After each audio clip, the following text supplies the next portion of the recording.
Guide to Raising the Sick Villain Chapter 1 to Chapter 40.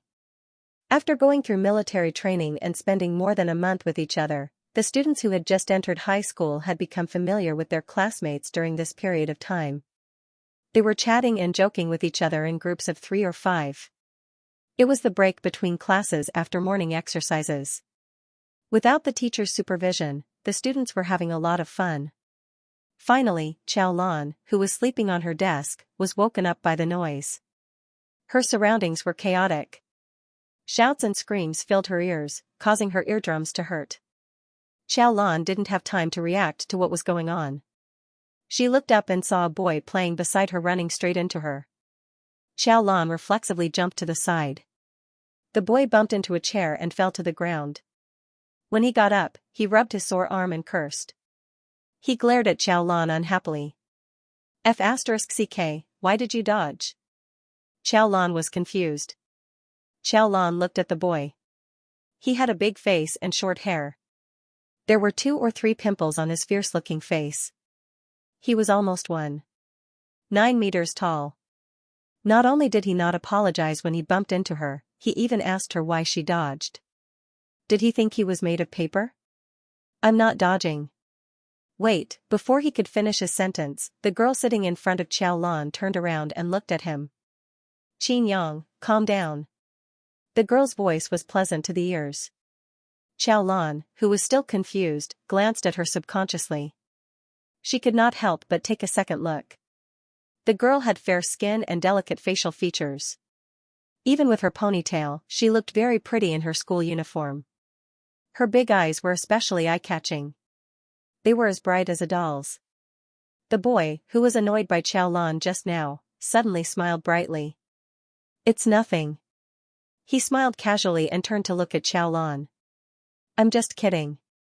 By the way, Xiaolan, where's today's candy? Candy? What candy? Just candy. Are you sleepy? As Xianxia spoke, he moved closer to Xiaolan and reached into the hole under Xiaolan's desk. Even if they were good friends, there was no reason for him to reach his hand out to her. Besides, she didn't even know this guy. Xiaolan grabbed the guy's arm and said impatiently, "What are you doing?" Xianxia's hand was blocked, and he was stunned for a moment. In the past, they looked down on Xiaolan and were not willing to talk to her. Later on, when they sang Yao Yao, they would always bring Xiaolan along. Xiaolan would also buy them candy and water from time to time. Although they didn't like such obvious flattery, who would refuse to eat for free? Later on, when Xiaolan didn't buy anything, they would directly ask her for it. Anyway, Xiaolan wouldn't refuse. It was normal for her to flip through the Xiaolan table like today. He didn't expect that Xiaolan would suddenly stop him today. However, Xianxia was only stunned for a moment. He didn't take it to heart, or rather, he didn't care about Xiaolan's attitude at all. You didn't buy it today? Then don't forget to buy it in the afternoon. I want the original flavor. Buy a few more, Xianxia said naturally. He retracted his hand and returned to his seat. He took out an English newspaper and threw it on Xiaolan's desk. Copy the newspaper for me. The essay is full. Otherwise, Laolu will scold me again. F***ck, why is Laolu so troublesome? Isn't he tired of checking every day? He threw the newspaper to Xiaolan, went back to his seat and rummaged through his bag. Then, he rushed out of the classroom with a group of boys and continued to play in the corridor. Xiaolan was speechless. Xiaolan saw the other students in the classroom. No one felt that there was anything wrong. They were still talking and laughing, eating breakfast and chatting. Song Yao, I'll go get some water. Do you want some? The pretty girl who spoke just now passed the cup on the table to the girl who spoke. Yes, thank you. Where did Yao Yang go? Why isn't he here yet? I saw him go out with a few fan just now. He must have gone to buy breakfast. It was all useless nonsense, but it made Xiaolan's mind go blank. If Song Yao wasn't accurate enough, then add Yao Yang. Xiaolan happened to read a novel recently. Because there was a character in the novel with the same name as her, Xiaolan roughly flipped through the book. Song Yao and Qin Yaoyang were the female and male protagonists in the novel. She took the newspaper that the boy threw on the table and flipped open the textbook on the table. There were two pretty words on it, Xiaolan. At this moment, Xiaolan only had one swear word in her mind. F*ck it. Transmigrating into a novel was such an unimaginable thing, but why didn't she transmigrate into a beautiful, rich, and outstanding female protagonist? Why did she transmigrate into Xiaolan? Was it because her name was also Xiaolan? Xiaolan in the novel was a villain. She was a cannon fodder villain who couldn't be more miserable. She was oppressed by her parents at home and bullied by her classmates at school. She was poor, ugly, and unlucky. Later, the beautiful and kind female protagonist, Song Yao, couldn't stand it and took the initiative to become friends with her. Thus, Xiaolan reluctantly became a member of Song Yao's group of friends. It was one thing to have Song Yao's help, but it was another thing for the boys and girls who had a good relationship with Song Yao to look down on her. In order to please these people, Xiaolan often took the initiative to buy things, do homework, and clean the house so that they could bring her along when they had fun. When Xiaolan first read the novel, she was so angry that she wanted to curse. In the novel, it was written that Xiaolan was so thin that she was almost skin and bones. She had some money to eat, but she didn't save it for herself. Instead, she thought of ways to give money to these people. There was something wrong with her brain. Without thinking, Xiaolan stood up and threw the newspaper back on Qin Yang's table. After sitting back down, she took out Xiaolan's newspaper from her bag. She had done all the multiple-choice questions, but left the correction and essay sections blank. Thinking of what Qin Yang had said just now about checking the newspaper, Xiaolan took out a pen and quickly corrected the mistakes. Then, she started writing her essay. Outside the teaching building, the slope of the disabled passageway was very gentle, but Tan Mo still had a hard time turning the wheelchair. His hands were not as strong as the average person's, and they were even weaker than many girls. The students who came and went automatically moved away from a certain space when they saw him. Tan Mo could hear the whispers of the students who walked past him. There were also countless gazes that could be compared to a public execution. Tan Mo lowered his head. His pale face was covered by his long hair, and his thin white fingers struggled to turn the wheelchair. With great difficulty, the wheelchair finally reached the entrance of the building. Suddenly, a person rushed out of the teaching building. The person was too fast and didn't have time to stop in time. The person directly bumped into Tan Mo. The wheelchair was knocked back abruptly. Tan Mo didn't have time to retract his finger and it was stuck in the wheel. For a moment, he felt a piercing pain. He hurriedly pulled his finger out, but the wheelchair was uncontrollably moving back quickly. The surrounding girls screamed, and the wheelchair quickly slid down from the disabled passageway. No one stopped it, and the wheelchair went straight down the side of the small steps. Tan Mo fell heavily to the ground. His palms were immediately rubbed by the rough cement floor, and the wheelchair was also thrown far away in an instant. The boy who bumped into Tan Mo quietly pushed the wheelchair to Tan Mo's side, then quickly ran away, as if Tan Mo was something unclean.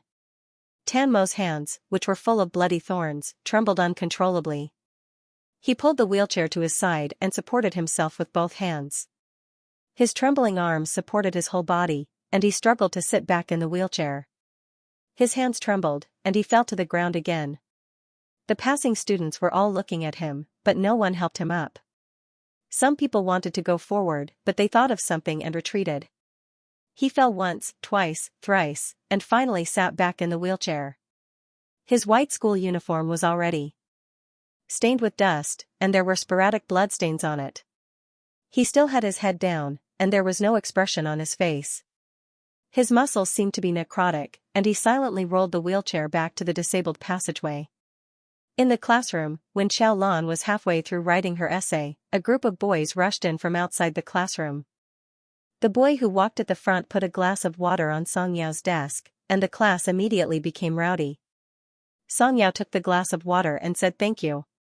The shyness in this thank you was too obvious. Xiaolan couldn't help but take a look, and saw the tall and thin boy standing in front of Song Yao's desk. He was very tall, and his school uniform couldn't hide his handsomeness. Someone next to him shouted, Yao Yang, and Xiaolan immediately understood. No wonder he was so handsome. After all, he was the male lead. Chen Yaoyang handed the glass of water in his hand to Song Yao, and calmly talked to Song Yao for a while. As soon as he turned his head, he met Xiao Lan's gaze. Although he controlled it well, Xiao Lan could still see the disgust on Chen Yaoyang's face. Xiao Lan was speechless. F***CKU. Xiao Lan really didn't like this male lead at all. Compared to the so-called arrogant and domineering male lead, Xiao Lan preferred a supporting male lead named Tan Mo. It was a pity that he died too early. When she read the novel and saw that Tan Mo had died, Xiao Lan didn't bother to read the rest of the plot. Thinking of this, Xiao Lan turned her head to look at the last row. She remembered that in the novel, Tan Mo was in the same class as them. Tan Mo had to sit in a wheelchair, and because of his illness, he was afraid of light and wind, so he always sat in the corner of the classroom. In the last row at the furthest corner of the classroom, there was only a single table. The two chairs in front of the table were very far away from the table, and the wall blocked some of the light, making the space even more deserted and out of place. Tan Mo hadn't arrived yet. Xiao Lan turned her head again and picked up her pen to continue writing her essay. She didn't notice Chen Yaoyang's slightly surprised gaze. A skinny boy came in from the classroom and said loudly, "He just came in from outside and bumped into Tan Mo." Xiao Lan's pen paused in her hand. Bumped into him? Who dares to bump into him? Bullying a disabled person, someone said. After saying that, a bunch of people around him laughed. The skinny boy was also laughing for a long time. He just came up from the disabled's passage and someone rushed out. He didn't see it and bumped into him. His wheelchair flipped over. Damn, you guys didn't see it. It was really hard to fall. A girl next to him laughed a few times. We're classmates. We should help each other and care for disabled people. Do you understand? That's right. Why didn't you help him? No. The skinny boy laughed and waved his hand. Who dares to help him? I'm afraid it'll be contagious. Is neuropathy contagious? How the F***CK would I know?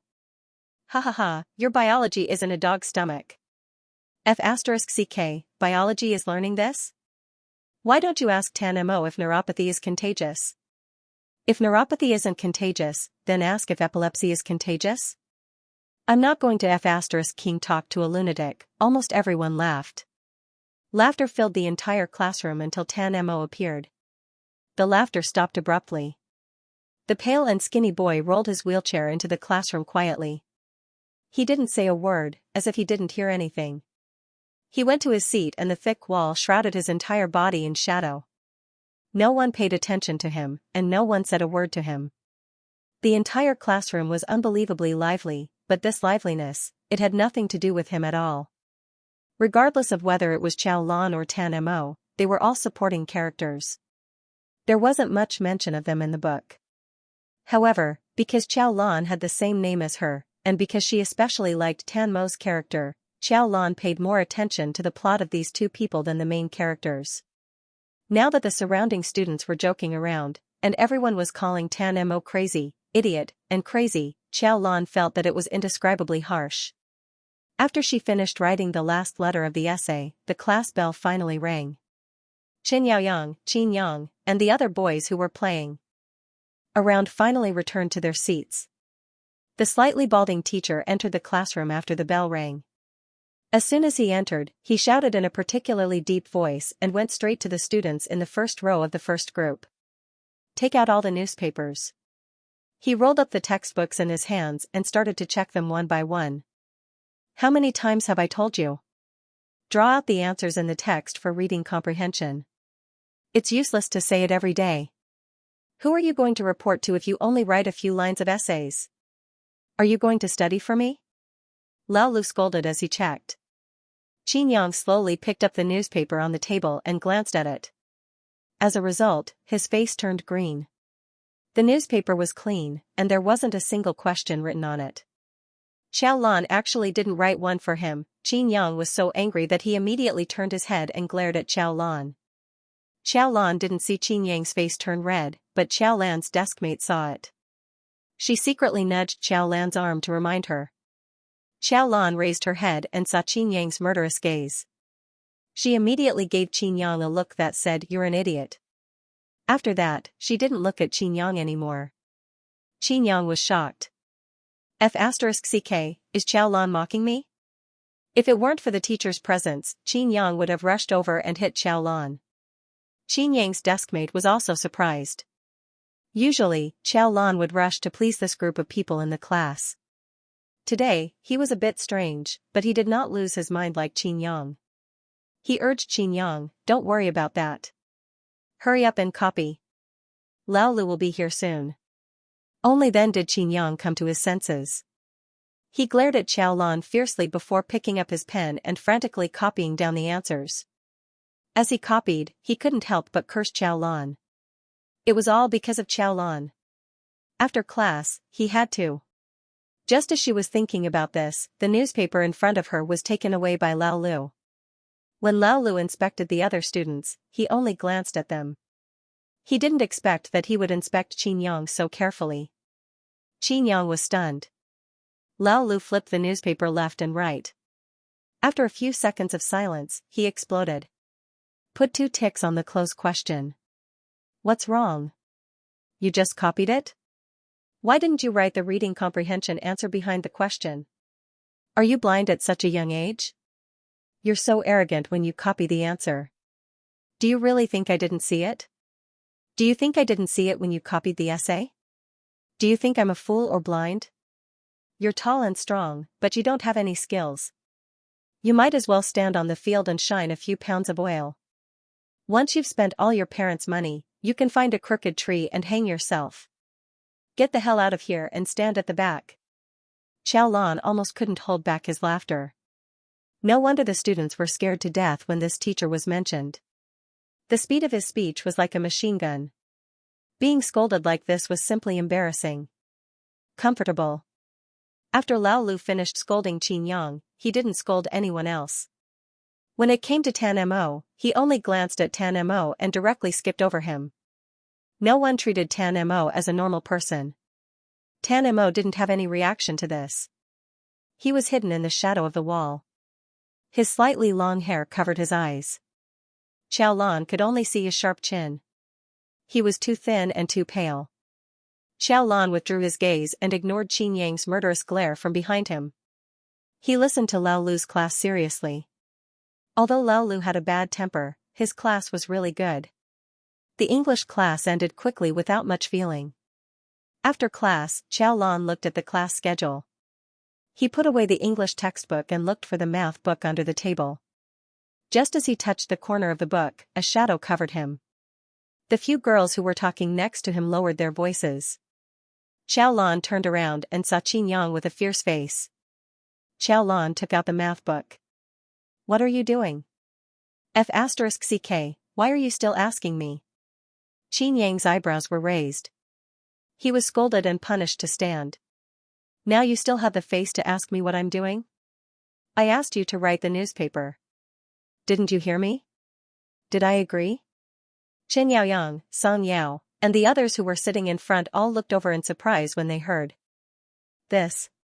Xianxia was stunned. He was so angry that he felt even more ashamed. You F***king say that again? Are you deaf? Move, don't block the way. Xiaolan stood up. She was going to put the books in the backpack at the back of the classroom. Xianxia, who had just stood up, grabbed the books in Xiaolan's hand and threw them out. The books hit the wall at the back of the classroom heavily. A book flew straight towards Tan Mo. It hit Tan Mo's leg and fell to the ground. The class suddenly became quiet. Xiaolan suddenly remembered the description of Tan Mo's condition in the original novel. People with Asperger's disease were particularly sensitive to touch. They would even have an overreaction. The feeling of touching a foreign object on their skin would make them feel painful and uneasy. Xiaolan's heart tightened. She pushed Xianxia away and walked towards Tan Mo. Xianxia scolded behind her, what the F***ck is this? Do you really think you're something just because Song Yao brought you around? If it wasn't for your pitifulness, who the F***ck would want you? Xiaolan turned a deaf ear. She quickly walked to Tan Mo's side and picked up the books at Tan Mo's feet. She looked up at the young man in front of her and asked him carefully. Are you okay? The young man didn't seem to see or hear anything. He didn't have the slightest reaction. He sat in front of the table like a statue. His school uniform was covered in dust and blood. His pale and thin fingers were holding a pen and writing something. There was a book on the table. His body didn't move at all. Xiaolan stood up and squatted down a little. She was at the same level as Tan Mo. I'm sorry. The pen in Tan Mo's hand finally stopped for a moment. He raised his head slightly. In an instant, Xiaolan met Tan Mo's eyes, which were covered by slightly long hair. But that was it. He lowered his head again and still didn't say anything. Xiaolan didn't disturb him anymore. She stood up and quickly glanced at Tan Mo's table. It wasn't a textbook. It was densely packed with words, mixed with symbols and formulas that didn't belong to high school knowledge. Xiaolan recognized the formula. It was the indefinite integral of calculus, the Newton-Leibniz formula. Xiaolan had just learned this before she transmigrated into the book. Xianxia originally wanted to teach Xiaolan a lesson, but he didn't expect that Xiaolan, who was used to pleasing him, would do something today. Xianxia couldn't stand it anymore.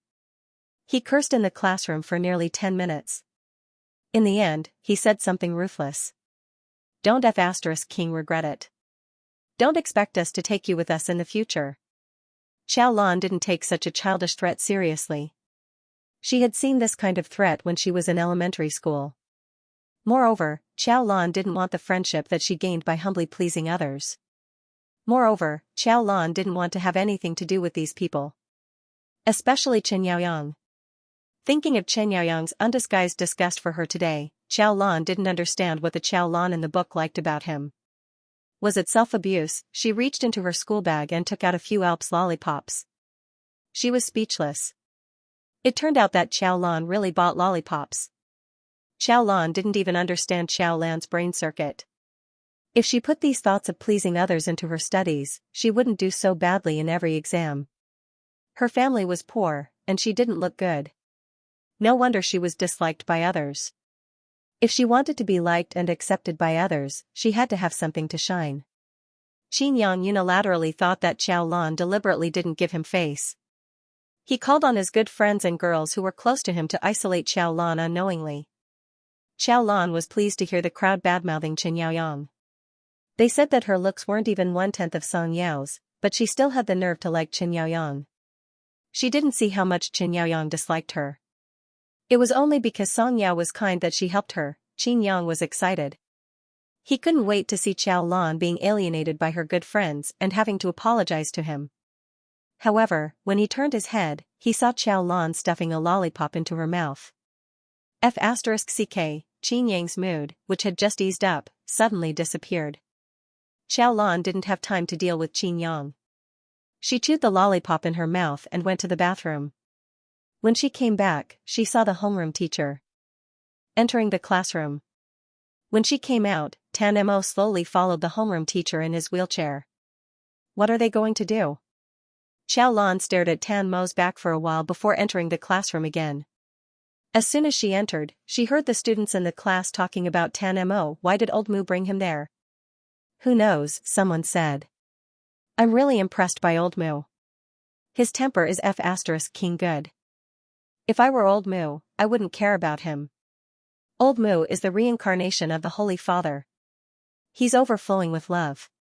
Every time he gets scolded, he still goes up to him eagerly. Isn't it just overflowing with love? He's disabled and mentally ill. He shouldn't be more concerned about him. The students all laughed. A boy said, he's really crazy. Sometimes he looks quite normal. Even if he's crazy, he won't always be crazy, a short girl interrupted. The last time I was cleaning, I accidentally touched his arm. I didn't do it on purpose. In the end, he pushed me out and I almost fell. He's really crazy. Xiaolan's pen paused in her hand. It wasn't like that. That was because he had Asperger's disease. His skin was too sensitive. The so-called gentle touch of a normal person was a shock that normal people would not understand. Didn't I sit at the same table with him for a few days? I even talked to him a few times. It scared me to death. What's wrong? What's wrong? The students were excited and angry. When you talk to him, he stares straight at you. His eyeballs don't even move. It's so creepy. Also, sometimes his hand would tremble when he held the pen. Isn't that epilepsy? F***ck, he's still holding a pen and writing. Does he know how to do that? He knows, of course he knows. Xiaolan thought of the calculus book he saw on Tan Mo's desk today. Although Asperger's disease would cause people to be autistic and lose their basic social functions, this group of people's IQ and memory were indeed far superior to others. Tan Mo was even more so. He stared straight at a person, not because he wanted to do something, but because he could not read other people's emotions. He just wanted to understand the other person's meaning. As for the trembling fingers, that was post-traumatic stress disorder left over from the car accident. An autistic child who had Asperger's disease since he was young had witnessed the death of his mother in a car accident. After his legs were paralyzed, he would never recover from the pain. He was already pitiful enough, but no one had ever pitied him. They called him a lunatic, an idiot, and a psychopath. They used the most vicious ridicule of their age to provoke this young man who was already on the verge of breaking down over and over again. There was even a girl beside him who was talking about her so-called experience. She said that she occasionally saw Tan Mo holding a pen and writing randomly like a 3-year-old child. She also said that she once saw Tan Mo foolishly drooling. F***ck, drooling. F***ck, he's really a F***king idiot.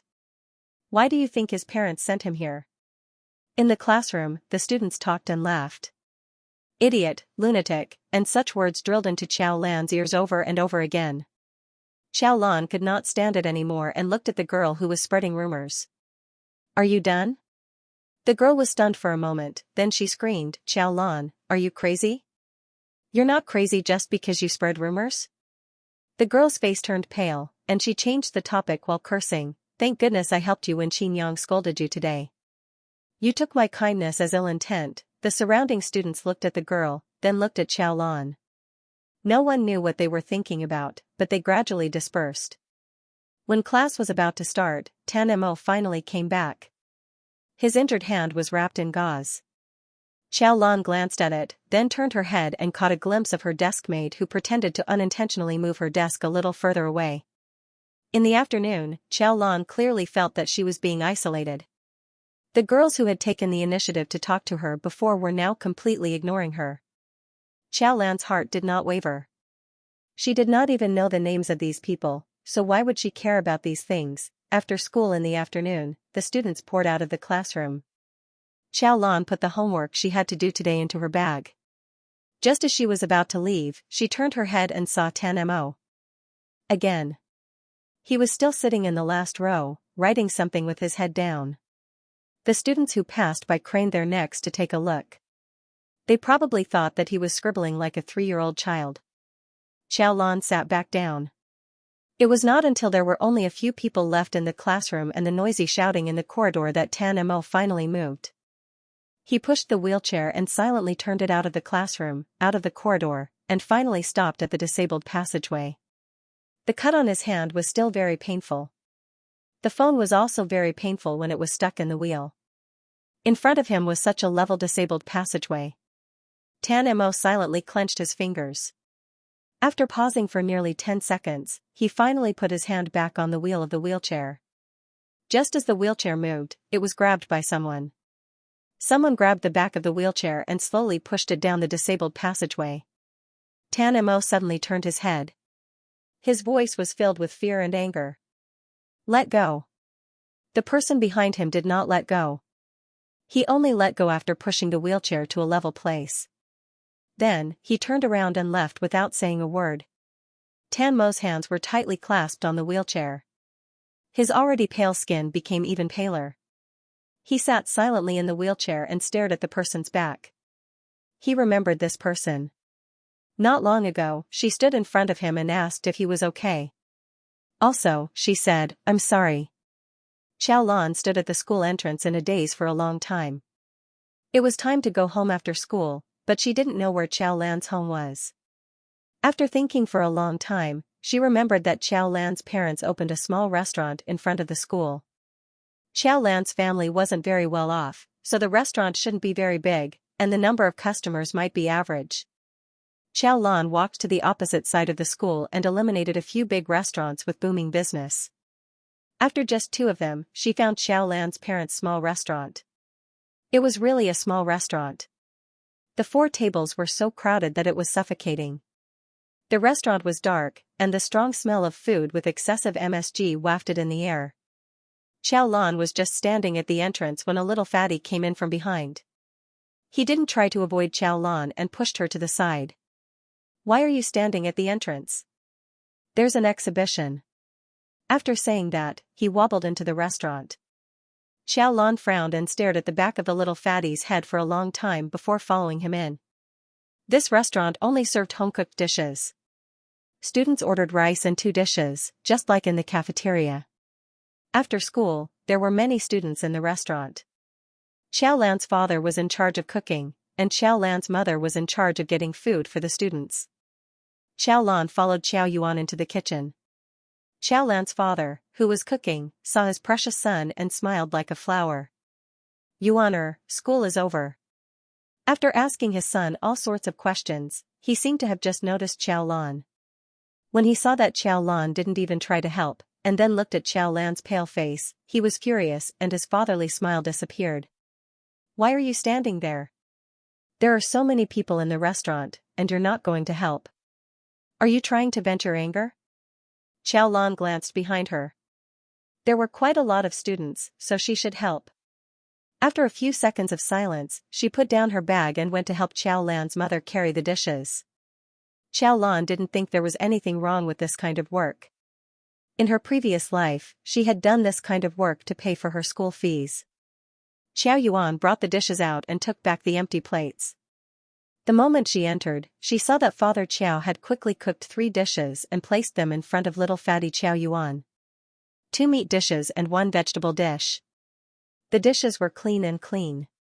It was obviously not on the same level as the oily and greasy dishes sold to the students. Xiao Lan saved money to buy lollipops for her classmates every day. If she didn't eat, she would starve to death. Now that she saw the food, she realized that she was hungry.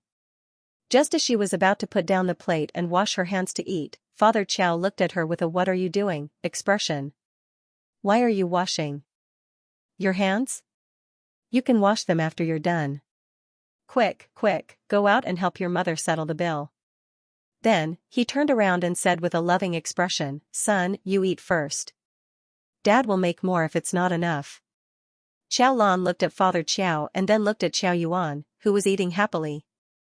She threw the plate into the sink, washed her hands, picked up her bag, and left without looking back. Father Qiao and Xiao Yuan were left behind. After a while, Father Qiao finally started scolding her. "Get back here. Who are you throwing a tantrum at? You're not happy to do work, are you?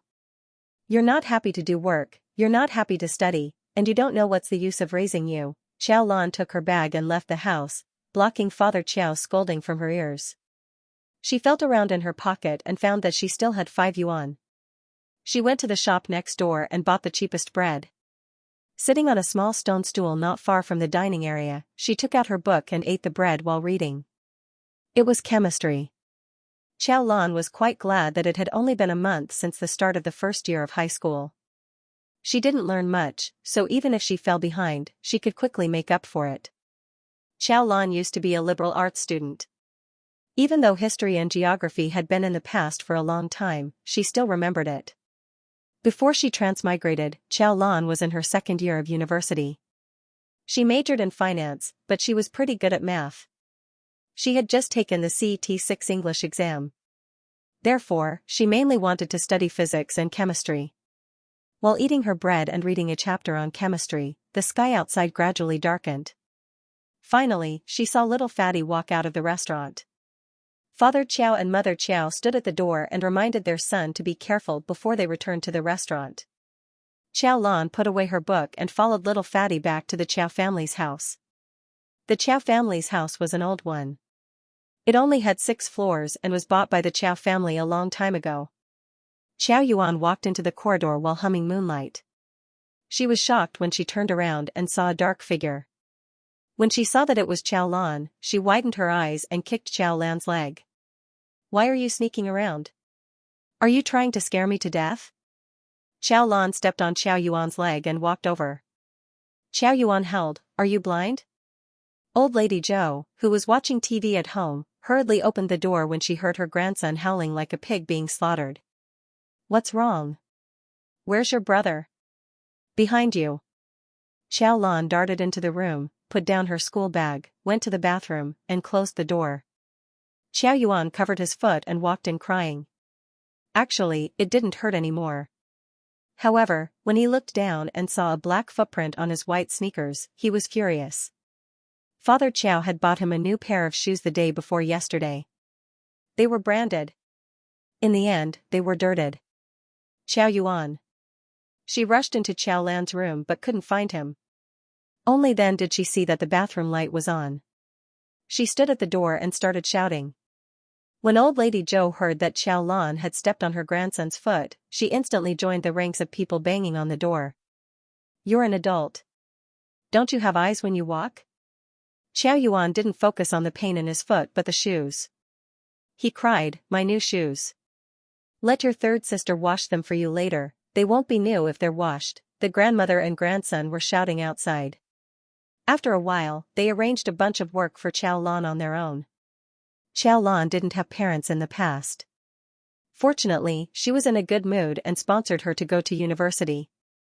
At that time, she always imagined how good it would be to have parents and a family one day. Now that she had parents, an old man and a young girl, Xiao Lan felt that it was better not to have them. With such family members, she would rather be an orphan. She had to think of a way to move out and break away from the Qiao family. However, she was still a high school student. Where to live and what to do with her living expenses were all things she had to slowly plan. Thinking about this, Xiao Lan ignored the commotion outside. Her gaze fell on the face in the mirror. When she saw it, she frowned. According to the novel, Xiao Lan was a girl who had turned the tables with her looks. According to the novel, Xiao Lan wasn't good-looking in high school. She was thin, sallow, and had nothing to do with being beautiful. Later, she fell in love with Chen Yaoyang, but Chen Yaoyang hated her. She was also jealous of Song Yao and hurt Song Yao, so she directly dropped out of school. After that, there was no news of her. It wasn't until a few years later that she made a stunning return. With her looks, she seduced a few rich playboys and caused trouble for Song Yao. Unfortunately, Xiao Lan was still that sallow, and skinny clown. Not only that, Xiao Lan's face was obviously smeared with a layer of low-quality makeup. Perhaps it was BB cream or foundation, but when applied, her face was pale and purple. That wasn't all. She applied it on her face but not her neck, so the color of her ears and neck was several degrees darker than her face. In addition, her eyes were also covered with poor eyeliner, which directly turned her double eyelids into inner double eyelids. The corner of Xiao Lan's mouth twitched slightly as she squeezed some facial cleanser. After washing her face twice, Xiao Lan's facial features were finally revealed. Her face was very small and oval, but because she was too thin, there was no beauty at all. Her nose bridge was very high, and her lips were not as plump as a girl's and were slightly thin. Her pair of phoenix eyes were slender and upturned, which was the highlight of her face. Song Yao had almond-shaped eyes and cherry lips.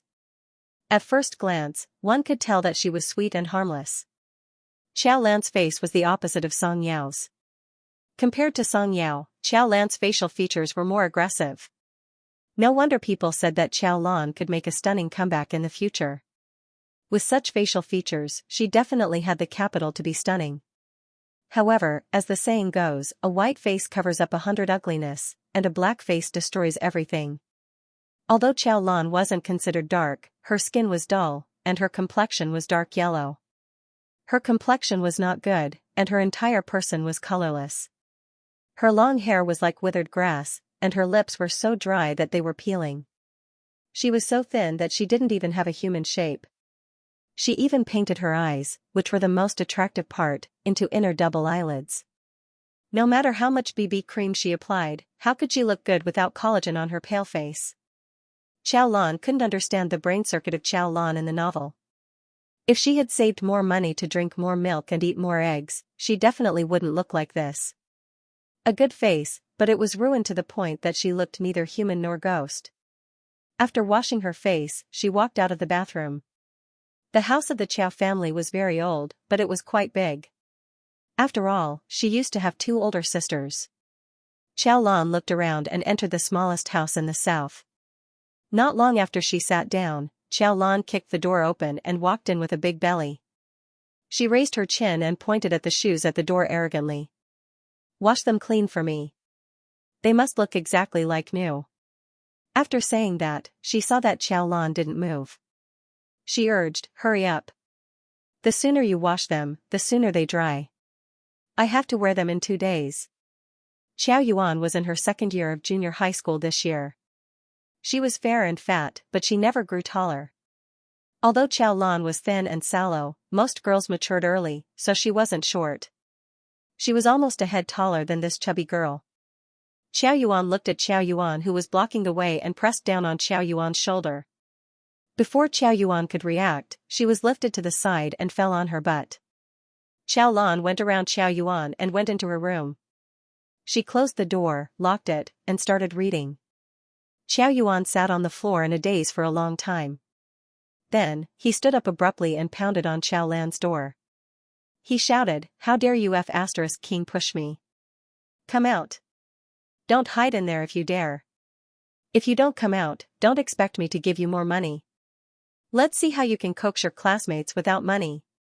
When she read the book, it said that the Chow family gave birth to 3 daughters in a row in order to have a son.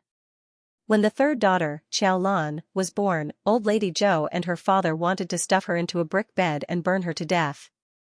However, they didn't dare to do it because the child was recorded in the hospital. She had been bullied since she was born. Later on, the Chow family finally got their wish and gave birth to a son. Everyone in the Chow family placed Chow Yuan at the top of their hearts. Chow Lan's role was to serve Chow Yuan. She washed Chow Yuan's clothes and socks. She ate things that Chow Yuan didn't like. She didn't dare to make a sound even when Chow Yuan beat her. Chow Yuan had so much pocket money that she could give Chow Lan some alms. Chow Lan was so poor that she even had to save money to buy a piece of bread. The difference in treatment was disgusting.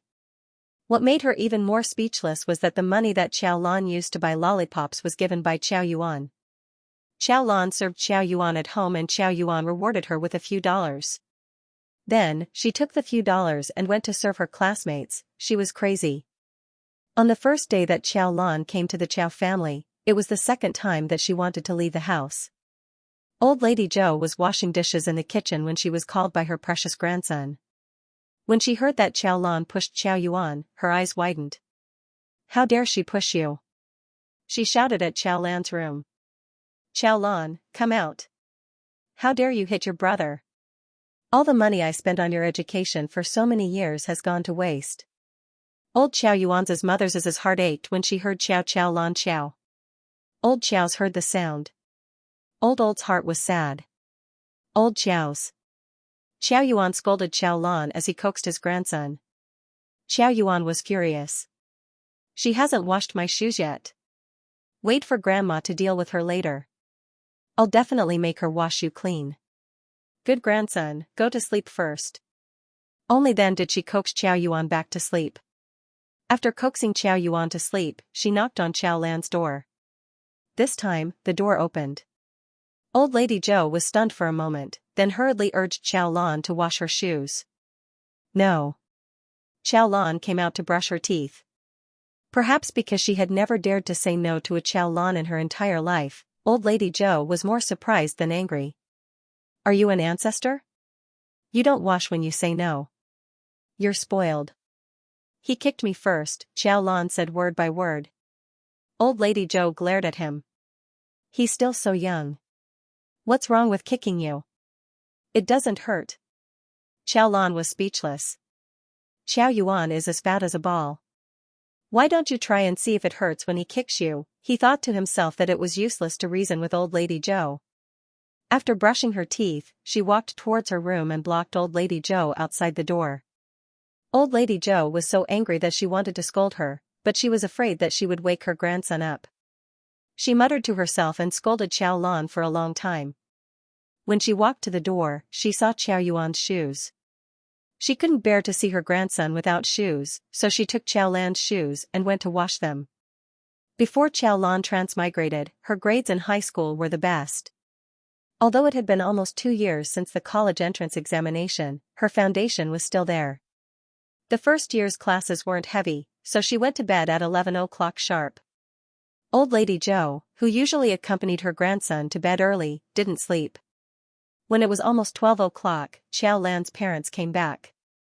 Old Lady Zhou ran to Father Qiao and complained about Xiao Lan. Yuan is so young, but you pushed and shoved her until she cried. The new shoes you bought for Yuan are dirty after only 1 day. You didn't even wash them. Xiao Lan's father, who was angry at Xiao Lan, wanted to kick Xiao Lan's door. Xiao Lan's mother thought about it. She didn't think that Xiao Lan would dare to hit Xiao Yuan. Xiao Yuan usually hit Xiao Lan, so Xiao Lan didn't even dare to talk back, let alone hit back. She knew that Old Lady Zhou hated Xiao Lan. Although she didn't like Xiao Lan, she didn't want Old Lady Zhou to have her way. She grabbed Father Qiao and said, "Our son still has class tomorrow. If you wake him up, we can talk about it tomorrow." Only then did Father Qiao leave. Old Lady Zhou's complaint didn't work. She glared at Mother Qiao and went back to her room angrily. Xiao Lan slept soundly. When she woke up at 6:10 a.m. the next day, the house was still quiet. Xiao Lan went to the kitchen and took a carton of milk from the fridge to school. She swiped her meal card at the cafeteria. There was still 80 renminbi on it. She didn't save money. And swiped eggs, soy milk, and buns. She only had a piece of bread yesterday afternoon, so she was quite hungry now. Her body was too weak, so she had to eat more. After eating, she met Qin Yaoyang and the others on the way to the classroom. To be precise, Xiao Lan was walking in front, while Qin Yaoyang and the others followed behind. The boys beside Qin Yaoyang had a good relationship with Qin Yaoyang. They remembered how Xiao Lan's eyes lit up when he saw Qin Yaoyang, and how he purposely came over to talk to him. The boys beside Qin Yaoyang laughed ambiguously. Qin Yaoyang remembered Xiao Lan's eager face and showed disgust. "What are you laughing at?" The boys laughed even more fiercely. A boy named Li Fan said, "Do you think Xiao Lan will turn around after walking a few more steps? Maybe she's deliberately slowing down to wait for us." A boy couldn't stop laughing. He pinched his throat and said, "Yaoyang, what a coincidence. Do you want to eat candy?" Qin Yaoyang kicked the boy. "Disgusting." "Ha ha ha, how disgusting." The few of them laughed out loud. As they laughed, they looked up and realized that Xiao Lan, who they thought would deliberately slow down to wait for them, had already disappeared. F***ck, did she change her tactics? She even knows how to play hard to get? Look at her. No one will take the bait even if she plays hard to get. Xiao Lan didn't see her at all. He was walking behind her, and she didn't have eyes on the back of her head. Moreover, Xiao Lan couldn't hear their voices at all. She could only hear the boys laughing from afar. She thought it was too noisy, so she walked even faster. When she entered the classroom, the morning reading had already begun. It was English morning reading today. Everyone in the class was hurriedly memorizing the vocabulary. Lao Lu came and asked for dictation. Xiao Lan took out her English textbook and prepared to memorize the vocabulary, but she didn't know where she was going. She turned around and asked her deskmate which unit she was going to dictate today. The girl sitting at the same table pretended not to hear her. She turned her body slightly and continued to memorize her own vocabulary. At least she could talk yesterday, but today she ignored her completely. Xiao Lan guessed that something might have happened without her noticing. However, she didn't care much about the attitude of people she didn't care about. If she didn't want to talk about it, then forget it. Xiao Lan had passed CET 6 in college. Not to mention this compulsory textbook, all the high school vocabulary was not a problem for her. She opened the textbook and started reading from the first unit until the last unit. Her deskmate glanced at her and saw that Xiao Lan was actually reading the parts that she hadn't learned. She secretly laughed in her heart. She didn't even know where she was going. Her grades were so bad, and she wasn't good looking. She really didn't understand why such an outstanding girl like Song Yao was willing to bring Xiao Lan around. Her grades were in the top 10 of the class, but she still couldn't enter Xianxia's circle. Thinking of this, she glanced at Xiaolan again. Seeing that Xiaolan was reading 10 lines at a glance, she felt even more amused. It took her a long time to memorize the vocabulary. Xiaolan looked like she was putting on an act. She might have to copy again later. It would be best if she was called to the podium by Lao Lu to have a dictation later. That way, Xiaolan wouldn't be able to copy, and she would be scolded by Lao Lu if she couldn't write it. Chen Yaoyang and the others arrived late. When they came in, they subconsciously looked at Song Yao. After looking, they glanced at Xiaolan, who was seriously memorizing the vocabulary. The words "putting on an act" popped up in their minds. Xiaolan had no idea that just as she read all the vocabulary from beginning to end, the conscientious English teacher, Lao Lu, came in like a gust of wind. As soon as he came in, he asked the students to put away their books and start dictation. As soon as Lao Lu came in, he saw Qin Yang writing something on the table in a hurry. After being a teacher for so many years, how could Lao Lu not know the tricks of the students? When he thought of Qin Yang's newspaper from yesterday, he immediately became angry. "Qin Yang's row, come up." Xiaolan turned around and saw that she was in the same row as Qin Yang. Of course, Xiaolan's deskmate was also in the same row. Qin Yang looked at the words on the table, dumbfounded. Xiaolan's deskmate, on the other hand, was very happy. Just now, he was praying that he would be able to call Xiaolan. He didn't expect that he would be able to do it. The blackboard wasn't big, but there were 8 students squeezed in. Everyone liked to crowd around those who were good at their studies. Maybe they could even copy a few words. Xiaolan was a poor student and was pushed aside. She was directly squeezed to the edge, separated from the others by a small space. Lao Lu usually didn't keep a close eye on her, but because Qin Yang was there, he directly stood behind the podium and stared at them as they began to dictate. Qin Yang, who originally wanted to copy, didn't dare to turn his head. Xiaolan wrote very quickly. After she finished writing, she subconsciously looked to the right. The student on the right hurriedly covered her words. "What are you looking at?" "Xiaolan. Looks like you spelled programmer wrongly." "Serves you right." Lao Lu dictated a total of 15 vocabulary units. Then, on a whim, he dictated 7 or 8 units from the previous units. Xiaolan's deskmate had all come out. He was feeling proud of himself when suddenly, Lao Lu suddenly recited something that he learned a long time ago. His mind went blank. What was it? How was it spelled? He carefully glanced at the student next to him. Okay, it can't be spelled either. His deskmate felt a little relieved. After they finished dictating, Lao Lu started to check from the far right. Xiaolan's deskmate was on the far right. He got 1 wrong. The second student got 3 wrong. Qin Yang got 14 wrong. Lao Lu was so angry that he kicked Qin Yang's butt. "Is your brain filled with sh*t? Qin Yang secretly glanced at Song Yao. His face was so hot that he covered his butt and didn't dare to say a word. The next few students got 4 or 5 wrong. Xiaolan's deskmate couldn't hide her pride. She was the best at writing. As for Xiaolan's English was average. She might not even be as good as Qin Yang. After all, she didn't even know which unit she had learned. In the end, when she looked up, Xiaolan's blackboard was filled with beautiful and neat English words. Lao Lu looked at it from top to bottom and nodded in satisfaction. Very good, very good. Xiaolan, all correct. How could Xiaolan get everything right? Xiaolan's English was not good. Every time she was given homework, she would just blindly copy it. She would never do homework that was not written down, like memorizing text and vocabulary. This morning, Xiaolan even asked her which unit to dictate. She clearly didn't even know where to start. But now, she actually got everything right. Not only did she get all the words in this unit correct, but she also got all the words in the previous units correct. Even the words that she got wrong, Xiaolan got everything right.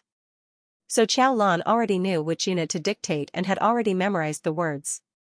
She even pretended that she didn't memorize them and asked her. She remembered the thoughts in her heart when she deliberately ignored Xiaolan this morning. At this moment, other than the burning pain on her face, she hated Xiaolan even more for pretending to make her lose face. Laolu was very happy that Xiaolan suddenly changed her attitude and praised Xiaolan for a long time. When he turned around and saw Qin Yang glaring at Xiaolan with an unreadable expression, Laolu immediately became angry again. What are you looking at? Look at what she wrote. Look at what you wrote. You got 14 out of 23 words wrong. Even a pig is smarter than you. You still have the face to look? Get down and copy the words. Except for Xiaolan, everyone else has to copy the wrong words 100 times. When you're done, bring them to me for inspection. Her deskmate's face became even darker. It was reasonable to say that she had already written very well, but because of Xiaolan, even she was punished. When she returned to her seat with a dark face, she probably fainted from anger. She probably thought that Xiaolan was still the same Xiaolan who was easy to bully. Without thinking, she questioned Xiaolan, I thought you didn't memorize it. Xiaolan leisurely flipped a page of her book. What did you say? The wind is too strong, I can't hear you. F***ck. Xiaolan actually pretended not to hear her and ignored her. Her deskmate was shocked. Her face turned green. With anger. Wasn't she just praised by Laolu? Did she really want to go to heaven? Fine, fine, fine. She was ignoring her. The group of people around Xianxia had already made up their minds to reject Xiaolan. Now that she had angered her, let's wait and see who would regret it in the future. After the self-study session, Xiaolan's deskmate ran off to look for her close friends. They gathered together and talked about something. As they talked, they kept glancing at Xiaolan. The students sitting around them could hear the girls talking about Xiaolan's disguise. What's with the pretense? Who doesn't know what kind of person she is? The more they talked, the more excited they became. Only Xianxia is kind and pitiful. Yeah. Xianxia treats her so well. She doesn't thank Xianxia at all. She actually likes Qin Yaoyang. How can she be so shameless? Yeah. She likes Qin Yaoyang. How can Qin Yaoyang like her?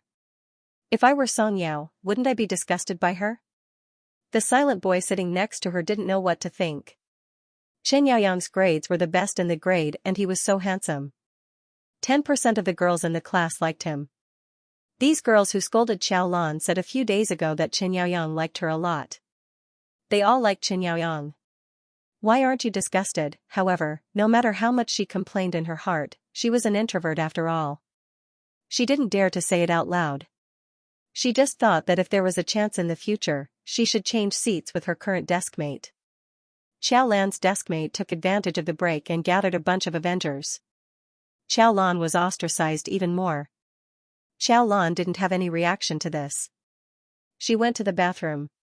When she came back, she happened to see Tan Mo, who had just entered the classroom in a wheelchair. Tan Mo's school uniform was clean again. There was a new bandage wrapped around his hand. His head was lowered as usual. He was silent and lifeless.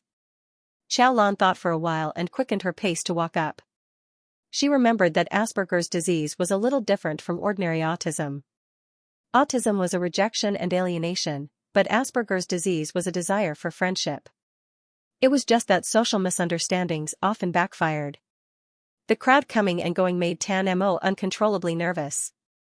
His muscles became stiff, and his emotions became very uneasy. When he was still living with his mother in the United States, his mother had taken him to see a psychiatrist. After the psychiatrist had a certain understanding of him, he said to his mother, "When your child is in front of a crowd, the pressure he feels increases in proportion to the number of people present." He was only about 10 years old at the time, but he already understood the meaning of the increase. He quickly used mathematical formulas and geometric figures in his mind to calculate what the psychiatrist meant. When 2 people interacted, there was only one connection. When 3 people interacted, there would be 3 connections. When 4 people interacted, there would be 6 connections. When 5 people interacted, there would be 10 connections. At this time, there were so many connections around him that it was impossible to count them. No one could see the high intensity of tension and anxiety that he was facing under his silent and deathly still face. Under such circumstances, even when someone called his name, Tan Mo subconsciously thought that he had misheard. Until that voice called him again.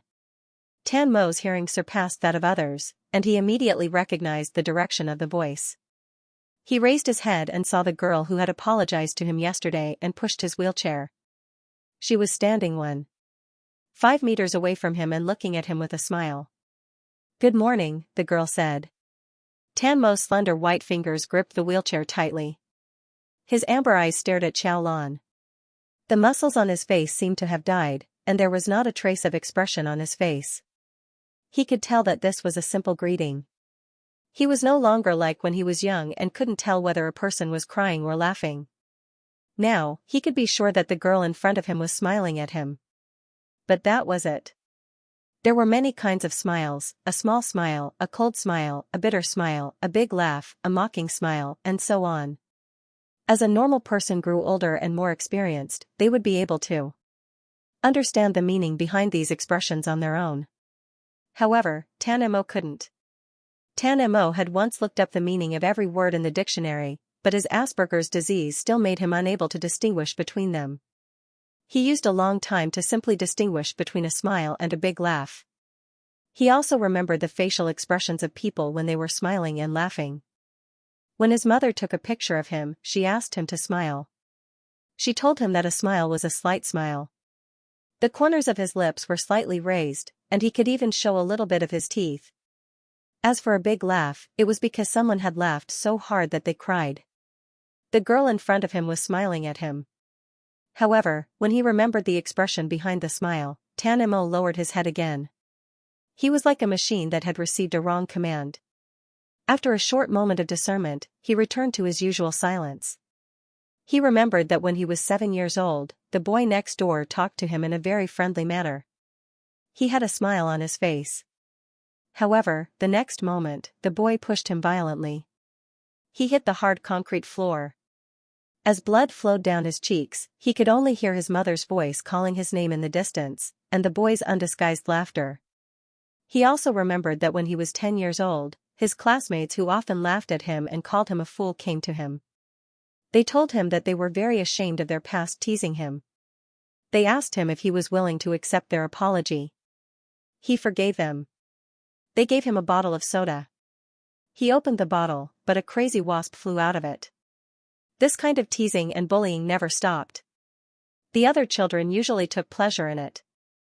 They all said that he was a fool because he was tricked again and again. However, he couldn't do anything about it. Asperger's disease caused his eyes to be covered with a layer of fog when he faced people. He couldn't distinguish between malice and kindness. He couldn't distinguish between good and bad people. He couldn't distinguish between help and teasing. This was because all teasing started with the deception of kind help. In the end, whether it was kindness or malice, he categorized them all as malice. He no longer trusted anyone other than his mother. This way, he wouldn't be chased anymore, and he wouldn't feel the pain of being hurt every time he trusted someone. Therefore, he still lowered his head and silently passed by Xiaolan. He didn't give her any reaction. No one would like him, and no one would treat him kindly. He was born a mental lunatic. He was an abandoned defective product. And a defective product was destined to be accepted by no one. When she returned to her seat, her desk mate moved her table further away from Xiaolan. It was as if Xiaolan had the plague. She deliberately ignored Xiaolan and moved away from Xiaolan. She wanted to see Xiaolan embarrassed. However, Xiaolan was calmly reading and writing. She even looked happy. Her deskmate was angry for a moment. Then, she remembered what she had just said to her friends. Her expression became better. Today, her friends were talking about how Xiaolan used to chase after Song Yao, Qin Yaoyang, and the others. It was obvious how much she wanted to integrate into this class. So, how could she possibly tolerate their cold treatment? She was just pretending not to care. Who knew, she might even be crying behind their backs, thinking of how she could get back into Qin Yang's good books and make up with them. Moreover, the days of sitting at the same table as Xiaolan were not going to be long. The homeroom teacher said that after the midterm exam, they would have to arrange their seats according to their ranking. Xiao Lan's results in the last monthly exam were at the bottom of the class. It was impossible for them to sit together again.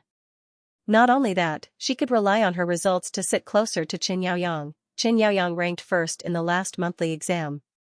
If there were no accidents, he should still rank first in the midterm exam. Moreover, she ranked fifth in the last monthly exam. Recently, she had been studying very hard. She studied until 1 a.m. almost every day. She wanted to do better and be closer to Qin Yaoyang. She wanted to improve her ranking in the midterm exam. It would be best if she could get second place. However, Song Yao, who ranked second in the last monthly exam, had better English than her. She was not confident that she could surpass Song Yao. However, it did not matter if she could not get second place. Third or fourth place was fine too. This was because the third and fourth places sat behind the first and second places. The distance between the front and back tables was already very close to her. She knew that Song Yao liked Qin Yaoyang. However, they were not in a relationship. If she relied on her own ability to get closer to Qin Yaoyang, everyone would think that she was studying hard. Even if they could tell that she liked Qin Yaoyang, no one would be able to say anything if she relied on her results to get there. Everyone hated Xiao Lan not because Xiao Lan liked Qin Yaoyang, but because Xiao Lan did not deserve to like Qin Yaoyang. Thinking of this, Xiao Lan's deskmate felt better. She glanced at Xiao Lan and returned her gaze to her textbook. She could not be bothered with Xiao Lan anymore. Her deskmate ignored Xiao Lan. In the class, those who were jealous of Xiao Lan for being able to talk to Song Yao and Qin Yaoyang, those who looked down on her for trying to please others, and those who hated her to begin with. Now, after class, the most interesting thing was to sit together and talk about Xiao Lan. Some of them even bet that Xiao Lan could pretend to be Xiao Lan for a few more days. No one believed that Xiao Lan could hold on. Even Qin Yaoyang thought so. However, he hoped that Xiao Lan could continue to be so stubborn. In the past few days, Song Yao finally did not have such a discordant presence around him. No one deliberately tried to get close to him. Qin Yaoyang felt that the atmosphere around him was good. Everyone thought that Xiao Lan must be feeling regretful and embarrassed. As for Xiao Lan herself, it was impossible for her to feel regretful, but she was a little embarrassed. However, it was not because everyone was against her. It was because the radio gymnastics in affiliated high school was not the same as what she had learned before. She did not know how to do it, so it was very awkward. Because she did not know how to do it, she could only follow what others did. Because it was not up to standard, the head teacher said that she was not serious. After the head teacher said that, several people next to her laughed at her. But even so, she could not do anything. At this stage, no one in the class wanted to talk to her, let alone teach her how to do exercises. Moreover, learning how to do exercises out of the blue sounded weird. After finishing the exercises and returning to the classroom, Xiao Lan naturally looked at Tan Mo's position. It was exactly the same as when she went downstairs. He did not seem to have moved at all. He still had his head down and was reading the book in front of him. Thinking of Tan Mo's deathly still appearance when she greeted Tan Mo a few days ago, Xiao Lan suddenly wanted to fully understand Asperger's disease. However, Xiao Lan did not have the ability to do so at the moment.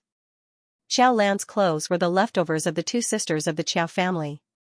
She did not have a phone to look for information. Furthermore, the Qiao family did not have a computer. She could only look for information during the information class. Because she already knew where the Qiao family lived, Xiao Lan did not go to the small restaurant of father and mother Qiao. Instead, she went straight home. After school in the afternoon, old lady Zhou sat on the sofa and watched TV. Xiao Yuan was not back yet. After waiting for a while, old lady Zhou picked up a phone call. Xiao Lan sat in the room and did not hear what she said. When it was almost 7 o'clock, Xiao Lan was a little hungry. She went out of the room and took a look in the kitchen. There was nothing in the rice cooker except for a bowl of cold rice. Xiao Lan thought about it and asked old lady Zhou if she was not cooking today. Old lady Zhou leaned on the sofa and glared at her. Don't you have hands or legs? Can't you cook when you're hungry? Am I supposed to cook at my age? Today, her grandson went to eat at his parents' place again. Old Lady Joe was an old lady, so she could not eat much at night. She just drank some oil tea. As for Chow Lan, Old Lady Joe did not care if Chow Lan was hungry or not. If she was hungry, there was still a bowl of rice. Chow Lan glanced at Old Lady Joe and went back to the kitchen. The Chow family was not poor. Although the restaurant was small and run down, it was in front of the school. The flow of customers was not bad. Otherwise, they would not have spent more than 1,000 yuan on Chow Yuan's shoes. If they could afford shoes that cost more than 1,000 yuan, the food at home was naturally not bad. The only thing that was lacking was Chow Lan. Old Lady Joe cooked for Chow Yuan every day. She tried her best to make delicious food for her grandson. Chow Lan opened the fridge and saw that there were a lot of ingredients. There was still cold rice in the pot. Chow Lan took 2 eggs and some vegetables. She also took a piece of meat from the freezer. She quickly cut the vegetables and heated the oil. After a while, she was almost done. Old Lady Joe sat outside and watched TV happily. She did not even think about Chow Lan. After sitting for a while, a fragrant smell came from the kitchen. Old Lady Joe thought it was quite fragrant. She then realized that it was the smell of meat. Old Lady Joe stopped watching TV. She put on her shoes and ran to the kitchen. She almost had a stroke when she went in. Chow Lan cooked egg fried rice for herself and made 2 dishes, 1 meat and 1 vegetable. The meat dishes were huge, and it was beef. In the past, Chow Lan would cook for herself. At most, Chow Lan would cook egg fried rice or shredded potatoes, so Old Lady Joe did not care. Who would have thought that Chow Lan would cook meat for herself? She bought the beef yesterday. It was much more expensive than pork and chicken. She wanted to save it for her grandson, but Chow Lan cooked it all. Old Lady Joe rushed up to take the beef away without thinking. Chow Lan stopped her with one hand and took the plate back with the other. "What are you doing? Who told you to cook this? Don't you know how expensive beef is? Why do you cook so much for one person?" "1 dish is enough," she said and tried to snatch it again. Chow Lan walked out with the plate in one hand. Old Lady Joe was not tall. As she grew older, her back slowly bent and she became smaller.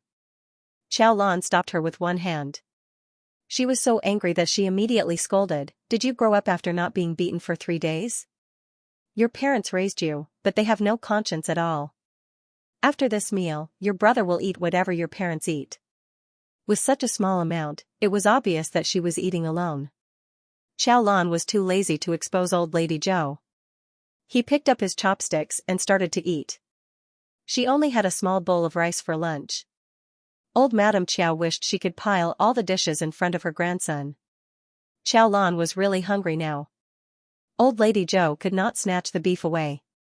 She was so angry that she kept scolding Chow Lan. However, when she saw how quickly Chow Lan ate, she had no choice but to run to the kitchen and get another pair of chopsticks. She could not let Chow Lan eat all of it. She hurriedly grabbed the biggest piece of beef from the plate and put it in her mouth. She did not chew it. She even hurt her teeth.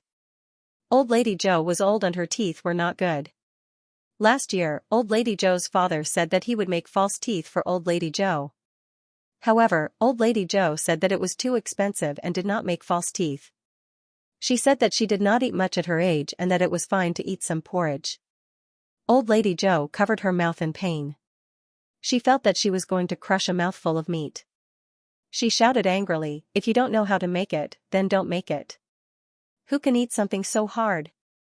Chow Lan slowly picked up a big piece of meat and put it in his mouth. He was very timid. "I can." Old Lady Joe was speechless. Chow Lan seemed to be deliberately showing Old Lady Joe his good teeth. He ate very quickly. After Chow Lan finished eating, he considerately picked up a piece of potato for Old Lady Joe. "This is cooked for a long time. Eat this." Old Lady Joe was speechless. She was so angry that her chest hurt. She could not snatch it away, nor could she eat it. Old Lady Joe sat opposite Chow Lan and watched Chow Lan eat. She began to doubt herself. Was this still her 3rd child who dared to do whatever he wanted? What was wrong with him recently? Why was he suddenly not afraid of her? After a long time of self-doubt, she looked down and realized that half of the dish had been finished by Xiao Lan. Old Lady Zhou hurriedly pressed down on the plate. That's enough. How much are you going to eat? Save the rest for your brother when he comes back later. It's already 10 o'clock when Xiao Yuan comes back. You still dare to give him food? Old Lady Zhou was speechless. Xiao Yuan was too fat. A few days ago, he went to the hospital for a checkup. The doctor told him to eat less, especially at night. He should not eat anything after dinner, especially fish and meat.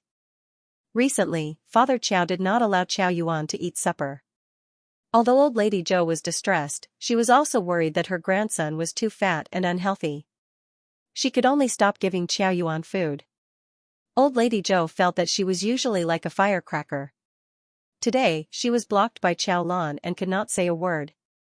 Seeing that Xiao Lan finished eating, Old Lady Zhou panicked when she thought about the dozens of dollars she spent on Xiao Lan's stomach. You can't finish such a big plate. You usually only eat so little. That was because he only had so little to eat. His body was already so hungry. What could he not finish? He was not afraid of gaining weight no matter how much he ate. Old Lady Zhou was at her wit's end. She only had one mouth left. Eat, eat, eat. You only know how to eat. You eat so much, but you don't know shit. You can't keep up with your studies. Your parents are so busy, but they don't even help you. Either you have the ability to find a rich man like your second sister and marry him, or you can study like Lulu. You can be arrogant in front of an old woman like me even if you can't do anything. The Lulu that Old Lady Zhou was talking about was second Uncle Qiao's daughter. She was in the same school and the same grade as Xiao Lan, but they were not in the same class. Last month, she was ranked 10th in the class. Her parents boasted that she was in the top 10 of the grade. Xiao Lan's second sister, Xiao Han, was just 20 years old this year. She married a divorced businessman who was almost 40 years old with a child. Recently, she gave birth to a son. Every day, she would think of ways to show off her son in front of her ex-wife. A few days ago, she even got into a fight with her ex-wife. Xiao Lan felt that she should not listen to Old Lady Zhou anymore. She was afraid that her worldview would collapse. Old Lady Zhou talked a lot, but Xiao Lan still ate calmly. Old Lady Zhou looked at her leisurely appearance and was so angry that her chest hurt even more. Old Lady Zhou's heart ached because of the piece of meat. She stayed up all night to complain to Father Qiao when he came back. I bought it especially for Yuan, but it was eaten up in the blink of an eye. I said I would leave some for Yuan, but there was nothing left. Father Qiao frowned. Mother Qiao quickly said, it's just a piece of meat. What's the point of eating it? If Yuan wants to eat it, he can just buy it tomorrow. It's not that much money. If others hear this, they will think that we can't even afford a piece of meat. Old Lady Zhou's lungs hurt. Wasn't this implying that she was stingy? I bought this for Yuan. Old Lady Zhou repeated angrily. Yuan's father made delicious food for him at the shop today. He doesn't care about beef, Mother Qiao retorted. Father Qiao wanted to say something, but when he heard Mother Qiao's words and remembered that his son said today's meal was delicious, his mood instantly improved. Once he was in a good mood, he immediately felt that Old Lady Zhou's shock was not a big deal. Moreover, Father Qiao's stinginess with money was not even 1/10 of Old Lady Zhou's. Old Lady Zhou was so angry that her head hurt when her son spoke up. In the past, Mother Qiao gave birth to 3 daughters in a row. Old Lady Zhou scolded Mother Qiao every day for not being able to give birth to a son. Father Qiao also scolded Mother Qiao. Because of this, Mother Qiao always felt that she owed the Qiao family. It was because she was useless and cowardly. Later, Mother Qiao finally gave birth to a son. She finally turned the tables and her status in the family skyrocketed. Father Qiao's dislike of Mother Qiao also disappeared because he had a son. Later on, because he got a lot of money from his 2 daughters, he treated Mother Qiao even better these few years. Her daughter-in-law was a shrewd person. Once she saw that her son's attitude had changed, she changed her way of going against her. A few years ago, her son was very obedient to her, but these few years, he became more and more obedient. Old Lady Zhou gritted her teeth in hatred. Madame Chow was in a good mood when she saw old lady Zhou's aggrieved expression. In the past few years, she had become more and more proficient in the battle between mother-in-law and daughter-in-law. After saying that, she added, "Our family is rich now. Mom is really too stingy. It's just a few dozen yuan. I'll make it up to you later." Old lady Zhou retorted without hesitation, "Make up for what? It's my son's money." Old lady Zhou's father was unhappy with the Chow Lan when he heard what she said. However, he was immediately frightened by old lady Zhou's words. When he saw his wife's hurt face, he felt that his mother had spoken without thinking. He glanced at old lady Zhou unhappily and told her to stop talking nonsense before turning to comfort his wife. Old lady Zhou watched her son and daughter-in-law enter the house. Her mouth was agape for a long time before she went back to her room, clutching her heart. She was so angry that she couldn't sleep. She couldn't sleep for the whole night. Chow Lan didn't know that old lady Zhou had been angered again. After a good night's sleep, she woke up early. Madame Chow had just woken up and was going to the bathroom. When she turned to see Chow Lan, she remembered how she had embarrassed old lady Zhou yesterday. She was in a good mood and took out 200 yuan from her wallet to give Chow Lan. "Is your meal card almost out of money? You don't even know how to breathe when you don't have money. You're so skinny that it's as if I've abused you. Take the money and don't let your grandmother see it. If she sees it, she'll nag again." After she finished speaking, she didn't care about what Chow Lan said. She yawned and went back to her room to sleep. Chow Lan looked at the money in her hand and then looked at Madame Chow. She turned and left. Not bad. Her meals were guaranteed again. Chow Lan came to the classroom before 6:20 in the morning. During the morning self-study, she could only memorize Chinese and English. However, the time before the morning self-study was free to arrange. Recently, Chow Lan had been memorizing politics, history, and geography. Although she had only been studying for a month, there were only 10 days left until the midterm exam. If she wanted to get a good ranking, Chow Lan had to work harder. She arrived at school at 6:40 in the morning. It was not yet 6:20 in the morning. There were only a few boarding students in the class.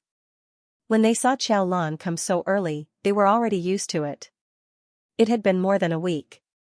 Chow Lan came early every day. She didn't try to talk to the boys who were close to Xianxia like before. Recently, she was reading books and seemed to be quite serious. Students lived in groups. Generally speaking, boarding students were worse off than day students. Except for a few who were good at their studies, the rest of the boarding students had almost never interacted with Chen Yaoyang and Qin Yang. Therefore, they didn't know much about Qin Yang's behavior of alienating Chow Lan. After a while, when they saw Chow Lan, they could even make eye contact and say hello. Chow Lan wanted to memorize political knowledge today. However, the class was very quiet.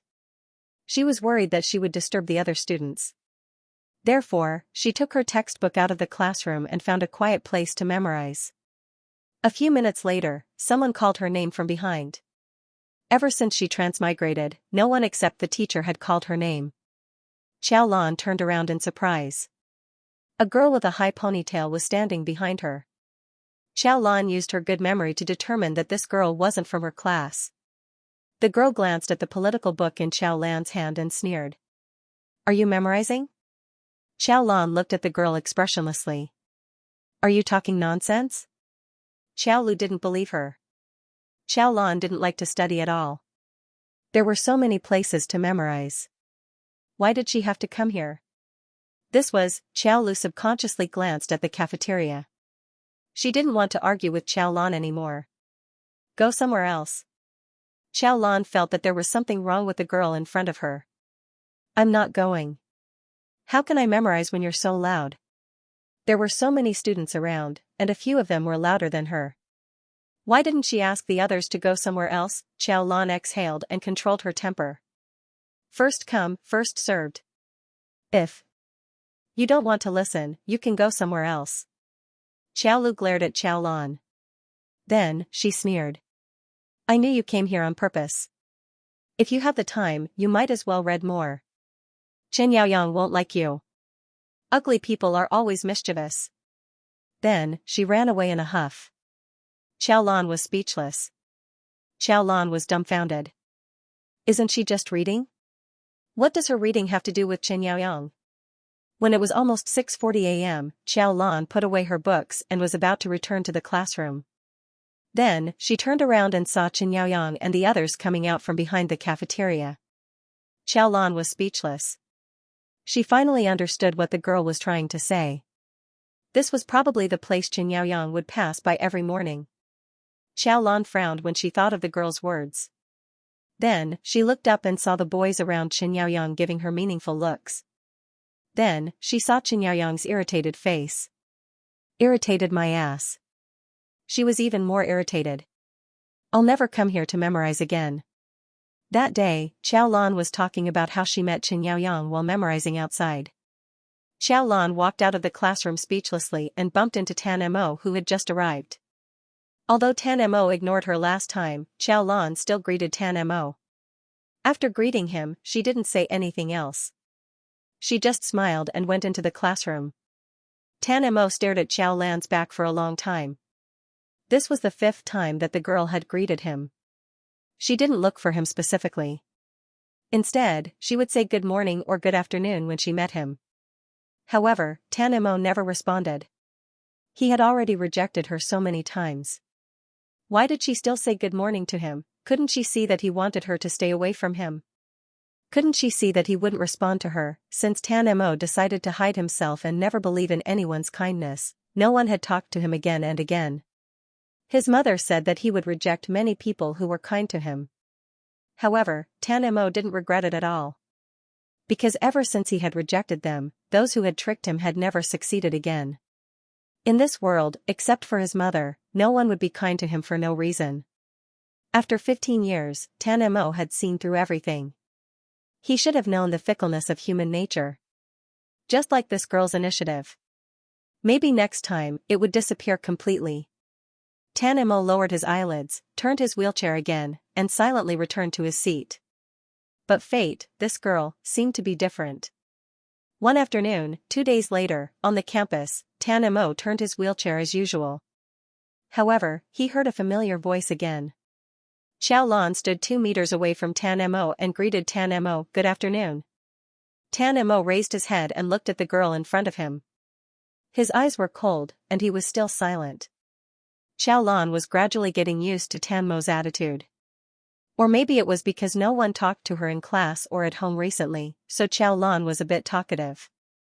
Xiaolan took a step closer to Tan Mo. Let me push you. Tan Mo's fingers tightened on the wheelchair for a moment. He looked like he was facing a great enemy. Go away. He didn't care what this girl's name was, but he couldn't help but care about why she approached him again and again. For Tan Mo, all the people who took the initiative to care about him were a kind of hidden persecution. Xiaolan looked at Tan Mo, who suddenly became nervous. She remembered that day when she took the initiative to push Tan Mo. She felt a bit regretful. It was obvious that Tan Mo was very resistant to people getting close to him.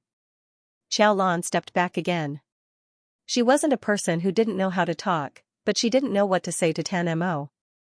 She was always afraid that she would say something wrong, so she turned her head and looked at Tan Mo. His long hair covered his eyes, his nose was high, and his lips were drawn into a cold arc. They were slightly dry. Dry lips. Xiaolan looked at the cup in her hand. She thought for a while and said, "Do you want to drink some water? I can get you a cup." As soon as she finished speaking, Tan Mo's pupils suddenly shrank, as if he had heard the cruelest and most terrifying words. His fingers grabbed the wheelchair tightly, and the wheelchair moved away from Xiaolan in an instant. Tan Mo's voice was as cold as the winter of the 12th lunar month. No need. Stay away from me. Xiaolan stared blankly at Tan Mo's back. Even though Tan Mo only said 2 words, Xiaolan still understood that Tan Mo was angry. Her words made Tan Mo angry. However, Xiaolan thought again and again, but she couldn't remember which one of her words had touched Tan Mo's sore spot. She only said 3 words. Xiaolan analyzed the 3 words in her mind again and again, but she still couldn't figure it out. What did she say wrong? For Tan Mo, who was young and didn't know how to distinguish between good and evil, drinking water was often a nightmarish prank. For Tan Mo, who had been in a car accident and had his legs disabled, it was an unspeakable shame and a fate worse than death. When he was young, his classmates would pretend to be kind and call him away. Then, they would secretly add something that would make people's scalp numb in Tan Mo's cup of water, or mustard, or a handful of soil, or a worm, or something even more disgusting. He had once choked on mustard and coughed nonstop, almost suffocating.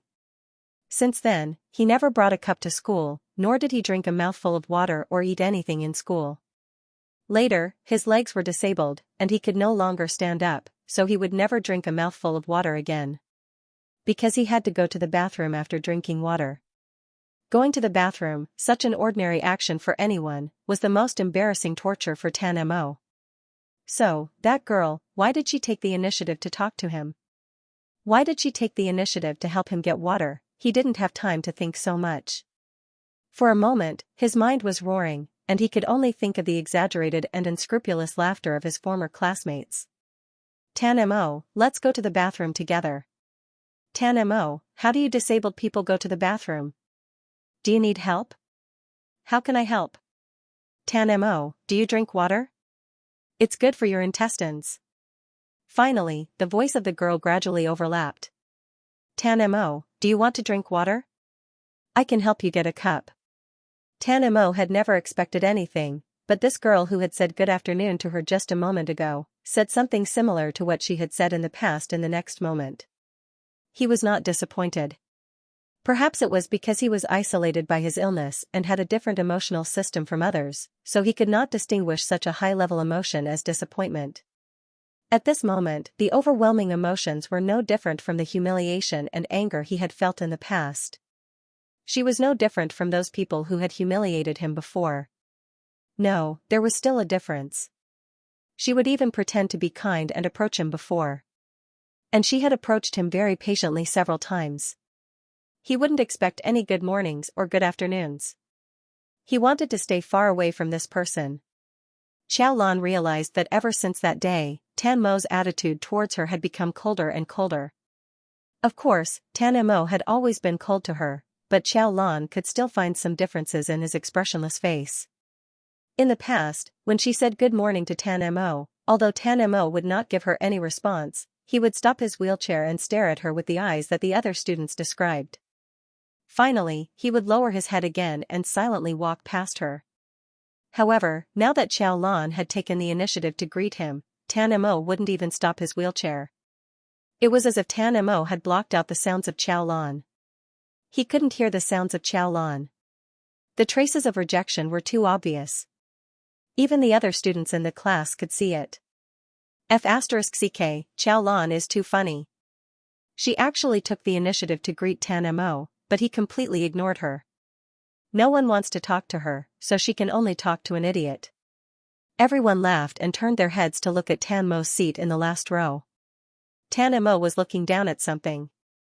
Even Song Yao, who had the best English grades, couldn't read the densely packed English words without hindrance. This was a world classic, Wuthering Heights. He couldn't quite remember why he picked up this book again. Perhaps it was because of the malice hidden behind Xiaolan's kindness, which made him suddenly think of the main character of this book, Heathcliff's gentleness under his hatred. Actually, there wasn't much of a connection between the two, but he somehow connected the two together. He lowered his head to look at the book and happened to see a sentence. When your soul enters the grave, do you still want to live? After his mother died, after his legs were crippled, he asked himself every day, do you still want to live? Only loneliness belongs to you. This sentence was really well said. He had nothing. Family, friendship, health, perception of emotions, and dignity. He had none of them. From the beginning to the end, only loneliness belonged to him. The heat in the north in November had gradually dissipated. Frost had formed on the gradually withered grass in the morning, and the slightly cool autumn wind in the sky intersected with each other. But for the students, it didn't seem to be any different. They were even a little happy that the scorching heat had finally passed. This kind of mild weather was the most comfortable. The PE class in the first year of high school hadn't been taken over by the other teachers, so it still belonged to the students. There was a PE class in the afternoon. After the last class in the morning, Li Fan and the others began to shout to remember to dribble in the afternoon. Class 2 also has a PE class in the afternoon, so we can play a game. This was said to Chen Yaoyang. Naturally, Chen Yaoyang had no objections. He had always been the star of the school. Not only was his studies top-notch, but he was also the center of attention on the court. The few of them walked out with their arms around each other's shoulders. The girls also packed up their things, including Xiao Lan's deskmate, and walked out of the classroom together. Xiao Lan was still sitting in her seat, writing something with a pen in her hand. Just pretend, a short-haired girl sneered. Sigh, Xiao Lan has been really diligent recently. I heard that she comes especially early every morning to memorize books. Memorize my ass. She's deliberately waiting outside for Chen Yaoyang. Besides, with her background and brain, it's useless even if she really learns. Everyone has to have some self-awareness. Why don't you think she has any self-awareness? There's no other way. For someone like her who is poor, ugly, and bad at studying, there's no other way but to make up for it in her studies. The few of them laughed and then changed the topic. What kind of girl do you think Chen Yaoyang likes? Someone like Song Yao. I seem to remember that Chen Yaoyang said that he likes smart girls. Song Yao's grades are good. How can Chen Yaoyang not like her? Besides, she's so beautiful and comes from a rich family. I don't think so. Song Yao likes Chen Yaoyang so obviously. Chen Yaoyang also didn't confess. I don't think he likes her, who cares? In the afternoon, we'll watch Chen Yaoyang play basketball together during PE class. It seems that class 2 also has PE class. We can also see Haoying. Do you guys want to buy some water in the afternoon? The few of them laughed at the meaning behind buying water. It was fine as long as they understood. When most of the students in the classroom had left, Xiao Lan walked out of the classroom. She read for a while more. The midterm exam was getting closer and closer. She still didn't have much confidence in physics. After all, she used to be a liberal arts student and had long forgotten about physics. Besides, physics mainly relied on understanding. It was still a bit difficult to rely on self-study. She turned her neck and looked back. Tan Mo had already left. Xiao Lan leaned back in her chair and let out a long sigh. It had been a few days since the last time. Xiao Lan finally understood what she had said wrong. That day, she had only said 3 sentences. Tan Mo didn't react to the first 2 sentences. It was only after she asked him if he wanted to drink water that Tan Mo's entire person became strange. What exactly did the 2 words drink water touch on about Tan Mo? During yesterday's IT class, Xiao Lan finally came into contact with the internet. She went online and searched for Asperger's disease. Finally, she had a general understanding of this disease. Xiao Lan had a rough idea of one point. The internet said that people with Asperger's disease, especially children, were easily bullied because they didn't fit in with other children. According to statistics, 90% of children with Asperger's disease had been bullied by their peers in childhood. This could easily lead to a result, which was paranoia. Because they had been bullied too. This kind of result couldn't be more normal. As long as there were words with intentions, they would stimulate Tan Mo's nerves. Tan Mo was so sensitive to the 2 words drink water. Perhaps it was because someone had hurt him by drinking water. Xiao Lan felt a little guilty. She didn't mean it, but it was true that she had hurt Tan Mo. In addition, after observing Tan Mo for a few days, Xiao Lan realized that Tan Mo never brought a cup of water to school. He also never left his seat, even if he went to the restroom. Xiao Lan realized in hindsight that going to the restroom wasn't easy for Tan Mo. Not only was it not easy, but he might also be ridiculed by his classmates. Xiao Lan felt even more guilty.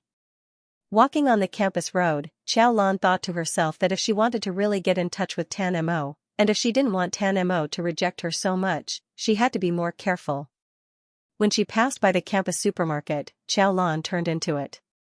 After buying the pen refill that she originally wanted to buy, she also bought a lollipop. Because she was in a hurry, she didn't see that there were a few classmates buying water in the supermarket. As soon as the girls turned their heads, they saw Xiao Lan buying candy. They hurriedly called out to the girls who were with them. After Xiaolan left, they all started talking. I knew that she couldn't take it anymore. In the past, Xiaolan bought candy every day to please the boys and girls in the class. She hadn't bought any before, but for the first time in a few days, she actually bought some again. If it wasn't because she couldn't take it anymore and wanted to please Xianxia and the others, what else could it be? The few of them became excited. After buying the water, they ran into the classroom. Xianxia and the others were talking in the classroom. Xianxia was holding the basketball that Xianxia brought and kept praising the ball. The few girls squeezed over, glanced at Xianxia, and then said to Xianxia, "Guess what we just saw?" "What?" Xianxia wasn't interested. His attention was now all on the basketball. "We just went to the supermarket to buy something and met Xiaolan." As expected, Xianxia turned his head. Xiaolan was buying candy. Xianxia slammed the basketball on the ground and couldn't hold back his smile. F***ck, she finally couldn't take it anymore, right? I knew it. She's that kind of person. After saying that, he laughed and sat on the basketball and glanced at Xianxia. "Besides, Yaoyang is here." Xianxia cursed and kicked the basketball away. "Shut up if you don't know how to talk." The few of them laughed, especially Xianxia, who laughed especially loudly. Xiaolan walked into the classroom with candy in her pocket. She felt that there was something wrong with the atmosphere in the classroom today. But she didn't think too much about it. Maybe it was because there was a physical education class in the afternoon, and everyone was excited. After all, the previous 2 physical education classes had been changed to self-study because of the rain. Today, the sun was shining brightly. The physical education class was the last class in the afternoon. After the second class, the students in the class rushed downstairs one by one. Xiaolan tidied up her things and looked back habitually. Tan Imo hid himself in a small shadow behind the wall with his head down. He didn't fit in with the lively classroom. Xiaolan packed her books and went downstairs slowly. The sports field was on the right side of the teaching building, separated by a road. The students gathered together and chattered. The sports committee member was calling for everyone to form a team. The physical education teacher knew that the students wanted to play basketball, so he organized the students to do a few sets of exercises and dismissed them. The students cheered and rushed to the field. Xianxia waited for the team to disperse before she turned to look for Xiaolan. She didn't know what to do these days. She was the one who brought Xiaolan to play, although her friends didn't like Xiaolan. Even Xianxia said that Xiaolan wasn't what she looked like. She was actually very scheming and asked her to stay away from Xiaolan. Xianxia was in a difficult position, especially after Xiaolan quarreled with her close friends. Xianxia was in an even more difficult position. If she took the initiative to ask Xiaolan to play with her now, her close friends would definitely be unhappy. But when she turned around and saw Xiaolan standing alone, she couldn't bear it. She was hesitating whether she should ask Xiaolan to play with her, but she was pulled away by a girl who was playing with her. "Why are you in a daze? Yaoyang and the others are going to play basketball." Xiangyao's thoughts were instantly attracted by Qianyaoyang's name. When she turned around again, Xiaolan was gone. Maybe he also saw Qianyaoyang and the others playing basketball. Xiangyao knew that Xiaolan liked Qianyaoyang, but there were too many people who liked Qianyaoyang. She was used to it. She even knew that a few of her close friends liked Qianyaoyang as well. The basketball court was very lively today. The boys played ball games while the girls watched. Even students from other classes came to watch the games, mainly because of 2 people. One was Qianyaoyang, the other was Haoying. Qianyaoyang was handsome and got first place in the grade in the first monthly exam. Since then, he had become a star in the whole school. Haoying was a star as soon as he entered the school. Haoying looked 70% like a famous actor at that time. When he first reported to school, even the sophomores and juniors came to see him. The 2 of them played basketball together. In a short while, the basketball court was surrounded by a circle of people. Xiaolan went around the crowded basketball court and quietly entered the elementary school building to go back to the classroom. She was not in the mood to watch a bunch of high school students play basketball. She was also not a masochist. She would rather go back to the classroom and read her books. The classroom was very quiet. Tan Mo was the only one reading. All the students went to the sports field for their PE class. He was the only one in the classroom. Tan Mo liked to be alone. There were no other people around. There was no noise. For Tan Mo, it was a rare relaxation. When he was alone, he read faster than usual. Moreover, he was not tense. Maintaining a forbidden posture for a long time with high-intensity concentration would make people physically and mentally exhausted. But the next moment, clear footsteps came into the classroom. Tan Mo's body suddenly stiffened. Someone came. He suddenly raised his head. Through the long hair on his forehead, he instantly recognized the person who came to the classroom. It was the girl who had been greeting him. But after he warned her to stay away from him last time, she never said good morning or good afternoon to him again. He guessed that it would be like this. It was reasonable. If it was a good intention, it should have given up after he rejected it again and again. If it was a bad intention, it should have retreated after he noticed it. But since it had already given up, why did it appear here again? Why was it here? Why was it that she could still smile at him like the previous few times? How could it be a good intention?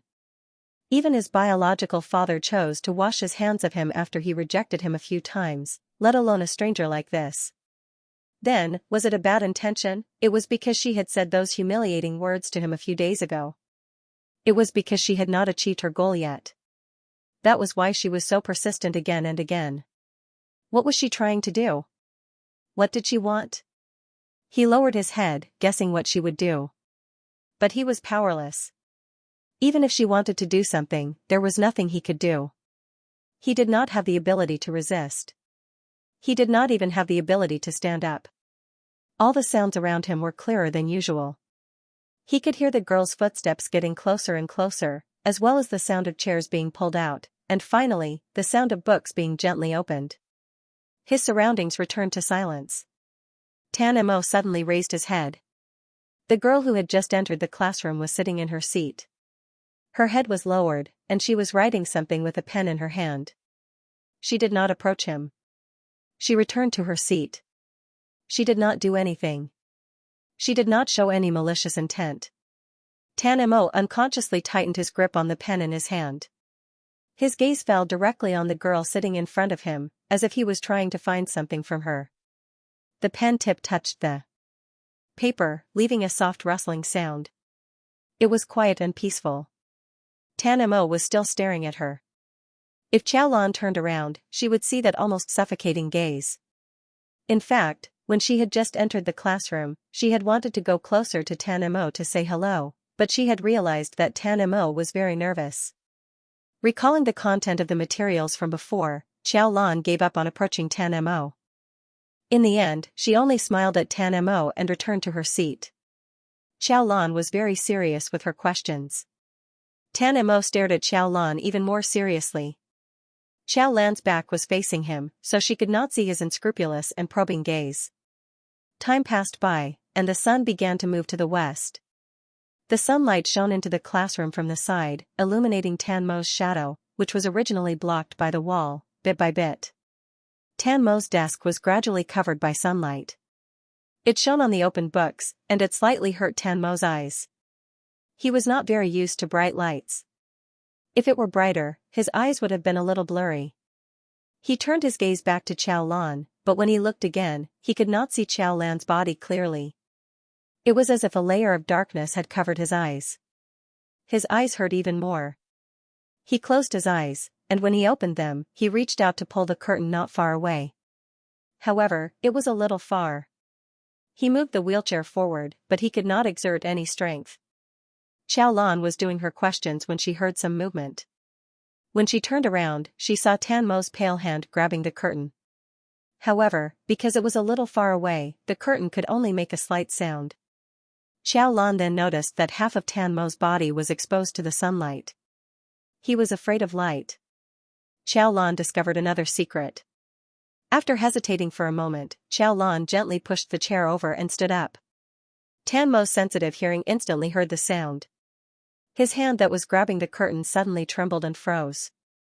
He heard her pull out the chair, and the sound of her footsteps was getting closer and closer to him. He raised his head stiffly and watched as she walked in front of him. She walked to the window, closed the window, and reached out to pull the curtain back. In an instant, all the dazzling light was blocked behind the curtain. The space that belonged to Tan Mo regained its former brightness. His vision that was a little blurry because of the sunlight also gradually returned to normal. He saw the corner of her lips slightly raised, and the dark eyes that were looking at him seriously. Her pupils were really dark. However, if Tan Mo could read other people's eyes like a normal person, then he would be able to see the faint smile hidden in those dark eyes. Tan Mo's body was still tense, but the feeling of being tense seemed to be different from before. Tan Mo lowered his head. After the other party said, "I'm sorry," he raised his head again. The girl with dark eyes sat on the chair in front of him, and their eyes were on the same level. "I'm sorry," the girl said. "I just wanted to talk to you that day. I'm really sorry for offending you, but I really didn't mean to." Tan Mo fixed his eyes on her, and didn't say anything. Xiaolan paused, and reached into her pocket. Finally, she took out a lollipop and put it on his desk. "I really didn't mean to. Can you forgive me?" Tan Mo still looked at her, and still didn't say anything.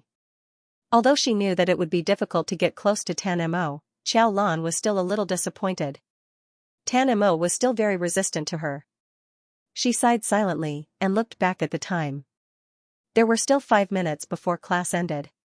She had to go down to gather. "I have to go down to gather." Xiaolan stood up, turned around, and walked towards the door.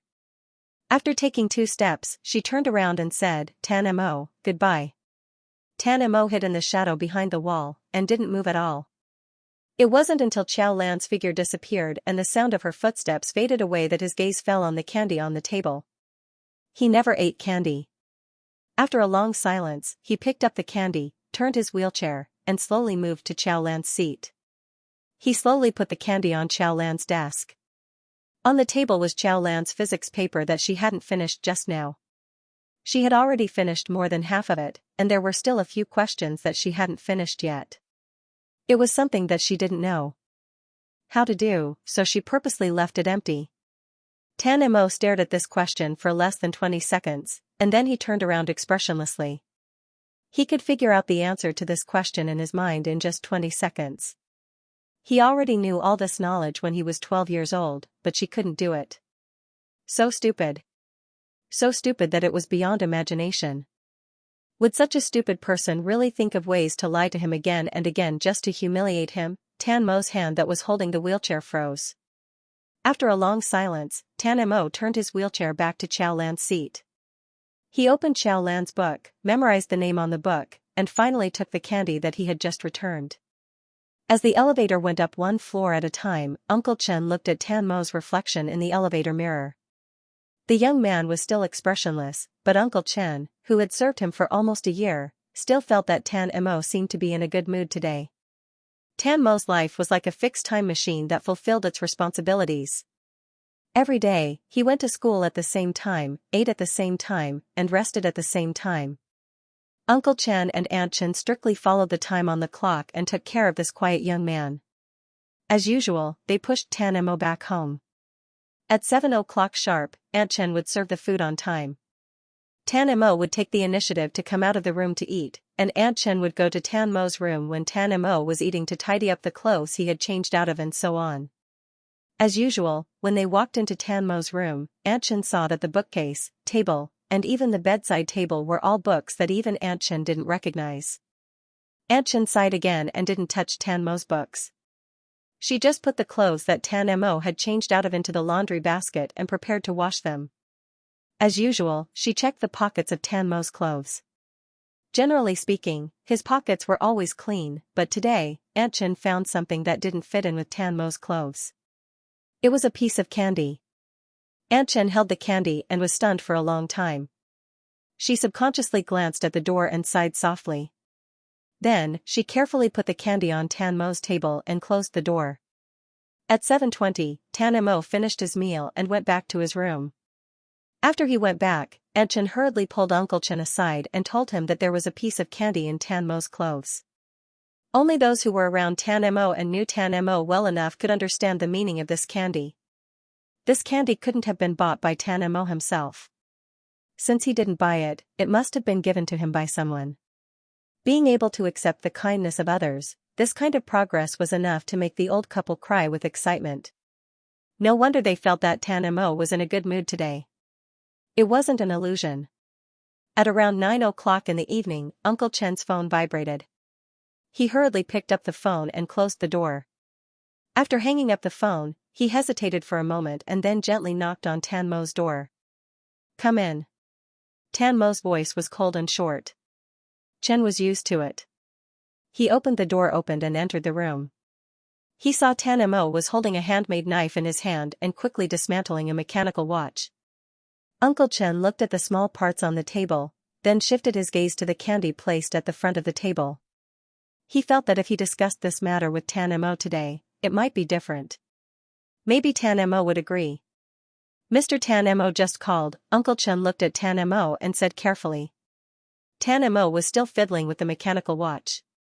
He didn't even raise his head. "What's the matter?" Mr. Tan Mo said that he contacted the top doctors in Germany.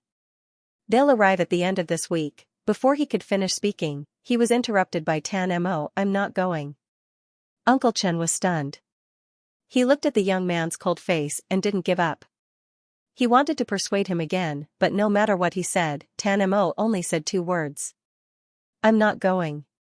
He didn't go to the hospital, didn't accept the doctor's examination, and didn't accept rehabilitation. It had been a year since Tan Mo's mother passed away and Tan Mo's legs were paralyzed. Tan Mo didn't go home or accept treatment. Mr. Tan Mo once forced him to do rehabilitation, but Tan Mo firmly resisted. He stabbed the handmade knife he used to dismantle the parts into his leg. Since then, no one dared to force him to accept treatment. Uncle Chen's expression turned gloomy. He silently left Tan Mo's room and shook his head at Aunt Chen, who had a concerned look on her face. They thought that Tan Mo looked different today and that he might agree to do rehabilitation. However, it was still the same. Tan Mo didn't accept treatment. He didn't want to stand up at all.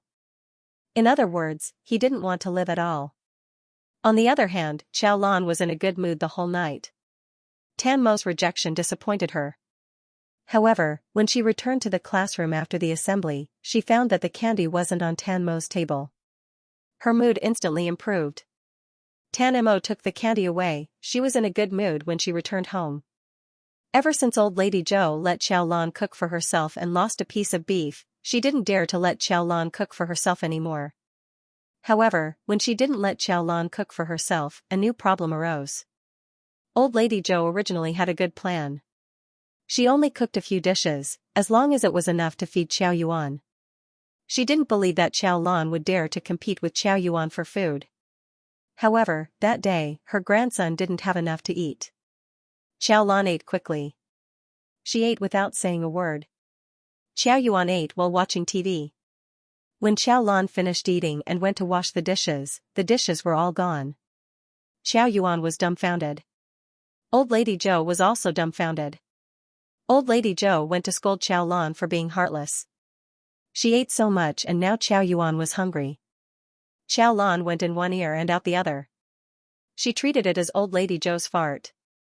After washing the dishes, she went back to her room. Old lady Zhou stayed up late to wait for Xiao Lan's parents to come back. Then, she complained to Xiao Lan's father, but Xiao Lan's mother retorted. "It's not like our family can't afford rice or vegetables. If it's not enough, can't we just cook more?" In an instant, she pushed the blame of Xiao Lan on old lady Zhou. "If you didn't cook so little, how could Xiao Yuan not be full?" Old lady Zhou wanted to slap Xiao Lan's mother in the face with her apron. In the past, before Xiao Lan's mother gave birth to Xiao Yuan, old lady Zhou could scold and hit her whenever she wanted. Now, she couldn't win in a fight. The most infuriating thing was that her son couldn't hear the hostility between them at all. He even thought that his wife was right and that his mother was too stingy. Old lady Zhou had 3 sons in total. It was because of this that old lady Zhou especially looked down on Xiao Lan's mother. Xiao Lan's father was old lady Zhou's youngest son and the one she doted on the most. She doted on him for decades in vain. Old lady Zhou went back to her room and thought about it. The more she thought about it, the more upset she felt. So, the next day, she ran away from home and went to her second son's house to complain. Xiao Lan's second son called Xiao Lan's father and scolded him for being an ingrate. He said that Xiao Lan's father didn't know what was good for him even though she took care of his son every day. Xiao Lan's father was embarrassed by his second brother's scolding. He also felt that Xiao Lan's mother was too much. My mother takes care of your son every day. She cooks and washes your son's clothes. It's fine if you don't understand, but you also complain that my mother doesn't serve him well. If you think she doesn't serve him well, you can serve him yourself. Xiao Lan's mother's eyes widened. Didn't old lady Zhou and Xiao Lan's father desperately want a grandson? Xiao Yuan is my son. Isn't he your son too? Xiao Lan's mother was no longer the yes man she used to be. She immediately quarreled with Xiao Lan's father. Meanwhile, old lady Zhou, who was staying at Xiao Lan's house, heard that her son and daughter-in-law had quarreled and gave each other a cold war. She then ran home, satisfied. That day, old lady Zhou was sent home by Xiao Lan's second son's family. Xiao Lan saw the arrogant girl and realized that it was Xiao Lu who had asked her to go elsewhere to study. Xiao Lu followed behind her mother, who was beautifully dressed. She had a sense of superiority as a city dweller entering the countryside. When she saw Xiao Lan, she was even more proud. She looked down on Xiao Lan. Her parents were uncultured. She wasn't as pretty as she was and couldn't compare with her in terms of academics. Xiao Lan's mother washed the fruits with a black face. After washing the fruits, she stuffed the plate of fruits into Xiao Lan's hands. You're like a wooden stake. Hurry up and take the fruits out. Oh. Xiao Lan walked out of the kitchen with the plate of fruits. In the living room, old lady Zhou was sitting in the middle of the sofa. Xiao Yuan and Xiao Lu were on either side of her. Second Uncle Xiao was angry with his younger brother but treated his niece well. He smiled and asked Xiao Lan to sit down. When Xiao Lan sat down, old lady Zhou couldn't sit still. Why was Xiao Lan sitting here instead of serving people in the kitchen? Was this where she could sit? Just as she was about to ask Xiao Lan to go in, Xiao Lu reached out and picked up an apple. Old lady Zhou hurriedly said, "This apple has a thick skin. Let Xiao Lan peel it before you eat." Xiao Lu looked disgusted. She passed the apple to Second Aunt Xiao and asked her mother to peel it for her. Second Aunt Xiao quickly peeled the apple. After cutting it into several pieces, she gave everyone a piece. Xiao Lan also took a piece. Old lady Zhou glared at Xiao Lan. You're already so old, yet you still want your aunt to serve you. You only know how to eat and eat all day. You don't even know how to serve people and have a bad temper. No man will want you even if you lose money in the future. These words were unpleasant to hear. Second Aunt Xiao was not used to her mother-in-law speaking so vulgarly, especially when she was talking about serving or not serving in front of the child. Her face was a bit embarrassed as she said, "Mom, what are you saying? In this society, if girls study hard, they won't be worse than boys when they come out." Old lady Zhou pointed at Xiao Lan. How can she compare to your Lulu? Look at her. She looks like a student. It's a waste of money to let her study. She ranked last in class in the last exam.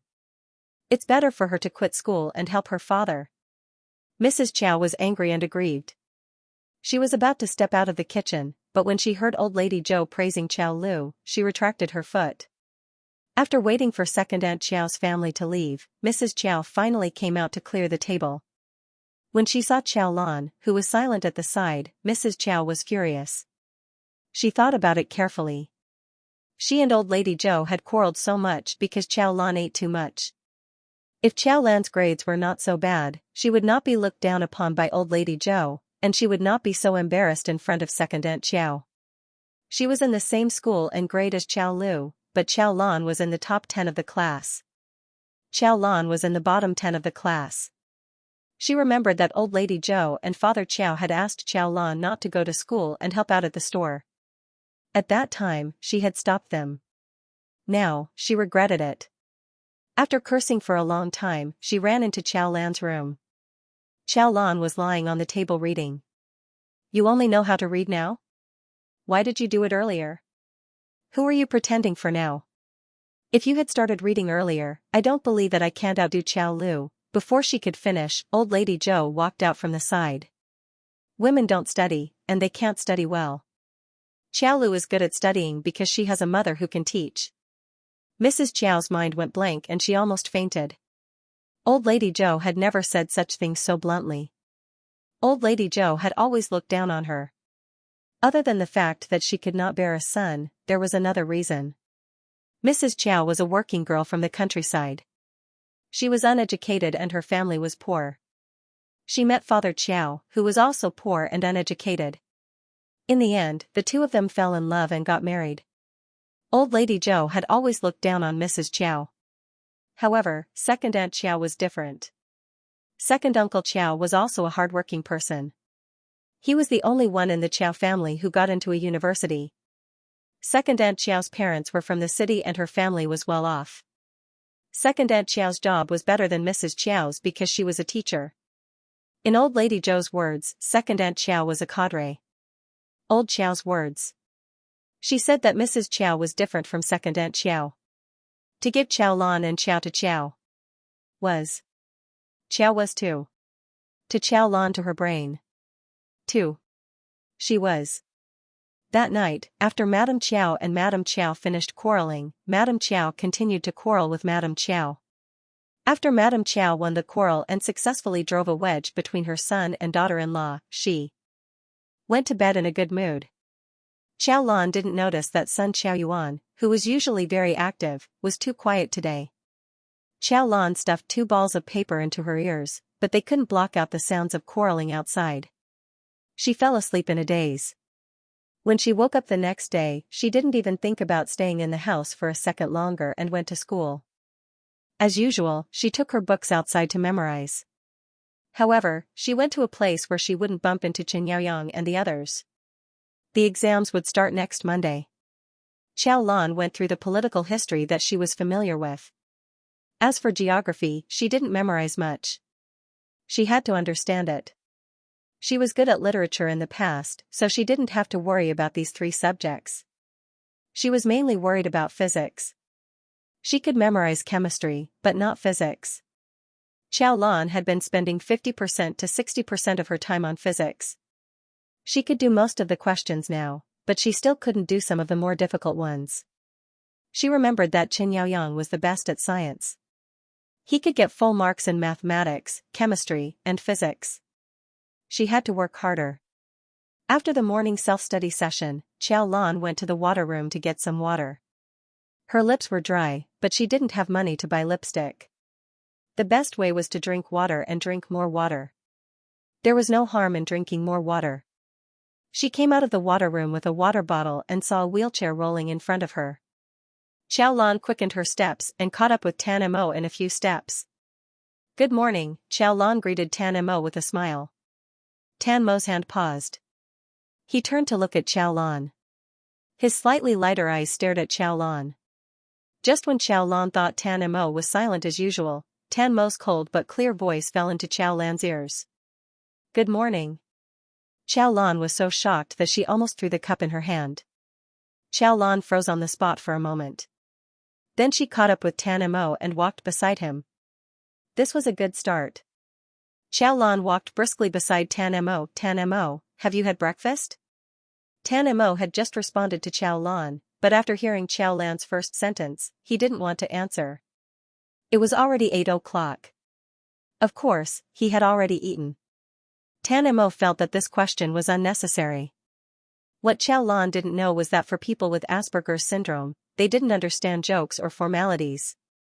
Anything that had nothing to do with serious matters would make them very confused. They didn't understand why people would say such meaningless things. However, Tan Mo didn't understand either. For thousands of years, this was the most common greeting used by Chinese people. Tan Mo didn't answer. Chow Lan thought that Tan Mo didn't hear her, so she asked again. Tan Mo's eyes were filled with indescribable confusion and impatience. However, he still pursed his lips in the end. "Yes. The midterm exam is next Monday. Are you going to take it this time?" "Nope." "Why?" Chow Lan asked. Tan Mo definitely knew all these subjects. It was written in the book that Tan Mo's IQ was far higher than normal people. His memory was even scarier. He had been reading since he was young. He wasn't a fool like his classmates said. He was a genius. Other than being brought to the United States for treatment by his mother when he was young and his language wasn't very good, the rest of the subjects in high school were too easy for Tan Mo. Tan Mo didn't answer her again. Because of his conversation with Xiaolan, Tan Mo, who was already eye-catching, became even more eye-catching today. Some people pointed and said that there was actually someone talking to Tan Mo. Some people whispered and asked who the girl was. The person next to them shook her head. I don't know. Coincidentally, a girl from the same class passed by and saw Xiaolan talking to Tan Mo. She couldn't stop laughing. Xiaolan is really sick these days. She talks to Tan Mo every day. Her brain must be damaged. Tan Mo heard everything. Tan Mo's hand that was holding the wheelchair tightened. His fingers trembled slightly as he tried to increase the distance between the wheelchair and Xiaolan. However, he heard Xiaolan's calm voice. Tan Mo, what book were you reading yesterday? Those two girls were talking so loudly just now. Didn't she hear it? She definitely heard it. If she heard it, why did she still talk to him? Because when she talked to him, they all said that she was sick. How could she still maintain such a normal tone? Tan Mo couldn't help but want to question her, but for some reason, he didn't ask. He lowered his head to hide the emotions in his eyes and said in a low voice, Wuthering Heights. I read it too, but I read the translated version. I still don't understand the original English. By the way, Tan Mo, did you eat the candy I gave you yesterday?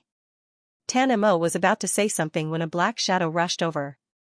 A tall boy who was about 1.9 meters tall blocked Xiaolan's way and shouted Xiaolan's name in a rough voice. Xianxia waited for a whole day, but Xiaolan didn't give him any candy. The group of boys were all betting on how Xiaolan would apologize to him. He was also waiting, but in the end, nothing happened. Xianxia couldn't hold it in anymore. A group of people were talking about this just now, so Xianxia couldn't hold it in anymore and directly went to question Xiaolan. Where's the candy? Xiaolan was really baffled. His good temper towards Tan Mo disappeared in an instant. Annoyance was written all over his face. What candy? Why are you pretending to be confused? You bought me candy. Tan Mo, who was sitting in a wheelchair, suddenly paused when he heard this. He reached out and pressed his hand against the pocket of his school uniform. There was a candy in the pocket of his school uniform. Xiaolan gave it to him yesterday. He suddenly felt that it was a bit funny. So Xiaolan didn't just give him candy to eat. Tan Mo rolled his wheelchair and silently walked back to his seat. But then he heard a gradually familiar voice behind him. What's wrong with me buying candy for you, Xianxia? Paranoia is an illness. It needs to be treated. Even Tan Mo, who couldn't be more insensitive to emotions, could hear the mockery in this sentence. Tan Mo's face still didn't show any expression, but he touched the candy in his pocket again. He had never eaten sweets before, but at this moment, he really wanted to taste them. Xianxia waited for 2 days and even made a bet with his friends. In the end, Xiaolan told him that he was suffering from paranoia and asked him to treat it. Perhaps it was too shocking to hear Xiaolan say this, but Xianxia did not fly into a rage. Instead, he stood there dumbfounded. Li Fan and the other boys who had a good relationship with him looked at Xianxia and then at Xiaolan. As for the girls who had told Xianxia about it, their expressions changed slightly. Xianxia recovered from his shock and chased after Xiaolan. If you didn't buy it for me, then who did you buy it for? Then he turned to look at Xianxia. Xiaolan would never buy candy for herself. Her family was poor. Even if she wanted to buy candy for herself, she would buy the cheap ones. Therefore, since she bought it, it must be a gift. As for who to give it to, Xianxia's first thought was Xianxia. Everyone knew that Xiaolan liked Xianxia. Xianxia wanted to kick Xianxia. Where was his brain? Xiaolan and Xianxia had a rare consensus. She also felt that Xianxia was brainless. She looked up at Xianxia and said, "What does it have to do with you? Was his family even poorer than Xiaolan's family?" Why did he have to ask others for a lollipop every day if he could not afford it? She did not want to talk to Xianxia anymore. She walked around Xianxia and went back to her seat. Li Fan and the others were afraid that Xianxia would hit Xiao Lan because of his temper. It was not a big deal for classmates to quarrel, but it was too embarrassing for a big boy to hit a girl. Therefore, they pulled Xianxia out of the classroom. Before Xianxia was pulled out of the classroom, he suddenly looked back at Xiao Lan. He didn't want to do anything to Xiao Lan. He was probably crazy. When Xiao Lan looked up at him just now, Xianxia actually thought that Xiao Lan's eyes were very beautiful. Her eyes were very dark, and the corners of her eyes were upturned. He couldn't describe them, but they were really beautiful. Perhaps it was because Xiao Lan's behavior today had scared everyone in the class, or perhaps it was because mentioning this matter would make Xianxia mad, but the girls who had been mocking and ridiculing Xiao Lan before no longer talked about Xiao Lan behind his back. Instead, they all focused on next week's midterm exam. Today was already Friday, and there would be an exam on the weekend. Other than the exam, there was another topic that everyone was more excited about, which was changing seats. Changing seats had always been a very exciting thing for the students. Especially in the first year of high school, when the number of boys and girls in the class was relatively balanced. After the first monthly exam, everyone had a general understanding of their own level in the class. In fact, they could almost estimate the range of their deskmates, especially the top few and the bottom few. The bottom few students were somewhat dissatisfied. If poor students sat together with poor students, they would definitely become worse. Then wouldn't the poor students have even less motivation to study? Compared with the poor students, the top students had a much better attitude, especially the top students like Chen Yaoyang, who had ranked first in the last exam. Almost everyone believed that Chen Yaoyang's first place was stable. After all, he had scored nearly 30 points higher than the second place in the last monthly exam. A few boys who had a good relationship with Chen Yaoyang winked at Chen Yaoyang and joked, "You say that the teacher is simply trying to pull strings between you and Song Yao. You're ranked second in Song Yao's first time, so you're in the bag." Li Fan was even more exaggerated and sighed that Chen Yaoyang was going to abandon his brothers to pursue his own happiness. Chen Yaoyang laughed and scolded, but he didn't refute. He really wasn't too worried about the first place. As they talked, they didn't know how to talk about Xiao Lan. Someone said, "Did you guys notice that Xiao Lan is really serious about her studies recently? She reads every day after class. The last 2 times she was called by Lao Lu to have a dictation, she actually got the words right. Memorizing words is not a skill. If she gets it right, then she gets it right. Isn't she studying recently to cover up her embarrassment of being isolated? No. I think she wants to study hard and become Yao Yang's new deskmate." As soon as he finished speaking, everyone burst into laughter. "I think she might really think so. Previously, you saw that she didn't even read at all." When the teacher said to arrange the seats according to the ranking, it was as if she was injected with chicken blood. But with her background, before he finished his sentence, everyone already understood what he meant. No matter how serious Xiao Lan was, she would only go from the bottom to the bottom. It was too whimsical for her to want to be in the top few and even sit at the same table as Chen Yaoyang. Whimsical Xiao Lan did another physics paper. Before she transmigrated, she had never studied so seriously. 2 days ago, Xiao Lan found the previous monthly exam paper and redid it. She felt that the difficulty was not very high. Xiao Lan used to go to high school in S province. It was the top school in the province where the college entrance examination was. She grew up in an orphanage without parents.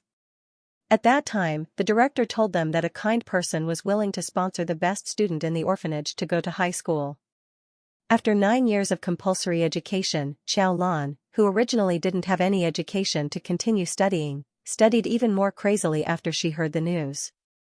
Later, she got what she wanted and continued to go to high school. It was the best school in the province. In that kind of school, Xiao Lan could even stay in the top 3 of her grade. However, Xiao Lan didn't dare to be too careless. She still prepared to revise on the weekend. When she went home that night, she didn't see Xiao Yuan. Xiao Yuan went to the small restaurant to eat. Old Lady Zhou reluctantly cooked 2 dishes for Xiao Lan. 1 meat dish and 1 vegetable dish. There was so little meat in the meat dish that it could be counted. The small restaurant wasn't open on Saturdays and Sundays, so Xiao Lan's parents didn't have to prepare for the next day. They came back earlier. Before 10 p.m., Xiao Lan's mother came back with Xiao Yuan.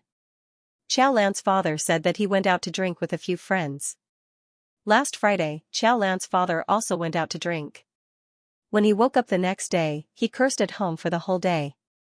Of course, almost all of his curses were directed at Xiao Lan. In the end, Xiao Lan's father went out to drink again this week.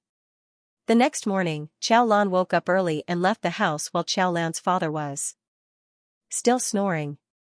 For the past 2 days, Old Lady Zhou and Xiao Lan's mother had been quarreling. Xiao Lan's father couldn't persuade them, so he vented his anger on Xiao Lan. When he woke up today, he might go crazy again. A few days ago, Old Lady Zhou proudly said that Xiao Lan's father almost beat Xiao Lan to death when he woke up after drinking because Xiao Lan's mother couldn't give birth to a son. Xiao Lan was really afraid that Xiao Lan's father would beat her up. Instead of worrying in this foul house, she might as well go out and be free. When Old Lady Zhou, Xiao Lan's mother, and the others woke up, they realized that Xiao Lan was no longer at home. Old Lady Zhou casually began to nag again. She disappeared early in the morning. She's getting wilder and wilder. Her grades are so bad. She doesn't even know to study more during the holidays. Lulu got into the top 10 in her grade and still has to study during the weekends. Xiao Yuan, who had just woken up, heard Old Lady Zhou praising Xiao Lu again. Her chubby face instantly looked constipated. She got into the top 10 in her grade. Xiao Lu was shameless. She only got 10th in her class and bragged to everyone that she got into the top 10. I know how to coax an old woman like you who doesn't know anything. Xiao Yuan rarely spoke up for Xiao Lan. Third sister has been reading recently. She's quite serious about her studies. She's probably doing something shameful in her room. She locks the door every day like a thief. Look at her, she looks like someone who reads books and studies. Moreover, her brain is just like her mother. She can't even count clearly. What can she learn? Lulu can even get into the top 10 of her class. If she can get into the top 10, I'll kneel down to her. Then hurry up and go to Xiao Lu's house. Don't stay at my house. Xiao Yuan angrily slammed the door. Old Lady Zhou was dumbfounded when she saw her grandson suddenly throwing a tantrum at her. What was going on? What did she say? Why was her grandson so angry all of a sudden? Xiao Yuan's mother watched from the side for a long time as if she was watching a show. She sneered and went into the room to coax her son. As a result, during lunch, Xiao Yuan's attitude towards Old Lady Zhou became even worse. Old Lady Zhou couldn't figure out the reason. Her son was still sleeping after drinking, so her grandson couldn't bear to scold him. When Xiao Lan came back for lunch, he started to vent his anger on her. She's been away from home all day like a wandering dog. She's nowhere to be seen so early in the morning. She doesn't know how to help, but she's very active in eating. Xiao Lan, who originally wanted to take a nap, immediately left the house after lunch. She was going to spend another day in the library. A Bentley passed by on the road. Tan Mo, who was sitting in the car with an expressionless face like a statue, suddenly saw a familiar figure on the side of the road. His eyes, which had been calm all the time, finally moved a little. Because Tan Mo had stared at that figure too many times, he immediately knew that the person was Xiao Lan. Tan Mo's father, who was sitting on the other side, noticed his son's movement and glanced out the window. There were people coming and going, so there was nothing to see. His heart skipped a beat. Did you see a friend? Tan Mo was silent for a moment. He lowered his eyes. No. Taniwei, who was sitting in the front passenger seat, sneered. The whole school, including the junior department, knew that there was a fool in school called Tan Mo. Who would be friends with a fool? Tan Mo's father didn't react. He continued to communicate with his son, who wasn't very close to him. He glanced at Tan Mo's hair, which covered his eyes. Your hair is too long. It doesn't look good. I'll take you to get a haircut tomorrow. Tan Mo was expressionless. No. You have a midterm exam next week. Are you going to take the exam this time? No. Tan Mo wouldn't go no matter what. Tan Mo's father didn't give up and continued to persuade him. Tan Mo's eyes were still looking out the window. At first, he would say no, but later on, he wouldn't reply to Tan Mo's father. The more Tanny Wei looked at him, the more sullen she felt. Her father was already so good-tempered, but Tan Mo didn't know how to appreciate it at all. Moreover, her father was also very bored. If a fool like him went to take the exam, he might not even know how to write. Wouldn't the exam be a disgrace? She thought about how her father had asked her to take care of Tan Mo in school. They weren't in the same grade. How could she take care of him? Moreover, she didn't want people to know that she had a stupid, crazy, and disabled brother. In the blink of an eye, a weekend had passed.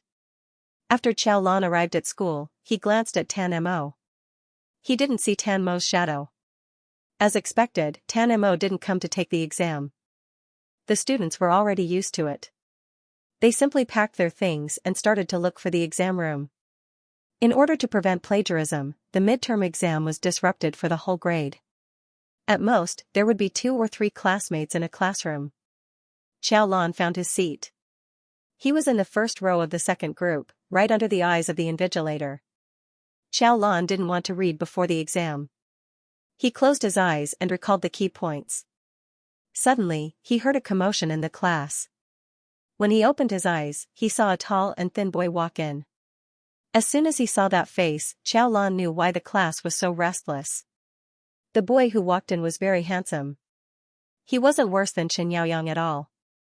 More importantly, he looked like a popular movie star, but a few years younger. The boy walked in with a smile and greeted a few classmates. Then, he sat down in the seat behind Qiao Lan and poked Qiao Lan. Qiao Lan turned his head in confusion and saw a row of big white teeth. Big White Teeth asked him, "Hey, how's your math?" "It's okay." Howing smiled even more happily and made an okay gesture to Qiao Lan. "Okay." Qiao Lan was baffled. However, when she received the paper, she did not have the mood to think about the students behind her. She had 2 exams in the morning, so who would have the mood to care about others? Moreover, there was physics, which Qiao Lan had the least confidence in. However, when Qiao Lan received the paper and finished it without any obstacles, her anxious heart slowly calmed down. Qiao Lan had been more diligent in her studies than before. Coupled with her good foundation, the results were far better than Qiao Lan had imagined. After an hour and a half of the exam, Qiao Lan finished it and checked it again. In the end, she handed in the paper with satisfaction. The afternoon's math and chemistry exams went quite smoothly. Math was a piece of cake for Qiao Lan, who had already studied advanced mathematics. She even took half an hour to finish the paper. Qiao Lan handed in the paper in a good mood after the exam went smoothly. She did not hear the male student who had asked her about her math today. He sighed in relief and told the other guys that she would definitely do well in math this time. "The girl in front of me is really fast. I'll follow her choice this time, so there won't be a problem." Howing thought about the last monthly exam. He had only scored a little in math and was almost beaten up by his father to the point that even his mother could not recognize him. It was impossible for him to get good grades in math in this lifetime, so he could only think of other ways. He had long limbs and was not short-sighted at all. Without Qiao Lan knowing, he had copied all of Qiao Lan's choices onto his answer sheet. Now that the math exam was over, he could finally breathe a sigh of relief and sighed with his friends. However, just as he finished speaking, 2 girls looked at each other and hesitated for a few seconds before striking up a conversation with Howing. Student, you said that you copied the choices of the girl in front of you." Howing turned around and looked at the 2 girls. He did not know them, but he had a good temper and was friendly with everyone, let alone girls. He quickly found out their class and asked them why they suddenly mentioned this. The girl hurriedly said with a look of concern on her face. "The girl in front of you is from my class. She was ranked 13 from the bottom in the last monthly exam." The girl sighed. She was the worst at math. She got 66 marks out of 150. Instead of copying her choice, I might as well make it up myself. Howing was speechless. He was suddenly dumbfounded. After a long time, he covered his head and said, "No way, I asked her how she was doing in math and she said it was okay." The standards for the top students and the poor students are different. The top students think that it's okay to get 140 marks, but the poor students might be able to get 70 marks, the two girls said. Really, don't copy her papers anymore. Hao Ying's ecstatic mood froze in an instant. However, he still thanked the two girls in a good mood. Originally, he thought that he could finally stop getting beaten up, but who would have thought that this would happen? Hao Ying still could not believe it. He still thought that the two girls were trying to scare him, so he deliberately ran back to look at the name of the girl sitting in front of him and then ran to check the results of the last exam. The results of the affiliated high school were published by the whole school. Every student could check their results through the school's website. He found grade 1 class 13 and looked from the top to the bottom. Finally, he saw Qiao Lan's name at the end. Math 66, Physics 68, Chemistry 79, English 82, all of them were 150 marks, Hao Ying broke down. He did 77 marks in the last monthly exam, but this girl only got 66. Where did she get the confidence to say that her math was okay? In an instant, Hao Ying seemed to have seen what he would face when the results were out. This time, it was not the men's singles. Maybe his parents would be in the men's and women's doubles. Hao Ying covered his handsome face. When the results were out in a few days, his handsome face would probably be disfigured. If he could turn back time, he would definitely not copy the papers of the students in front of him. He would definitely answer the questions properly. God, he really wanted to cry. When Xiao Lan came to the classroom the next day, the big white teeth from yesterday were gone. The handsome guy who looked like a celebrity was like a frosted eggplant. When he saw her, his eyes were full of complaints and resentment. Such a handsome guy, with so many expressions every day, it was like an emoji pack. It really affected his looks. When she thought of this, Xiao Lan inexplicably thought of Tan Mo. Tan Mo's hair was very long and covered his eyes and eyebrows. He looked gloomy and cold. Not to mention the other people in the class, even she could not see his face clearly. There was only one time when he was staring at Xiao Lan. Xiao Lan noticed that Tan Mo's eyes were light brown. He was also a very good-looking boy. The next few subjects were all subjects that Xiao Lan was very good at. Compared to yesterday's chemistry and physics, it was much easier. Xiao Lan sat there with nothing to do and estimated her score. Physics, which she was most worried about, was not bad this time. Therefore, Xiao Lan felt that she could still look forward to this time's overall score. When she was on her way home, she met Xiao Lu again. Xiao Lu was talking to a few girls beside her. When she saw that Xiao Lan was holding her chin high and was unwilling to talk to her, she turned to the girls beside her to compare answers. What did you choose for the last multiple choice question in geography? I chose C. I chose D. C. That's not right. Didn't the teacher say? I can guarantee that this question is C. Xiao Lu said so confidently that the two girls beside her immediately wailed. Xiao Lan thought about it. The last question in geography was C, so where did D come from? Xiao Lu and the others were still talking. One of the girls said that mathematics was very difficult this time. Xiao Lu said that it was okay. The girl beside her asked her how much she could score. Xiao Lu said that it should be more than 130. Accompanied by the envious voices, Xiao Lu's voice gradually faded away. The next day, classes were still as usual. However, all the teachers would not talk about new knowledge for the next 2 days. Instead, they started to talk about papers. This process was nerve-wracking and exciting for the students. Especially at the beginning of the multiple-choice questions, the answers were fixed.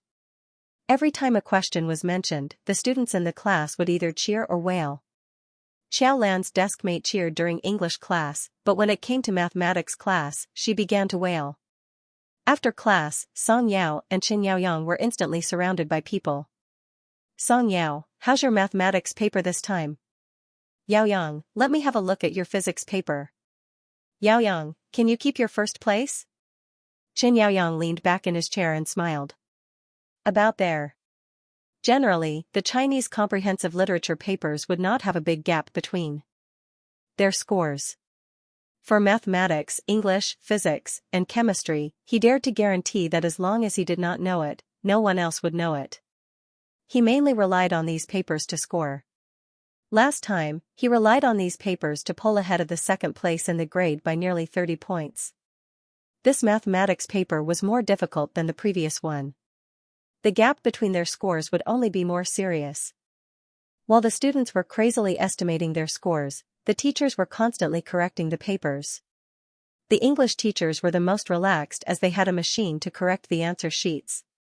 They were only responsible for correcting mistakes and writing essays. Therefore, the results of the English papers were the fastest. Lao Lu was calculating the English papers of the students in his two classes. He was going to submit them to the head of the teaching research team later. Class 13's English results were very good. They were first in the grade with a tie last time. Among the whole grade, there were more than 10 students who scored full marks. This class alone had 3. Lao Lu was very proud of this. Generally speaking, for an English paper, 1 or 2 marks would be deducted from the essay even if the first half of the questions were all correct. However, the head of the grade said that there was no need to nitpick and deduct a certain number of marks. If the essay was written well, then the student would get full marks. Wouldn't this encourage the good students? Now, the results were listed one by one. When it was Xianxia's turn, it was very good. Just like last time, full marks. When it was Shui Yutong's turn, it was 144. She had lost her full marks. Finally, it was Qin Yaoyang's turn. Very good. As expected of the first place in the grade. He still got full marks. He was very, very good. Lao Lu sighed. The questions this time were difficult. It was normal to have one less full mark than last time. However, he was still a little disappointed. The other classes might not have a single full mark. He did not deliberately look for the papers. He recorded the results one by one according to the order. Suddenly, another paper with full marks of 150 appeared in front of him, Lao Lu. There was actually another one? Who was it? Pei Ning and Zhao Tong. These students' English was not bad. Finally, his gaze fell on the name of the paper with full marks. It was not anyone he imagined. It was Qiao Lan. Lao Lu was stunned. It was actually Qiao Lan. He remembered that Qiao Lan's English was above average. He did not even pass the last monthly test. This time, he actually got full marks. Lao Lu felt that this was unbelievable. He could not believe it. However, he suddenly remembered that recently, he had asked Qiao Lan to come up for dictation. Qiao Lan was always correct. Also, during the recitation check, Qiao Lan recited very quickly. At that time, he felt that this student was finally studying hard. He was very gratified. Lao Lu had thought that Qiao Lan's results would improve this time. However, he did not expect it to be so big. Full marks. That was why hard work paid off. As long as one was willing to work hard, there was nothing that could not be done. Especially now that he was only in his first year of high school. Everything was just starting. Even if he was not good at his studies in the past, as long as he made good use of the time now, he would definitely be able to create miracles. Wasn't Qiao Lan the proof? So this time, there were 3 students in their class who got full marks. Lao Lu was excited.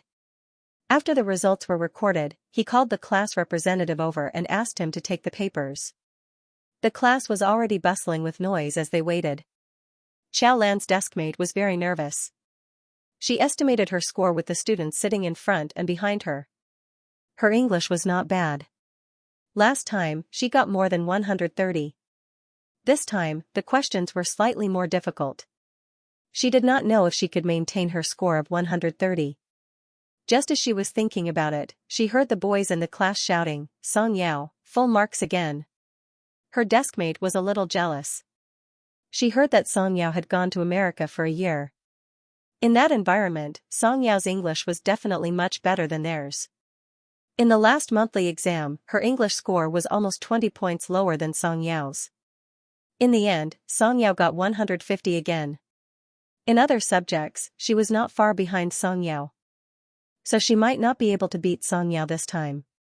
Her deskmate could not hide her disappointment. However, in the next second, her paper was handed out. Zhao Tong, 137. Wow, Tong Tong got a higher score than last time. The girls around her were not as good as Zhao Tong. When Zhao Tong's paper was handed down, although her score was not as crazy as 150, 137 was already very, very high. Her results for individual subjects were definitely in the top 5 in the class. Zhao Tong just felt that she might not be able to beat Song Yao. Now, she suddenly felt confident. If Song Yao did not do well in mathematics and physics, anything was possible, right? Taking a step back, even if she really could not get second place, third or fourth place would be fine too. This time, her English score was better than last time. Her overall ranking might be higher too. Looking at Qin Yaoyang, who was sitting at the table in front of her, Zhao Tong's heart beat even faster. When she retracted her gaze, she saw that Qiao Lan's paper was not handed out yet. She sneered in her heart. So what if she got her English dictation right every time? The exam was not about dictation. She did not know how much she could score this time. 70? 80?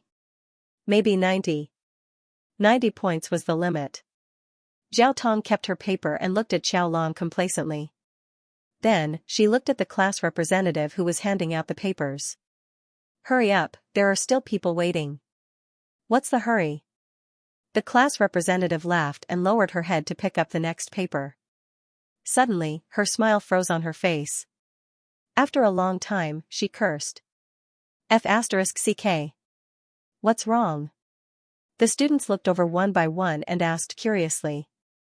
Qiao Lan. The class representative hesitantly read out Qiao Lan's name. She looked at the paper in disbelief and said slowly. Qiao Lan. 150, full marks. The whole class suddenly fell silent. All the students in the class turned to look at Qiao Lan. Qiao Lan calmly took the test paper from the class representative. Zhao Tong's frozen expression gradually turned into shock. She looked at Qiao Lan's test paper in disbelief. That's right, it was 150 points. It was the same as Song Yao and Qin Yaoyang. Full marks. How was this possible? This was impossible. Just a moment ago, she was still guessing whether Qiao Lan would score 80 or 90 points. In the end, Qiao Lan actually scored full marks. Zhao Tong couldn't believe it. The class fell into a strange silence. No one noticed that Tan Mo, who usually kept his head down, also raised his head. His light brown eyes fell directly on Qiao Lan. After a while, the class began to talk about it. Qin Yaoyang and Song Yao, who had just walked into the classroom, heard the students whispering next to them. They both glanced at Qiao Lan. Zhao Tong suddenly threw the book in her hand on the table and rushed out of the classroom. She must have copied. How could she get full marks? She's really stupid. She can't even copy. She directly copied and got full marks. Does she think we're idiots? Yeah, even Pei Ning didn't get full marks this time. Qiao Lan got full marks? Who would believe that? English A, B, C is easy to copy. I don't believe that she can copy all of mathematics, Chinese, and history. Only then did Zhao Tong feel a little better. Yes, Qiao Lan copied one of the subjects. The other subjects were not as easy to copy as English. Therefore, no matter how much she copied, it wouldn't affect her. Her grades were ranked in the top 5 in the class. However, this was only the beginning. Other than Chinese, politics, and history, which took longer to mark, the rest of the subjects came out one by one. The results for chemistry and physics were announced one after another. Qiao Lan had been studying physics like crazy recently. He would often go to the teaching and research room to ask his physics teacher questions. At first, the physics teacher didn't have a good impression of Qiao Lan. After all, she did poorly in her first monthly exam and obviously didn't pay attention in class. He didn't like such a student at all. But after the monthly exam, Qiao Lan seemed to have changed into a different person. Whenever he had time, he would ask him questions. He had flipped through Qiao Lan's physics exercise book. It was densely packed with traces of his work and Qiao Lan's attitude when asking questions. It was not a joke at all. It was fine if he wasn't serious in the past, but now that he finally knew how to work hard, it wasn't too late at all. Wasn't it only the first year of high school? Lao Lu was not the only one who had changed his mind about Qiao Lan. Now that the results were out, the physics teacher was even more satisfied. There were a total of 8 subjects in the midterm exam. Each subject was set at 150 marks, so the full score was 1,200 marks. He was the one who came up with the physics paper this time. It was indeed a little difficult. The highest physics score in the entire grade was Xianxia, who scored 133 marks. No other student scored more than 130 marks. Xiaolan was first with less than 130 marks. 129. He was ranked second with 2 other students from other classes in a single subject. The physics teacher stood on the podium and handed out the papers personally. When he found Xianxia's paper, he suddenly became excited. I've told you before. As long as you're willing to work hard, there's nothing you can't do. There are no stupid students in this world, only lazy students. As long as you're willing to work hard, you'll be satisfied with your results. An ominous premonition suddenly rose in Zhao Tong's heart. She looked at Xiaolan uneasily. She kept comforting herself in her heart. It's impossible, it's impossible. It's impossible. However, in the next second, the physics teacher's excited voice exploded in her ears. Xiaolan. 129 marks. Come up and collect your papers. Qin Yang, Song Yao, and the others who were sitting in the front row suddenly turned around. Their expressions were almost the same as Zhao Tong's at that moment. After that, the physics teacher started talking about the papers, but Zhao Tong was no longer in the mood to listen. She sat restlessly for the entire class. After class, she couldn't sit still anymore. She suddenly turned her head and glared at Xiaolan. You plagiarized. Xiaolan raised his head and looked at Zhao Tong. Plagiarized, my ass. Who did I plagiarize? The only person in the grade who scored higher than her was Xianxia. Could it be that Xianxia gave her the answers and plagiarized them? Xiaolan looked at Zhao Tong's paper indifferently. Plagiarized yours? It was blatant sarcasm. Zhao Tong's face suddenly turned pale. She covered her paper and looked up again. She realized that some of the students were looking at her strangely. Only then did she realize that her suspicions were laughable. This time, the physics paper was set by the teachers themselves. Unlike the English papers, which were found online over the years, the questions on the physics paper could not be found online at all. Occasionally, there would be 1 or 2 questions that were similar, but the data had been changed. Therefore, it was impossible to plagiarize a paper like this from the internet. Zhao Tong's face burned. Her eyes trembled as she looked in Xianxia's direction. Xianxia frowned and looked in her direction. Xiaolan and Zhao Tong were sitting together, so Zhao Tong could not tell if Xianxia was looking at her or at Xiaolan. Li Fan frowned and looked at Song Yao, who did not do well in physics. He glanced at Xiaolan again before turning to Xianxia. Xiaolan really went all out to sit at the same table as you. Her improvement is really scary. Xianxia frowned slightly. Stop talking. Li Fan was not afraid of him. He thought for a moment and suddenly said, Damn, she won't surpass you, right? Xianxia lowered his head and looked at him as if he were joking. After Li Fan said that, he felt that he was overthinking. Xianxia was not biased. His results in every subject were excellent. It was too difficult to surpass Xianxia. Thinking back to the monthly exam, he was almost 30 points behind the person in second place. He shook his head. Not long after, the chemistry paper was sent over. The chemistry paper was followed by the results. Xianxia once again took first place in his subject with 145 points. However, Xiaolan scored 141 points. She followed closely behind a boy and took third place in the class. Xianxia could not help but look at Xiaolan again. He suddenly had a bad feeling. At this moment, Grade 1, Class 2 was handing out the mathematics papers. Hao Ying, who had given up on mathematics and had been waiting for the doubles competition, was suddenly hit by a huge surprise. He scored 123 points in the mathematics paper. Hao Ying held the paper in a daze for a few seconds. He finally confirmed that he did not score 23 points, but 123 points. A friend came over and shouted, Damn. He snatched Hao Ying's paper and finished reading it. You got all the right answers in the fill-in-the-blanks. Brother, which top student did you copy from? Howing was stunned for a moment before he snatched his paper back. He got all the right answers in the fill-in-the-blanks and got 80 points. Howing suddenly remembered what the girl in front of him said the other day. Student, how's your mathematics? It's okay. How the F***ck is this okay? This is simply a top student, so what was the meaning of the two girls who deliberately misled him and made him worried for a few days? No, what was the meaning of Xiao Lan's results in the previous monthly test? What the hell? But then again, he had copied Xiao Lan's fill-in-the-blanks answer and got full marks. How many points did Xiao Lan get? After the English, physics, and chemistry papers, the grade 1 and 13 students were completely speechless when they learned that Xiao Lan had scored 150 points in the mathematics paper.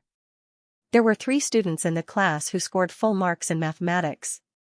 Qin Yaoyang and Pei Ning were both boys. The last one was Xiao Lan again. Xiao Lan had already scored 570 points. If everyone guessed correctly, Xiao Lan had temporarily climbed to second place in the class. There were still 4 subjects that had not been released. However, Qin Yaoyang, who was in first place, only scored 7 points more than Xiao Lan. His best subjects were only ahead of Xiao Lan by 7 points. The remaining 4 subjects, Chinese and liberal arts, were not Qin Yaoyang's most outstanding subjects. Just a moment ago, Li Fan said that Xiao Lan would surpass Qin Yaoyang. Everyone, including Qin Yaoyang, thought that it was simply a pipe dream. But now, they were a little uncertain. Based on Xiao Lan's first monthly test results, it was obvious that she was better in liberal arts than science. Grade 1, Class 13 suddenly fell into a strange and tense atmosphere. The students who had never paid attention to Xiao Lan started to look at Xiao Lan from time to time. Xiao Lan, on the other hand, was holding a pen and writing on a piece of paper calmly. After the results of these 4 subjects were released, Xiao Lan was completely relieved. Because the last few doors were the ones she was most proficient in. The results of the last 4 subjects were released together. Or rather, they were not released until the entire grade's results were tabulated and sent directly to the school's website. All the results and names had been tabulated. A few students rushed to the computer on the podium and logged onto the school's website. They were just about to find the results of Class 13 when they accidentally clicked on the grade's ranking. Then, all their attention was drawn to the first name of the grade's ranking. It was still Grade 1, Class 13, but instead of 3 words, it was 2 words. It was not a boy, but a girl. This girl's name was Xiao Lan. Total score, 1092. The name of the second place was very familiar. It was also from Grade 1, Class 13. 3 words, a boy, surname Chen, full name Qin Yaoyang. 1068. He was lower than Xiao Lan in first place by 24 points. To be exact, he was almost 30 points higher than Qin Yaoyang. Before the results of the first 4 subjects were released, Qin Yaoyang was 7 points higher than Xiao Lan. However, in total, Xiao Lan was 24 points higher than Qin Yaoyang. Qin Yaoyang's always confident and complacent expression finally cracked for a moment at this moment.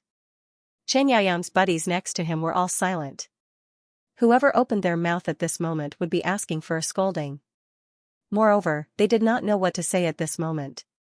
Qin Yaoyang's first place had been snatched away, and the person who snatched it away was Xiao Lan, whom he had looked down on the most and whom no one paid any attention to. It was Xiao Lan, whom they had ridiculed not long ago, saying that no matter how hard they studied, it would be useless. In the end, she had directly become first place in the grade, suppressing Qin Yaoyang, not to mention leaving them far behind. No one said that Xiao Lan had copied. It might be possible to copy 1 or 2 subjects, but how could they copy when all the subjects were so good? Tell me, how could I copy Chinese, history, and politics? Also, the physics and mathematics papers were all written by the teachers themselves. It was impossible to copy the answers online. Also, Xiao Lan was so unpopular, and her family was so poor that they could not even afford a receipt. Who would send her the answers? What would she use to send them the answers? Zhao Tong, who had always thought that Xiao Lan had copied, was speechless. It was not only because of Xiao Lan's improvement, but also because of the point that made her collapse the most. The class ranking was out. As luck would have it, she was ranked 5th. If it was not for Xiaolan, she could be ranked 4th and sit behind Xiaoyang. However, now she had to sit behind Xiaoyang. The more Zhao Tong thought about it, the more upset she felt. Finally, she collapsed on the table and cried.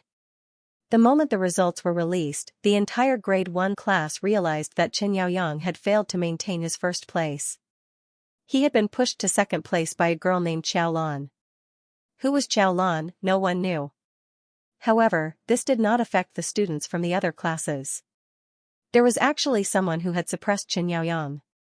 Moreover, it was not by 1 or 2 points, but by nearly 30 points. In the last monthly exam, Chen Yaoyang had beaten the second place by nearly 30 points. Not everyone liked Chen Yaoyang. At least, Haoying did not like him. Every day, he was compared to Chen Yaoyang. People said that although he was handsome, he was not as good at studying as Chen Yaoyang. Haoying was very happy that Chen Yaoyang had been pushed to second place. When he saw the name of the first place, Haoying was even happier. Damn, this was the name of the top student he had copied. After experiencing the ups and downs from despair to joy, Haoying suddenly felt a sense of pride and closeness when he saw Qiao Lan's name. In another classroom, Qiao Lu was also anxiously looking at her results. Qiao Lu had done well. She had improved by 3 names compared to last time. She had placed 7th in the class. The higher the score, the harder it was to improve. Qiao Lu was very satisfied with her ranking this time. Moreover, her mother had promised her that if she improved, she would buy her a mobile phone. Qiao Lu could not wait to run home and tell her mother about her results. After chatting with the girls next to her, Qiao Lu remembered Qiao Lan. She did not know how Qiao Lan had done. Maybe she was at the bottom of the class again. She opened the school website and found the report card of class 13. She scrolled to the bottom and looked from bottom to top. However, she still could not find Qiao Lan's name. Qiao Lan did not take the exam. No, even if he didn't participate, his ranking would still be revealed. Just like that wheelchair-bound cripple from class 13, he was in the last place. He had 0 marks in all his subjects. It was obvious that he didn't take the exam. Qiao Lu frowned. Just as he was about to flip to the top 20, he heard a few of his classmates exclaim, F***ck, he beat Chen Yaoyang by 30 points. That's awesome. He seems to be from class 13 as well. Class 13 is really powerful. Qiao Lu was stunned. He had bet 30 points on Chen Yaoyang? Wasn't Chen Yaoyang the top student? It's a girl. I think her name is Qiao Lan. Let's go and do some exercises later. Let's see who it is. A bunch of people nodded in agreement. They were all very interested in this year's top student. Qiao Lu, who was still checking the results, immediately froze when he heard the words Qiao Lan. After a few seconds of confusion, he directly pulled the results to the top. Finally, he found Qiao Lan's name. The total score was 1,092 points, which was so high that it felt unreal. This is impossible. A girl next to him turned around. What's impossible? How could Qiao Lan get such a high score? Qiao Lu's eyes widened. Her grades are so bad. She was at the bottom of the class last time. What's wrong with being at the bottom? It's fine as long as she's at the top now. Why are you so agitated? A few people were shocked by Qiao Lu's overly agitated tone. A more attentive student suddenly thought of something. Qiao Lan, Qiao Lu. He frowned and said, Qiao Lu, do you know this Qiao Lan? She's my third uncle's daughter. Qiao Lu's mind was in a mess. His good mood from just getting 7th place was instantly gone. All he could think about was how Qiao Lan could get such a high score. Her grades have always been bad. She didn't do well in elementary and middle school. Last time, she was at the bottom of the class. This time, she got first place. Don't you think it's strange? Most people wouldn't speculate about someone they didn't even know with malice. Everyone shook their heads. They didn't think it was strange. They all thought it was amazing.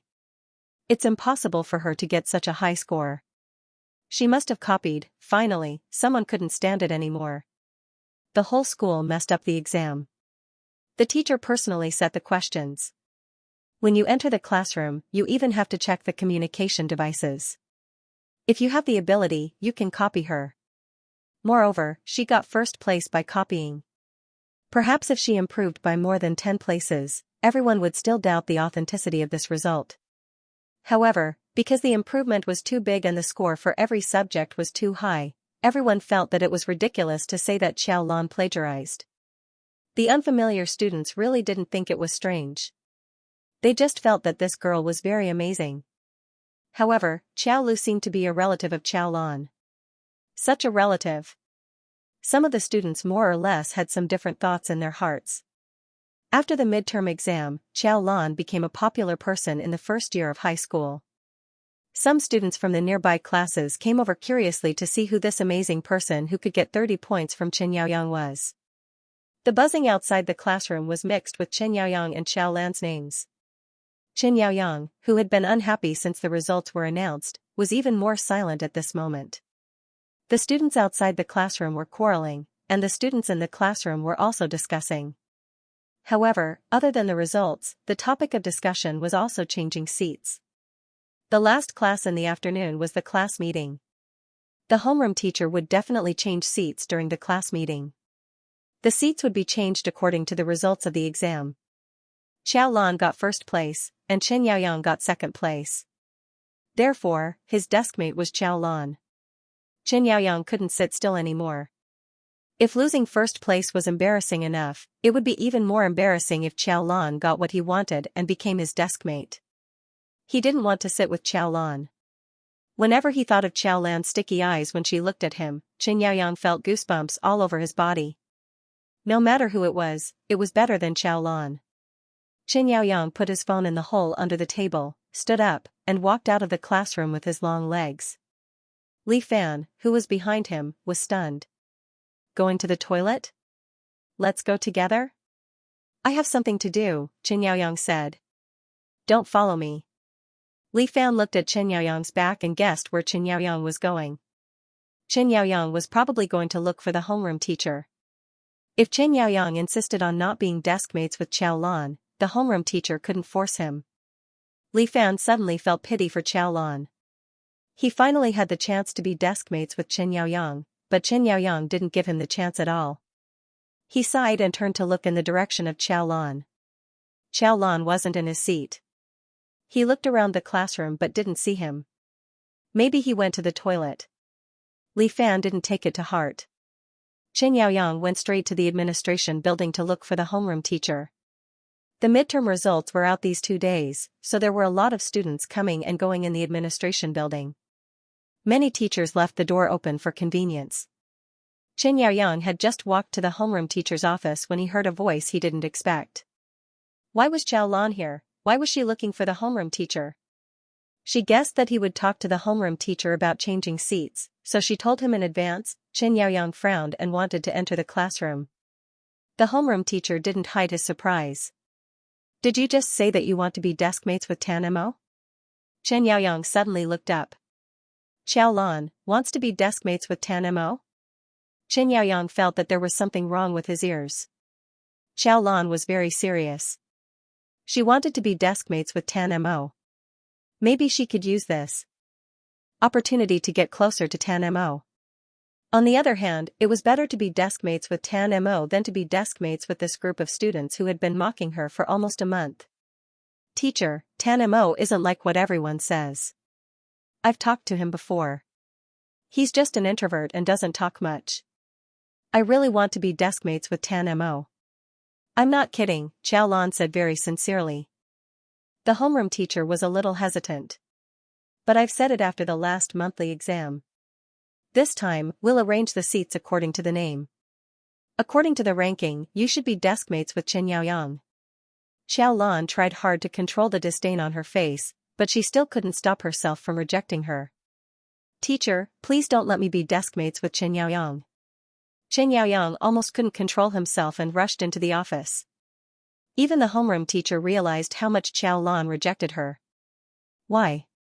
No reason, I just don't want to sit with him. The homeroom teacher thought it was a conflict between classmates, so she tried her best to persuade her. Classmates should be united and friendly. United and friendly, my ass. If it wasn't for her strong mentality, this kind of classmate love would definitely leave a psychological shadow in the hearts of some of the more fragile students. Teacher, Xiaolan said, if you really want me to be deskmates with Chen Yaoyang, I'll move my desk and sit in the last row. The homeroom teacher was speechless. Chen Yaoyang, who was outside, was so angry that his face had turned green. In order not to be deskmates with him, Xiaolan would actually rather sit with that idiot Tan Mo. She would actually move her desk and sit alone at the last row? Chen Yaoyang had lived for more than 10 years, but he had never been despised like this. If he hadn't heard it with his own ears, Chen Yaoyang would have thought it was a fantasy. How could such words come out of Xiaolan's mouth? Chen Yaoyang suppressed his anger. He didn't want to make things difficult for himself anymore, so he turned around and left. In the office, after a long time, the homeroom teacher sighed. You said that you want to sit with Tan Mo, right? Yes, Xiaolan nodded hurriedly. Actually, I also hope that someone will take the initiative to sit with Tan Mo. Tan Mo is a little autistic, so the students in the class don't want to get close to him. I'm very happy that you can take the initiative to communicate with him. However, Tan Mo's situation isn't that simple. If you want to sit with Tan Mo, I still have to ask Tan Mo's opinion. If Tan Mo agrees, then there won't be any problems. Xiaolan was a little uncertain. Tan Mo's indifference and alienation couldn't be melted so easily. Even if she said good morning in the morning, Tan Mo would occasionally reply to her, but that didn't mean anything. But what if Tan Mo agreed? After all, he didn't say good morning to anyone else, and he wouldn't be so cold as to ask her to go away. Xiaolan nodded and agreed to the homeroom teacher's suggestion. Li Fan and the others saw that Chen Yaoyang left the classroom in a bad mood, and returned to the classroom in an even worse mood. They moved closer and said, "What's wrong?" The homeroom teacher didn't agree. He said that you have to sit with Xiaolan. They directly hit Chen Yaoyang's muzzle. Chen Yaoyang was even more annoyed when he thought of what Xiaolan just said. Shut up. What's wrong? Li Fan and the others looked at each other. After a while, Xianxia went to talk to Chen Yaoyang. After the two of them left, Li Fan and the others started to talk. What's wrong with Yaoyang? Maybe the homeroom teacher didn't agree? Tan Mo sat in the last row. He still had his head down, but the pen in his hand didn't move. His hearing was a little better than ordinary people, especially when it came to the voice. After knowing that the girl who talked to him every day was called Xiaolan, Tan Mo often took the initiative to listen for this name before he realized it. As usual, he heard Xiaolan's name again. It was the discussion of several boys. Xiaolan directly competed for first place in order to sit with Chen Yaoyang. If the homeroom teacher doesn't let her sit with Chen Yaoyang, won't she die of anger? In order to sit with Chen Yaoyang, Tan Mo's face was still cold, and his facial muscles were dead. There was no expression on his face, but even he didn't notice that his light brown eyes trembled slightly. The homeroom teacher came in from outside and gently tapped Tan Mo's shoulder, indicating that Tan Mo should come out with him. Tan Mo turned his wheelchair and brushed past Chen Yaoyang, who had just entered the classroom. The boy's tall figure cast a small shadow beside him. Tan Mo silently grabbed the wheelchair. He raised his head and looked at the homeroom teacher in front of him. The homeroom teacher asked him kindly, "Do you know Xiaolan from our class?" Tan Mo didn't know why the homeroom teacher suddenly mentioned Xiaolan. "I know her," Tan Mo said. They just knew each other. The homeroom teacher was pleasantly surprised. For Tan Mo, it was very rare for him to know someone. Xiaolan said that she had talked to Tan Mo before, but she didn't believe it. Now, she felt that it was really possible. "Then would you like to sit with Xiaolan?" Tan Mo raised his head abruptly. However, the discussion of several boys suddenly surrounded his ears. Xiaolan directly competed for first place in order to sit with Chen Yaoyang. The emotions that had yet to rise up and were yet to be detected silently disappeared without a trace. Tan Mo lowered his head again, and the hair on his forehead covered his emotionless eyes. "I don't want to." She had someone she wanted to sit with. Therefore, it didn't matter if he was willing or not. When she returned to the classroom, Xiaolan had already returned from outside. Many students gathered outside the classroom finally saw the legendary Xiaolan. However, the legendary Xiaolan didn't have the slightest joy of getting first place in the entire grade. A tall and thin girl walked into the classroom silently. She seemed to be looking at the last row of the first group, but also seemed like she didn't look at it. In the end, she returned to her seat without saying a word.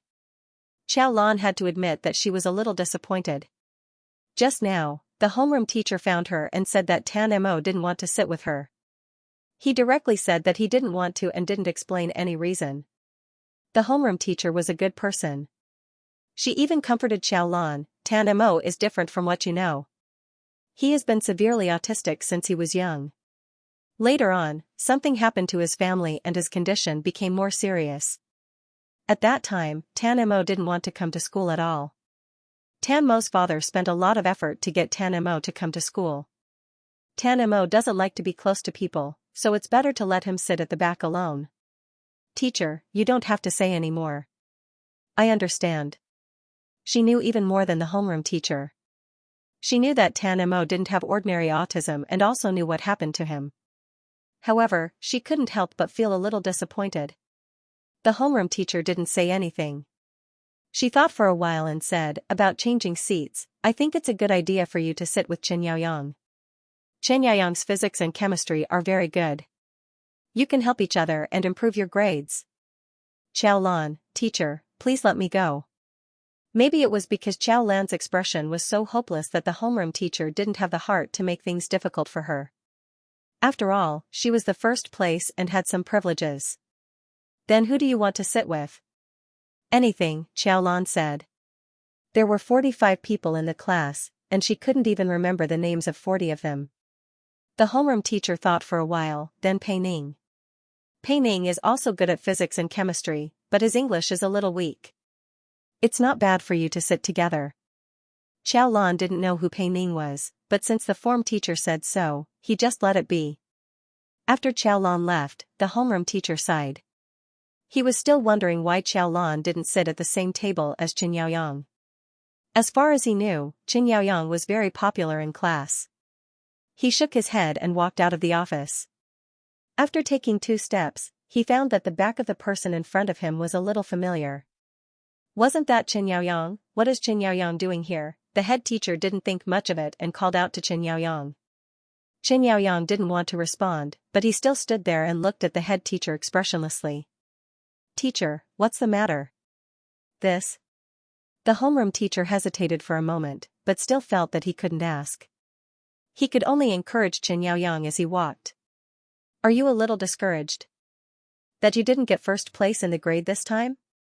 I think you don't have to take it to heart at all. Just work hard and try to get back next time. Chen Yaoyang didn't care about whether he got first or second place now. He admitted that he had been a little too relaxed recently. As long as he worked harder on his literature and other subjects, he would still get first place next time.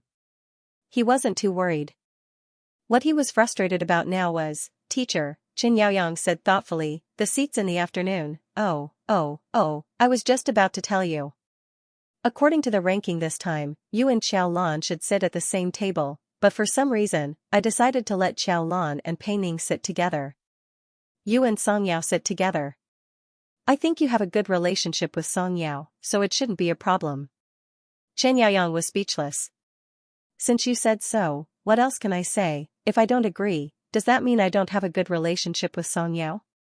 It was rare that Chen Yaoyang didn't want to say a word. The fire that had just been suppressed a while ago began to revive bit by bit. When he passed by the display board of the grade 1 ranking, he saw Xiaolan at the top. He looked away gloomily. The last class in the afternoon was the class meeting. Every student in class 13 was a little excited. After the second class, all the students packed their bags and waited to welcome their new deskmates. Only Tan Mo sat quietly as if he had nothing to do with everything. When the bell rang, the homeroom teacher walked in with the results list. He stood on the podium and cleared his throat before saying, Today, we will arrange the seats according to the ranking. I think everyone should understand the meaning of this sentence, but I still have a few other points to make clear.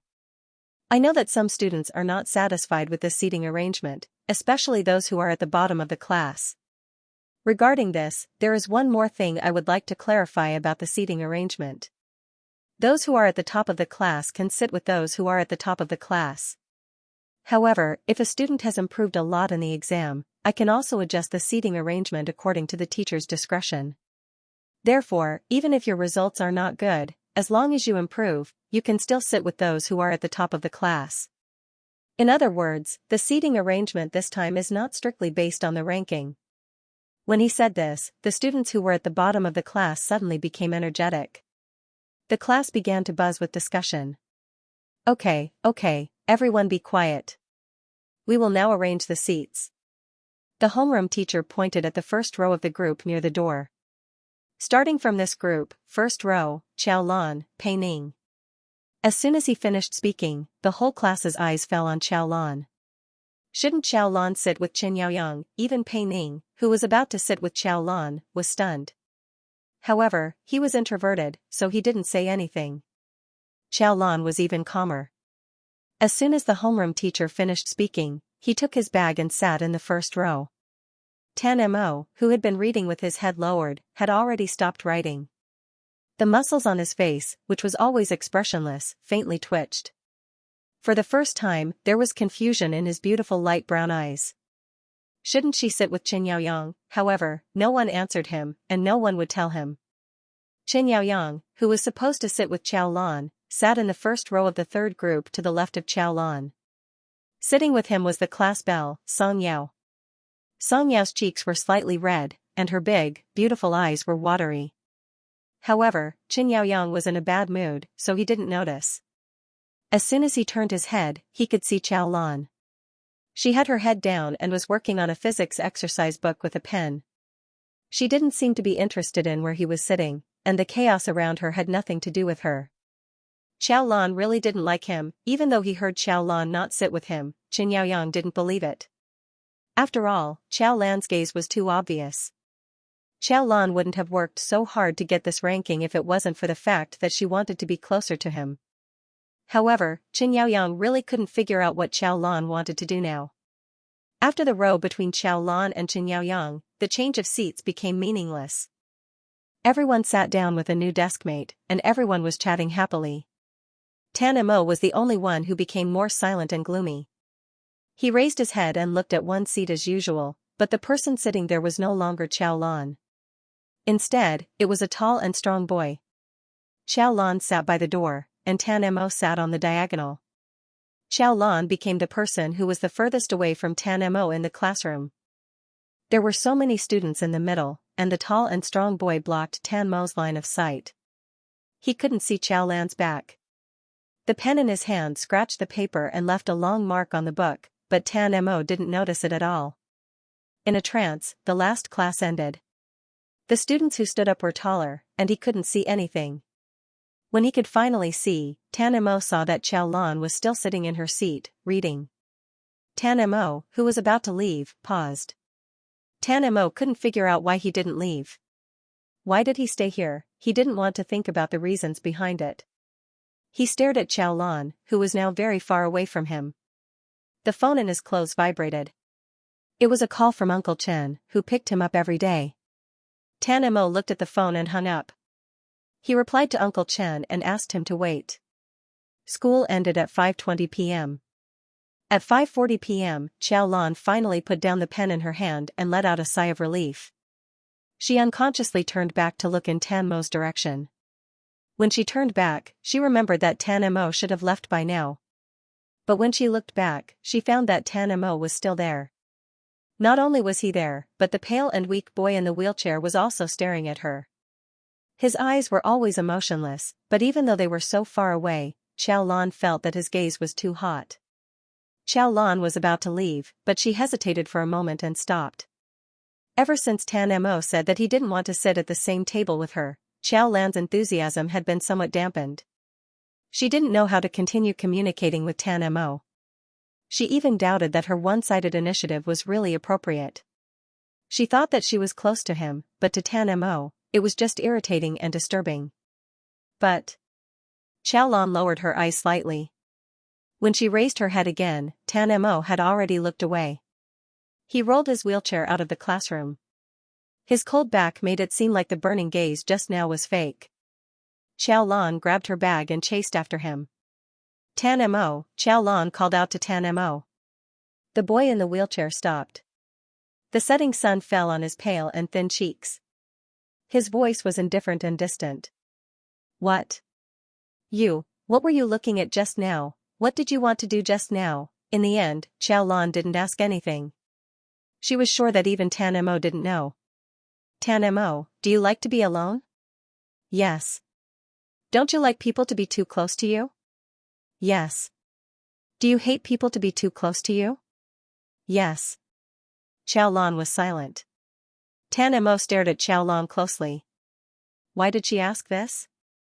Why did she ask such irrelevant questions? Why didn't she continue to ask? Xiaolan didn't ask. Tan Mo stared at Xiaolan's dark eyes and asked the question that had annoyed him all day. Why didn't you sit with Chen Yaoyang? Xiaolan was stunned. She probably didn't understand why Chen Yaoyang was mentioned, but she still answered honestly. Because I didn't want to. Didn't want to? Why not? Then who did you want to sit with? Didn't you get first place for him? Tan Mo didn't ask, but Xiaolan understood Tan Mo's question. I didn't want to, because I hate him, Xiaolan said. Then, as if she was joking with herself, she said, I wanted to sit with you, but the teacher said you didn't want to. Tan Mo suddenly raised his head and looked at her. However, there was still no expression on his face. Xiaolan looked down at him and stopped smiling. Tan Mo, I didn't know you would dislike him so much. I didn't mean to make you feel so uncomfortable. I'm sorry, I won't do it again. I won't bother you anymore. She looked at Tan Mo and smiled gently. It was the same smile as in the past. However, this smile was different from the smile in her memory. It was no longer the same. Tan Mo was born with a slow perception of emotions, and it was even harder for him to distinguish between delicate and complex emotions. This was the biggest characteristic of Asperger's syndrome. Disappointment, regret, envy, and jealousy. These kinds of emotions rarely appeared in Tan Mo's short 15 years of life. Even if they did appear, Tan Mo himself wouldn't be able to recognize them. He could only generalize all his emotions to something he was more familiar with and simpler, such as anger and sadness. However, at this moment, looking at Xiaolan's back as she turned to leave, Tan Mo suddenly felt an indescribable bitterness in his heart, as well as an urge to explain some things to Xiaolan. For example, he really hated people getting close to him and disturbing him. However, after so many days, he didn't hate Xiaolan getting close to him. He realized from Xiaolan's words that he had misunderstood something very important. However, he still didn't understand that this kind of strong emotional fluctuation was called regret. Affiliated high school didn't only have a high school section, but also a middle school section. After every exam, the top 100 of each grade would be released and hung on a display board for everyone to see. Xiao Yuan just glanced at it casually as he passed by. His original intention was to see if Xiao Lu had made it into the top 100. If she had, he might show off again. As a result, he saw his sister's name hanging at the top of the display board. Xiao Yuan immediately thought that it was someone with the same name. However, when he looked at the class behind her, Xiao Yuan was completely dumbfounded. He had never heard Xiaolan say that there was someone with the same name as her in class. So the girl hanging at the top of the list was his third sister, what the F***ck? Xiaolan actually got first place in the grade. After school in the afternoon, Xiao Yuan almost rushed home. On the way home, he bumped into Xiao Lu. He immediately rushed up to Xiao Lu and shouted, Sister Lulu, how did you do this time? Without waiting for Xiao Lu to speak, he shouted at the top of his voice, my sister got first place in the grade. Sister Lulu, did you make it into the top 100? Xiao Lu was so angry that his face turned green. He turned around and shouted, Xiaolan didn't plagiarize. Plagiarize? Xiao Yuan's neck shrunk. He actually didn't believe that Xiaolan could do so well in the exam. Now that Xiao Lu said this, he somewhat believed it. However, he still couldn't lose face in front of Xiao Lu. Therefore, he straightened his neck and continued, don't accuse me without evidence. If you have the ability, why don't you plagiarize and get first place in the grade? Xiao Lu rushed up to Xiao Yuan and was about to hit him. Xiao Yuan rolled his chubby body and ran away. Xiao Lu stood where she was and bit her lip. Suddenly, she burst into tears. Second Aunt Xiao was cooking at home. When she heard the door open, she turned around and saw her daughter crying her eyes like walnuts. She was shocked and hurriedly wiped her hands and walked out of the kitchen. What happened? Who bullied you? Second Uncle Qiao, who was reading in his room, also hurried out. He and his wife sat on either side of their daughter and asked her what happened. Qiaolu was comforted by her parents and cried even harder. Second Aunt Qiao thought about the time and felt that she had guessed something. Are the results out? Second Aunt Qiao thought that Qiaolu didn't do well in the exam. It's just an exam. It's okay if you didn't do well. Just keep working hard. Second Aunt Qiao touched her daughter's hair. Don't cry. Don't cry. Qiaolu sobbed. No, she took out the report card from her school bag and showed it to Second Uncle Qiao and Second Aunt Qiao. The two of them took a look. She was ranked 7th in the class, 3 places higher than last time. Wasn't this good? Why was she crying again? After asking several times, they found out that Qiao Lan was the first in the grade. Second Uncle Qiao and Second Aunt Qiao looked at each other in surprise.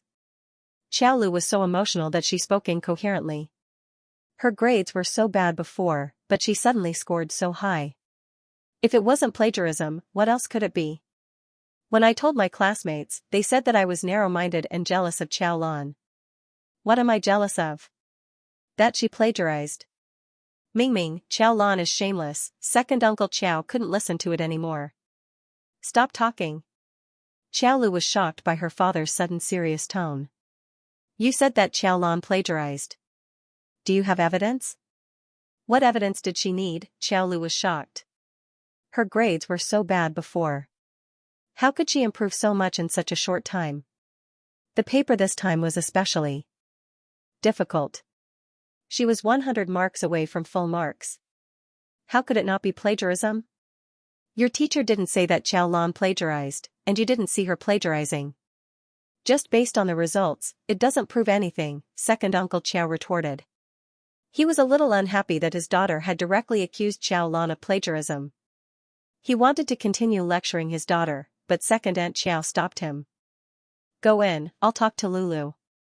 Second Uncle Qiao glanced at Second Aunt Qiao and hesitated. Second Aunt Qiao turned to look at her daughter. It's not like you don't know Qiao Lan's grades in the past.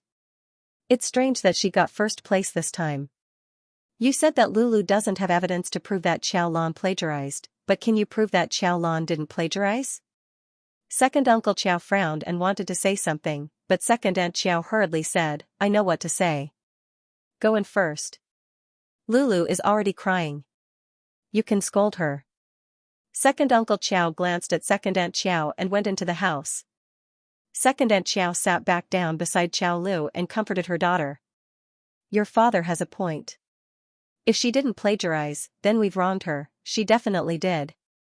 Second Aunt Qiao was silent for a few seconds and sighed. If she can plagiarize this time, I don't believe that she can do it every time in the future. She can plagiarize during normal times, but can she plagiarize during the college entrance examination? As long as we have a clear conscience, it's fine. Don't worry about her. After finally coaxing Qiaolu, Second Aunt Qiao stroked her daughter's hair. Tomorrow is your grandmother's birthday. We'll go to your third uncle's house for dinner. Are you coming? No. Qiaolu refused without thinking. She didn't want to see Qiao Lan. Second Aunt Qiao also guessed. If you don't want to go, then don't go. If she went, she might be ridiculed and bullied again. She was already suffering enough. On Qiao Lan's side, as soon as Qiao Yuan returned home, she told everyone that Qiao Lan had gotten first place in the cohort. Mother Qiao, who had just entered the house to change her shoes, was so shocked that she almost fell. Qiao Lan got first place in the cohort. Old Lady Zhou also frowned. You must be mistaken. How can I mistake Qiao Lan's name? Old Lady Zhou still didn't believe it. Then it must be the same name. Year 1, Class 13, Qiao Lan. She's the only Qiao Lan in her class. Her total score is 1092. She's 108 short of the full score.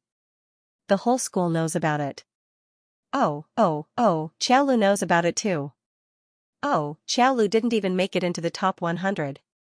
Thinking about Qiaolu's expression just now, Qiao Yuan was happy. Qiao Yuan was very close to old lady Zhou since he was young. He was young and didn't know anything, but as he grew up, he slowly understood some things. For example, although old lady Zhou was good to him, she was especially bad to his mother. Even he could feel that his grandmother looked down on his mother. Qiao Yuan was close to his grandmother, but his mother was still the closest to him. People's hearts were always biased, especially when old lady Zhou mocked his mother again and again for not being as cultured as second Aunt Qiao. Qiao Yuan sided with his mother even more. What's more, old lady Zhou scolded Mother Qiao every time, saying that she was stupid and that her child wasn't smart enough to be compared to Qiao Lu. Old lady Zhou was actually scolding Qiao Lan, but Qiao Yuan was also Mother Qiao's child. Qiao Yuan felt that his grandmother was scolding him too. After all, his grades were especially bad. Therefore, as long as it was something that could embarrass second Aunt Qiao and Qiao Lu, Qiao Yuan was never tired of it. This time, Qiao Lan got first place in the cohort and directly slapped Qiao Lu in the face. It couldn't be better. Old lady Zhou didn't believe it, but Mother Qiao believed it. Suddenly, she felt that her waist was straightened. Didn't old lady Zhou say every day that she was uncultured and that her child wasn't good enough? However, Qiao Lan got first place in the cohort. If she had the ability, then let Qiao Lu get the same result. When Qiao Lan came back from outside, he saw a jubilant Mother Qiao and an unlucky old lady Zhou. Mother Qiao personally cooked a table of dishes. During dinner, she took the opportunity to insult old lady Zhou. Old lady Zhou was so angry that she didn't sleep the whole night. The next day was old lady Zhou's 70th birthday. At night, Qiao Yuan eagerly waited for Qiao Lu, but Qiao Lu didn't come. Mother Qiao was very proud because Qiao Lan got first place in the cohort. She kept saying that my Lan is smart and loves to study. Second Aunt Qiao was once again glad that she didn't bring Qiao Lu over. Otherwise, she might cause trouble again. However, she couldn't help but be angry. The results were already unclear. Looking at Mother Qiao's smug look, she was indeed an uncultured and petty person who didn't study. There were quite a lot of people at home. Eldest Uncle Qiao's family, second Uncle Qiao, second Aunt Qiao, and the two married sisters of the Qiao family. Elder sister Qiao was as gentle as usual. Second sister Qiao was noisy and wore a big shiny diamond ring on her finger, attracting everyone's attention from time to time. Second sister Qiao raised her chin even higher. After dinner, everyone left the Qiao family. The two daughters of the Qiao family didn't rush back and stayed. Qiao Lan was quarreled all night and didn't even finish her homework. Finally, she waited for everyone to leave and closed the door to do her homework. However, second sister Qiao's voice was especially loud. It was especially clear through the wall. Qiao Lan stuffed her ears with paper, but it was useless. She rubbed her temples in annoyance. Then, she heard someone knocking on the door. Old lady Zhou and Qiao Lan's mother, Qiao Yuan, never knocked before entering Qiao Lan's room. Qiao Lan guessed who it was. She opened the door and saw that it was indeed elder sister Qiao. Qiao Lan's mother had 3 daughters in total. Her eldest daughter was 23 years old this year. She got married 2 years ago. Her husband was the son of the owner of a grocery store who often delivered food to Qiao Lan's small restaurant. Old lady Zhou and Qiao Lan's mother didn't like this son-in-law. He was just a grocery store and wasn't much better off than their family. However, the grocery store later gave the Qiao family a discount when it delivered food to them. Hence, Qiao Lan's parents gave their eldest daughter away. Fortunately, the young couple was very loving. Elder sister Qiao gave birth to a daughter last year. She seemed to be much easier to get along with than before. Elder sister Qiao came in from outside and gently closed the door. She smiled and sat by Qiao Lan's bed. She spoke softly and slowly. She was completely different from the rest of the Qiao family. Elder sister Qiao asked Qiao Lan how she was doing recently. Then, she mentioned Qiao Lan's exam. I heard that she got first place in the grade. Qiao Lan had a good impression of elder sister Qiao for now. She nodded and said, that's great. Elder sister Qiao said.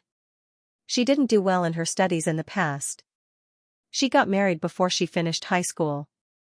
She didn't think much of it at first. Now, she was starting to regret it. However, there was nothing she could do about it. Elder sister Xiao chatted with Xiao Lan for a while. Then, she took out a small box and handed it to Xiao Lan. I didn't know what to buy. I happened to see this 2 days ago when I went out for a walk. Everyone says that you young students like to wear this. Xiao Lan looked down. It was an MP3 player. I asked your brother-in-law to download some songs. Listen to them. If they don't sound good, you can download some more. Xiao Lan held the small MP3 player and listened to second sister Xiao and old lady Zhou talking through the wall. After a while, she said thank you softly. What are you thanking me for? Elder sister Xiao smiled. We don't have anyone in our family who can study. It wasn't easy to have you. You should study hard and get into university. Then, she looked outside again. Our mother hasn't studied before. She can't reason with her. Don't take her words to heart. Just focus on your studies. Xiao Lan didn't understand why elder sister Xiao suddenly said this, but she still nodded. Elder sister Xiao said something else before leaving the room. She said that she had to take care of the children at home. Old lady Zhou and mother Xiao didn't stop her. Second sister Xiao stood up and sent her sister out. She sighed again. Sigh, children are really troublesome. I'm tired of looking after them every day. My husband hired 2 nannies, but they still can't take care of them. Elder sister Xiao's eyes dimmed, but she didn't say anything. She turned around and went downstairs. After elder sister Xiao left, second sister Xiao couldn't stop talking. It's still better for girls to be taken care of obediently. Look at eldest sister, it's fine by herself. That kid of mine is really a mess. Second sister Xiao seemed to be complaining, but there wasn't any annoyance on her face. She had a smug look on her face. She was just short of directly saying that she was proud to have given birth to a son and married a rich man. Second sister Xiao was only 20 years old this year, but she already had a half-year-old son. Second sister Xiao's husband was the owner of a restaurant. It wasn't a small restaurant like the Xiao families, but a big restaurant. He was almost 40 years old this year, and he was already married. He had a wife and a daughter who was about the same age as second sister Xiao. Second sister Xiao used to work at a restaurant, but she got pregnant. A few months later, she gave birth to a son for her good boss and successfully got promoted. From then on, second sister Xiao had a rich husband and a son. She was wearing diamonds on her hands and neck. She was unbelievably glamorous. Old lady Zhou and mother Xiao stopped quarreling when they saw the ring on second sister Xiao's finger and heard that there were a few nannies in the house. Their eyes lit up. They asked second sister Xiao how she was doing and how her husband's business was doing. Sigh, he's too busy. He wants to open another branch recently. He's so busy, another branch. Old lady Zhou and mother Xiao's eyes lit up when they heard that. They kept praising second sister Xiao for marrying a good son-in-law. Second sister Xiao said proudly, yes, he just bought me a car a few days ago. I don't even know how to drive. It's so annoying. I still have to learn how to drive. Mother Xiao leaned over. What car? An Audi. It's not expensive. It's only 4 to 500,000. 4 to 500,000. That's not expensive. Mother Xiao was speechless. She glanced at old lady Zhou. Second sister-in-law's car is only 200,000. When second aunt Xiao bought a car, old lady Zhou always said that second aunt Xiao was a good driver. She even bought a Japanese car. Now, her daughter was driving a car that cost 450,000, second sister Xiao sneered. Her car is at most a few $100,000. Second uncle and second aunt are just teachers. Their salary isn't high. Buying a car that costs more than a few $100,000 is the most they can do. Mother Xiao couldn't be happier when she heard her daughter trample on second aunt Xiao so easily. Old lady Zhou wanted to say something, but she couldn't think of anything. She could only say dryly, your second aunt's family is a cadre. Grandma, do you think this is still the same as before? People are talking about officials now. Xiaolu's family is not a cadre. They're both teachers. They earn 3,000 to 4,000 yuan a month. It's not even as much as my child's monthly milk powder. Second sister Xiao showed disdain on her face. My grandma treats Chow Lu like a treasure every day. She doesn't even want to come to your birthday. Old Lady Zhou hurriedly explained, your second aunt said that Lulu caught a cold. You believe that? I think Chow Lan did better than her. Chow Lu didn't have the face to come. Second sister Chow mocked, Chow Lan knows how to study recently? But to be honest, in today's society, it's useless no matter how good she is at studying. Chow Lan was in the room. She was about to put on the headphones that elder sister Chow bought for her when second sister Chow's next sentence scared her. Chow Lan, it's enough to study. What's the point of studying so much? Mother Chow hesitated. She got first place in the grade this time. Maybe she'll do better in the future. How can she get first place? Those students who graduated from famous universities are still working in our shop. What's the use of studying these days? They've studied hard for more than 10 years. Even if they get into university in the future, they'll be old by the time they graduate. It'll be useless if they can't find a good family by then. Mother Chow was still a little hesitant.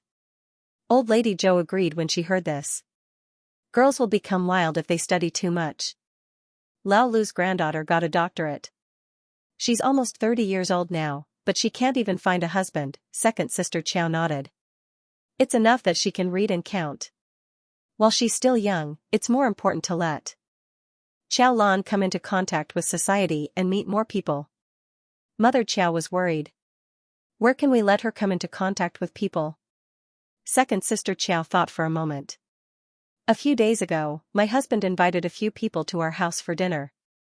There's a young man surnamed Zhao. He's 10 years older than Chow Lan and he's not married yet.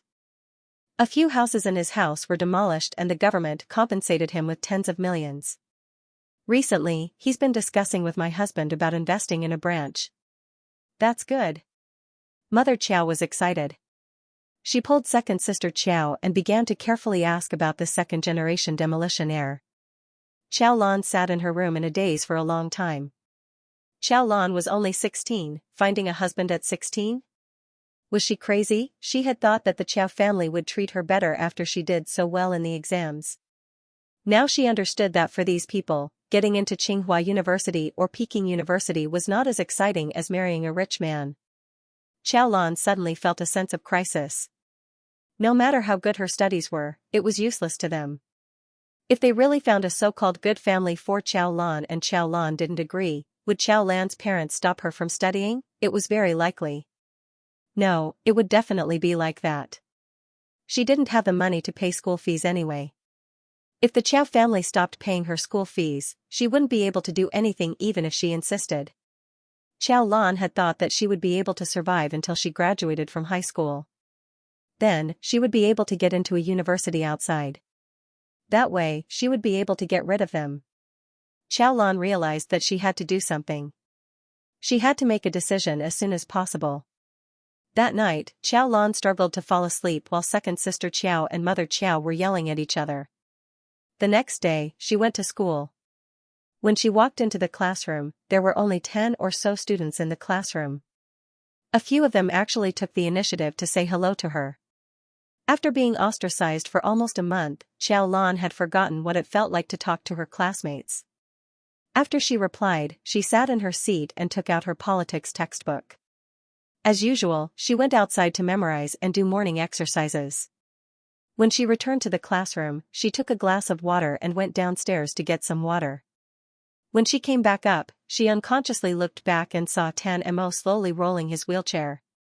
After almost a month, Chow Lan subconsciously wanted to say good morning to Tan Mo again. However, she swallowed the words back when they were about to come out of her mouth. After talking to Tan Mo that day, on the way home, Chow Lan tried to put herself in Tan Mo's shoes. She wanted to understand how Tan Mo felt when she took the initiative. People who had not been in contact with outsiders for a long time would be afraid of people taking the initiative to greet them. When the phone rang, they would be very resistant. For someone like Tan Mo who had Asperger's disease since he was young, it would only be more serious. Therefore, in her opinion, even a greeting that couldn't be any gentler would be rejected by Tan Mo and would cause him to be at a loss. Tan Mo also saw Chow Lan. He was sure that Chow Lan had just seen him. Tan Mo didn't even realize that his hand movements had sped up. However, when he raised his head again, the girl who would have stopped to talk to him when she saw him had already disappeared. Tan Mo's hand, which was holding the wheelchair, froze for a moment. No one knew that Tan Mo actually wanted to take the initiative to say good morning to Xiao Lan. Tan Mo lowered his head. After a while, he rolled his wheelchair back into the classroom and returned to the shadow where he had been sitting for more than 2 months. And Xiao Lan was sitting at the door, the seat furthest away from him. Tan Mo's light brown eyes stared in Xiao Lan's direction. He saw that Xiao Lan, who used to be like him and never interact with others, was now saying something to her new deskmate. What were they talking about? They talked for a long time. It could have been 1 minute, or it could have been 2 minutes. How many words could be said in 2 minutes? Tan Mo didn't know. After his mother passed away, he hadn't talked to anyone for more than 2 minutes. Xiao Lan had talked to him for so many days. Adding up all the words she had said to him, it probably didn't exceed 2 minutes. The sour feeling that had welled up in his heart that day came rushing back again. Moreover, compared to that day, Tan Mo couldn't describe the feeling. He couldn't describe what it was. He only knew that he didn't want to see Xiao Lan talk so much to other people. And it was words that he couldn't even guess. Tan Mo had been sitting in this seat for more than 2 months. He had never felt that there was anything wrong with it, but now he felt dissatisfied. It was too far. It was so far away that he couldn't even hear Xiao Lan's voice. Xiao Lan's new deskmate, Pei Ning, was about the same height as Xiao Lan. He was very introverted. He wasn't as cold as Tan Mo, who kept people away. He was just timid and introverted. Xiao Lan suspected that Pei Ning might like Xianxia. Xiao Lan felt a little guilty. If she hadn't insisted on not sitting at the same table as Chen Yaoyang, Pei Ning's deskmate might have been Xianxia. But now that things had come to this, there was no other way. Pei Ning was introverted, but he would answer any questions he knew. Xiao Lan was now asking Pei Ning about the scholarships at Fuzhong High School. Yesterday, Mother Qiao and second sister Qiao's words shocked Xiao Lan so much that she couldn't sleep well. After coming to class a few days ago, she quickly asked around. Pei Ning also didn't know much, but he was much better than Xiao Lan. After Pei Ning finished talking, Xiao Lan had a rough understanding of the situation. Xiao Lan was a poor student, so every month she would receive 200 yuan in scholarships, which would be transferred to her meal card. Almost half of the students in the scholarships class received this. But scholarships were different. Fuzhong High School's scholarship system was set up privately by the school. The criteria for the first-class scholarship was very simple and straightforward. It was awarded to the student with the highest final score in the first 2 semesters. It was evaluated once a year, and each time it was awarded 5,000 yuan. The second prize was awarded to the top 4 students who didn't qualify for the first prize. The second prize was awarded 3,000 yuan. Xiao Lan was ready to make a move. High school tuition wasn't too expensive. It was 800 yuan per semester and 600 yuan for accommodation.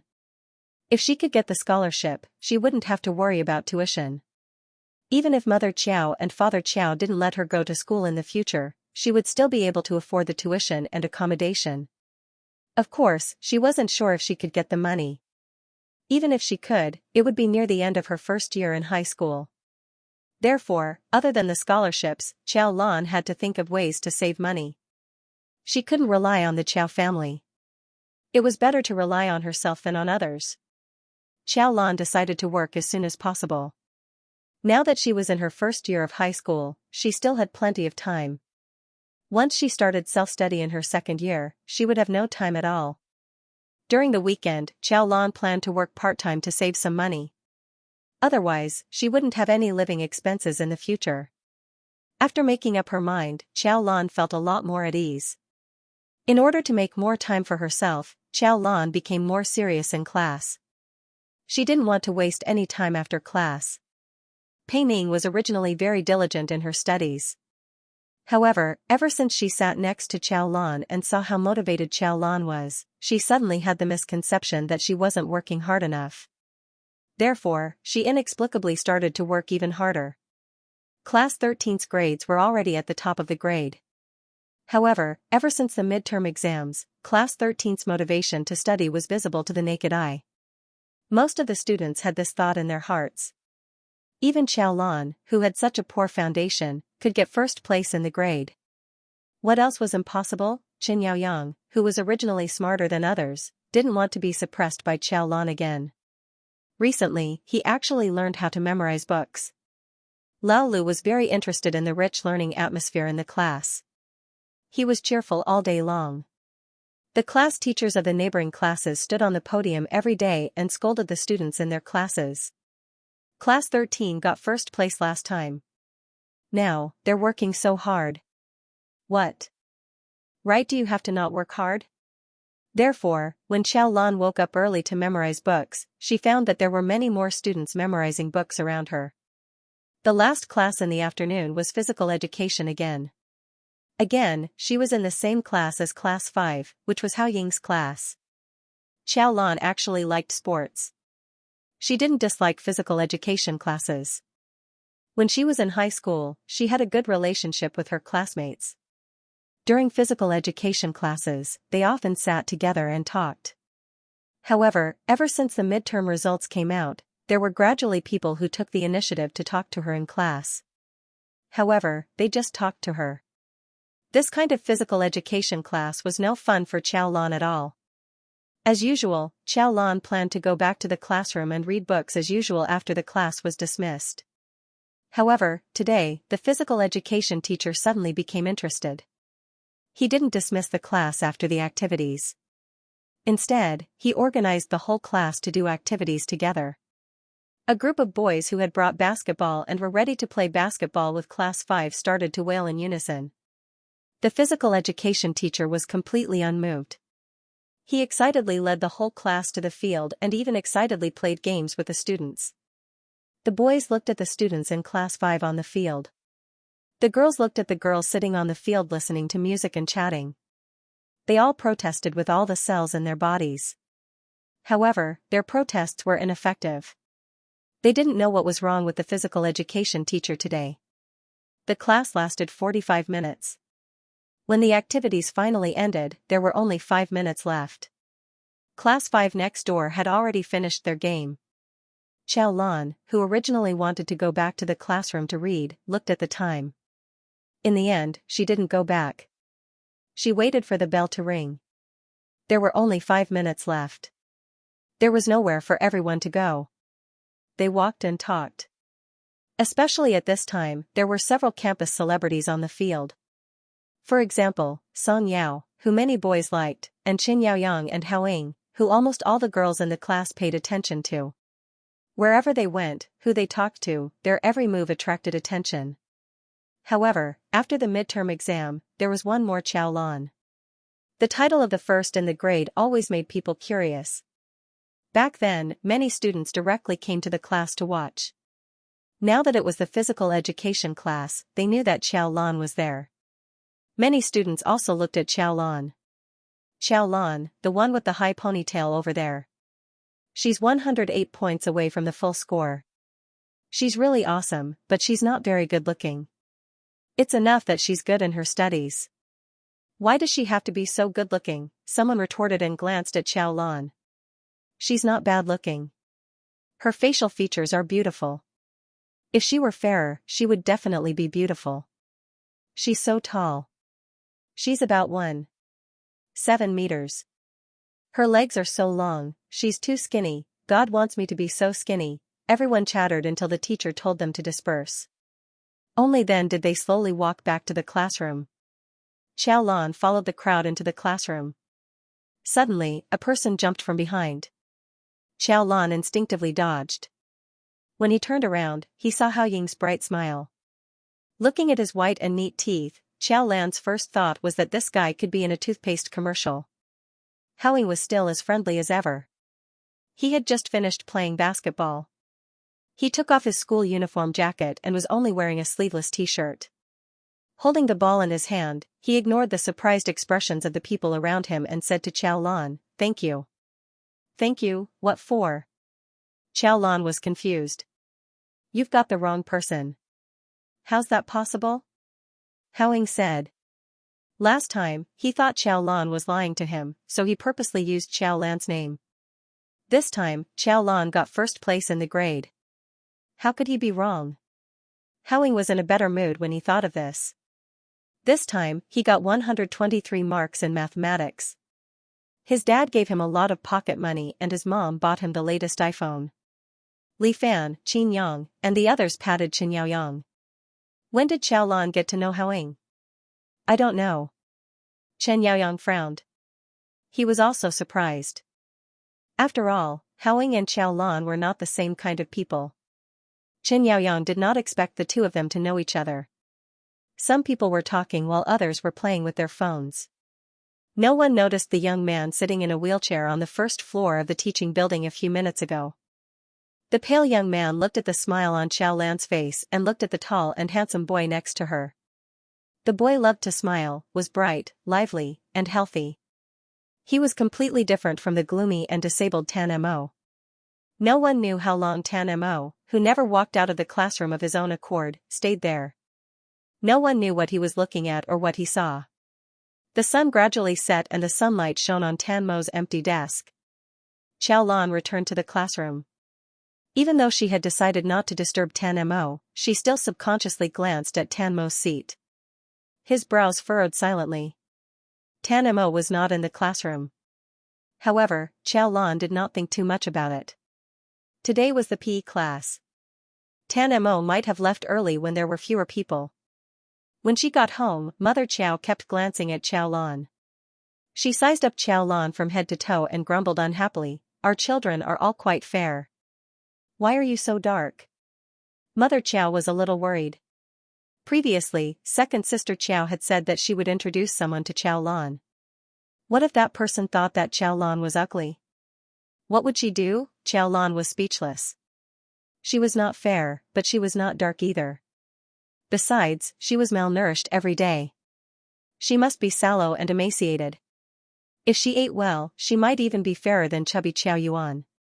However, Mother Qiao suddenly started to pay attention to Xiao Lan's appearance. This was not a good thing for Xiao Lan. Xiao Lan could not wait until the weekend. She planned to see if there were any job openings after school on Friday. The next day, when Xiao Lan went to school, she looked back several times but didn't see Tan Mo even after the first class started. Tan Mo did not come today. Why didn't he come? Was he sick, or did something happen at home? The next day, Tan Mo still did not come. No one in class found it strange. After school in the afternoon, Xiao Lan happened to bump into the homeroom teacher. She asked the homeroom teacher about it, but the homeroom teacher said that she did not know. Tan Mo was different from other students. He did not need to ask for leave even if he did not come to school. Xiao Lan went home and ate something. She put down her bag and went out to find a job. Xiao Lan's high school used to be sponsored by kind-hearted people. She did not have to worry about tuition fees. However, if she had free time, she would still work to earn some money. After all, without a source of income, one would feel insecure. After she went to university, she worked several jobs to pay for her tuition and living expenses. In university, she distributed flyers, worked as a waitress, and did all kinds of jobs. After university, Xiao Lan was able to find a better job as a tutor because of her good results in the college entrance examination and the best finance university in the country. Now, Xiao Lan was only in her first year of high school. She could only work at night and on weekends. It was too difficult to find a long-term job. Xiao Lan wandered around from 7 p.m. to 10 p.m. She had a bunch of job listings in her hands. She also wrote down a lot of addresses and phone numbers in her notebook. When she got home, it was almost 11 p.m. Her ears automatically blocked out old Lady Zhou's nagging. She went to bed early. The next day, she went out again at dawn. She took out the job listings from yesterday and went to ask them one by one. Xiao Lan was only in her first year of high school. It was really inconvenient. She could not find a job even after looking for the whole morning. She was not 18 years old yet. She only had a junior high education. After walking around for almost a day, she still could not find a job. Gradually, the day passed and it was night time again. The surrounding lights gradually lit up. Xiao Lan went to the store to buy a piece of bread. She sat on a chair next to a small gravel road and looked around. Nearly 10 minutes later, a Western restaurant that had been dark all this time finally turned on the lights. The charming lady boss fixed her hair and hung up the "Open for Business" sign. After a while, she pasted a recruitment notice on the glass. Xiao Lan finished the bread in 2 bites. She wiped her hands and walked in. When she passed by earlier, she saw this Western restaurant. It had 2 floors and the decoration was very exquisite. Now that the lights were turned on, it was indescribably unique. After looking for a day, she could not find even the worst job. Xiao Lan decided to just ask for a better job. It was difficult anyway. Another reason was that Xiao Lan had worked in a Western restaurant before. She learned how to make coffee and passed the English test. When Xiao Lan walked in, the lady boss glanced at Xiao Lan. "What do you want to eat?" Xiao Lan pointed at the window. "I'm here to apply." After a busy day, Xiao Lan finally saw the light at the end of the tunnel. The lady boss said that she did not want underage girls. Xiao Lan said that she was already 16 years old. The lady boss said that she wanted someone with a high school education or above. Xiao Lan said that she had good grades. After arguing with the lady boss for nearly half an hour, the lady boss was getting impatient. However, one of the employees happened to be on leave and there were many customers. Xiao Lan volunteered that she knew how to make coffee. The lady boss was skeptical and let Xiao Lan try it. After she tried it, she worked for the whole night. The lady boss didn't expect Xiao Lan to be so nimble. Most importantly, she was quite skilled. Whether it was making coffee or ordering, she was very skilled. The lady boss finally believed Xiao Lan's claim that she used to work in a Western restaurant.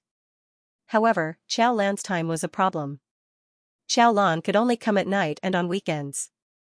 Xiao Lan said that she could pay less. The lady boss stared at Xiao Lan for a long time.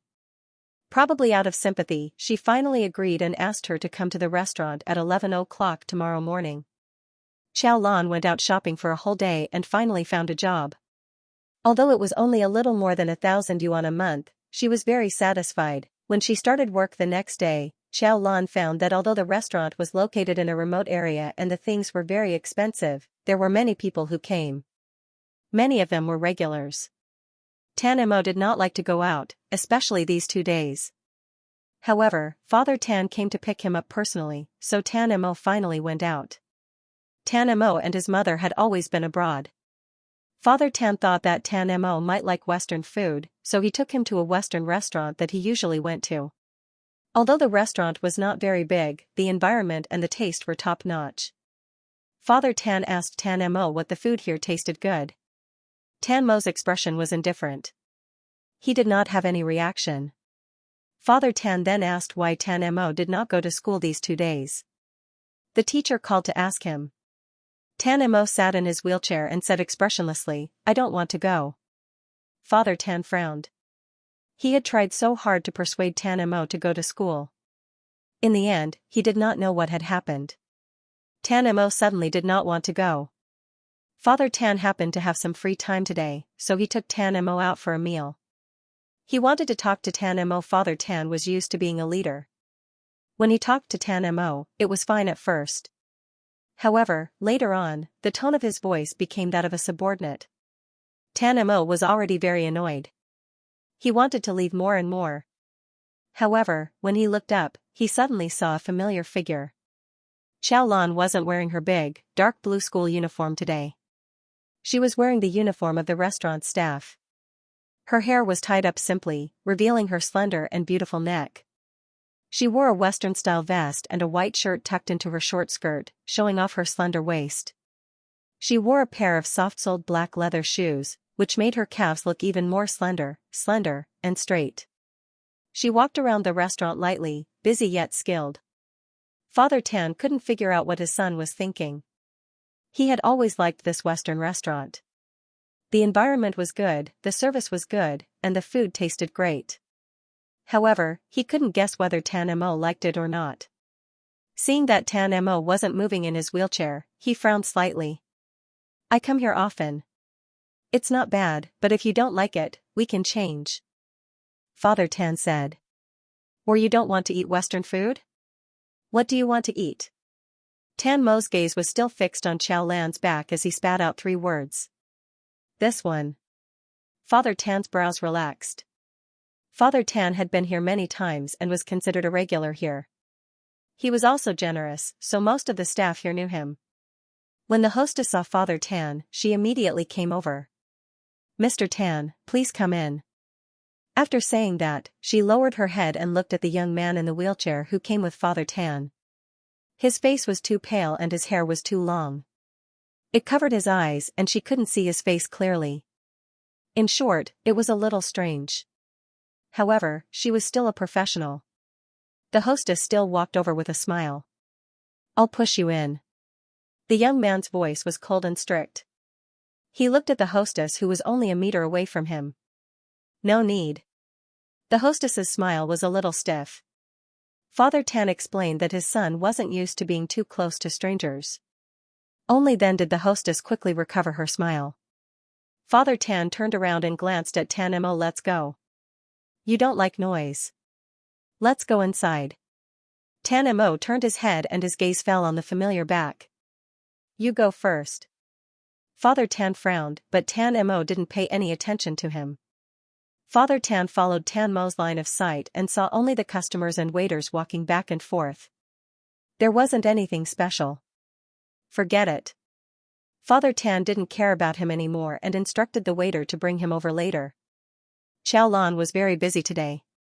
The business of this Western restaurant was unexpectedly good. If it weren't for her previous experience working in a Western restaurant, she wouldn't have been able to handle it. Chow Lan finally had some time to rest after the guests left. He let out a sigh of relief and walked to the corridor where there were not many people. He squatted down and massaged his calves. However, before they could rest for a minute, a girl wearing the same suit as Chow Lan walked over. She pointed at the 2 newcomers impatiently and told Chow Lan to hurry up and order. This girl was called Meng Shui. When Chow Lan came today, she could feel Meng Shui's hostility. She had an arrogant attitude and looked as if she was experienced. She always ordered Chow Lan to run around. It wasn't hard to guess the reason. Because Meng Shui didn't come last night, Chow Lan took Meng Shui's place to work for the whole night. When she first came in the morning, Meng Shui even played tricks on Chow Lan. She found out that Chow Lan was only in his first year of high school and purposely ordered Chow Lan to order for a few foreigners. However, Meng Shui didn't expect that Chow Lan, who was in his first year of high school, seemed to have a better English than her. After smoothly ordering, the foreigners even tipped Chow Lan quite a bit. Meng Shui was so regretful that her intestines turned green. After that, she targeted Chow Lan for the whole day. Xiao Lu, who was in charge of welcoming the guests, brought the guests in and asked her to hurry up and order. Meng Shui didn't want to go. The cost of living in this restaurant was very high. Most of the people who could come here to spend money were rich. After staying here for a long time, she could gradually see the financial situation of the guests from their clothes, watches, and bags. Everyone preferred to be in charge of those rich people because the more they ordered, the more commission they would get. Moreover, there might be tips. There were 2 tables of guests who just came in. One table was occupied by a Mr. Feng who often came here. The cost was very high every time. Naturally, Meng Shui wanted to go to this table. However, the foreman asked her to be in charge of another table. Meng Shui didn't find a single luxury item on that guest, so she naturally didn't want to go. She turned around and saw Chow Lan resting in the small room. She immediately pushed the guest to Chow Lan and wanted to be in charge of Mr. Feng's order. Chow Lan glanced at Meng Shui and stood up. Got it. Meng Shui smiled with satisfaction and turned around in a good mood. However, she didn't expect to bump into a young man in a wheelchair just as she turned her head. Chow Lan's pupils shrank. She rushed over in surprise and grabbed the wheelchair before she could react. She looked at the young man who appeared here for no reason. She was about to ask him if he was okay when Meng Shui, who was so scared that she almost fell, pushed her away and went to Tan Mo. I'm sorry. Tan Mo pushed Meng Shui away violently. The wheelchair moved back a lot and hit the wall. Tan Mo couldn't control his repulsion and disgust when a stranger suddenly approached him. Meng Shui was stunned. She looked up and met the young man's extremely disgusted and cold eyes. Get lost. Meng Shui's feet that wanted to go forward suddenly froze on the spot. As long as one wasn't a fool, one could hear the annoyance and disgust in Tan Mo's tone. The other waiters passing by couldn't help but take a second look. Meng Shui's face flushed red, but she still squeezed out a smile and left in a hurry with her head lowered. Xiaolan looked at the young man who she hadn't seen for a few days. She wanted to go forward, but she hesitated and stopped on the spot.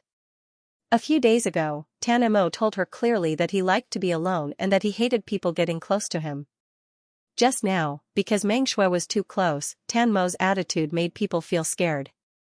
Xiaolan paused and stood 2 meters away from Tan Mo. She asked him softly, "Are you okay?" Tan Mo looked up and fixed his gaze on her face. Just now, he had been looking at her for a long time, but he didn't dare to walk up to her. He kept thinking of the boy who walked with Xiaolan that day. He was afraid that Xiaolan would ignore him and say that she wouldn't disturb him again like that day. Then, she would pretend to be a stranger and walk past him. He couldn't understand the concern on her face, but just now, when Xiaolan rushed over to pull the wheelchair and asked him, "Are you okay?" Tan Mo carefully and cautiously thought in his heart. Was this considered concern? Was this considered caring? Kind of.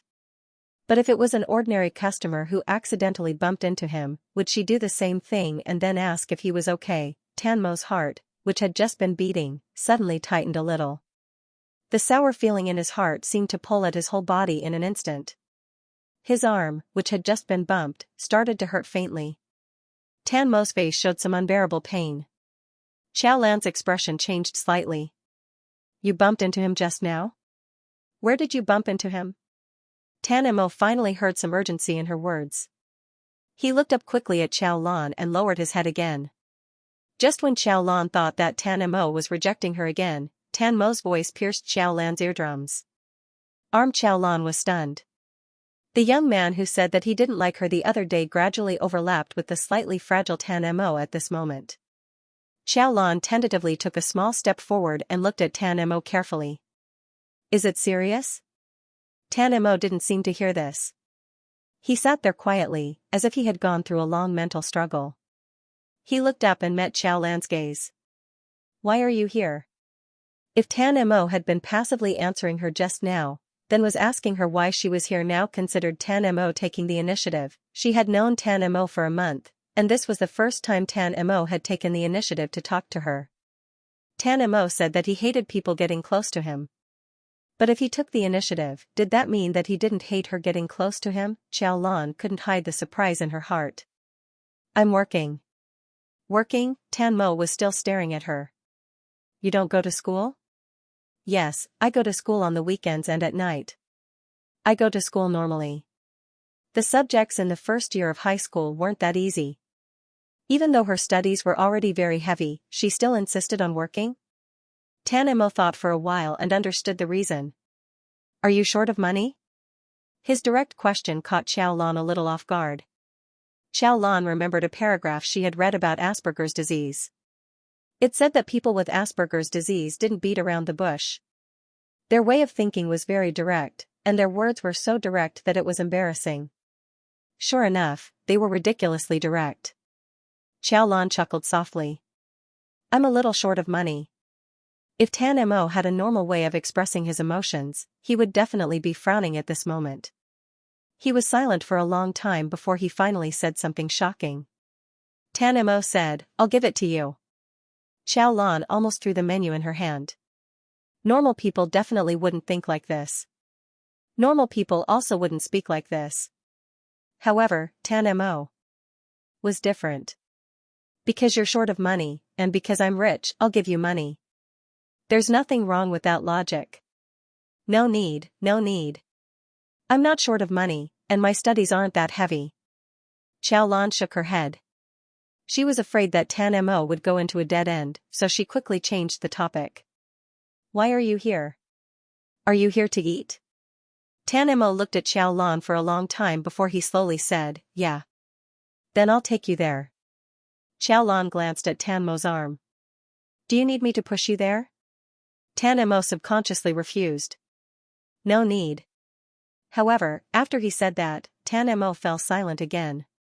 After thinking about it, he realized that being pushed by Qiao Lan shouldn't be as unacceptable as being pushed by other people. Tan Mo pursed his lips. He probably regretted it a little. He slowly rolled his wheelchair and followed behind Qiao Lan. After Qiao Lan sent him there, he said, "Help me order." Qiao Lan glanced at the waitress who was already standing by the table and waiting. However, Tan Mo acted as if he didn't see her at all. "Just order."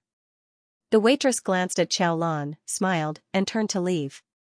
Tan Mo's father, who had been waiting for Qiao Lan, looked at Qiao Lan in surprise. Qiao Lan could only take out the menu and show a professional smile to Tan Mo's father and Tan Mo to introduce the must-have dishes in the restaurant. Tan Mo's father came here often, so the dishes he ate were very regular. After quickly ordering, Tan Mo looked at the menu and ordered one dish after another expressionlessly. Moreover, he ordered the most expensive dishes. After ordering the fourth dish, Qiao Lan couldn't stand it anymore. "If it's for 2 people, it's a little too much." Tan Mo paused for a moment, but his gaze was still fixed on the caviar. Tan Mo's father didn't think much of it. Tan Mo's preferences were too hard to guess. It was rare for him to take the initiative to order, so he could do whatever he wanted. After all, the Tan family didn't lack money. "If you want to eat, then order." Thus, he added another serving of caviar, pudding, and so on. When he took the menu to the kitchen, several waitresses beside him looked at Qiao Lan with envy. In addition to the basic salary, the restaurant's staff mainly relied on commission. A small portion of the food ordered by the customer would be given to the waitress in charge of that table. The table that Qiao Lan was in charge of had definitely ordered more than 10,000 yuan. Qiao Lan would be able to get a few hundred yuan commission. How could they not be envious? Qiao Lan's expression was even more subtle. Although she felt that it was a bit wishful thinking, she still felt that Tan Mo ordering so much seemed to have something to do with her. After all, Tan Mo had just said that he wanted to give her money, but she had rejected him. Holding the menu in her hand, Qiao Lan felt that her hands were trembling a little. The dishes were served one by one, but Tan Mo only ate a little. As expected, in the end, Tan Mo ordered a lot of food, but he didn't even finish 1/5 of it. Tan Mo was still expressionless. Tan Mo's father gave her a card and told her to swipe it. When she returned to the table, Tan Mo and Tan Mo's father had already left. The head waiter walked up to her with a look of surprise. "Mr. Tan paid an extra 1,000 yuan. It's a tip for you." Qiao Lan was speechless. Usually, there would be a service charge of 10% to 15% for Western food, but usually, there was no need to pay, especially when Tan Mo ordered so much. The service charge itself was already included. Qiao Lan hurriedly looked out of the window. Tan Mo had already gotten into a car and disappeared in the blink of an eye. Qiao Lan should have been very happy to earn so much money in one day, but when she thought of Tan Mo, she felt that money was hot. When she returned home that night, Qiao Lan's mother complained that she hadn't seen her all day and didn't know where she went. She only came back at midnight. Qiao Lan didn't explain to Qiao Lan's mother. She quickly washed up and went to bed. After all, she still had classes tomorrow morning. The next day, she went to school as usual. When she walked into the classroom, Pei Ning casually greeted the 2 girls sitting behind her. Qiao Lan replied with a good morning, but when she turned around, she saw Chen Yaoyang looking in her direction. Chen Yaoyang actually came so early? Qiao Lan suddenly felt a little pressured. Although she had the advantage in the past, Chen Yaoyang was the male lead after all. In the book, it was said that Chen Yaoyang was always the first in his life. Chen Yaoyang's science was better than hers, and he learned it very easily. Now that he had started to read, he might surpass Qiao Lan next time. How could Qiao Lan not be nervous? She was going to get a scholarship. Qiao Lan didn't dare to waste any time.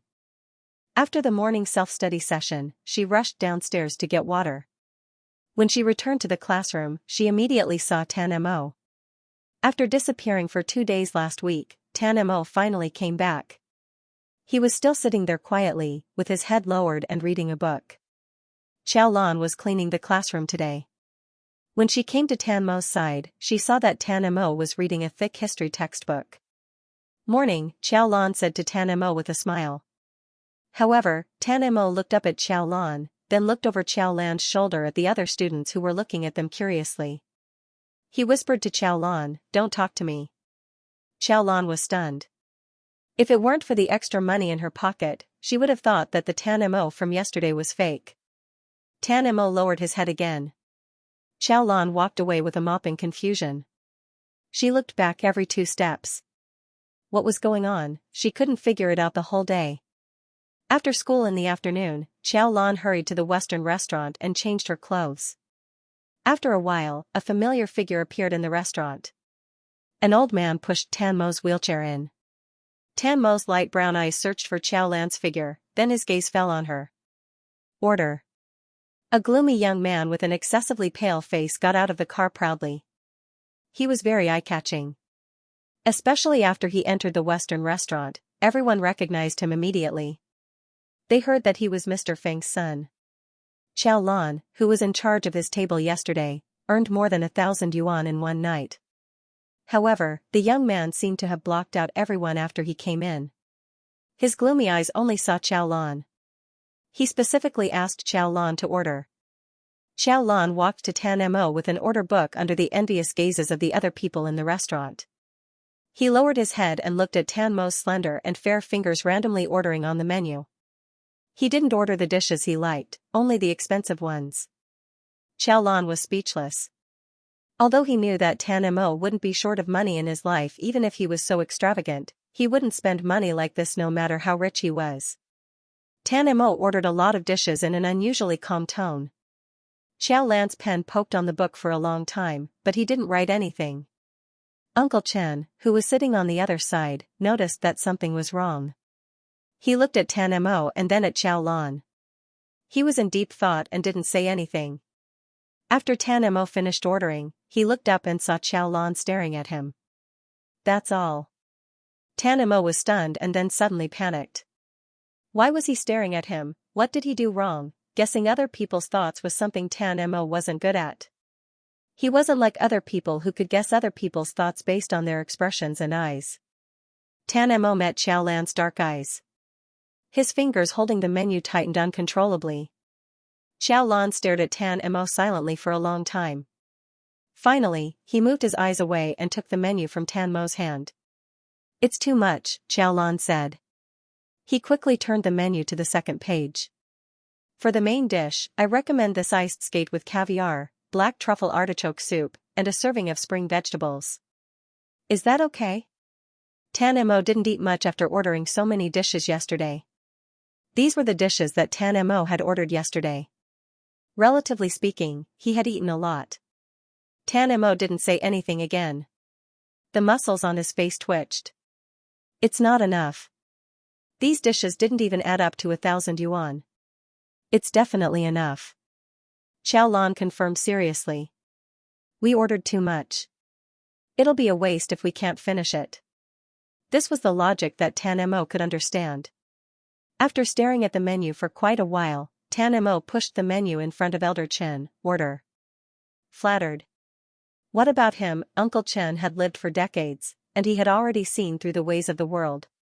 Today, Tan Mo's unusual and sudden request to eat here was enough to surprise him. After that, he asked this little girl to order more dishes, and she was stubborn to order more, and she even ordered the expensive dishes. Uncle Chen hadn't figured out the reason yet, but he had already figured out how to satisfy Tan Mo. He quickly ordered a few expensive dishes and said cheerfully, I have a big appetite. I eat a lot. Xiao Lan was speechless.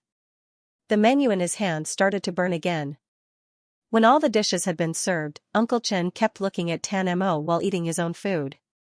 Tan Mo didn't have a big appetite because of his health. He was also very sensitive to the taste of some ingredients, so he was very picky. However, Tan Mo seemed to like the 3 dishes served by this little girl because Tan Mo actually finished all of them. Uncle Chen had taken care of Tan Mo for a long time. He knew that if Tan Mo didn't like something, he would never eat more than a bite because his body couldn't take it. But since Tan Mo finished, it meant that the dishes that this little girl ordered for Tan Mo were all very suitable for Tan Mo. Uncle Chen didn't ask until the 2 of them finished eating, paid the bill, and pushed Tan Mo away. Uncle Chen glanced at Xiao Lan, who was still busy, and asked Tan Mo, "Aren't you going to say goodbye before you leave?" Tan Mo looked up. "What do you want me to say?" "Uncle Chen, goodbye?" "She's very busy." Uncle Chen was speechless. He shouldn't think for Tan Mo like a normal person who understood the ways of the world. Tan Mo didn't understand these things. He only understood the simplest logic. Because she was very busy, there was no need to say goodbye. Uncle Chen sighed and pushed Tan Mo out of the restaurant. Then, he got into the car. The car slowly slid out. Uncle Chen thought for a long time before he said hesitantly, "Young master, the little girl who ordered for us just now, do you know her?" "Yes." Tan Mo looked at the bright lights outside the window. "Oh." Uncle Chen nodded. "Did you meet her by chance while eating?" "Classmate." "Classmate?" Uncle Chen was slightly surprised. Tan Mo's classmate? So this little girl was still studying. If she was studying, why did she come out to work? The reason was simple. She had to go to school and work. There could only be one reason.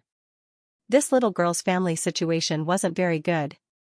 So Tan Mo specially came here, specifically picked the more expensive dishes, and even asked him to give him a tip, just to help her. But why did he help her?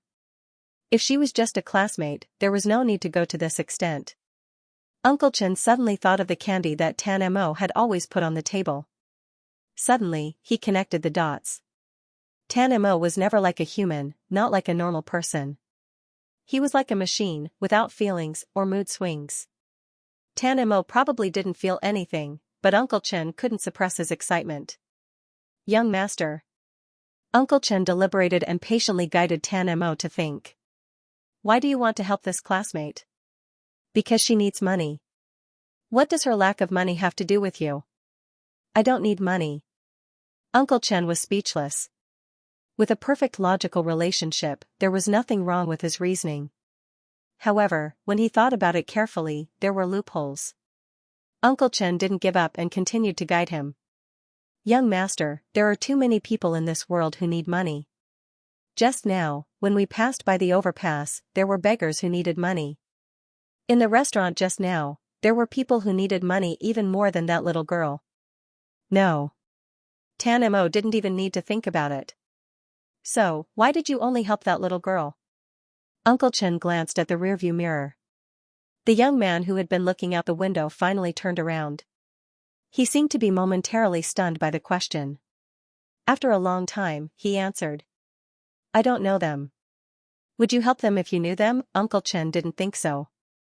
He knew Tan Mo too well. In the past, there were people who approached Tan Mo with good intentions, but in the end, they all failed because of Tan Mo's indifference. For so many years, Tan Mo had never communicated with people of his age. This little girl was the first person of his age who could communicate normally with Tan Mo. Uncle Chen didn't think too far ahead. For Tan Mo, it was already a great relief to have a normal friend who could improve a little bit. However, although Tan Mo was unusually smart, he was a complete blank when it came to the ways of the world. It was difficult for him to distinguish good from bad. Uncle Chen still needed to understand this little girl a little. If she didn't have a good character, he didn't want her as a friend. Xiao Lan didn't know that Uncle Chen had given Tan Mo a simple thought. She was still very busy. Every night, when she finished working, it was almost 11 p.m. She would go home and do her homework. Every day, her schedule was full. Because the time after school was taken up, she could only work harder during the day after class. Pei Ming looked at her with fear and trepidation. He felt that he was already serious enough, but compared to Xiao Lan's hard work, there was still a big gap. Pei Ming could see how hard Xiao Lan was working. Naturally, Qin Yaoyang, who was less than a meter away, could also see it. In order to surpass her, did she really have to go to this extent? But if she was already working so hard, why did she take the initiative to ask the homeroom teacher to not sit with him? It had been almost a week since the change of seats, but Qin Yaoyang still couldn't figure out this problem. In the past week, Xiao Lan, her new deskmate, and the students behind her could communicate normally, but she didn't talk to him, who was sitting on the left. It was too deliberate. That was abnormal. Was she really playing hard to get? Xiao Lan had gone overboard with her indulgence. The morning self-study was language self-study, which was also the homeroom teacher's self-study class. After walking around the classroom for a while, he suddenly announced a decision. It was about the change of seats. The main problem was Qin Yaoyang's problem. Qin Yaoyang was too tall. With such a tall person sitting in the first row, the students behind him couldn't see the blackboard clearly. However, it wasn't good to move Qin Yaoyang to the back alone, so the homeroom teacher came up with another idea. From next week onwards, we will rotate in every group and every row. The groups and groups will move to the right, and the rows and rows will move forward. In other words, the students in the first group would be moved to the second group, and the second group would be moved to the third group. As for the seats, the second row would be moved to the first row, and the first row would be moved to the last row. They would change every week. Students loved novelty, so they naturally clapped their hands in approval of this change. Xiao Lan was also very happy. Because she would be moving to the first group next week, and Qin Yaoyang would continue to stay in the fourth group. Finally, she could stay far away from Qin Yaoyang. Moreover, Xiao Lan realized that all the students' seats changed, but Tan Mo seemed to always be sitting in the last row of the first group.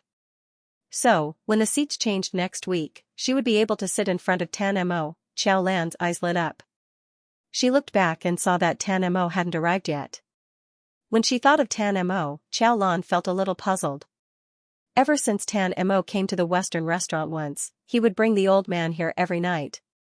In just a few days, Xiao Lan's commission and tips were more than a month's salary. Even if Xiao Lan was a fool, she still understood Tan Mo's intention.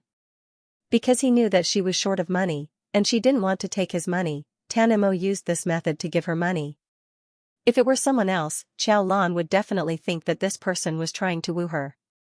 But if this person was Tan Mo, she couldn't think that way. Tan Mo was like a simple and stubborn child. He was just helping her. Xiao Lan suddenly felt a little sad. In fact, she didn't do anything. She just said good morning to Tan Mo a few times and gave him a candy. But Tan Mo gave her back much more than she did. Because there was no light in life, as long as someone was a little bit nicer to him, he would cherish it. But this kind of Tan Mo never talked to her at school. He even told her not to talk to him. Why, in the Western restaurant, she stood in front of Tan Mo and helped him cut the steak. But in school, when she was just cleaning and passing by him, Tan Mo looked like he was facing a great enemy. Xiao Lan originally wanted to find a chance to talk to Tan Mo. After all, eating at the Western restaurant every day cost a lot, and Tan Mo's health condition shouldn't allow him to eat these kinds of things every day. But Xiao Lan was very busy at the Western restaurant. When she wanted to talk to Tan Mo at school, Tan Mo told her to stay away from him. Tan Mo was too weak, whether it was mentally or physically. If it was something that he was very resistant to, Xiao Lan didn't dare to insist. Looking back at Tan Mo, who was still sitting in the last row silently, Xiao Lan helplessly leaned on the table. She felt that something was wrong as she leaned on the table. That night, Xiao Lan asked for leave from the boss because she wasn't feeling well. She didn't go to work, but went straight home. When she got home, she hugged the hot water bottle and fell asleep. After she felt a little better, she remembered that she didn't tell Tan Mo that she didn't go to work today. But she didn't have Tan Mo's contact information. She could only hope that Tan Mo didn't go to the Western restaurant today. But Tan Mo still went. He went to the Western restaurant as usual, but he didn't find any trace of Xiao Lan. Tan Mo came every day recently. Everyone in the Western restaurant knew him. Every time he ordered food from Xiao Lan, he ordered a lot of food. All the waiters in the restaurant were envious of Xiao Lan, especially Meng Shui. But Xiao Lan didn't come today. Meng Shui suddenly had an idea. Although she bumped into this young man that day and made him unhappy, it had been a few days. He might have forgotten about it. And Meng Shui couldn't figure out how Xiao Lan, who was not good-looking at all, could make this young man so happy to come here. Another girl next to her whispered, "He's here to look for Xiao Lan again, right?" Of course, someone said, "Eating is fake. Looking at Xiao Lan every day is his real purpose." Should we tell him that Xiao Lan didn't come today?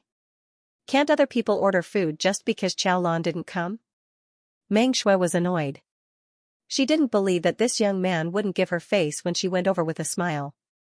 Looking at the confident Meng Shui, the girl next to her wanted to pull her back, but she was stopped by another person. She rolled her eyes at Meng Shui's back. She remembered that she just wanted to help this young man push his wheelchair that day. The way the young man avoided her made her feel embarrassed. Meng Shui walked over with a smile on her face. But when she was 2 meters away from the young man, he suddenly raised his head. His cold gaze was like a nail that nailed Meng Shui to the ground. Mingming was a teenager, but when Meng Shui met such a gaze, she was so scared that she didn't dare to move anymore. She forced a smile on her face. Xiaolon asked for leave today. I'll be in charge of ordering food for you, no need. Tan Mo turned his wheelchair and was about to leave. Meng Shui hurried forward. It's just a meal. I can, get lost. The young man's body suddenly tensed up and he said coldly. Uncle Chen, who had just parked his car and rushed over, was shocked when he heard the commotion. After asking for the reason, he looked at Meng Shui unhappily and pushed Tan Mo out of the Western restaurant. Meng Shui's face turned from white to red. She was burning hot. The waiters behind her who were watching the show almost couldn't hold back their laughter. I told you that he came for Xiaolon. Why did he have to rush over to get scolded? Sigh, I'm envious. If someone chased me like this, I definitely wouldn't be able to last 3 days. Meng Shui turned around with an extremely ugly expression. What's there to be envious of? He's a disabled person. He might even be a lunatic. Even if he was given to me, I wouldn't like him. After saying that, she turned around and left. The few of them looked at each other. Although it was a bit unpleasant to say that he was a lunatic, there was indeed something wrong with this young man. However, Meng Shui's behavior of rushing to get close to him and turning hostile and speaking ill of him was still not acceptable. The few of them chatted for a while more before leaving. After leaving the Western restaurant, Tan Mo remained silent. Uncle Chen thought about it and said, should I call the teacher and ask? No, Uncle Chen said helplessly. Maybe something happened at home. When you go to school next week, you can ask her why she didn't come today. Today was Friday. After the weekend, next Monday, he could ask Xiaolon why she didn't come. However, Uncle Chen didn't know that Tan Mo didn't talk to Xiaolon in school. Tan Mo pursed his lips and lowered his eyelashes. Last week, Tan Mo occasionally heard a few classmates talking about Xiaolon and him. They said that Xiaolon was alienated by the girls in class because she spoke up for him. Later, because Xiaolon took the initiative to greet him, some classmates even laughed at her. Xiaolon must be sick. She greets Tan Mo every day. If he was sick, people who talked to him or had anything to do with him would also be called sick. He wasn't normal, so Xiaolon also wasn't normal when she talked to him. Therefore, Tan Mo wasn't at school and didn't respond to Xiaolon in places where other people knew Xiaolon. Moreover, he felt that things were already very good now. He could even talk in the Western restaurant. Occasionally, Xiaolon would also come to the classroom during physical education. However, what Tan Mo didn't expect was that suddenly, the distance between him and Xiaolon could be reduced to only a table and a chair. The weekend passed and Monday arrived. As soon as they arrived in the classroom, the excited students moved their tables and started to change seats. Xiaolon moved to the second last row of the first group. Tan Mo entered the classroom as usual. When he looked up, he saw Xiaolon sitting in front of him. Tan Mo's hand on the wheelchair trembled slightly. For a moment, he didn't know what to do and didn't know what to do. Shouldn't Xiaolon be sitting in the seat furthest away from him? Why did she suddenly sit in the seat closest to him? Tan Mo then realized that not only did Xiaolon change her seat, but all the other students had also changed their seats. Xiaolon had rotated to this seat like everyone else. She didn't deliberately change her seat here. Tan Mo let out a sigh of relief in his heart, but then it was accompanied by another dense emotion. If Tan Mo could sense it, then this emotion would be called disappointment. However, Tan Mo didn't quite understand. He carefully went to the seat that he had been familiar with for more than 2 months, but suddenly there was a novelty that he wasn't used to. He didn't even make a sound when he put his bag into the hole in the table. Because Chao Lan was lying on the desk sleeping. It seemed like she had never been this tired in school before. She was always looking down at her books between classes. Why was she suddenly lying on the desk today? Was it because she was working too hard, or was it because she didn't come to school for the past 2 days? Tanmo didn't know. He had never communicated with Chao Lan normally before. However, when he raised his head again, she was really close. So close that he could see her high ponytail. Bathed in the morning sun, he could see every strand of her hair clearly. His extraordinarily sharp nose could even smell the faint smell of laundry detergent. He shouldn't stare at her like this, Tanmo thought. He knew that no one liked being stared at like this. Many people had said that he was crazy because of his behavior. They said that his eyes were scary. However, Chao Lan was sleeping, wasn't she? He was looking at her back, wasn't he? He had never been so close to her, so it was fine as long as she didn't notice.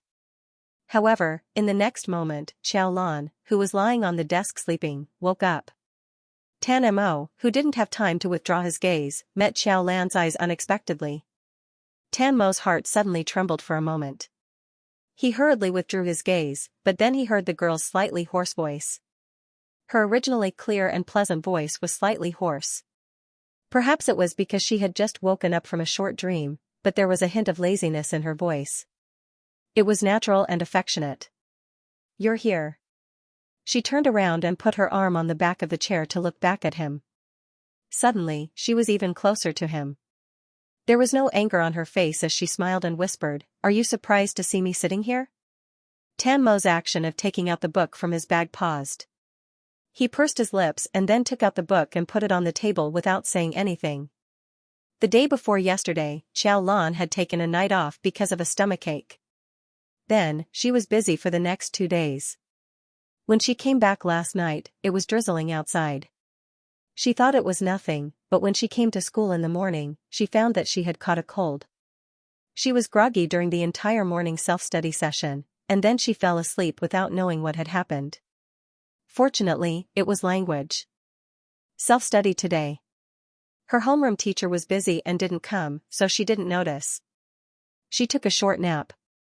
When she woke up, she looked at the time. The first class would start in 2 minutes. She looked back as usual, but her eyes met with Tanmo's. Chao Lan was sure that Tanmo was looking at her and sizing her up a moment ago. Tanmo was still expressionless, but he quickly withdrew his gaze. Later on, when she took the initiative to greet him or even talk to him, Tanmo still lowered his head and ignored her. Chao Lan felt an indescribable sense of powerlessness in her heart. So why, Tanmo ignored her? Chao Lan could only turn her head back. She didn't realize that when she took the initiative to talk to Tanmo, many people in the class were looking at her. Even Xianxia and Li Fan took a second look. Someone whispered, "I realized that Chao Lan really often talks to Tanmo, but Tanmo never talks to her. Why is Tanmo reasonable?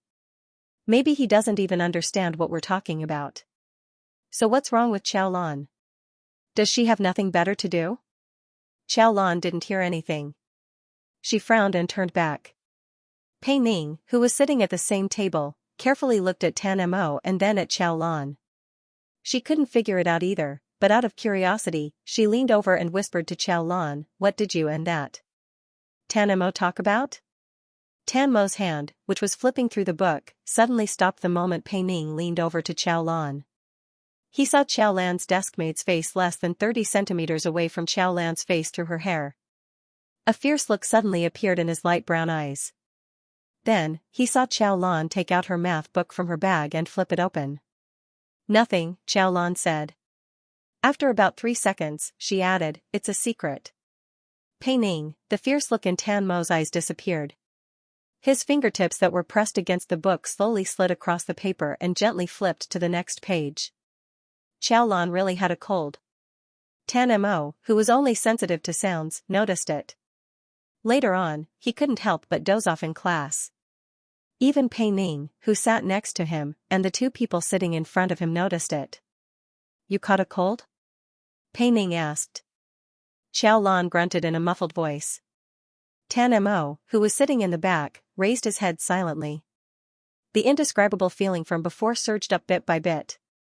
When Qiao Lan was still sitting in the fourth group, he saw Qiao Lan and Pei Ning talking a lot. However, he couldn't hear what they were talking about.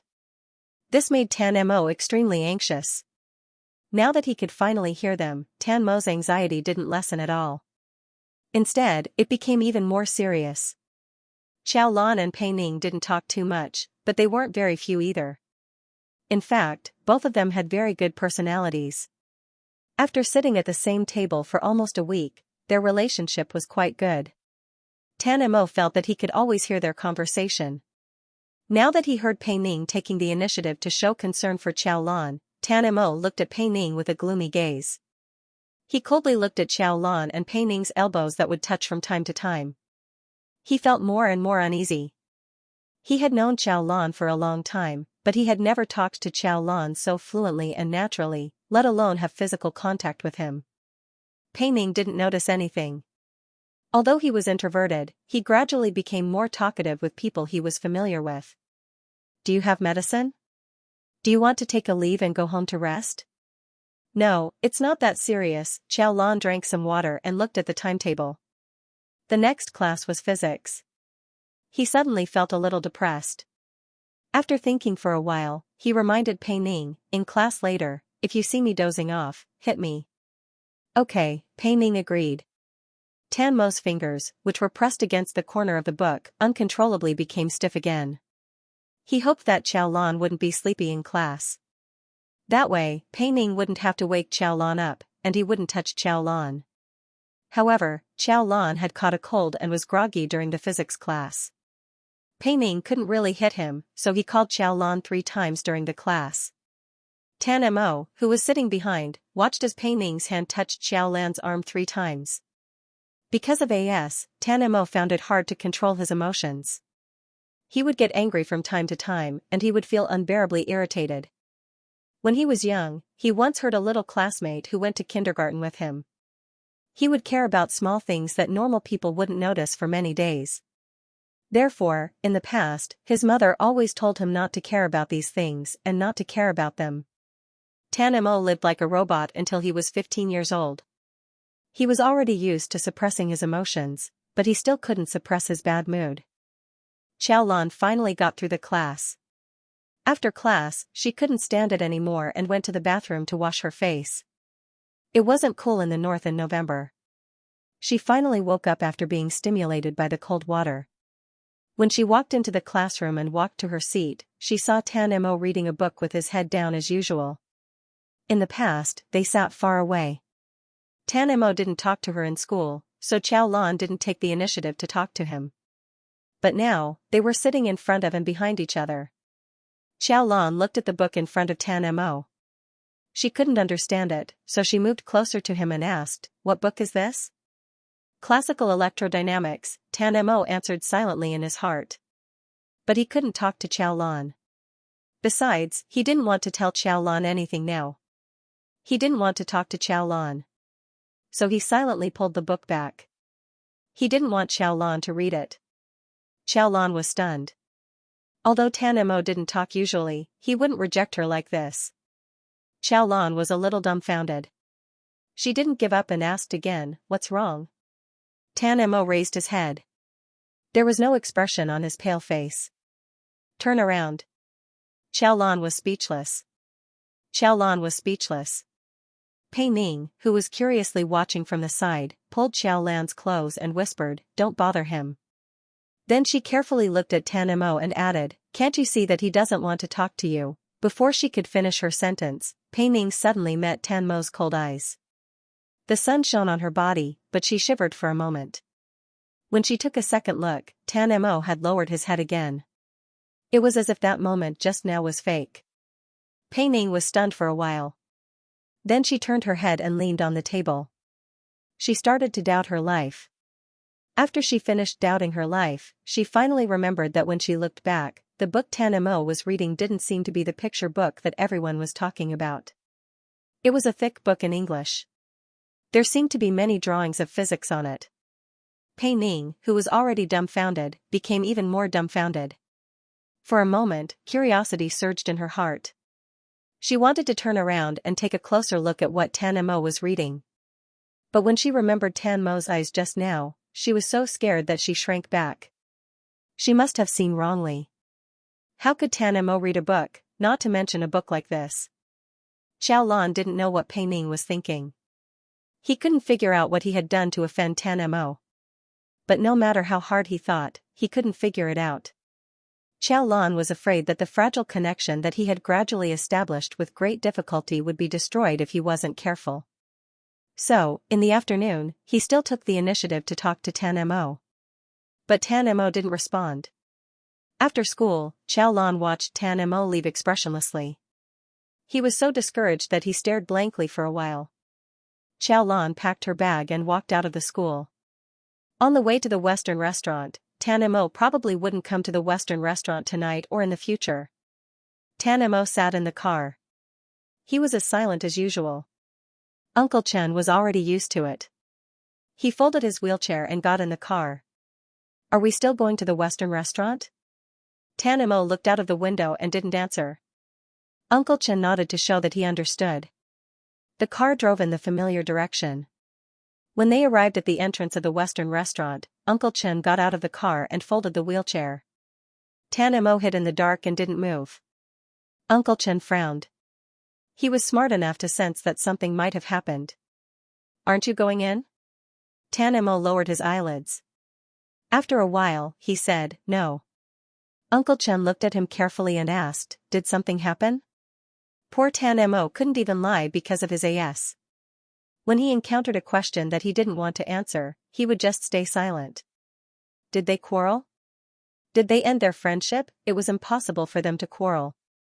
Uncle Chen couldn't imagine Tan Mo quarreling with someone. It couldn't be that their friendship had ended. If it had ended, Tan Mo wouldn't have come. Tan Mo didn't want to go in. Uncle Chen could only say, then let's go back. Tan Mo pursed his lips. After a while, he said, no. He raised his head and looked at the brightly lit Western restaurant. I haven't ordered yet. He didn't want to go in, but he still had to give her money. What should he do? Uncle Chen wanted to break open his young master's head to see what he was thinking, what he was feeling uncomfortable about, and what he cared about. In the end, he sighed helplessly. He didn't want to go in, but he still had to give money to the Xiaolan. He couldn't count on Tan Mo to solve this problem. Uncle Chen thought about it and said helplessly, wait in the car. I'll go buy something and then we'll bring it back. Don't tell her that you're here too. How about that? Tan Mo quickly said, okay. Uncle Chen was speechless. Okay. Sit here. I'll go. He was about to leave when Tan Mo grabbed him again. He turned around and asked, what's wrong? She has a cold. Uncle Chen was speechless. Tan Mo pointed at a pharmacy not far away. Buy some medicine. Uncle Chen was speechless. Okay. After walking out of the pharmacy, Uncle Chen only had one thought left in his mind. What kind of earth-shattering thing did this girl do? It was already 7:30. It was more than 10 minutes later than Tan Mo's arrival time. Xiaolan thought that Tan Mo might really not come today. Meng Shui was angry when she thought of Tan Mo's attitude that day. Today, she looked left and right but didn't see Tan Mo.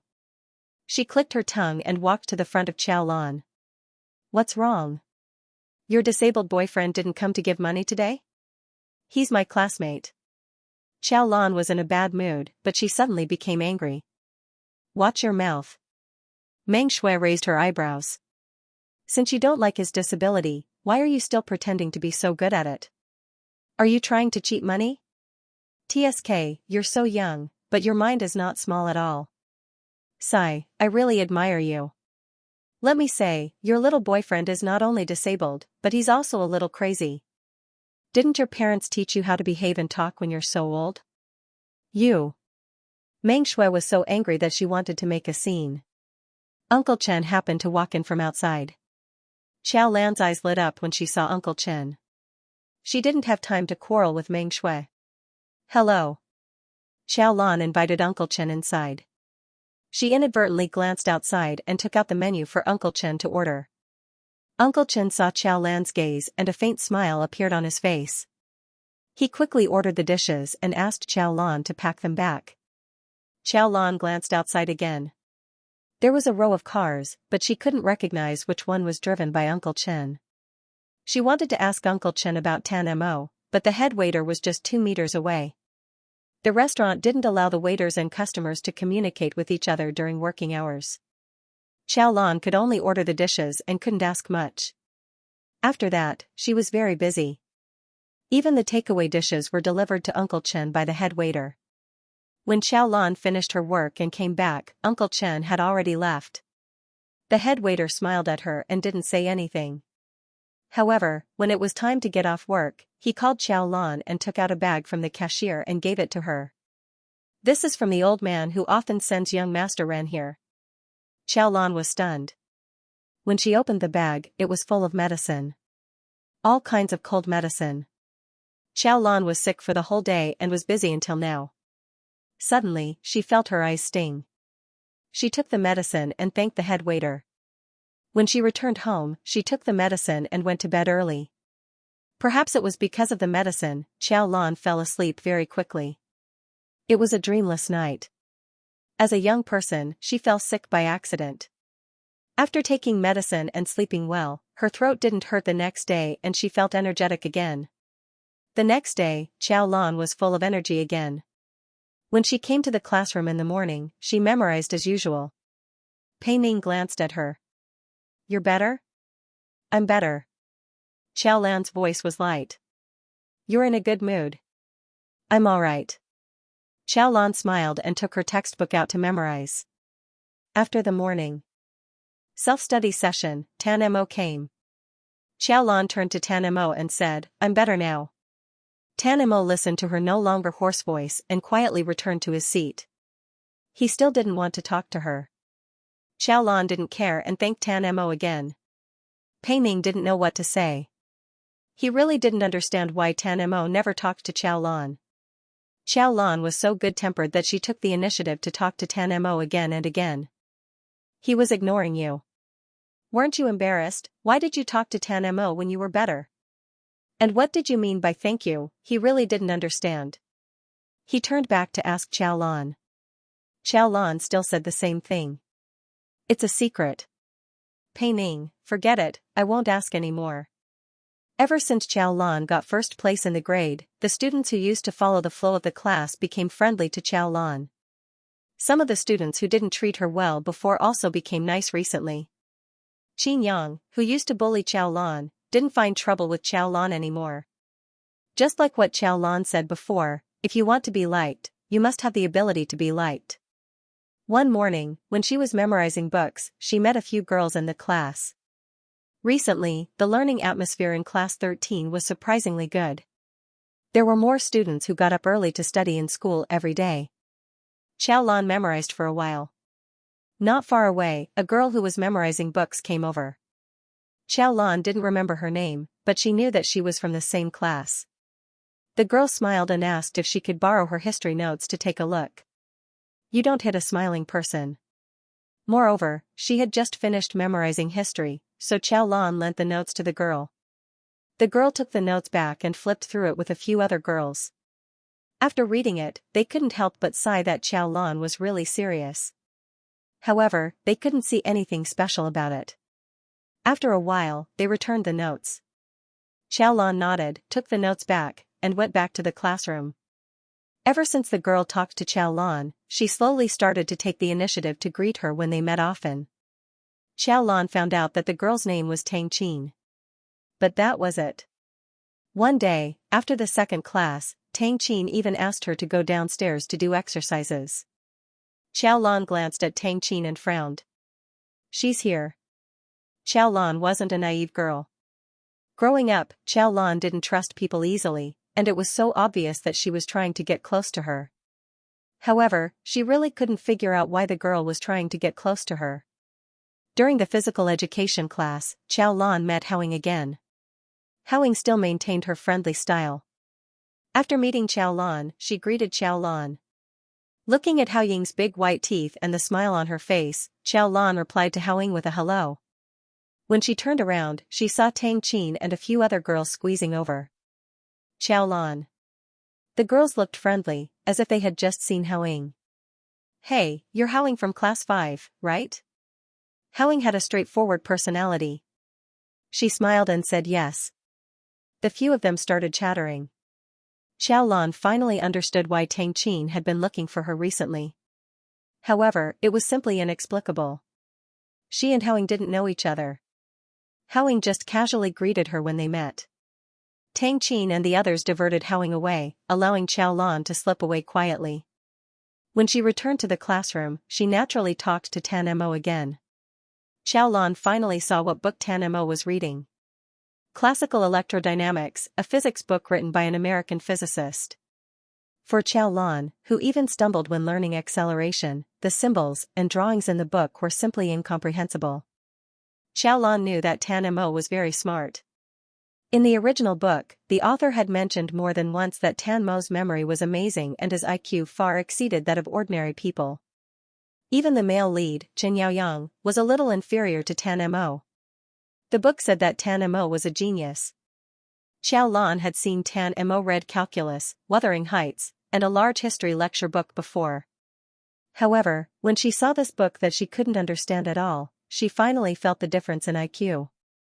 Xiaolan was suddenly curious. Tan Mo. Xiaolan called out to Tan Mo. Tan Mo ignored her. However, after receiving that pack of medicine the other day, and after Uncle Chen came to pack it for the next few days, Xiaolan finally understood that Tan Mo might be angry, but he definitely didn't hate her. Tan Mo ignored her. Xiaolan didn't care either. Tan Mo, is the physics that we're studying very easy for you? Of course. Tan Mo raised his head and looked at Xiaolan expressionlessly. He had already self-taught himself when he was 12 years old. Last time, when he saw Xiaolan's blank question, Tan Mo could find the answer without even calculating. Tan Mo clearly didn't say anything, but Xiaolan felt like she was being looked down upon. It seemed very easy. That's right. Xiaolan sighed. She put her arm on the chair and rested her chin on her arm. You're actually very smart. You know a lot more than we do. You can definitely solve all the questions in the exam. Tan Mo, why don't you take the exam? The high school curriculum was too easy for Tan Mo. If he took the exam, he might get amazing results. Tan Mo looked at Xiaolan and pursed his lips. Xiaolan was the first to come back from the PE class. There was no one else in the class. Tan Mo finally spoke. Do I have to take the exam just because I can solve it? Xiaolan didn't understand Tan Mo's logic for a while. It took her a while to understand Tan Mo's meaning. Tan Mo wasn't interested in exams. Everyone wanted to get high marks because they could be assigned to a better class in the second year of high school. They could make others like them and admire them, and they could be admitted to a better university in the future. However, exams didn't attract Tan Mo at all. He didn't care about what normal people wanted at all. However, Xiaolan still wanted everyone to know that Tan Mo wasn't stupid. Not only was he not stupid, but he was also many times smarter than them. She wanted to continue speaking, but someone came into the class. Tan Mo stopped talking again. His voice was as cold as ever. Turn around. Xiaolan was speechless. He ignored her again. Tang Qin and a few other classmates came in from outside. As soon as they came in, they saw Xiaolan leaning against the back of the chair and talking to Tan Mo again. Tan Mo lowered his head as if he didn't see Xiaolan at all. Recently, everyone had gotten used to it. However, getting used to it was one thing, and understanding it was another. No one understood why Xiaolan kept talking to an idiot. Not only was he an idiot, but he was also crazy. Xianxia saw this and said to the people next to him, Xiaolan, I really don't understand her. Isn't she afraid? Everyone shook their heads. Tang Qin had just gotten her wish to talk to Haoying, so she was in a good mood. She also felt that she had been close to Xiaolan recently, so she directly walked over. Xiaolan, why are you talking to him again? Tan Mo's fingers trembled slightly. Xiaolan's smile disappeared. Unfortunately, Tang Qin didn't notice it, or maybe she wanted to show off in front of the other classmates. She continued, you talk to him every day, but he doesn't understand. After saying that, she reached out and pulled Xiaolan. Don't get so close to him. He might suddenly hit you. Xiaolan shook off Tang Qin's hand. Her eyes were terrifyingly cold. She looked at Tang Qin. He hit you before? Tang Qin and the crowd of students who were watching the show were all stunned. Tang Qin's face stiffened. Of course not. However, Tan Mo was a lunatic. He might suddenly go crazy. What do you mean? Tang Qin shouted. I'm doing this for your own good, I don't need you to be so good to me. Xiaolan directly interrupted Tang Qin. I can't afford it. Tang Qin couldn't figure it out. Why did Mingming suddenly become like this? Xiaolan didn't give her any face at all. With so many people in the class watching, Tang Qin's face was burning. Who wants to be good to you? It's all because no one cares about you and pitied you. After saying that, she turned around and left. The few girls who were with Tang Qin also glared at Xiaolan fiercely. The surrounding people resumed their previous discussions. Qin Yaoyang, Li Fan, and the others watched from afar. No one knew what they were thinking. Xiaolan didn't care about the others' attitudes. She turned her head again and saw that the book beside Tan Mo's hand, which was clearly intact just now, had a large page torn. Xiaolan let out a long breath. Tan Mo, Xiaolan called him softly. Looking at his pale face that became even paler, she sighed miserably. If you continue to ignore me, no one will be willing to talk to me. If you continue to ignore me, then no one will. These coquettish words were hidden in the noisy discussions of the surrounding students. In the end, they heavily chiseled into Tan Mo's heart. Every day, he carefully maintained this distance. He didn't want to drag Xiaolan into the dark and muddy area because of him. But Xiaolan walked in on her own. She stood on his side in front of everyone. Not only that, she even pitifully asked him to talk to her. She asked him to pay attention to her. But Tan Mo thought to himself that every day, every moment, he actually wanted to talk to her without any scruples, just like Pei Ning. How could he really ignore her? But he still couldn't understand why she would do this. Why would she do this? Why would she do this? What did he have that made her do this? Tan Mo couldn't figure it out. He always had the mentality that he had to figure out everything, whether it was in life or in school. But now, Tan Mo suddenly didn't want to figure it out. Was it that important? It didn't seem to be. He raised his head and looked into Xiaolan's eyes. He didn't understand the smile in Xiaolan's eyes, but he understood the curve of her lips. Tan Mo suddenly felt like laughing. He had never laughed before, but he wanted to give this girl a smile. But Tan Mo didn't know how to smile. He wasn't like a normal person who could smile without thinking. He needed to look at the smile on the girl's lips in front of him and think about which facial muscles to move. Finally, he imitated a somewhat nondescript smile. This imitation was very bad. There was no smile in his eyes, and the corners of his eyes didn't rise. Only the curve of his lips could be seen. In other people's eyes, it looked very strange, but Xiaolan understood. She remembered a sentence she had read before. For people with Asperger's disease, starting to imitate was the first step they took to get closer to a person. Xiaolan's gaze softened. She rested her chin on her arm and looked at the torn book. Can you tell me what book this is now? The discussion around them continued. Tan Mo didn't even need to raise his head to know how many people were curiously looking in their direction. But Xiaolan didn't look at them, nor did she care about them. She looked at him and asked what book it was. Tan Mo closed the book to reveal the cover. Then he turned the book to face Xiaolan. He pursed his lips, as if he had gone through a difficult mental struggle, and finally said in a voice that could be heard by the people around them. Classical electrodynamics. Xiaolan suddenly felt her eyes sting. Tan Mo finally spoke. He finally spoke to her in front of so many people. She placed her hand on the book and looked up into his eyes. Can I have a look? This time, without thinking, Tan Mo immediately nodded. Xiaolan opened the table of contents and flipped to the back of the book. It was all in English. Xiaolan's English was pretty good. Even if she took the CT6 test, she could still score more than 100 marks. However, when she looked at the book in front of her, she couldn't understand a single word. There were too many technical terms. Xiao Lan sighed and turned the book back to face Tan Mo.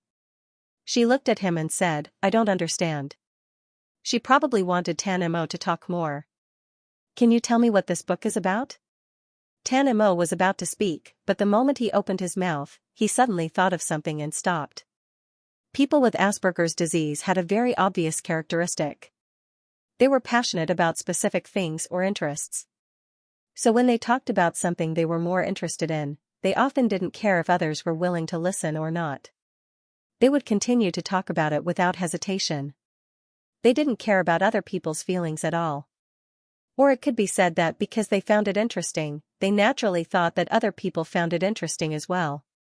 They couldn't understand the impatience on the faces of the listeners, so they didn't realize that what they had just said was just noise to other people.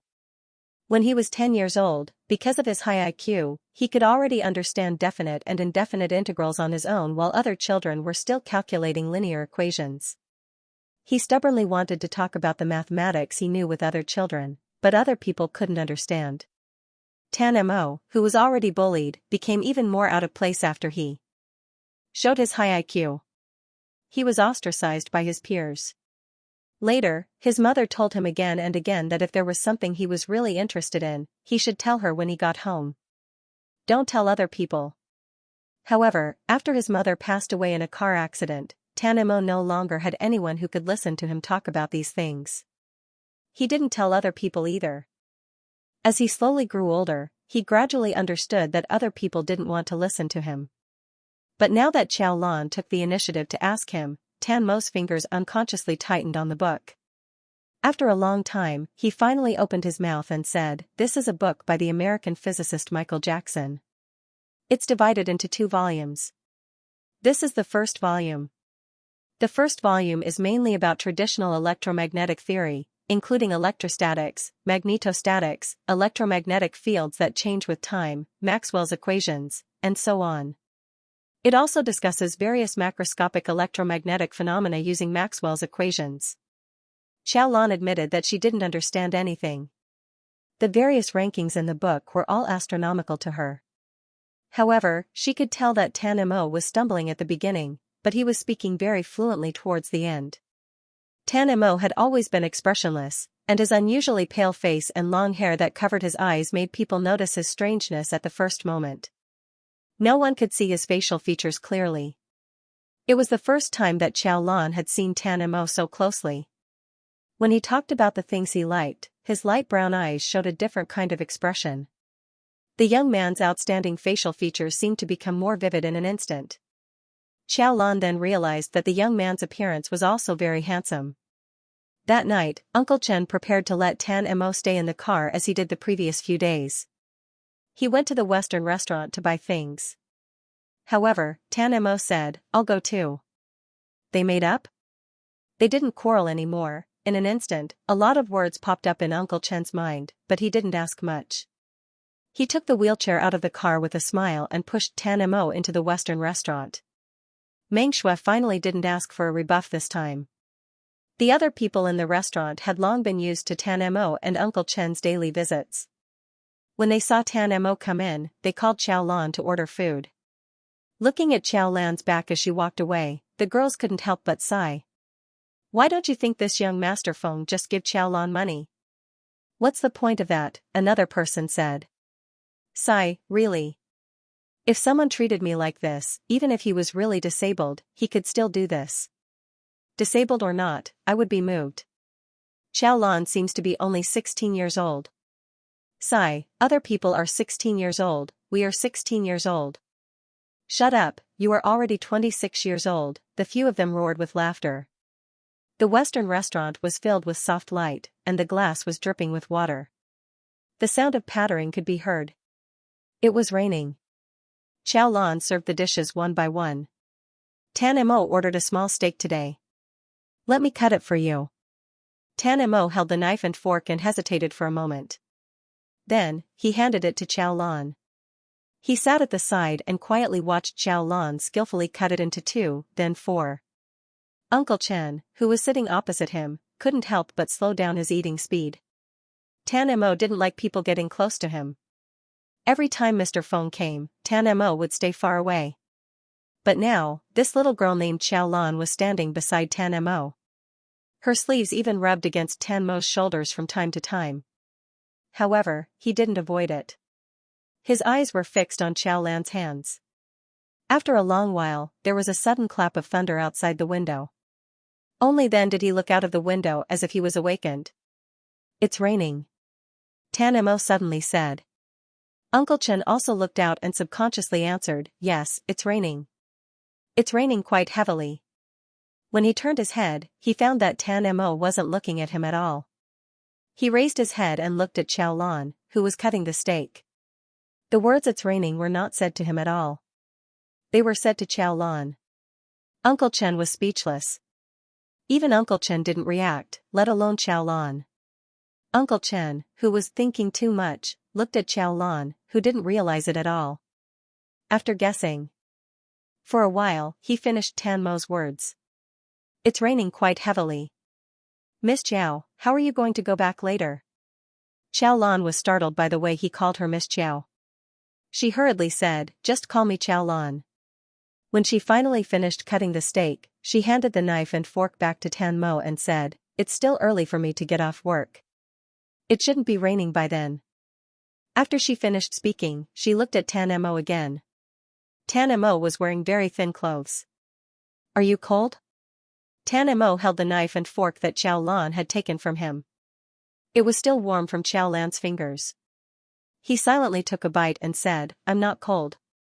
What if it was raining by then? She had just recovered from her cold less than 3 days ago.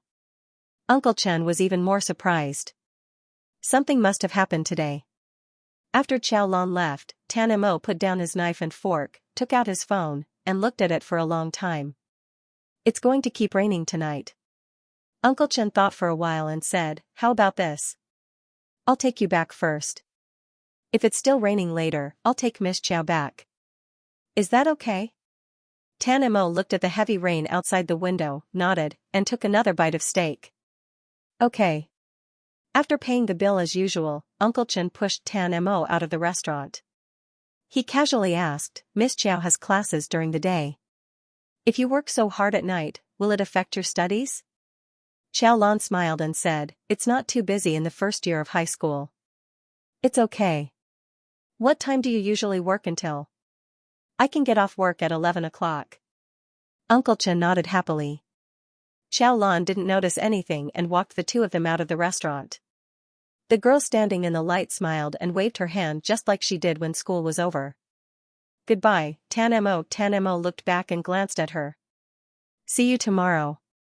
Outside the window, lightning flashed and thunder roared. The rain was getting heavier, unlike what Xiao Lan had said.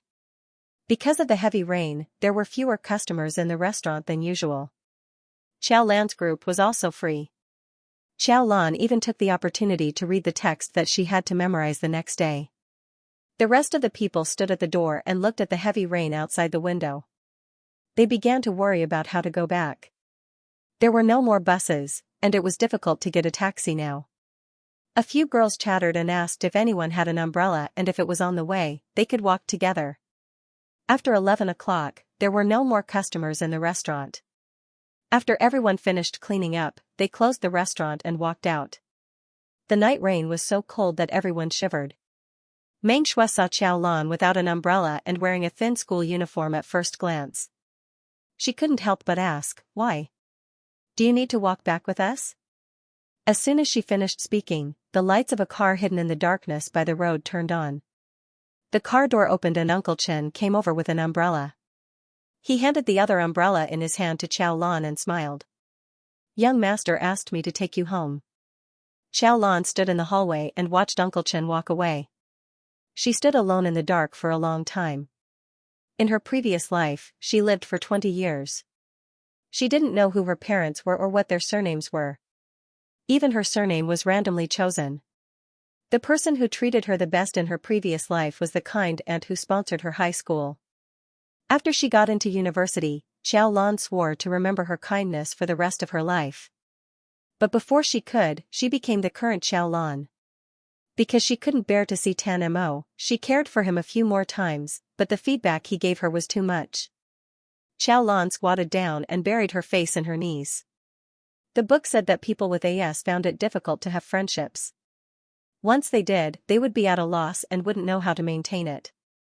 So they used the simplest and most violent method to treat you well. But this was too good. Xiao Lan let out a long sigh of relief.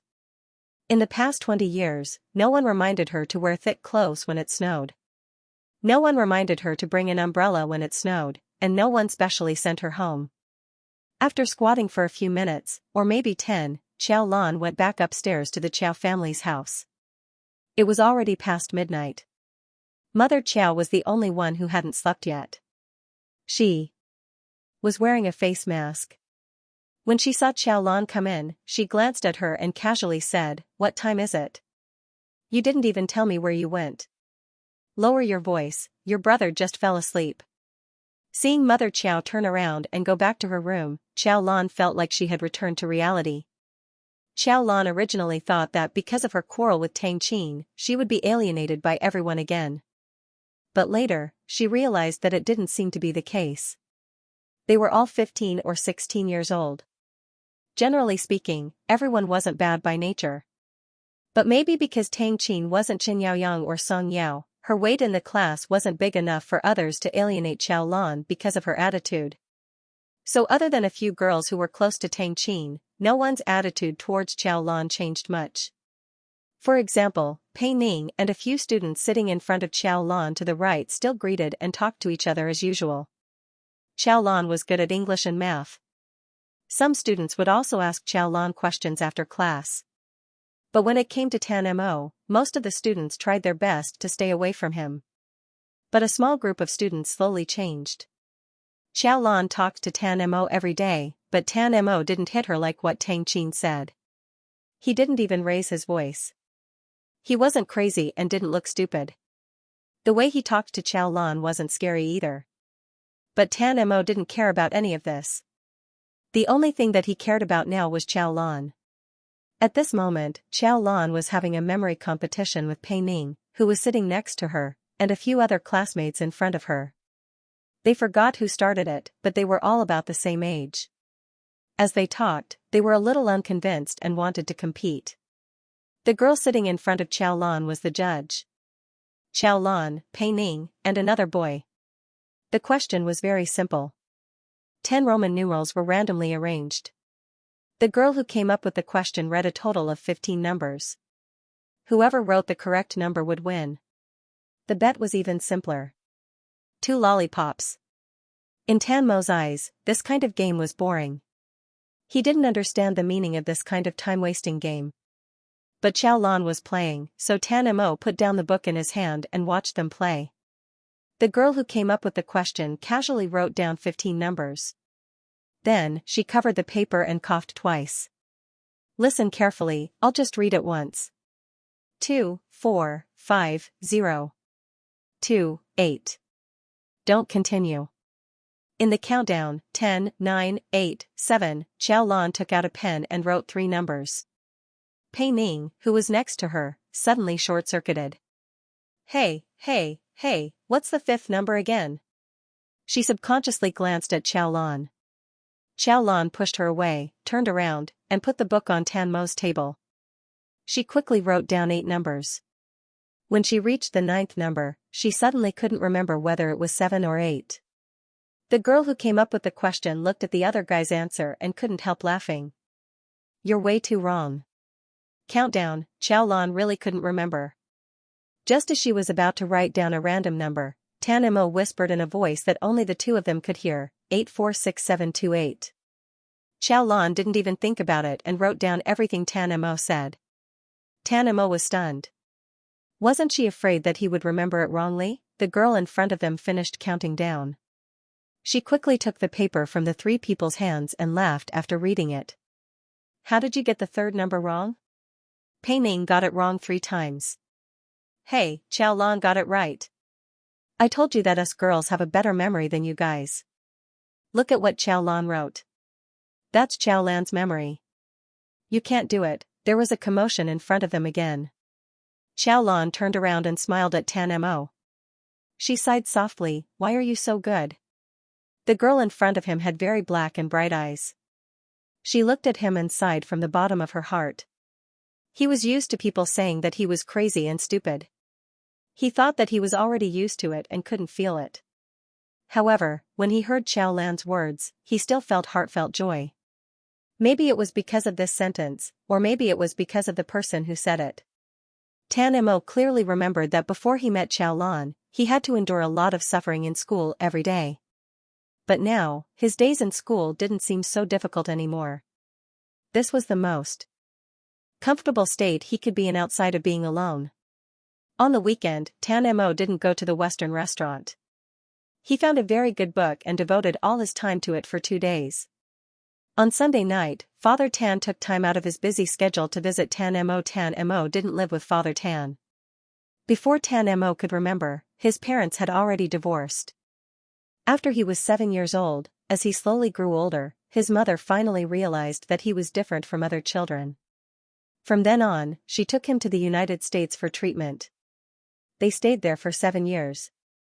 As for his father, Tan Mo didn't have any memories or feelings. After Father Tan took over, he couldn't stand the noise in his new family. He found Father Tan and told him in emotionless words that he didn't want to live with them. So he lived with Uncle Chen and Aunt Chen, who used to take care of him and his mother. Father Tan occasionally came to visit him. He remembered that Tan Mo suddenly didn't want to go to school last week. He originally wanted to talk to Tan Mo, but he realized that it was his own show. Tan Mo almost didn't speak. The few times he spoke, it was the most useless nonsense. Father Tan could only ask his assistant to find a psychiatrist. After asking the psychiatrist's opinion, he came to find Tan Mo. He used to think that Tan Mo was autistic and xenophobic, so he asked him to go to school to interact with people his age. After talking to the psychiatrist advised him not to do so. Father Tan then hurriedly came to find Tan Mo. Father Tan remembered the psychiatrist's words and felt a little upset. He looked at Tan Mo's cold face and asked him how he had been this week.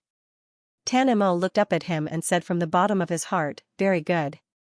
Father Tan was a little doubtful because Tan Mo's expressionless face had nothing to do with very good. He didn't know that his son had Asperger's disease. He didn't know that it was difficult for him to receive and express emotions.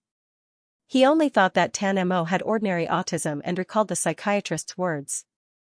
Autistic children would sometimes lie to avoid trouble because they were resistant to the outside world. Father Tan looked at Tan Mo for a long time and sighed after a while. "I didn't think it through and forced you to go to school. I'm slowly understanding now, and I know that you don't like going to school. If you don't want to go, then don't go." Tan Mo looked at Father Tan in confusion. He had clearly said that he was very good, so why didn't Father Tan hear him? So he repeated himself. "I said that I'm very good. I want to go to school." Compared to sitting here and talking to Father Tan, he preferred going to school and watching the girl sitting in front of him turn around and smile from time to time. Not wanting to say anything more to Father Tan, Tan Mo pushed his wheelchair back to his room. Today was Sunday. He would be able to see Xiaolan again tomorrow. The next day, he went to school as usual and pushed his wheelchair into the classroom. However, when he saw that Xiaolan, who was supposed to be sitting in front of him, had been replaced by another girl, he was stunned. His seat was still there, but the person who sat in front of him was no longer there. The seats were rotated once a week. A week ago, Xiaolan was still in front of him, but a week later, Xiaolan had been moved to another seat. She sat in the second row from the bottom. She wasn't far from Tan Mo's seat, but at that moment, Tan Mo was filled with endless panic. The new student sitting in front of him opened the window as wide as it could. The cold wind poured in through the window. Tan Mo's face paled in discomfort. The book in front of him was the one he thought was interesting yesterday, but now he couldn't even read a single word. He couldn't help but look in the direction of Xiaolan again and again. He could see that she was listening to the class and had her head lowered as she wrote, but he couldn't see her hair clearly. He couldn't see the pair of dark smiling eyes that she always turned around in front of him. It turned out that Xiaolan didn't always sit in front of him. Next week, and the week after that, he would sit further away from him. A moment ago, he thought that his school life was very good, but in an instant, it returned to its original state. It was even more unbearable than before. He turned his head stiffly and looked over again. Pei Ming was holding a pen and writing while talking to Qiao Lan about something. They were probably talking about physics questions. Sitting behind Qiao Lan would ask Pei Ming about physics questions from time to time. In fact, he knew how to answer those questions. He didn't have to think for a long time like Pei Ming to come up with an answer. He could tell Qiao Lan the correct answer very quickly. But now, he couldn't even hear what they were talking about. Tan Mo used to hate Pei Ming because Pei Ming could casually turn her head and see Qiao Lan's side profile. He could casually move and touch her arm. But no matter how bad it was in the past, it wasn't as unbearable as this moment. Because not only could Pei Ming talk to her casually, but now he could also follow her to another seat. And he would only get further and further away. He stared at Pei Ming's back. For the first time, he had a strong, directional thought. He wanted to sit in that seat. The seat where he could see Qiao Lan as soon as he turned his head. He could ask the homeroom teacher. Last time, the homeroom teacher had asked him. As long as he asked, he could sit with Qiao Lan right away. However, Tan Mo didn't want to do that. Whether it was the world or the class, Tan Mo had his own rules. Even small things like changing seats had his own rules and methods. Last time, Qiao Lan had asked him why he didn't take the exam. However, he felt that it had nothing to do with whether he took the exam or not. But now, Tan Mo had found the connection. Qiao Lan was also not very happy about changing seats. Chen Yaoyang sat on her left again, further away from Tan Mo. Last week, because they sat very close to each other, Qiao Lan could clearly feel that Tan Mo's speech had improved. However, a week later, they changed seats again. She couldn't just turn around and talk to Tan Mo. She turned around and glanced at the girl sitting in front of Tan Mo. She pulled the table and stool very close to the front, purposely creating a large space between Tan Mo and herself. Qiao Lan stared at the girl for a long time before finally looking away. Qiao Lan often found it hard to understand Tan Mo's actions at the moment. Sometimes, she even misunderstood them. However, after some time, Qiao Lan could roughly figure out what Tan Mo meant. For example, last time, Tan Mo ignored her because she asked for water. Tan Mo would talk to her in a Western restaurant in Mingming, but he suddenly became mute when they arrived at school. Tan Mo's way of thinking was different from ordinary people. Sometimes, it was difficult to understand him.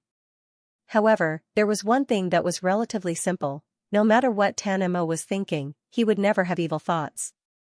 In other words, whatever he did, he would never harm her. In fact, he would even do it for her own good. When she thought of this, Qiao Lan felt angry and sad. That was why people thought Tan Mo was scary.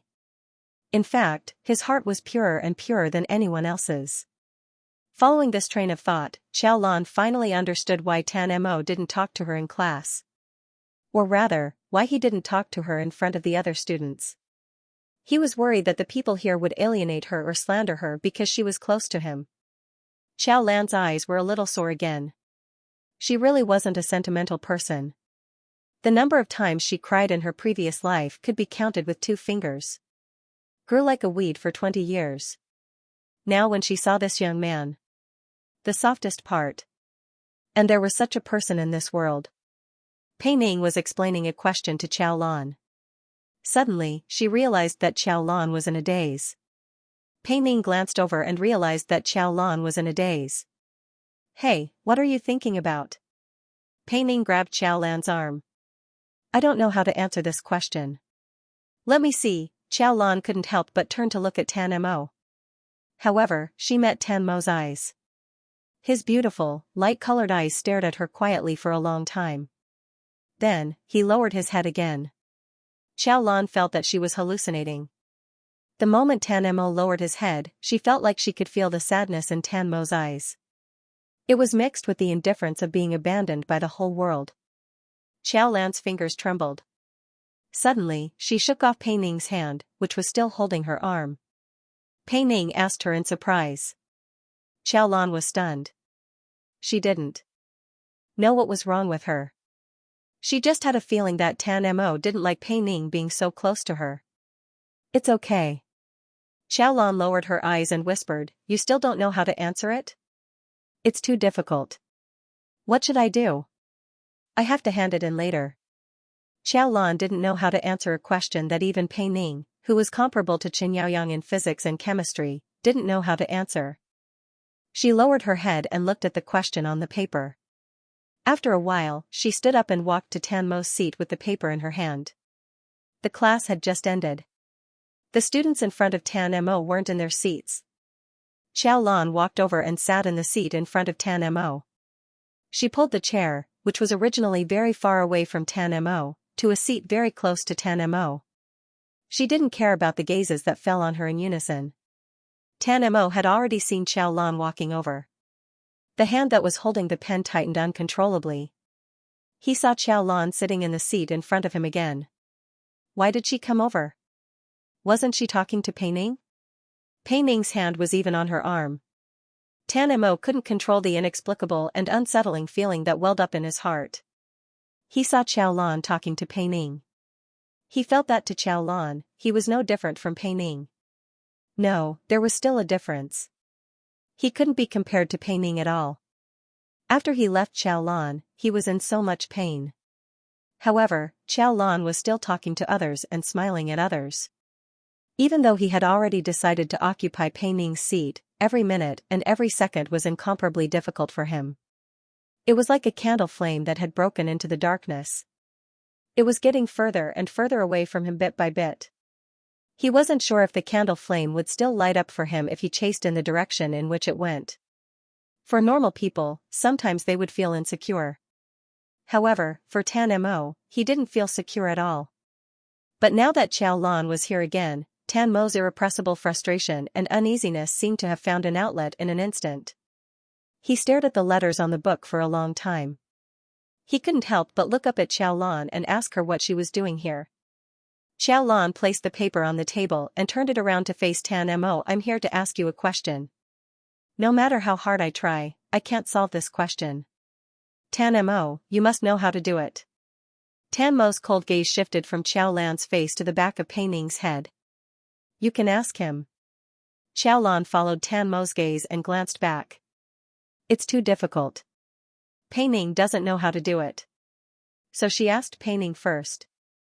Pei Ning didn't know how to do it, so she came to ask him.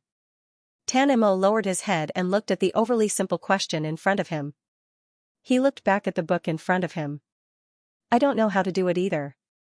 He definitely knew how to do it. Xiaolan had done her research. The book Tan Mo was reading a few days ago was difficult even for college students. If he could understand that kind of book, how could he not know how to do a physics question in the first year of high school? He didn't want to. That cold and sad gaze just now wasn't an illusion at all. Okay, you don't know how to do it either. Forget it. Tan Mo's body stiffened again after hearing this. Just like that, forget it? Was she going to leave again? Xiaolan took back the paper. She didn't leave. She leaned back on the chair again and said in a light voice, anyway, the question is incidental. Tan Mo was stunned. His eyelashes fluttered slightly. Incidental? Xiaolan smiled. I mainly wanted to talk to you. Since you didn't take the initiative to talk to me, I could only come to you and ask you how to do this question. The candle flame that was gradually moving away from the darkness came back again. Tan Mo looked at the smile on the girl's face. His fingers trembled slightly. After a while, he said, give it to me. What?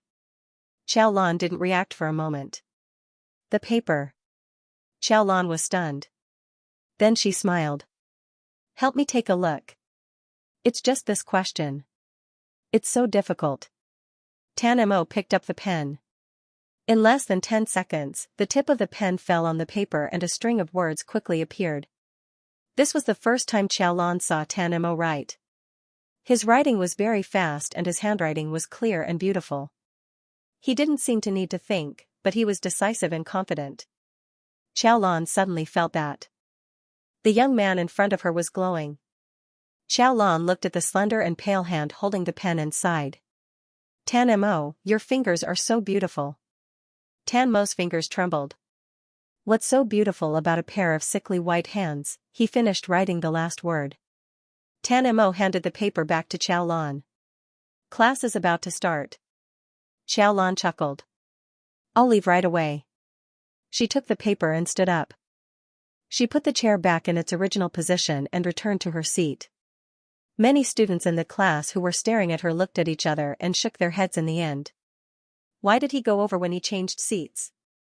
What are they talking about? Am I seeing things? Tan Mo is writing? Maybe Xiao Lan is playing with him. If he can write, then I can get first place in the grade. Pei Ning, who had been studying with her head, didn't notice what was happening. She only knew that Xiao Lan had left her seat for a while.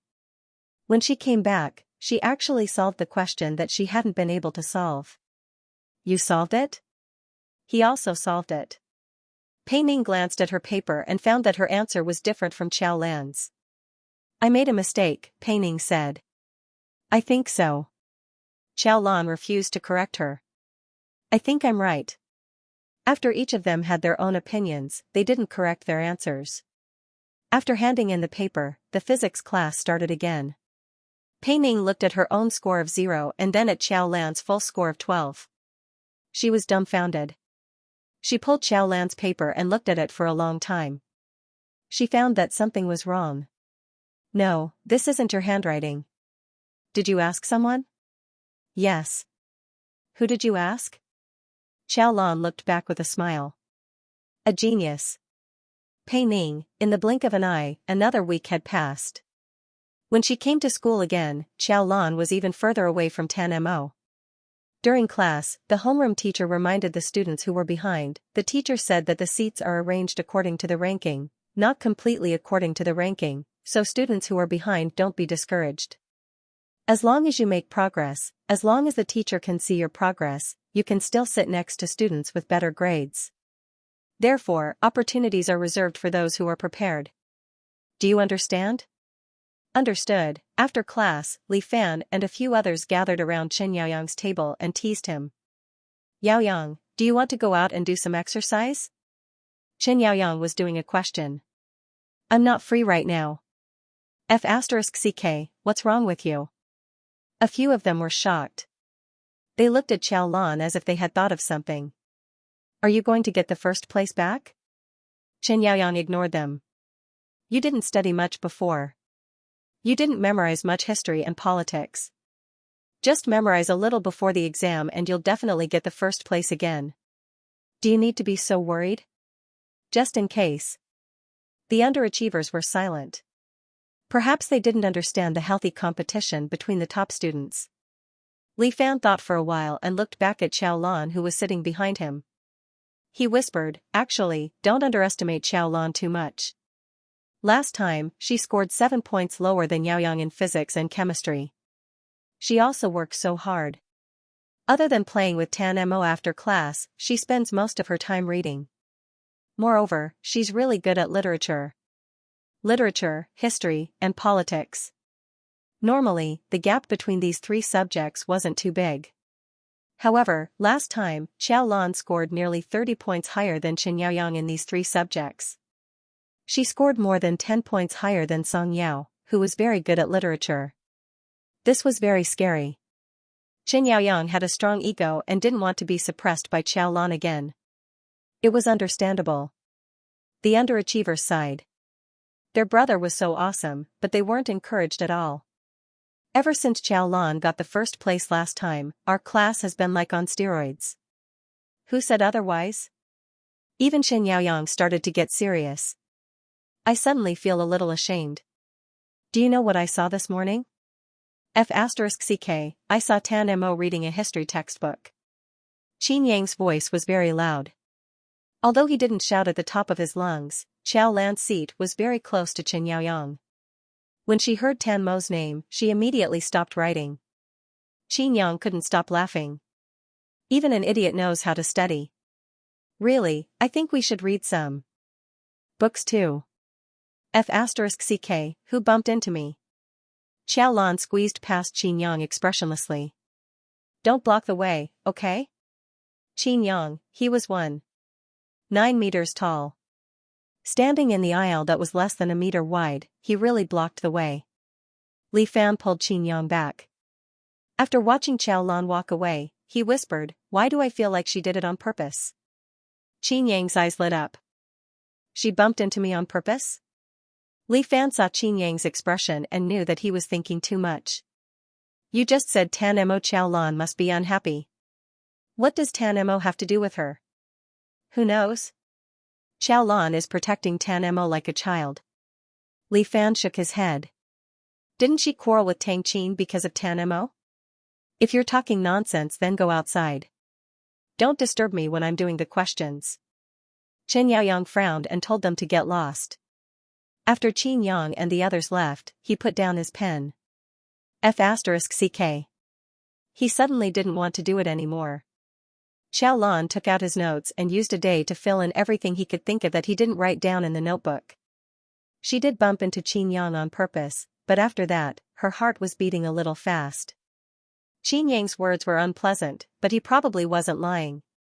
He said that Tan-Mo was reading a history textbook. Tan-Mo had also read history books before. Xiaolan saw it clearly once.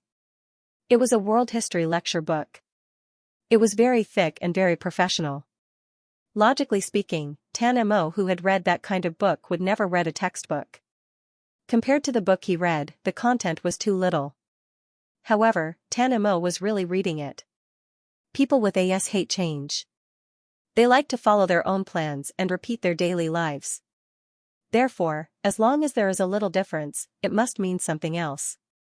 It was also because of this that Xiaolan suddenly guessed something. She felt that it was unbelievable, but she couldn't help but feel happy. What if it was true? What if Tan-Mo really decided to change? Tan-Mo didn't tell her, nor did he talk to her about this matter. Therefore, Xiaolan couldn't ask Tan-Mo. Although she couldn't ask, she could do something else. Tan-Mo was very smart. Therefore, when it came to mathematics and physics, Xiaolan thought of the physics questions Tan-Mo solved in a few seconds that day and felt that her worries were completely unnecessary. However, history and politics were not the same. The more you knew, the more you would be able to get a high score. Some of the answers were fixed and couldn't be found in books. The next day, when Tan-Mo came to school, he found that there were 2 more notebooks under his desk. There were 2 big words written on the cover, Xiaolan. Tan-Mo's heart trembled faintly. He took out the notebooks and gently opened them. The detailed knowledge points were very complete. In order to distinguish them clearly, they were marked with different pens, as if they were afraid that he couldn't see them clearly. One was history and the other was politics. In fact, after he made up his mind, he had already asked Uncle Chen to make a lot of copies. Uncle Chen was very fast. The knowledge points he brought back were more complete and rich. However, looking at the notebooks in his hands, Tan-Mo still couldn't bear to return them. After reading all of them, he asked Uncle Chen to make a copy and returned it to Xiaolan the next day. Xiaolan looked at the notebooks in her hands. He finished reading them just like that. Could she have guessed wrong? And Tan-Mo didn't want to take this exam at all? The second monthly exam would be in 10 days. Normally, the teachers would start preparing the exam papers. However, when the class started, the head teacher told everyone a piece of bad news. This time, we bought the monthly exam papers of the 20th high school in S City. Everyone knows about the 20th high school, right? Upon hearing this, the entire class began to wail. These days, there wasn't a student who hadn't heard of the 20th high school. The college entrance examination was a top school in a big province. Every year, half of the students admitted to Tsinghua University in the province were from the 20th high school. This time, after buying the test papers of this school, everyone understood a fact at the first moment. That was, this monthly exam would be very, very difficult. The whole class started to cry. However, there were some students who were in a relatively good mood, such as Pei Ning and Chen Yaoyang. If the exam papers were difficult, the gap between the students would be even bigger, especially for subjects like mathematics, physics, and English. For the top students, these subjects were at an advantage. In particular, the affiliated high school had a very crazy way of doing things, which was to give 150 marks for every subject. They took the exam papers of other students with 100 marks and changed the score of each question to 150 marks. This way, the score of each question would be better and the gap between the students would be bigger. Xiaolan was a little nervous. Of course, she was still nervous about physics. She was not bad at physics and could be ranked in the top 5 in class. However, she was not as talented as Chen Yaoyang and Pei Ning. Xiaolan did not want to lose to Chen Yaoyang. In the next 10 days, Xiaolan worked even harder and learned to take shortcuts. For example, she could spare some time to study physics in English class. Pei Ning, who was weak in English and was always a burden, wanted to cry when he saw Xiaolan studying physics in English class. Why was life so unfair? He was so serious, but he still could not catch up in English. Xiaolan thought for a while and said, "It can't be helped. Your foundation in English is poor." Pei Ning was speechless. "Forget it, let's not talk about it anymore." Xiaolan smiled and did not say anything else. She continued to focus on her book. When they returned home that night, Mother Qiao could not figure out what Xiaolan was doing all day. She only came home after midnight every day. "What are you doing all day? If you don't tell me, I'm going to ask your teacher." Xiaolan frowned and said, "I'm working." "Working?" Mother Qiao was stunned. "Working for what?" "Just in case," Xiaolan thought to himself. He glanced at Mother Qiao and said with a smile, "Didn't you and second sister want me to go out and meet people? If that's the case, then just go. Why are you still studying?" Mother Qiao said happily, but then she paused. It was not easy for the family to have someone who was good at studying. Because Xiaolan got first place in the grade last time, Mother Qiao finally gained some face in front of old Lady Zhou and second Aunt Qiao. She felt that it was a pity that Xiaolan did not study. If he did not study, there would be nothing to show off. Thinking of this, Mother Qiao was a little angry. Why was her son not good at studying? It would be great if her son's grades were good. "No, you should study first." Second sister Qiao said that she was looking for a partner for Xiaolan, but she had not found one yet. Xiaolan looked at Mother Qiao with a smile. Got it. Every day was packed and time seemed to pass very quickly. It was so fast that it felt like there was not enough time. The second monthly exam was scheduled for Thursday and Friday of this week. After the 2 days of exams, the teachers would work overtime to mark the papers. They would know the results on Monday. It was really nerve-wracking and exciting.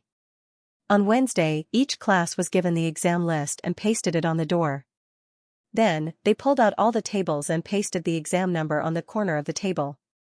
They also gave each student a very crudely made exam ticket. It was actually just a piece of paper. The students squeezed together to see if there was anyone in the same exam room as them. They chatted and laughed before dispersing. During the exam period, there was no need for morning self-study. The exam started at 8 o'clock sharp and they just had to be in the exam room before 8 o'clock. Although there was no need to run for breakfast, most of the students still arrived at the classroom early. Xiaolan arrived a little later. When she entered the classroom at 7:30, many students in the classroom recognized her. Some whispered, "Isn't that Xiaolan?" Xiaolan placed the book on the table and left the classroom to head downstairs. She stood under the morning light and looked into the distance. A classmate who passed by asked her what she was doing. Xiaolan said, "Waiting for someone." "Waiting for someone? Waiting for who?" Just as they were about to ask, Xiaolan suddenly smiled and walked out of the classroom. The classmate turned around and thought that he might be hallucinating. Otherwise, why would he see Tan Mo on the exam day? But when he looked again, there was no mistake. The person in the wheelchair was indeed Tan Mo. Xiaolan, who had said that she was waiting for someone, was also walking over. She said softly, "You're here." Tan Mo came to take the exam. That idiot and cripple actually came to take the exam. The former was the shock of the students of class 13, the latter was the surprise of the other students. When Xiaolan saw Tan Mo in the morning light, her heart, which had been hanging in the air, finally settled down. She had given the notes to Tan Mo, but Tan Mo had returned them the next day. He had never told Xiaolan that he would take the exam. Everything was Xiaolan's own guess. Now Tan Mo had finally come. Among the thousands of students present, only Xiaolan knew how rare it was for Tan Mo to take such a small step out of the small space that he had sealed himself in. Tan Mo's exam room was on the first floor. It was specially arranged by the homeroom teacher. A few days ago, Tan Mo had found the homeroom teacher and told him that he would take the monthly exam. The homeroom teacher had been stunned for a long time before he hurriedly reported it to the director. Because Tan Mo couldn't go upstairs because of his legs, the exam room was arranged on the first floor to make it easier for Tan Mo to walk around. Xiaolan wanted to send Tan Mo to the exam room, but when they reached the stairs, Tan Mo stopped and looked at the students who had come out to watch. His face was still expressionless as he said to Xiaolan, "You go up." He didn't want her to send him off. Xiaolan lowered her head and looked at Tan Mo. The young man's eyes didn't move, but she could see that he was very determined. Okay, Xiaolan looked at the time. The exam would start in 15 minutes. Then I'll go up first. Tan Mo sat at the stairs until he saw Xiaolan's figure completely disappear. Then he rolled his wheelchair and found his own exam room and seat. The students sitting around couldn't help but look at Tan Mo, especially when there were 2 students from class 13 in the room. They were all bursting with curiosity. Most of the students who came to take the exam had brought books so that they could read them before the exam. However, Tan Mo's desk was empty except for 2 pens. Why did Tan Mo suddenly come? Wasn't he just wasting his money by taking the exam? On the other side of Xiaolan, she and Tan Mo were in the same building, but she was on the 3rd floor. After she parted ways with Tan Mo and walked up to the 3rd floor, she coincidentally bumped into Haoying. Haoying came up to greet Xiaolan again.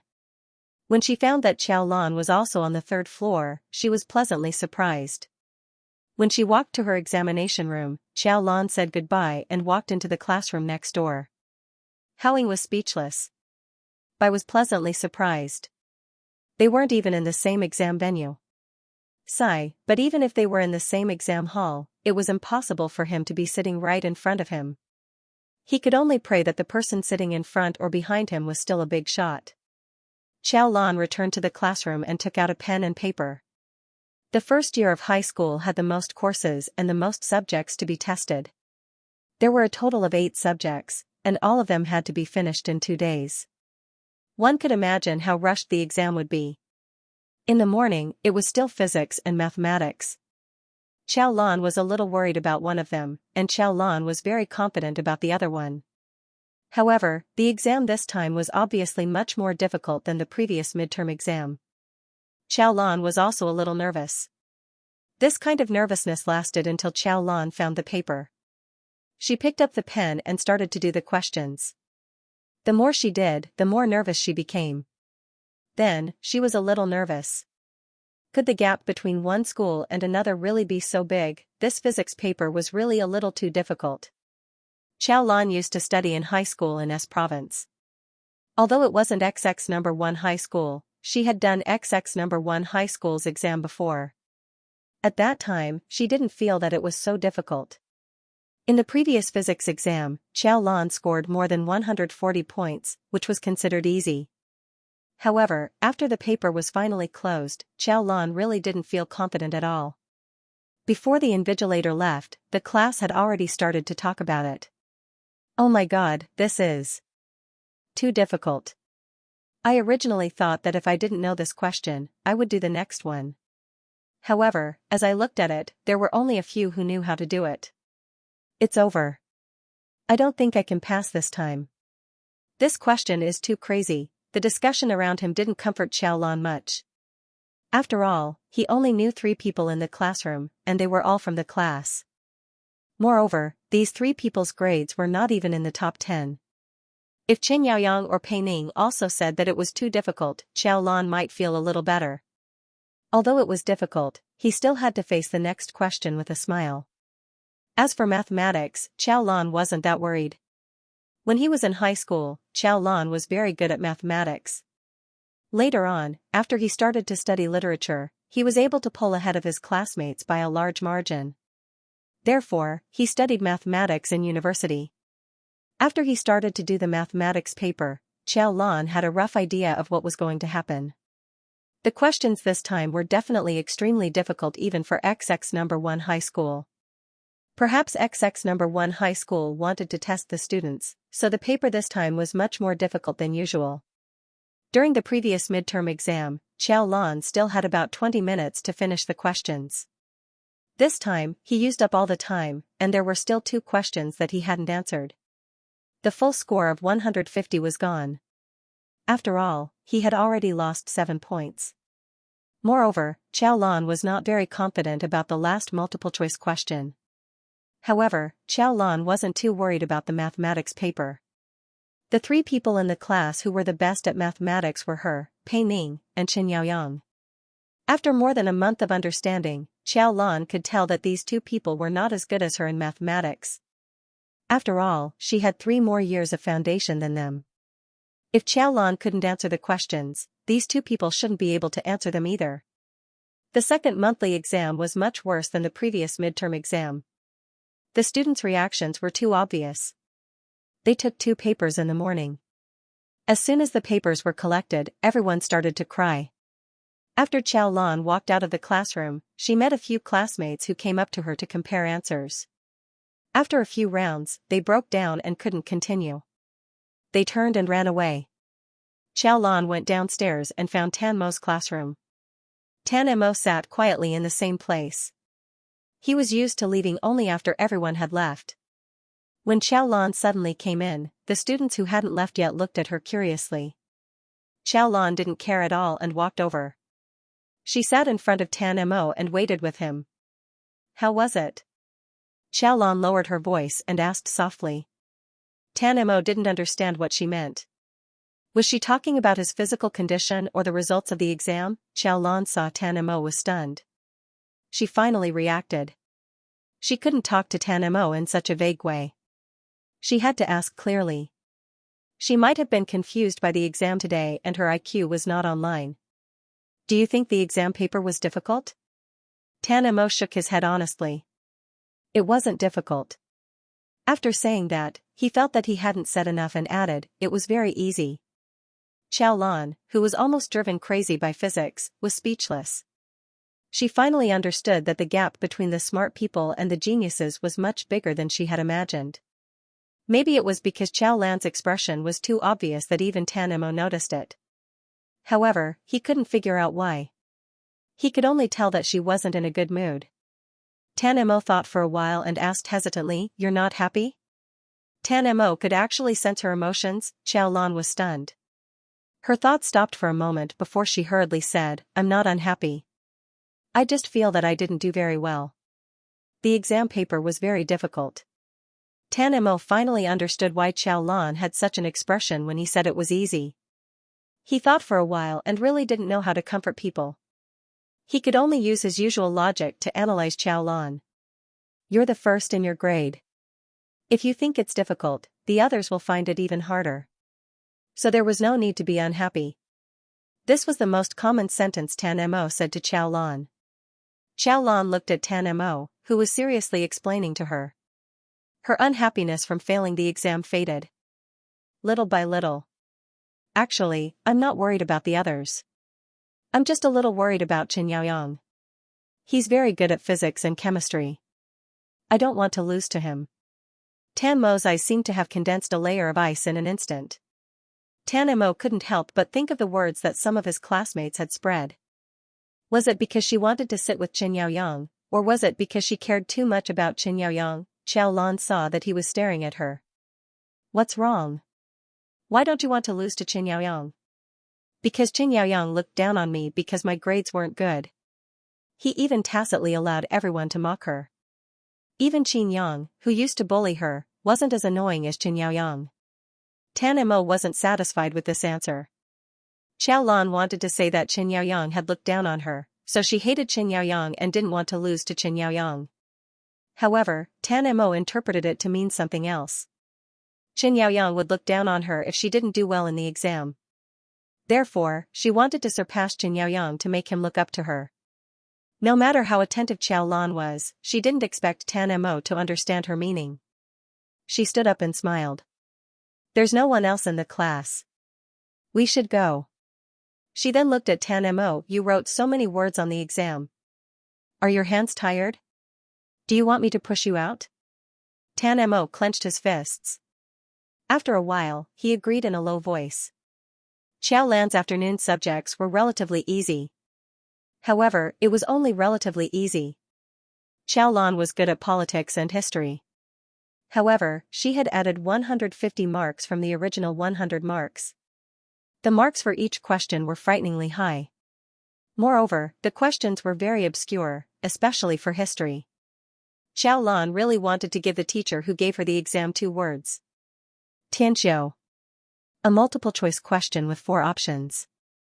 After reading option A, she felt that the answer was A, but after reading option B, she felt that it was B. There weren't any questions where she could tell the correct answer at a glance. She looked at the 4 options and felt that all of them were correct. There were 1 or 2 questions where Xiao Lan felt that she was looking for a difference instead of a history exam. After one day, the 4 exams had made the students lose a layer of skin. Xiao Lan was glad that she had taken the night off and did not have to go to the restaurant. She had to save her energy for tomorrow's exams. She went back to the classroom to get a book. When she came out, she bumped into Pei Ning. Pei Ning pulled her aside and asked her how she did in the exams. Before Xiao Lan could say anything, Pei Ning had already started crying. Damn, I'm going to cry for physics. I feel like I'm going to die for English tomorrow. Pei Ning cried. Xiao Lan was happy. Even Pei Ning cried that physics was too difficult. Xiao Lan felt that she would not do too badly this time. Pei Ning suddenly choked. She blinked her eyes and pointed outside the door. Is he waiting for you? Xiao Lan turned around and saw Tan Mo's wheelchair outside the door. Tan Mo's back was facing her as he looked outside the corridor. Xiao Lan hurriedly took her book and walked out. Tan Mo, I'm not going to the restaurant today, Xiao Lan said. She did not want Tan Mo to make another trip. Xiao Lan paused. Actually, she wanted to tell him not to come anymore, or to stop coming every day. Although Tan Mo's family was not short of money, it was not a good idea to spend money like this every day. Xiao Lan felt guilty. She could not take Tan Mo's money for granted just because Tan Mo was rich. Moreover, although there were many dishes in the restaurant, Tan Mo had eaten them for almost 2 months. 2 months. No matter how rich the menu was, he had eaten it many times. He should be tired of it. However, for some reason, Xiao Lan felt that Tan Mo was not in a good mood. She guessed that it was because he did not do well in the exam this afternoon or something else. She thought that she should talk to Tan Mo later. After watching Uncle Chen take Tan Mo away, Xiao Lan let out a long sigh of relief. Xiao Lan did not have to go to the restaurant. She went home early today. After walking for a while, she heard someone calling her from behind. She turned around and saw Xiao Lu. As soon as she saw Xiao Lu, Xiao Lan felt that there was nothing good to say. She turned around and ignored her, continuing to walk. Xiao Lu chased after her angrily. I called you. Didn't you hear me? Didn't your mother teach you manners? Xiao Lan rolled her eyes at Xiao Lu. If you call me, I have to answer you. Who are you? Why should I listen to you? Xiao Lu was a good girl. She did not know how to argue at all. After being rebutted by Xiao Lan, she snorted coldly. You can be proud all you want. When the results are out, I'll see how proud you can be. Xiao Lan was surprised. Why? Are you going to challenge the top of the grade? You. How dare you challenge the top of the grade, copying the top of the grade? Do you really think you are the top of the grade? This exam paper was bought from the 20th high school. It was also a new paper. There would definitely not be any answers for Xiao Lan to copy. She was waiting to see how Xiao Lan would fall from the top of the grade to the bottom again. Thinking of this, she was not angry anymore. She swung her ponytail and walked away with a look that said, just you wait, I'll teach you a lesson. After returning home, Xiao Lan did some simple revision. She went to bed at 10 o'clock. Anyway, the hardest part of the exam was over. No matter how hard it was tomorrow, it would not be harder than today. The next day, Xiao Lan's exam was not weak. Especially for geography, language, and English, Xiao Lan was the best in all of them. The last subject in the afternoon was language. It took 2.5 hours to finish the exam, so it was already 6 o'clock in the evening. She did not have time to compare her answers with her classmates. Xiaolan picked up her bag and ran out. She could ask for leave from the restaurant, but she could not be late. The fine for being late was quite high. She ran to the school gate. A car beside her honked. Xiaolan subconsciously turned around. Uncle Chen slowly rolled down the window and said with a smile, "Going to the restaurant? Let's go together." Xiaolan saw Tan Mo hiding in the back seat through the window. She looked at the time, opened the door, and got in the car. "Thank you." "What are you thanking me for?" Uncle Chen smiled and glanced at Tan Mo. "It's on the way." Uncle Chen was in a good mood recently. Tan Mo took the initiative to tell him that she wanted to study high school and take the exam. Uncle Chen was so excited that he almost cried. He then looked up Xiaolan and found out that this girl's family background was not good, but her grades were surprisingly good. Uncle Chen felt that he might have guessed something, but he did not dare to ask Tan Mo. However, it did not affect Uncle Chen's impression of Xiaolan to rise to another level. This was Xiaolan's second time sitting in Uncle Chen's car. However, Tan Mo was not in the car last time. Xiaolan turned to look at Tan Mo. After all, he had just finished the exam. She casually asked him how he felt about the exam today. In an instant, Tan Mo's lips tightened. "Xiaolan? What's wrong? You didn't do well, you didn't do well." The last subject was language. Tan Mo went to the United States when he was 7 and stayed there until he was 14. Although his mother and Uncle Chen always spoke Chinese to him, he still could not compare to the ordinary children who grew up in China. However, fortunately, Tan Mo read a lot. He had read a lot of books both abroad and in China, so there was not much difference. Moreover, his logical ability and attentiveness were not comparable to ordinary people. What made Tan Mo's mood very bad was today's essay. The essay was a question of looking at pictures. If it was a normal social phenomenon, it would be fine. However, it was a human interpretation. For people with Asperger's disease, it was impossible to see. He could only see the objective and material things. The emotions and life behind these were not within the scope of Tan Mo's understanding. After the exam, he heard a lot of people talking about the meaning of the essay. He knew that he might have misunderstood.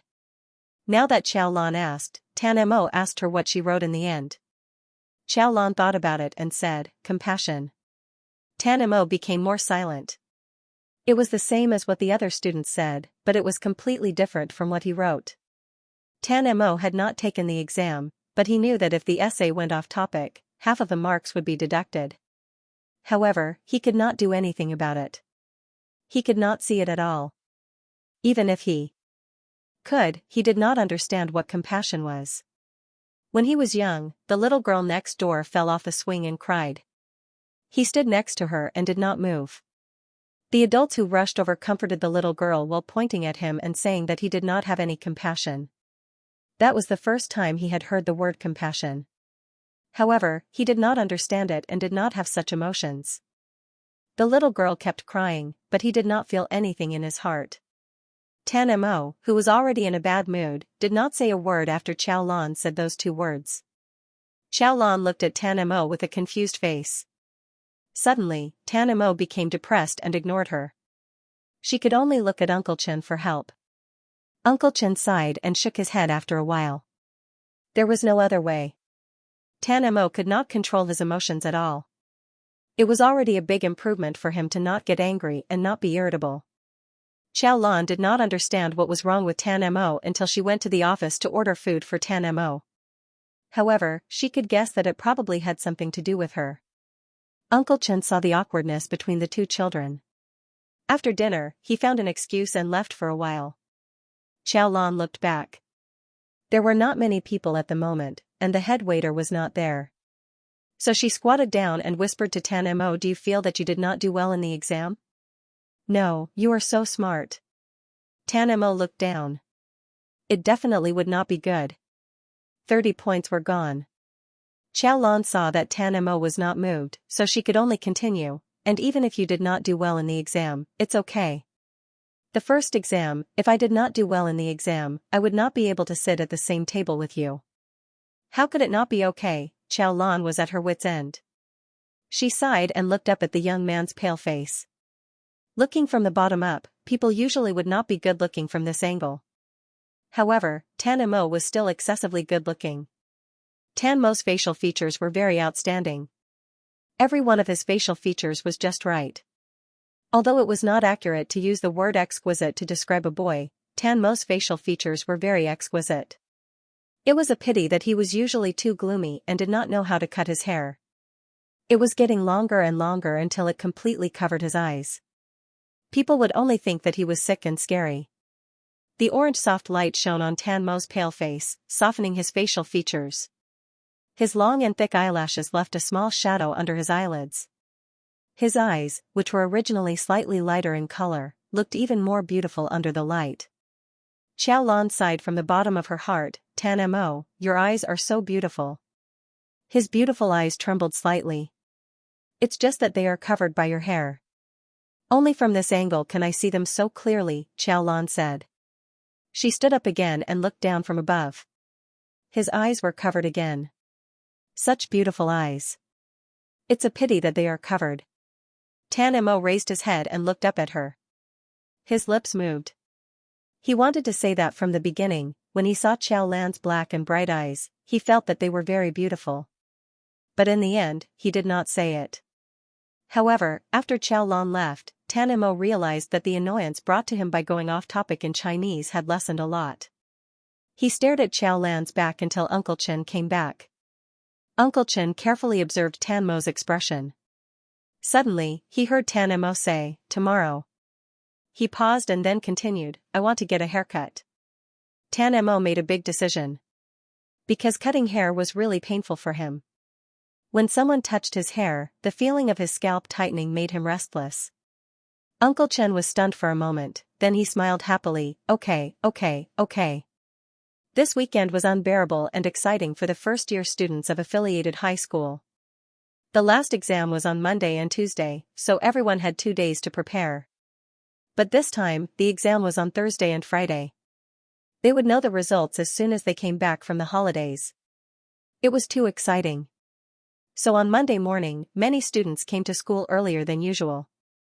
They did not memorize their books and opened the computer in the classroom to check the results. Unfortunately, it was not out yet. Everyone was a little disappointed, but it did not last long. The final results were not out yet, but the papers were all sent over. After the flag raising in the morning, when they returned to the classroom, they saw a pile of papers on the desk. The students exclaimed and rushed up to distribute the papers. Other than the slowest Chinese paper, all the papers were out. Xiao Lan could not help but gasp. However, when the papers were sent over, Xiao Lan gasped even more. She had a hunch that physics would not be good, but when she saw the score of 107, she still panicked. But when she turned around and saw Pei Ning's score of 116 and heard Chen Yaoyang's score of 121, she sighed in relief. Even the top student in the class didn't score that high, let alone the rest of the class. A boy sitting behind Xiao Lan was stunned when he saw his 70-mark paper. However, the results of the subsequent papers were much lower than the previous one. Last time, 3 students got full marks in mathematics. This time, Xiao Lan's highest score was 133. Chen Yaoyang's score was lower than Xiao Lan's by 2 points, 131. But before Xiao Lan could breathe a sigh of relief, the chemistry paper was out. Chen Yaoyang's score was 132, Xiao Lan's score was 123. Chen Yaoyang's recent efforts did not go to waste. He passed 7 out of 8 subjects. Other than Chinese, his total score was 12 points higher than Xiao Lan's. Xiao Lan's score was 873, while Chen Yaoyang's score was 885. Chen Yaoyang finally breathed a sigh of relief. He did not believe that Xiao Lan's score in Chinese was more than 12 points higher than his. Pei Ning stole a glance at Xiao Lan and whispered, Chen Yaoyang seems to be a little serious recently. Can we keep first place? Xiao Lan frowned. I think we can't keep first place, but we might not necessarily score lower than Chen Yaoyang's. Xiao Lan felt that she had done very well in Chinese this time. She might even score 12 points higher than Chen Yaoyang's. However, Pei Ning did not understand Xiao Lan's words. She might not score lower than Chen Yaoyang's, but it was impossible for her to get first place. What did that mean? Other than Chen Yaoyang and herself, who else could get first place? She and Song Yao's scores were not as high as Xiao Lan's, let alone Chen Yaoyang's. Xiao Lan did not say anything. She turned around and glanced at Tan Mo. Because the flag-raising ceremony ended early, the morning self-study session had not ended yet. Tan Mo was not here yet. However, where did Tan Mo's papers go? Xiao Lan was wondering where the papers went when the homeroom teacher came in with a few papers. She did not even have time to hide the surprise on her face. As soon as she came in, she looked at Tan Mo's seat. Seeing that Tan Mo was not there, she was slightly disappointed. She put the papers in her hands on Tan Mo's desk and told the student sitting in front of Tan Mo to tell him to come to the office next door when Tan Mo came. The student said, "Oh," and subconsciously turned around to look at the papers on Tan Mo's desk. It would have been better if she did not look at them. She was dumbfounded. Chen Yaoyang only scored 121 points in physics, but Tan Mo's paper was a huge 150. What the hell? She suddenly turned around and opened up the pile of papers. A few people around her joined in the fun. They wanted to see what Tan Mo had written. However, everyone was dumbfounded.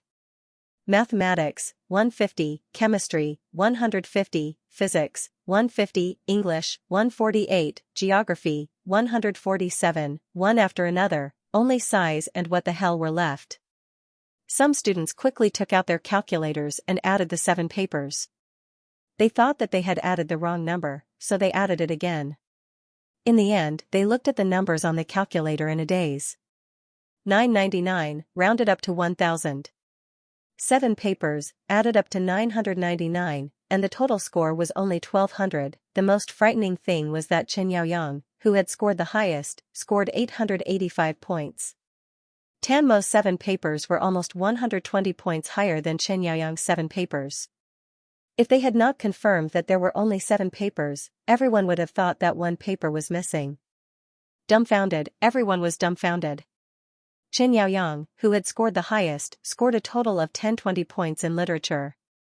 Even if he scored a total of 130 points in literature, he would only score a total of 20 to 30 points more than Tan Mo's 7 papers.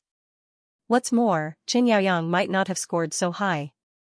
Maybe it was because these people's expressions were too indescribable. Qin Yang and the others came over to watch the fun. After watching, they exploded. It's fake, right?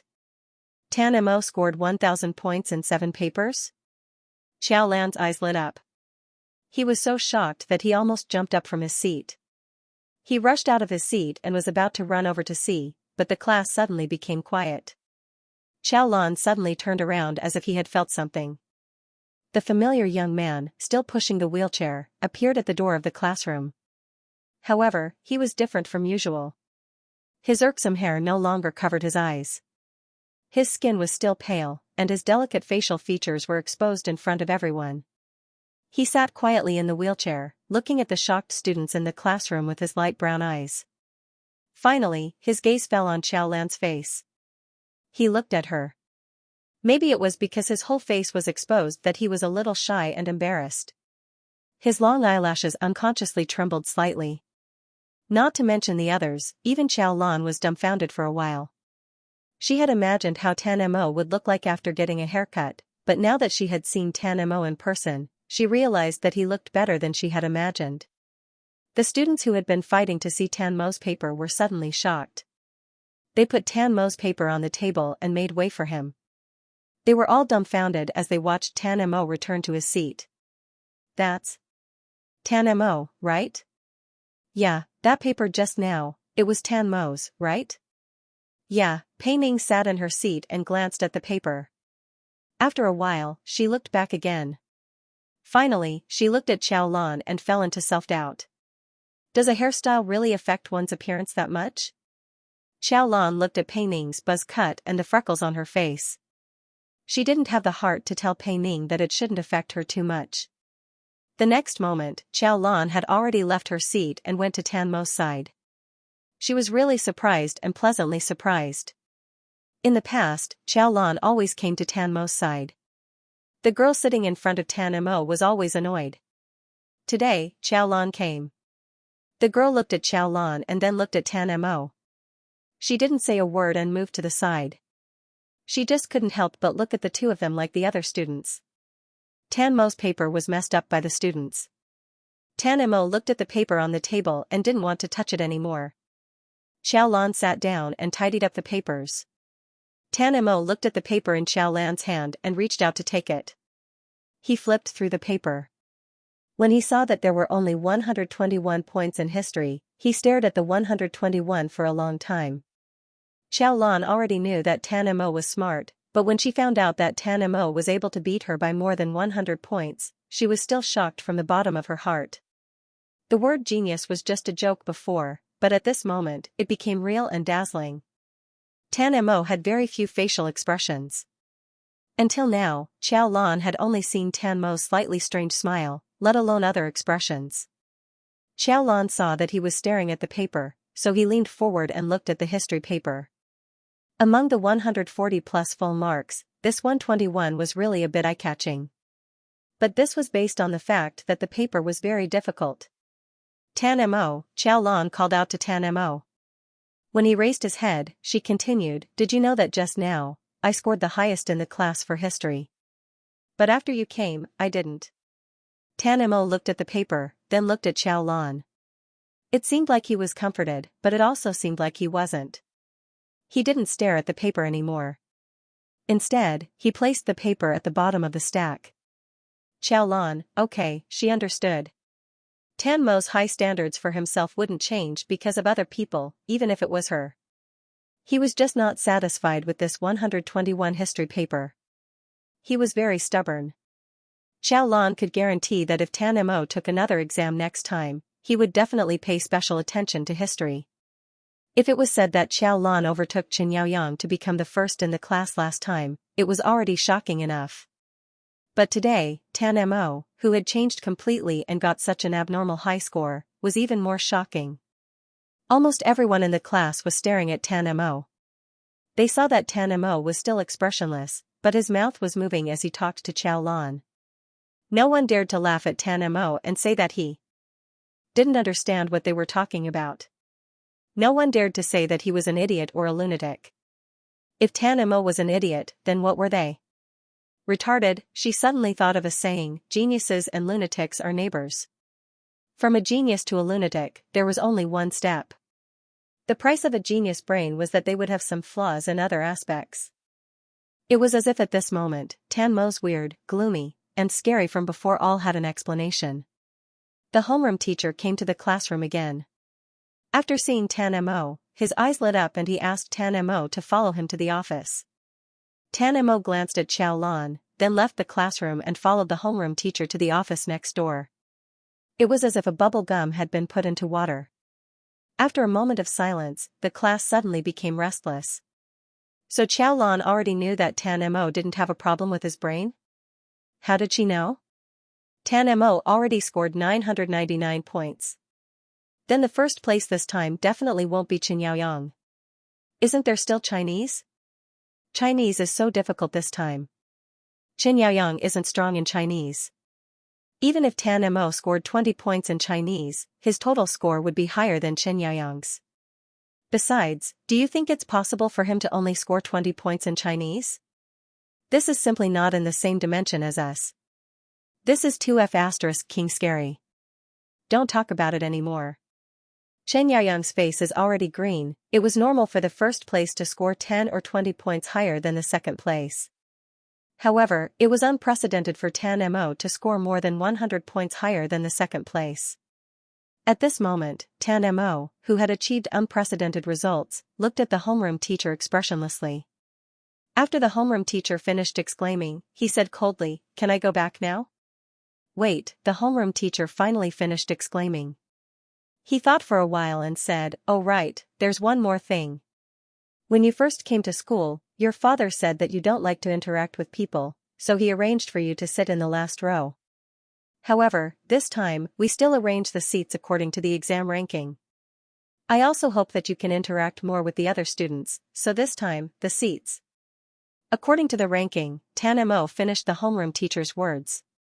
The homeroom teacher didn't expect Tan Mo to be so easy to talk to today.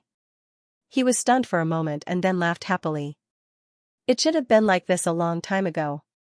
Now, it's only Chinese that hasn't been released. The total score will definitely be released before the afternoon class meeting. By then, I'm not going to sit with Chen Yaoyang. The homeroom teacher was still talking when he was interrupted by Tan Mo's sudden words. What? The homeroom teacher looked at Tan Mo in surprise. Chen Yaoyang? Tan Mo had just talked to Xiao Lan and said that Chen Yaoyang's score was more than 10 points higher than hers for the time being. Therefore, Xiao Lan wasn't very confident that she could surpass Chen Yaoyang this time. Seeing that the homeroom teacher didn't seem to understand what he meant, Tan Mo patiently explained again, if Chen Yaoyang is in second place, I won't sit with him. The homeroom teacher was speechless. This sentence was a bit familiar. More than a month ago, Xiao Lan had gotten the highest score in the whole grade. She had specially come to him and said that she was determined not to sit with Chen Yaoyang. Why were all of them looking down on Chen Yaoyang? If he didn't know more, he would have thought that Chen Yaoyang was hated by everyone in the class. Previously, Xiao Lan was unwilling. This time, Tan Mo was unwilling. The homeroom teacher was helpless. Then who do you want to sit with? After a moment of silence, Tan Mo said 2 words to the homeroom teacher. Xiao Lan. The homeroom teacher was speechless again. So you want to sit with Xiao Lan? Previously, I specifically asked if you were willing to sit with Xiao Lan. Who was the one who firmly said no? Okay. There was still one more subject that hadn't been released, and it was Xiao Lan's top subject. The homeroom teacher wasn't sure who would be in second place. Maybe it wouldn't be Chen Yaoyang or Xiao Lan. The results for the last subject, Chinese, were sent in after the first class in the afternoon when everyone was doing eye exercises. 4A. Moment, the homeroom teacher didn't even want to do eye exercises. He immediately began to distribute the papers. After the eye exercises were over, he quickly turned on the computers in the classroom and went on the school's website to check the exam rankings. The rankings were finally out. He directly found grade 1, class 13 and scrolled to the top. Even though most people already knew about it, when they saw the names at the top and the final score, they still gasped. First place, Tan Mo total score, 1102. Chinese wasn't particularly high.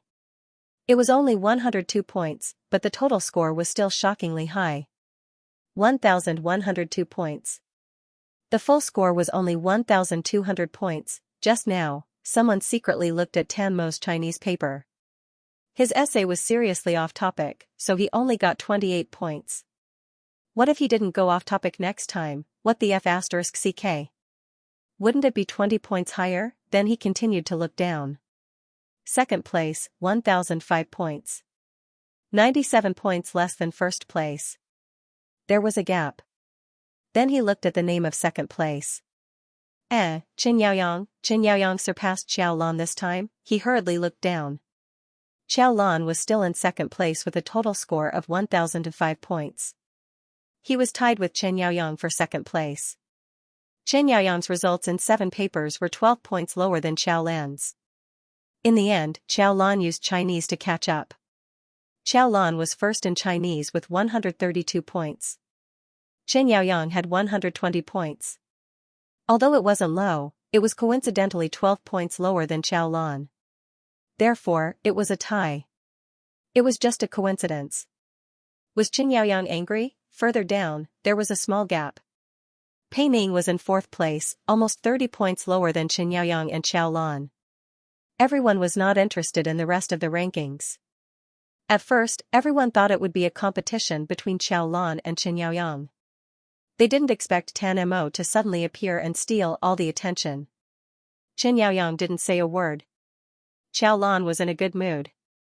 Others didn't expect Tan Mo to be in first place, but Xiao Lan already knew. She just didn't want to lose to Chen Yaoyang. When she found out that Chen Yaoyang's score in 7 papers was 12 points lower than Chen Yaoyang's, she couldn't help but feel nervous. She didn't expect to catch up with all the papers by relying on one paper. It was a pity that she only caught up with him. It would be better if her score was a little higher. Unlike Xiaolan's good mood, Xianxia was in a terrible mood. However, this bad mood started in the morning. He didn't expect that someone would suppress his score so cruelly. Moreover, this person was actually Tan Mo. In the afternoon, Xiaolan's score in language made Xianxia, who was already in a bad mood, even more depressed. Last time, she was in second place. This time, she was also in second place. However, Xianxia could clearly feel the difference between the two second places. Last time, when Xiaolan suppressed his score, he only felt a little regret. He didn't care too much about it. He thought that if he worked a little harder, he would be able to catch up. However, this time, Xianxia understood the word impossible for the first time in his life. After the results were announced, all the students looked at their class's ranking. They also looked at the year's ranking. Everyone was very curious about who was in first place every time. Especially the previous first place was Xianxia, who was known by the whole school as the handsome guy. They didn't know if Xianxia could catch up this time. However, when they looked at it, they realized that it was a different person this time. It wasn't Xianxia, nor was it Xiaolan. It was Tan Mo. Who was Tan Mo? The group of students was confused. Someone whispered, "It's the stupid student from class 13 who sits in a wheelchair every day." The word idiot was stuck in their mouth. Looking at this score, who would dare to say that Tan Mo was an idiot? No one knew who Tan Mo was, but they all knew the guy who sat in a wheelchair every day. After the shock, they looked at Tan Mo's score again. It was almost 100 points higher than the second and third place. They were so shocked that their mouths couldn't close. F*ck, I was in the same exam room as him last time. I was wondering why he came here. This score, is it real? It's a little too high. I didn't even get half of his score? Did you? Guys realize that the top 3 are all from class 13? What kind of people are in class 13? Xiao Lu, who was hidden among the students, dropped 1 place in class this time. She was in 8th place with a total score of 879 points. This score couldn't even get into the top 15 in class 13. She stared at Xiaolan's name, 1005, which was ranked 2nd in the grade. It was as if she had been slapped hard in the face. The thought that popped up in her heart in an instant was that it was impossible. However, she couldn't be as sure as last time. She remembered what her mother said. Xiaolan could copy once, but could she copy a second time, especially since this exam was bought? It was even more untraceable than last time. Therefore, Xiao Lu was even more certain that Xiaolan would return to her first monthly exam level and become a laughingstock in everyone's hearts. In the end, Xiaolan's score was still as high as ever. Although she wasn't first in the grade, for a student like Xiao Lu who had never been in the top 300, there wasn't much of a difference between first and second place. After all, Xiaolan's score was enough to secure first place in her class. Xiao Lu was still unwilling to accept it. She still didn't want to believe it. She opened her mouth and wanted to say something to her deskmate, but she didn't dare to. This was because everyone around her, except for her, didn't think there was anything wrong with it. They even exclaimed, "Xiaolan seems to be the only one in the grade who scored 130 in Chinese. She's really amazing. Is there really such a person who is so outstanding in Chinese nowadays? I remember that Xiaolan scored full marks in her essay last time. When I saw her essay, I felt like she went to high school 1 more year than I did." Xiao Lu didn't dare to say anything. She sat in her seat in a daze and looked at her own paper. In the end, she couldn't help but break down and cry again. Class 13 of grade 10 dominated the top 3 in the grade with its own strength. Its average score was also ranked first in the grade. The other teachers were very envious of the head teacher of class 13. Especially when they found out that there was Tan Mo in class 13, some teachers even sympathized with him. In the end, who would have thought that Tan Mo wasn't as retarded as everyone thought? He didn't want to take the exam at all. Now that he took the exam, everyone was scared to death. The head teacher happily ignored the envious gazes of the other teachers. When he entered the classroom during the last class meeting, he was amused by the students who had packed their bags and were waiting to change seats. For students of this age, changing seats was really something worth looking forward to. As soon as the head teacher came in, he saw Tan Mo sitting at the back. This child had cut his hair and looked completely different. Perhaps it was because of his grades, but the head teacher looked at Tan Mo as if he was looking at a piece of treasure. Unlike the other students, who were either nervous or excited, this child sat at the back and didn't move at all. There was still no expression on his face, as if he didn't look forward to the change of seats that everyone was looking forward to. However, in reality, no one knew that at this moment, Tan Mo was so nervous that he couldn't sit still. His hands were tightly gripping the wheelchair, and his eyes were slightly stiff because of nervousness. Occasionally, he would secretly glance at Xiaolan and then retract his gaze. Soon, he would be able to sit at the same table as Xiaolan. After all, he had gotten first place in the exam, and the head teacher had promised him. This was a fact that couldn't be changed. But, Tan Mo unconsciously glanced at Xiaolan again. Pei Ning was talking to Xiaolan. From this angle, he could see the side of Xiaolan's face with a smile. She was smiling and talking to Pei Ning. She and Pei Ning were actually very close. When Xiaolan was sitting in front of him, Tan Mo knew that their relationship was very good. They had talked to each other much more than he had with her. Would Xiaolan also want to sit with him like he did? Would she think that sitting with Pei Ning was much better than sitting with him? And Qin Yaoyang from before. Would she want to be with Qin Yaoyang more? Their thoughts began to wander uncontrollably in all directions. They didn't even hear what the homeroom teacher said until the homeroom teacher pasted a seating chart on the projector and asked everyone to change their seats according to the chart. He looked up and quietly watched his name and Xiaolan's name being circled in a box. An indescribable sense of intimacy quietly crept into his heart. He finally left the seat that he had been sitting in for nearly 3 months and walked out of the shadow. He saw another table next to his seat. On the table was a book with Xiaolan's name written in big letters. At this moment, Tan Mo felt that everything was real. With a slight movement, he could touch Xiaolan's arm. Slowly turning his head, he could see Xiaolan's side profile and the smile on her face. In the midst of the chaos around them, Xiaolan leaned over and whispered in Tan Mo's ear, "I was afraid that the head teacher would ask Qin Yaoyang to sit with you. Fortunately, it's me." Tan Mo thought that she was too close. His skin was already sensitive, so he could even feel Xiaolan's breath as she spoke in his ear. Tan Mo didn't dare to turn his head, but he couldn't help but turn his head. His beautiful light brown eyes stared at Xiaolan. "You and Pei Ning are very close." "Pei Ning?" "Yes, we are." "What's wrong?" "You're not deskmates anymore." Xiaolan suddenly laughed. "But shouldn't we be closer?" She looked at Tan Mo quietly with her dark eyes. After a while, Tan Mo suddenly looked away. When he spoke, he habitually stared into the other person's eyes. Because he couldn't tell what the other person's expression was, he didn't feel that he would do anything if he stared at them. But now that Xiaolan was looking at him, Tan Mo suddenly had a very strange feeling in his heart. It was just like when he walked into the classroom this morning. Because he wasn't used to his new hairstyle, he didn't want to show his whole face, and Xiaolan happened to see him. Suddenly, he didn't dare to look at her. Suddenly, his heart trembled. Suddenly, there were slight ripples in his eyes. 10 minutes later, the class finally changed seats. Xiaolan turned her head. It was still the familiar Qin Yaoyang. But this time, Xiaolan suddenly felt like laughing. This time, because of Tan Mo, Pei Ning went from 3rd place to 4th place. Therefore, she sat next to Qin Yaoyang. Zhao Tong and Song Yao sat together. Pei Ning was too pitiful.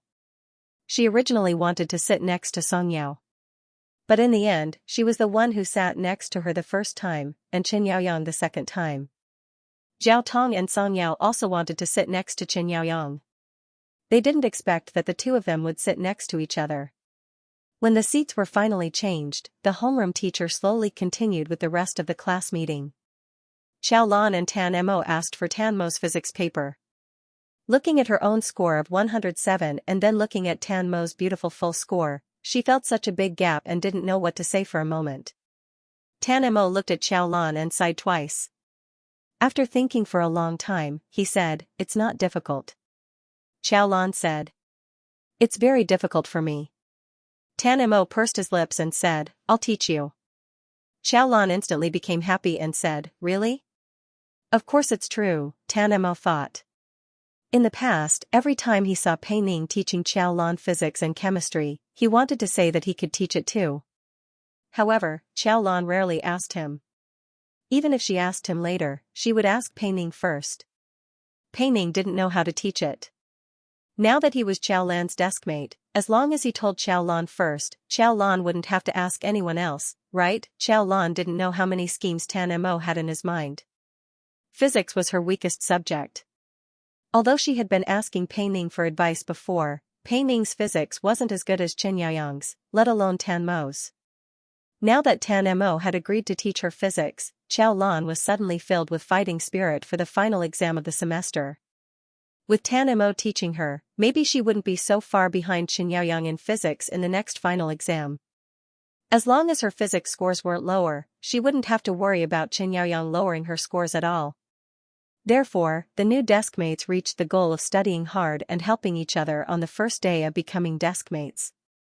They officially started to implement it the next day during class. Before Xiaolan came across a question that she didn't know how to solve, Tan Mo opened the physics workbook. Expressionlessly. Ask. Xiaolan was speechless. Okay, although she wasn't very prepared, there were still a lot of questions that wouldn't be left blank. If Tan Mo was willing to teach her, Xiaolan wouldn't refuse. She quickly opened the workbook and found the questions that were left blank. She placed the workbook in front of Tan Mo and said, "This." Tan Mo looked at the workbook and wrote down the answer in less than 10 seconds. Then, he returned the workbook to Xiaolan. Xiaolan waited for a few seconds, but Tan Mo didn't say anything. Xiaolan looked up at Tan Mo in confusion. Weren't they going to talk about the questions? Why was he suddenly silent? The two of them stared at each other for a long time. Xiaolan said uncertainly, "How did you come up with this answer?" The process. Tan Mo looked at the questions and then looked at Xiaolan. His beautiful eyes were lost. He almost came up with the answer after reading it, so there was no process. Xiaolan was speechless. He failed at the first challenge.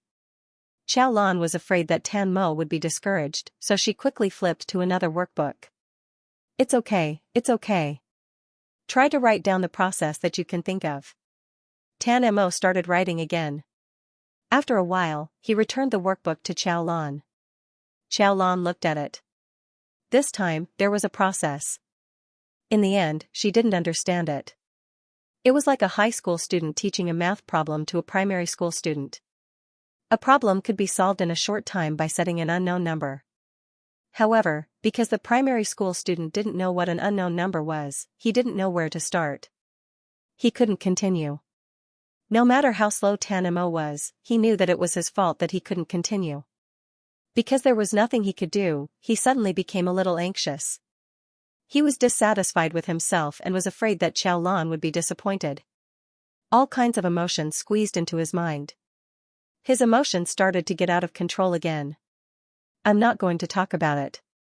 He threw down his pen in frustration and sat in his seat with a gloomy look. No one knew what he was thinking. Xiaolan was speechless. What should she do? She didn't expect things to turn out this way. She failed miserably before it even started. She tried to talk to Tan Mo, but Tan Mo returned to his previous state of being silent whenever he was in a bad mood. Xiaolan didn't know what to do for a while. After class, she still couldn't figure out what to do. She could only go to the washroom. Tan Mo panicked again when he saw her turn and leave. Just as he was about to say something, he heard a boy next to him say, "Yao Yang, I realized that you and Xiaolan are really fated. You can get the same score on a 1200-mark paper." Tan Mo's hand that was holding the pen suddenly tightened. When Xiaolan came back, she saw Tan Mo flipping through the physics textbook. She was surprised. Why was he suddenly reading this? She asked him, "What are you doing?" "Reading." "After reading, I'll teach you the content of the book." Xiaolu whined as she returned home. She remembered that her father had told her not to accuse Xiaolan without any evidence. When Xiao Lu saw second Uncle Qiao's serious face, she swallowed her complaints and waited until her father saw the news at night before crying to her mother and second Aunt Qiao. But this time even her mother's expression was a little unexpected. Second Aunt Qiao didn't like old Lady Zhou or third sister-in-law, but she still had some reservations about the children of third Uncle Qiao's family. Second Aunt Qiao wasn't a muddle-headed person. She had her reasons for hating people. For example, she hated old Lady Zhou for being vulgar, biased, and country bumpkin. She also hated third Uncle Qiao's wife for being uncultured and lacking in morals. However, second Aunt Qiao hated second sister Qiao and Qiao Yuan the most. Qiao Qiao was clearly a mistress, but she didn't feel ashamed and was even proud of it. Qiao Yuan was just a son, but old Lady Zhou treated him like a god. Second Aunt Qiao didn't hate elder sister Qiao and Qiao Lan. Elder sister Qiao was gentle and docile, and Qiao Lan had never done anything evil. Last time, Qiao Lu had told her that Qiao Lan had plagiarized. But this time, Qiao Lu said that Qiao Lan had plagiarized. Second Aunt Qiao didn't believe her. As she said last time, Qiao Lan could plagiarize once, but could she plagiarize a second time, before this exam? Qiao Lu had repeatedly told her that Qiao Lan wouldn't be able to plagiarize. In the end, Qiao Lan's results were still very good. Qiao Lu cried and said that Qiao Lan's plagiarism was too disgusting. She cried and said that the other students didn't believe her. Even her father didn't believe her. Second Aunt Qiao looked at her daughter who was throwing a tantrum and cursing Qiao Lan. She suddenly felt a little complicated. She remembered how her husband had sternly warned Xiao Lu not to accuse people without evidence. At that time, she felt that her husband was too much and was on Xiao Lu's side. That was why Xiao Lu became even more severe and became like this. Second Aunt Qiao sat on the sofa and finally began to wonder if she had done something wrong in educating Xiao Lu. Xiao Lu cried for a long time, but she didn't get any response from her mother. When she looked up, she saw her mother looking at her with a heavy gaze. Her heart skipped a beat, and she whispered, "Mom, did you hear me?" Second Aunt Qiao came back to her senses. After a while, she said, "If you don't have evidence, then don't say anything else. You're always thinking about other people. No wonder your grades fell." Qiao Lu looked at her mother in shock. Her mouth was wide open, and her face was full of disbelief. Second Aunt Qiao only felt a little tired. She didn't want to say anything to Qiao Lu, so she turned around and went into the bedroom to talk to her husband. That night, after being scolded by second Aunt Qiao, Qiao Lu was caught in the room by her strict father and scolded for half an hour. That night, her eyes were swollen when she went to bed. On the other hand, in the Qiao family, Qiao Lan's mother bragged to everyone that she saw that Qiao Lu had gotten first place in the exam. However, she still felt uncertain. Later, Qiao Yuan secretly told her that Qiao Lu had told him that Qiao Lan had copied first place. Mother Qiao was a little skeptical when she heard that. However, doubts were just doubts. What Mother Qiao wanted was something to brag about. She didn't care if Qiao Lan had learned it herself or copied it. The only thing she was worried about was that if Qiao Lan didn't do well in the exam, she would lose face. In the end, Qiao Lan came back with good results. Although she didn't get first place in the cohort, second place was enough to make her proud. Qiao Yuan went to Father Qiao and Mother Qiao's small restaurant for a free meal. The moment he entered, he saw Mother Qiao's face glowing with happiness. Whenever she saw a student, she would ask which year they were in. If they were in the first year of high school, she would proudly say that her daughter was also in the first year of high school. However, she didn't do very well in the exam and only got second place. Qiao Yuan originally thought that Qiao Lu had suffered another blow and was in a good mood. However, when he saw his biological mother's expression, he started to feel bad again. Especially after his results came out. Qiao Yuan was fifth from the bottom in the class. No matter how much Father Qiao and Mother Qiao doted on Qiao Yuan and didn't care about Qiao Lan's results, they still cared about Qiao Yuan's results. Mother Qiao had just finished praising Qiao Lan when she saw Qiao Yuan's results. She was so angry that she almost had a stroke. "You can't even get half of your sister's results. We're both my children. How can there be such a big difference?" Qiao Yuan had been sullen in the small restaurant for the entire afternoon. When he came back and heard Mother Qiao's words, his white and fat face scrunched up and he started to cry. When Xiao Yuan started crying, old lady Qiao couldn't take it anymore. She hugged her grandson and scolded her daughter-in-law. When Mother Qiao heard her son cry, she couldn't continue scolding. In the end, it became the whole family comforting Xiao Yuan. The next day, Mother Qiao gave Xiao Yuan 50 yuan and told him to buy whatever he wanted to eat. Xiao Yuan took the money with satisfaction. He raised his chin proudly at Xiao Lan and said softly, "No matter how good you are at your studies, Mom still likes me the most." Xiao Lan rolled his eyes speechlessly. He really didn't care about your mother at all. Xiao Lan didn't care about Mother Qiao, but Mother Qiao had her eyes on Xiao Lan. Since Xiao Lan was so good at his studies and Xiao Yuan couldn't keep up, why not let Xiao Lan tutor Xiao Yuan every day? She didn't believe that Xiao Yuan wasn't as smart as Xiao Lan. It was rare that old lady Qiao didn't refute Mother Qiao's suggestion. She felt that it made sense. If Xiao Lan could get good grades, why couldn't Xiao Yuan do the same? Xiao Yuan was her son. Mother Qiao didn't think that it would be difficult. After all, Xiao Lan had always been obedient. The next morning, Xiao Lan wanted to go to school. Mother Qiao walked out and casually said to Xiao Lan, "In the future, come back earlier in the afternoon and tutor your brother every night." She turned around and was about to leave when she heard Xiao Lan say, "I don't have time." "Why don't you have time?" Halfway through her sentence, she remembered that Xiao Lan was working. Mother Qiao was quite satisfied when she heard that Xiao Lan was working at a Western restaurant. In her opinion, everyone who ate at a Western restaurant was rich. Second sister Qiao married into a good family because she worked at a restaurant. Now that Xiao Lan was working at a better place, Mother Qiao was happy. However, now that she bumped into her son, Mother Qiao immediately put Xiao Lan behind her and said with a sullen face, "You're still in school, why are you working? If others hear this, they'll think that I'm not giving you enough food or clothes. Is your job more important than your brother's grades? Your brother is our only son. You're not worried even if your brother's grades don't improve." What was there to be worried about? It had nothing to do with her even if Xiao Yuan was the last in the year. She still didn't raise her head. "I said I don't have time. You can find a teacher to tutor him." "Don't you need money to find a teacher?" Mother Qiao was furious, "You're not the one paying for it. Don't you feel bad?"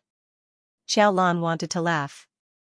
It turned out that Mother Qiao had times when she felt bad for Xiao Yuan. Since she couldn't bear to hire a teacher, then let Xiao Yuan continue to be poor. After saying that, she ignored the dumbfounded Mother Qiao and turned to go to school. The air in the school was many times better than the foul air in the house. As usual, Tan Mo came to school after the morning self-study session. However, he seemed to be a little earlier than before. He went to school as usual. However, when he thought about how he didn't have to sit in the last row of the classroom anymore and how he had a deskmate called Xiao Lan, going to school took on a different meaning. Tan Mo was still brooding over the failure of yesterday's lesson.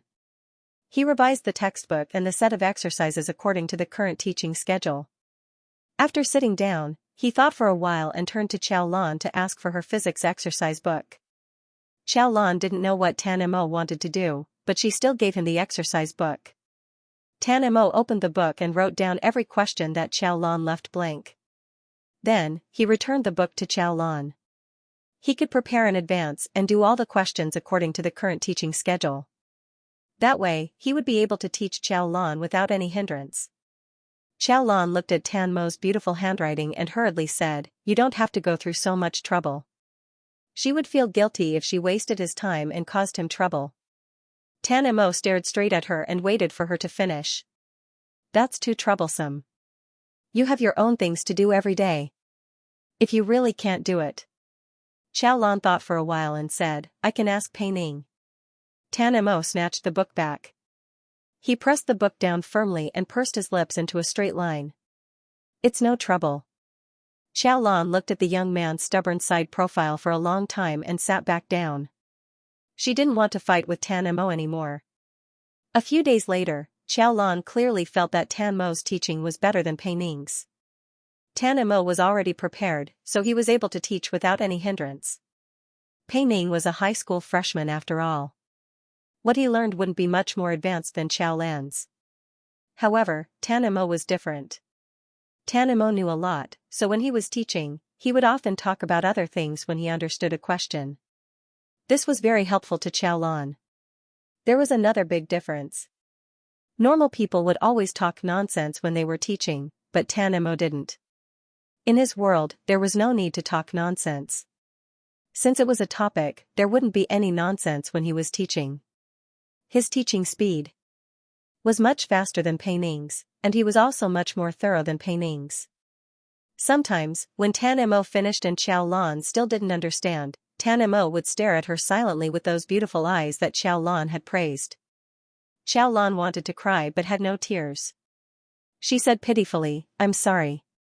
I'm so stupid." "It's okay," Tan Mo said. After thinking for a while, he added, "You're not too stupid." She was much better than he had imagined. Xiaolan was speechless. "Forget it, let's just listen to the questions." Tan Mo used the fastest time to refresh everyone's opinion of him. He still came to class, but he didn't need to listen in class. Occasionally, the physics and mathematics teacher would suddenly call him. Even if he had an English textbook in his hand, he would look up at the questions on the blackboard and be able to give the correct answer in 10 seconds. Amidst the exclamations of the students in the class, Tan Mo looked down at his book again without any expression. Without his eyesore of hair blocking his eyes, his delicate and beautiful side profile could be seen clearly. The malice dissipated little by little. Some students even changed their opinion of Tan Mo. They even felt that it was a very awesome thing to have such a genius in their class. Even if they had never talked to Tan Mo, it didn't affect them from bragging about how amazing Tan Mo was in front of other students. Of course, they didn't forget to brag about how good-looking Tan Mo was. In just 10 days, Tan Mo's name, like Qin Yaoyang and Haoying, was known by almost the entire school. Good-looking people always attracted a lot of attention. Even the junior high department of affiliated high school knew that there was a boy named Tan Mo in the first year of high school. He never listened in class, but he still scored full marks on exams. Strange, crazy, and other words were gradually forgotten by everyone under the halo of the word genius. When the teenager who was once avoided by everyone in school rolled his wheelchair on the campus again, there were even more eyes on him than before. Some girls were walking not far away from him. They were chattering and looking at him. The teenager's facial features were very good. His skin was obviously unhealthy white. He was expressionless. From afar, some girls whispered that he was like a delicate and beautiful specimen soaked in formalin. Others said that if his lips were a little redder, he might look more like the mysterious vampire in the castle. Tan Mo walked to the familiar disabled passage. A few girls were laughing and talking about something. Then, a beautiful girl came over and said, "Classmate, let me push you up, okay?" Tan Mo's wheelchair quickly moved backward. He said coldly, "No need." The girl was stunned. Perhaps she didn't expect to be rejected like this. After all, she was very beautiful and there were so many boys in school who liked her. However, with so many people looking at them, the girl felt a little embarrassed. So, she continued to smile and moved forward a little. "I don't mean any harm. I just want to help you." The unfamiliar aura was too close. Tan Mo's pupil shrank and he said sternly, "Get out of my way." The girl's beautiful face became more and more ugly. She looked at Tan Mo with a pale face. "I said I just want to help you." "Are you crazy?" Xiaolan walked over from afar and saw the crowd in front of her.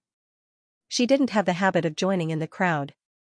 She just took a casual glance and saw Tan Mo who was stiff all over. She was stunned and then hurriedly pushed through the crowd. Make way, make way." She didn't know what was going on. She only saw the unfamiliar girl pointing at Tan Mo and scolding Tan Mo, saying that he was crazy. Xiaolan's heart skipped a beat. She rushed forward and stood in front of Tan Mo, separating the girl from Tan Mo. She turned around and squatted in front of Tan Mo, asking him anxiously how he was. The moment Tan Mo saw Xiaolan, the hand holding the wheelchair finally relaxed a little. He lowered his head and looked into Tan Mo's dark eyes. "I'm fine." Xiaolan heaved a sigh of relief and stood up. She walked behind Tan Mo and pushed the wheelchair. She looked coldly at the girl who had scolded Tan Mo just now. "Get out of my way." Everyone stared blankly at the two of them as they walked away. Then, they started to talk. Who is that? Tan Mo ignored Xianxia Lu, but he actually paid attention to her. Xiaolan. You don't know her? The one who's studying hard. So that's Xiaolan. But she's not as pretty as Xianxia Lu. Xianxia Lu's grades aren't as good as Xiaolan's. Xianxia Lu had made a bet with her friend, but she ended up losing face in front of so many people. Her close friends came up to comfort her. Xianxia Lu stood there for a long time with a pale face and said loudly, "She's just a disabled person. I wouldn't like her even if she was given to me." The surrounding students who were watching the scene either frowned or felt that Xianxia Lu's words made sense. They started to talk among themselves and then dispersed. However, many people saw it that day, so it didn't take long for everyone to know about it. Some people said that Xianxia Lu, the class belle of class 27, deliberately tried to seduce Tan Mo, but Tan Mo told her to get lost. Many people said that Tan Mo was too ungentlemanly and that his words were too harsh. However, some people said that Xianxia Lu deserved it. Although Xianxia Lu was pretty, she didn't have a good reputation in school. Not to mention her poor grades, almost all the good-looking boys in school had been questioned by her. Even Xianxia was no exception. Many students didn't like Xianxia Lu, but the students of class 13 hated her the most. They heard that Xianxia Lu had said bad things about Song Yao, saying that she was prettier than Song Yao. Therefore, after learning that Xianxia Lu was rejected by Tan Mo, the students of class 13 gloated. They felt that Tan Mo's get lost was too cool. However, after that, they went back to the old question of who was prettier among the freshmen. Song Yao, who was the center of the discussion, blushed and glanced at Xianxia. Then, she was called out by the head teacher. The head teacher called Song Yao because of the Christmas party. Every year, the affiliated high school would have a Christmas party. Every year, every grade would have a party. Every class would prepare a program, and the program they chose would be performed in front of the whole grade on Christmas Eve. The head teacher called Song Yao out because she wanted Song Yao to perform in class 13's program. Song Yao played the piano very well. Everyone wanted to have a try at being in the limelight. The girls in the class were envious, but they couldn't say anything. They could mock a girl like Xianxia Lu for her poor grades and bad character. However, they couldn't find anything bad about Song Yao. She was pretty, multi-talented, top-notch in her studies, and of course, she was easy to get along with. The only thing they had to nitpick was that Song Yao wasn't tall. She was a petite girl, and not only was she pretty, but she was also very cute. Freshmen didn't need to study at night, but the party required all students to attend. However, Tan Mo was still excluded. Tan Mo was special in everyone's eyes. He could be late every day, and he could skip classes at will. He didn't even need to attend classes. Therefore, Tan Mo didn't have to attend this party.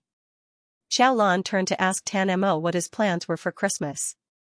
Tan Mo thought about it. His father might bring him back to his house and have dinner with his wife and daughter, whom he didn't like at all. On such a Christmas Eve, Tan Mo wanted to stay at home and read. Therefore, Tan Mo said, "I don't have any plans." Then, Xiaolan said, "Come to school and we'll watch the program together on Christmas Eve." Tan Mo rejected without thinking. There were 30 classes in the first grade, and thousands of students were crowded in the auditorium. It was too torturous for Tan Mo to see it. Okay, Xiaolan was a little disappointed, but not too surprised. Tan Mo didn't like crowds, and it was hard for him to stand such an environment. As Christmas Eve approached, the students became more and more active. On Christmas Eve, a big inflatable Christmas tree was set up in the school, and all the teachers' windows were covered with all kinds of snowflakes. During class during the day, the students were a little restless, and the teachers turned a blind eye to it. When the class was over, it was even more lively. The students bought apples or oranges that were of good quality and gave them to their close friends or loved ones. The entrance of class 13's classroom was even more lively than the other classrooms. There were more boys and girls giving apples than other classes. There were some for Song Yao, some for Xianxia, and especially Xianxia. After receiving the apples, he gave one to each person in the class. When it came to Xiaolan and Tan Mo, both of them rejected it unanimously. Xianxia, who was sitting next to them, suddenly stopped talking. His eyes turned cold, but no one saw it. Tan Mo silently watched the lively students in the class. He turned his head and glanced at Xiaolan, but no one knew what he was thinking. After the last class in the afternoon, the teacher asked all the students to go home and eat. At 6:40 p.m. sharp, they came to the class to move their chairs and go to the auditorium together. Tan Mo didn't need to go, so he slowly packed his things as usual. When he was done, Xiaolan had already left. Tan Mo's eyes looked even gloomier than before. He sat in his seat silently for a long time, then took out his bag and prepared to go home. When he lowered his head, he found that there was something extra in the hole of his desk. Tan Mo took out the unknown item. It was a greeting card. There was a big smiley face drawn on the card, and Xiaolan's name was written on it. Next to the card was an extremely beautiful red apple. Tan Mo's mood, which had been agitated for the whole day, melted little by little at this moment. He carefully put the card and apple away, then left the campus. He didn't go home after he got into the car. Instead, he asked Uncle Chen to drive him to another place. Xiaolan returned to school after eating. He looked at Tan Mo's hole in his desk and saw that the card and apple were no longer there. The corners of his lips curled up slightly. Suddenly, someone bumped into the table next to him. Xiaolan turned his head in confusion and saw Xianxia frowning. His face looked as if someone owed him money. Xiaolan silently complained that he was crazy and pulled his chair a little further away. After the teacher arrived, Xiaolan followed the rest of the class to the auditorium. Xiaolan liked to sit at the back of the class no matter if it was running or sitting. In fact, he just felt that it was more convenient for him to leave last. There were too many students. Before the last few classes arrived, the party had already started. The boy next to Xiaolan got the program list from somewhere and excitedly said that Song Yao would be the 7th to appear. Remember to take pictures later. I know. Oh right, didn't the class monitor go to buy something? What? Just as they were talking, the class monitor came back with a black bag full of things. The students all gathered around to see what it was. Then, they saw the class monitor take out a bunch of shiny hair clips from the bag. Girls. Boys, the teacher cheerfully said that everyone had one, so there was no need to be modest. The girls burst into laughter and squeezed forward to choose their favorite hair clips. Xiaolan casually picked one. It was a pair of antlers and put it on his head like the other girls. Xianxia, who was next to him, subconsciously looked back. However, after a few seconds, he turned his head back again. Thus, with the shiny hair clips, Class 13 became a beautiful scene in the first year of high school. The girls from the other classes looked at Class 13 with envy. Some even blamed their class monitor for not paying attention. Class 13's Pinyin party was held with great care. The class program was also very attentive. Song Yao played a solo piano. She was wearing a white gauze dress. Her long hair was not tied up but draped over her shoulders. White feathers were made into a hair clip, and one side of her long hair was tucked behind her ear. She looked more beautiful and pure. Under the soft light, she went on stage, causing the students below to scream. Especially the students of Class 13. Xiaolan wore her antlers and looked at Song Yao on stage. She listened to the piano music and thought that it was really beautiful. As she was thinking, someone suddenly patted her from behind. Xiaolan turned around and saw that it was a classmate she did not know. That classmate asked her to go out for a while, saying that someone was looking for her outside. Xiaolan frowned. She really could not think of anyone who could be looking for her. She did not know anyone except her classmates.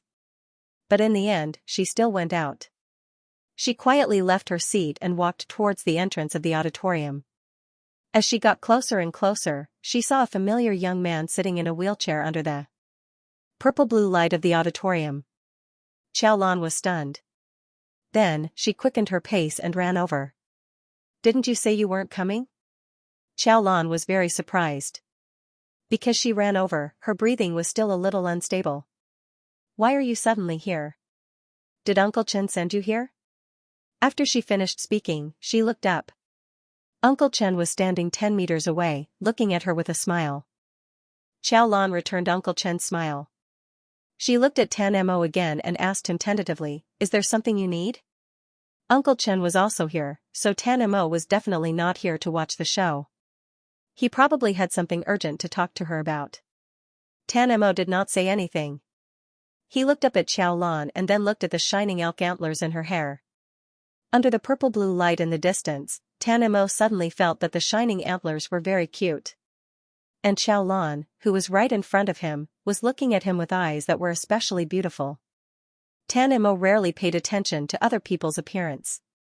Many people were interested in whether they were beautiful or not. But today, when he saw that Xiao Lan looked a little different, two words involuntarily popped out in his heart. Beautiful. He could not help but look at her for a while.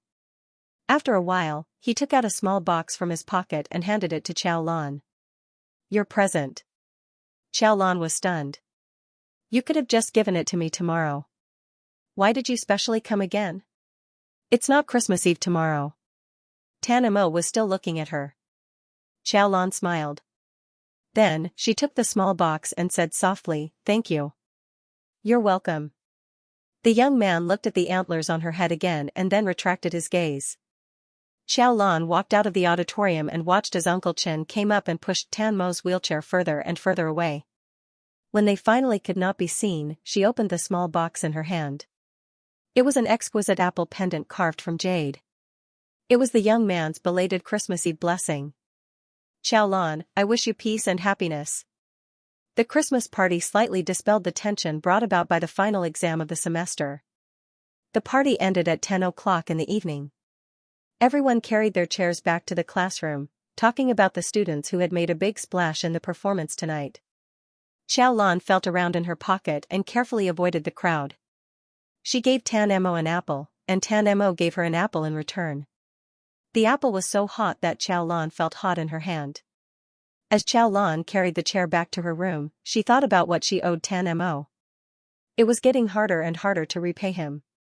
When Xiao Lan returned home that night, she saw that the door to her room was wide open. Old Lady Zhou was cursing, "The door is locked all day long. It's like you're hiding something shameful."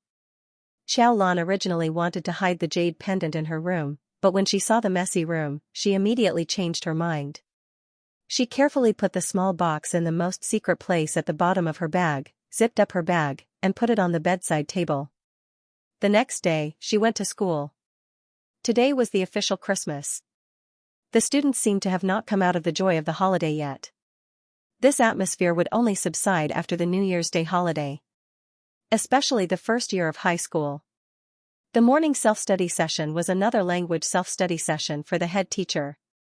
The head teacher stood at the lectern and patiently told the students to focus.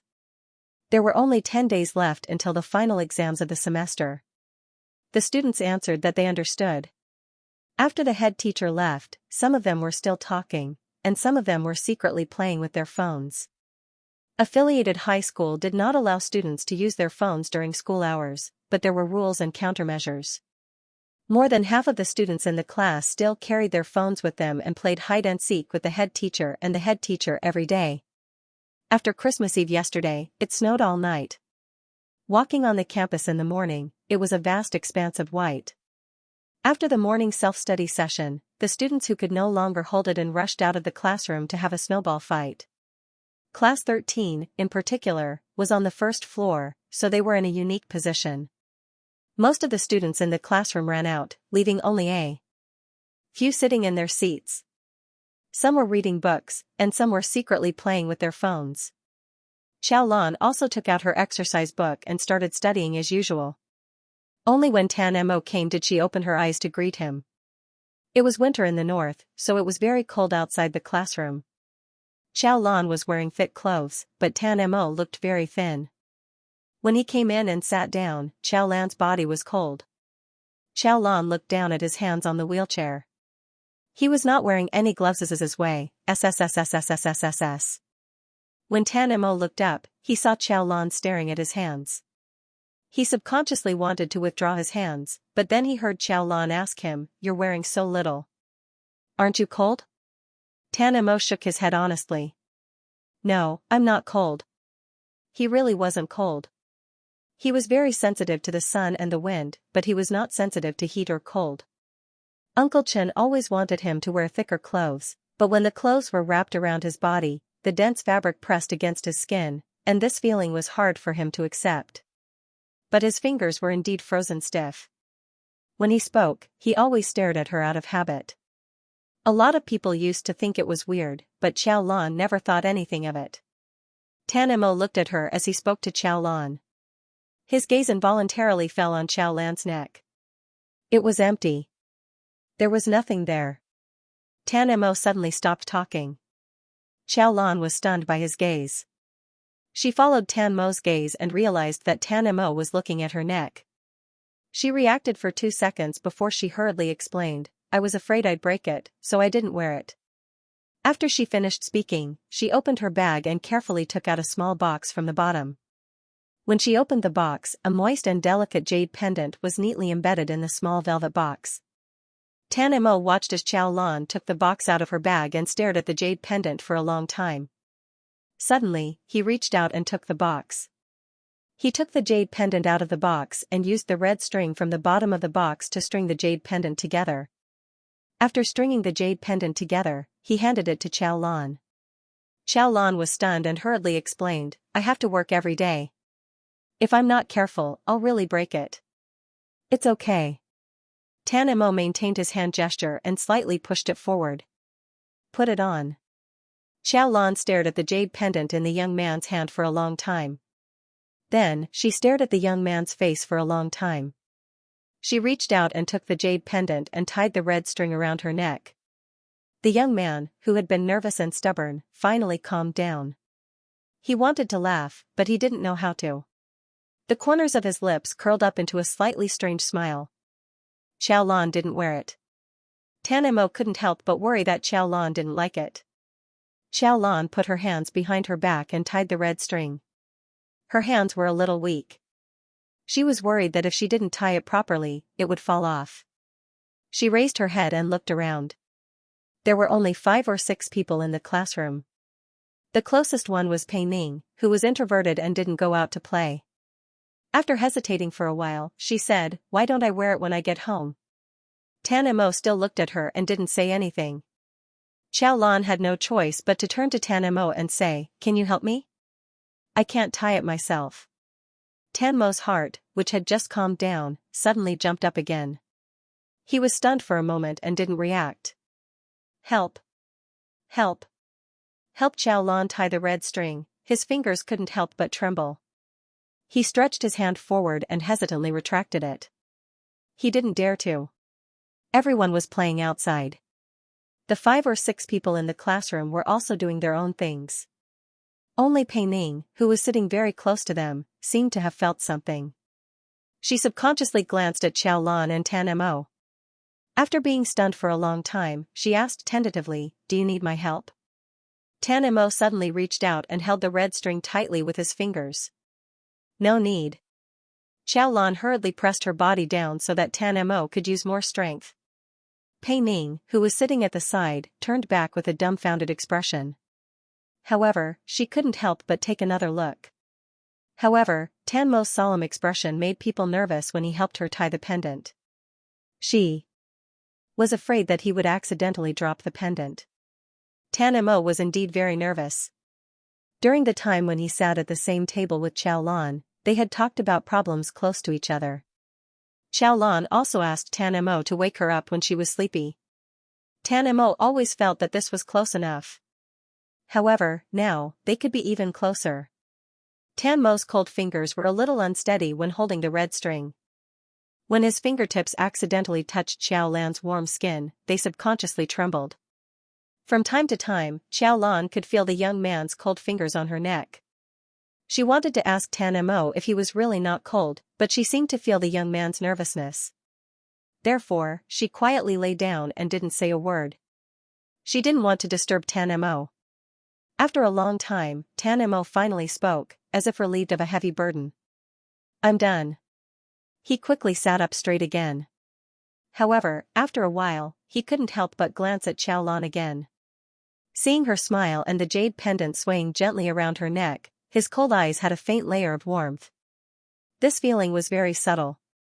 It was just like when he first saw his name listed together with Xiao Lan's name.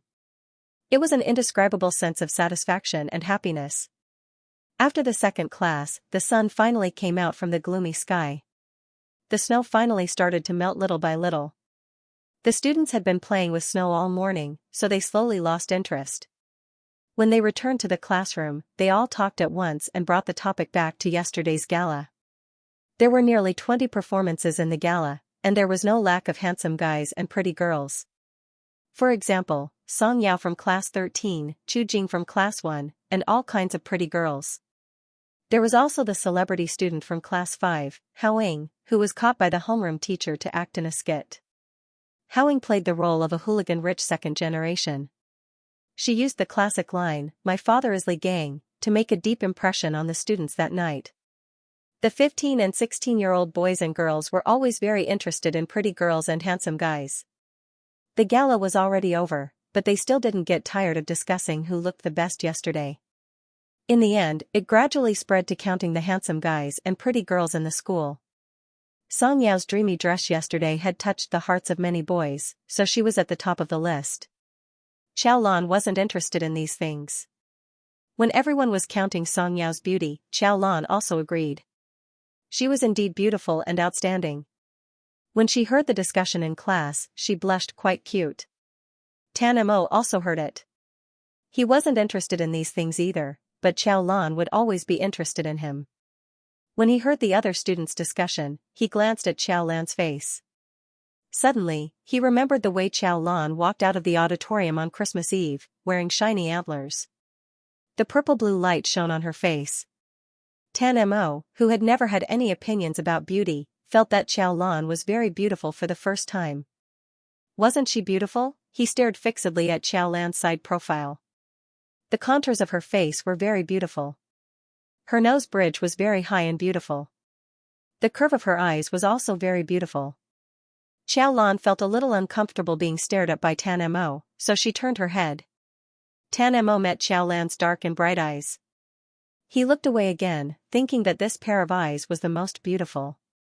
He really felt that Xiao Lan was very beautiful, but why didn't any of the students around him mention Xiao Lan's name? The person they mentioned the most was a girl named Song Yao.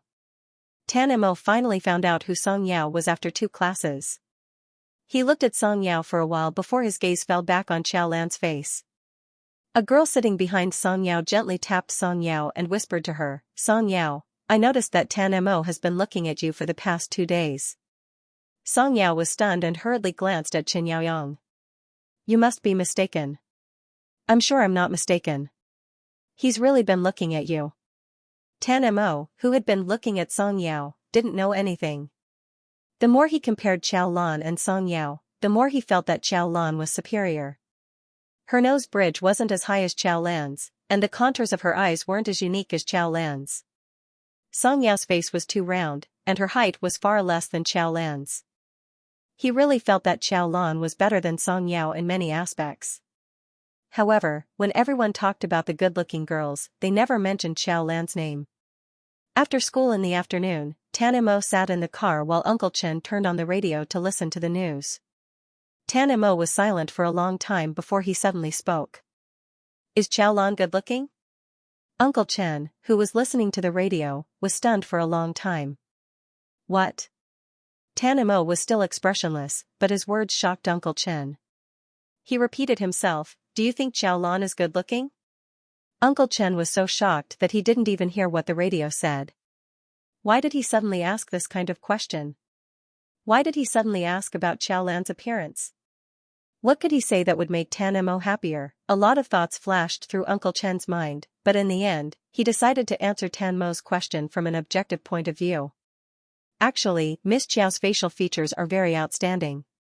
As an old man with normal aesthetic standards, he could still give an accurate answer. However, Miss Xiao has been malnourished for a long time. You see, she works every day. Her family must not be well off, so her nutrition can't keep up. That's why she looks pale. If her complexion was better, she would definitely be different. While Uncle Chen was still talking, Tan Mo's eyes were looking at the streetlights outside the car window. No one knew what he was thinking. Christmas and New Year's Day made the students relax for many days. Finally, after the 3-day New Year's Day holiday ended, they began to slowly settle down and focus on the final exam. However, as the Chinese New Year approached, Xiao Lan's work became busier than before. Sometimes, when she returned home at night, it was even past 1 o'clock in the morning. Tan Mo looked at Xiao Lan with a gloomy face. Xiao Lan's complexion was even worse than before. Xiao Lan and Tan Mo had been sitting together for a long time. She gradually noticed that Tan Mo's expressionless face had different emotions. Moreover, today, Tan Mo seemed to be quieter than usual. Xiao Lan turned to look at him and asked in a low voice, "What's wrong?" After a while, Tan Mo asked her out of the blue, "How long are you going to work?" Xiao Lan didn't know why he suddenly asked about working. She couldn't figure it out, so she answered honestly, "I should be working until the end of the first year of high school." Tan Mo's eyes became even gloomier. What the hell was going on? When Xiao Lan asked again, Tan Mo kept his mouth shut. He didn't say anything. Tan Mo didn't know how to lie. Once he encountered a question that he didn't want to answer, no one wanted to pry a single word out of him. The next day, Xiao Lan came to study. After the morning self-study session, she greeted Tan Mo, who had just walked in. Tan Mo took out a palm-sized box from his backpack. Xiao Lan glanced at it and asked casually, "What's this?" Tan Mo pushed the box in front of Xiao Lan. "For you." "For me?" Xiao Lan's heart trembled again. She was really afraid that Tan Mo would give her something. She owed Tan Mo too much. Every time she heard Tan Mo say "for you," she felt like her conscience was being condemned. After accepting the apple pendant last time, Xiao Lan swore that she would never accept anything from Tan Mo again. Seeing that Xiao Lan didn't move or open the box, Tan Mo said again, "Aunt Chen made it. For you." Tan Mo reached out and opened the box. It was a nutritious porridge that was still warm. Through the transparent glass, she could see the shrimp inside. After a while, Xiao Lan took a deep breath. "I've had breakfast." Tan Mo stared at Xiao Lan. After thinking for a while, he said, "It's okay." He took out the box and placed it in front of Xiao Lan. "It's not much." It wasn't much. She could eat a little more after breakfast. Xiao Lan was speechless. "I really ate a little too early." "I'm not hungry," Xiao Lan repeated.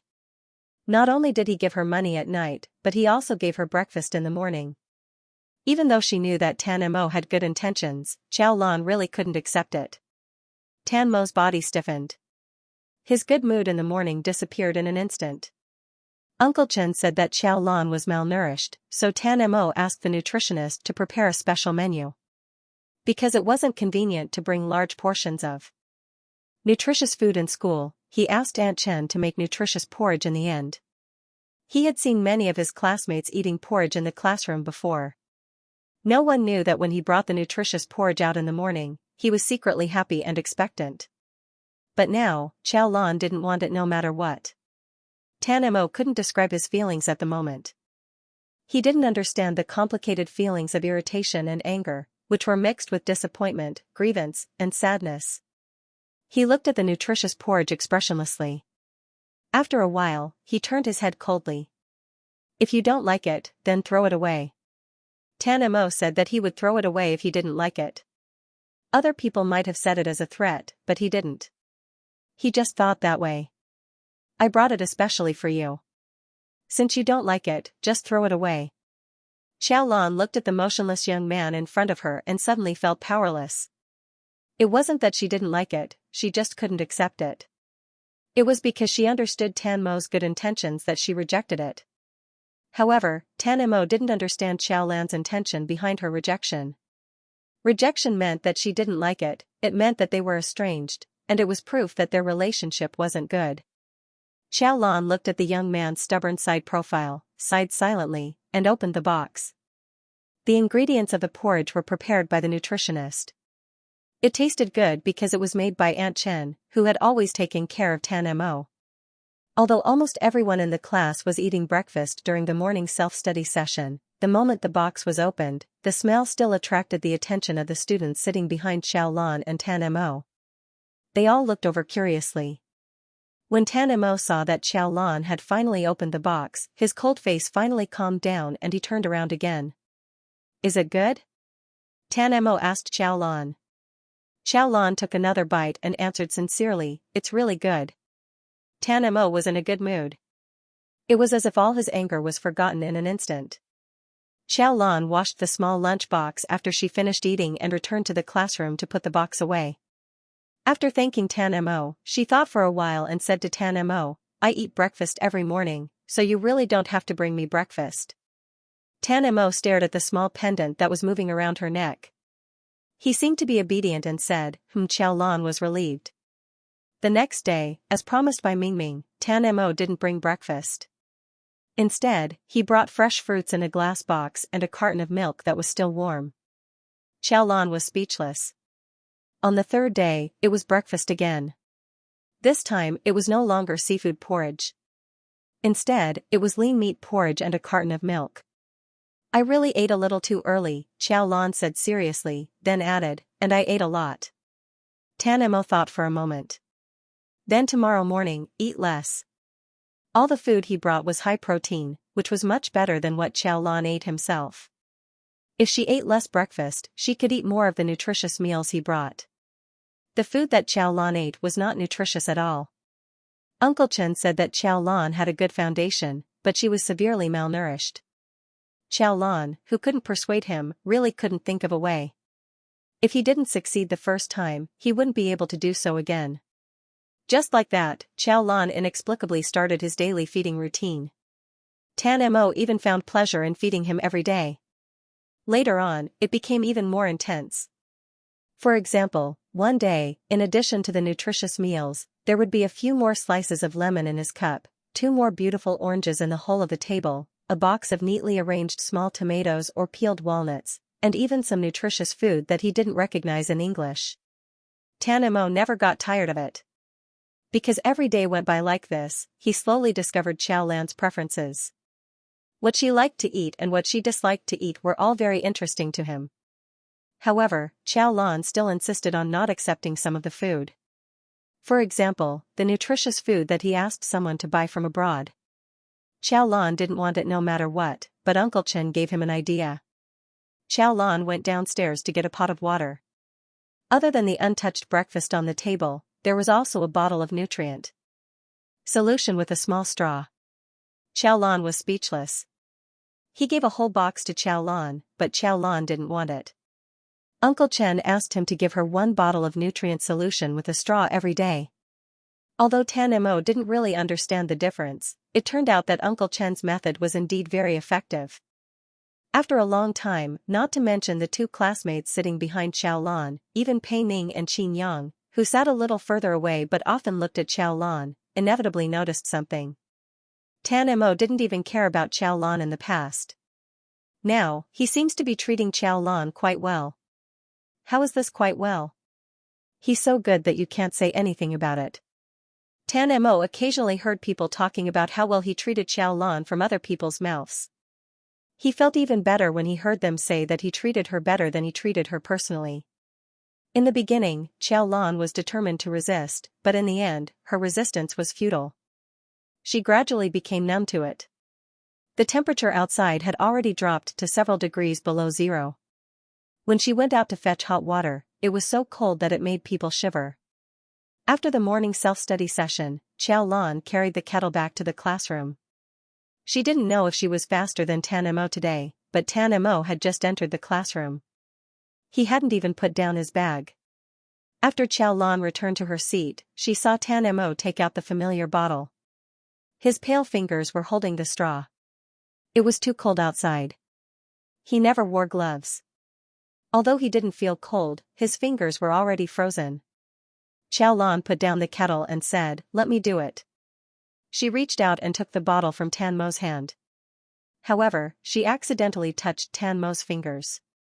After going out for a while, Xiaolan's hands weren't too warm. However, when she accidentally touched Tan Mo's fingers, she could still feel the temperature of Tan Mo's fingers, which were like ice cubes. Xiao Lan's hands paused. Her eyes fell on Tan Mo's stiff fingers. After a moment of silence, she pulled the scarf off her neck. Before Tan Mo could react, she grabbed his arm and wrapped his hands with the scarf. "Why aren't you wearing gloves? You're as cold as ice." From the moment Xiao Lan grabbed Tan Mo's arm to the moment she let go, he didn't react at all. The white, soft, and furry scarf was still warm from the girl's neck. Tan Mo's numb hands gradually woke up in the scarf. They were no longer so stiff. He moved his fingers in a daze. After a while, he suddenly realized where the warmth on his hands came from. He raised his head and looked at Xiao Lan's neck. His body, which was slowly relaxing, suddenly stiffened again. He didn't even know why the tip of his ears suddenly became hot, just like when the doctor gently pricked the tip of his ears in the hospital. "You're not cold anymore, right?" the girl asked him with a smile. Tan Mo nodded mechanically. "Not anymore." Actually, he didn't feel cold at all.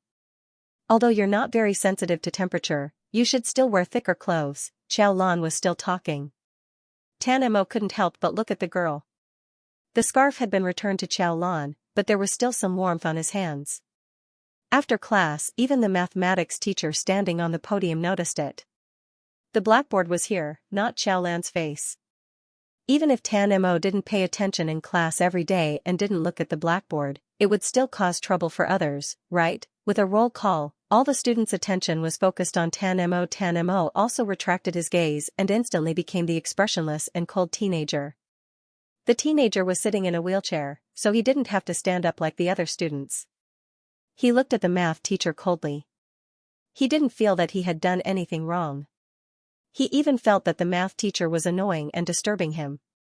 The math teacher pointed at the blackboard angrily. "How do you solve this question?" A lot of students in the class were dumbfounded. They didn't understand why Tan Mo was suddenly called and asked to answer the question.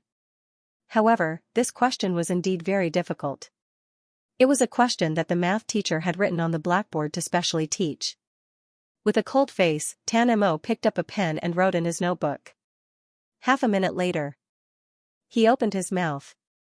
He spoke very quickly, but his pronunciation was clear. Xiao Lan had just looked at this question and thought that it would take a lot of steps to solve it.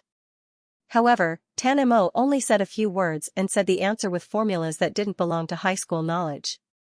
The math teacher stood on the podium and listened with a frown. After listening, he joined in the discussion with Tan Mo. Xiao Lan was at least a sophomore and could still catch up, but the others couldn't. The whole class looked at Tan Mo and the math teacher in confusion. They sighed that they couldn't understand the conversation between the gods. Previously, everyone was just shocked by Tan Mo's amazing test results. This was the first time that Tan Mo had shown his unusual side in front of everyone. After Tan Mo finished answering, many students looked at Tan Mo in a daze. Looking at Tan Mo like this, Xiao Lan inexplicably felt that she was proud. When Tan Mo turned his head, he saw that Xiao Lan was also looking at him. Suddenly, he seemed to have thought of something and looked away. Just like that, it was the final exam of this semester. This final exam was finally set by the teachers of the school. It wasn't as difficult as last time. This made the students breathe a sigh of relief. In the first few days, the class and even other classes were discussing how many perfect scores Tan Mo could get this time and how many points Tan Mo could pull away from the second place. In addition, some people were also discussing who would do better this time, Xiao Lan or Chen Yaoyang. Xiao Lan also knew that everyone was guessing. However, compared to last month's monthly exam, Xiao Lan was quite confident this time. There was no other reason other than that Tan Mo had taught her physics step by step for a month.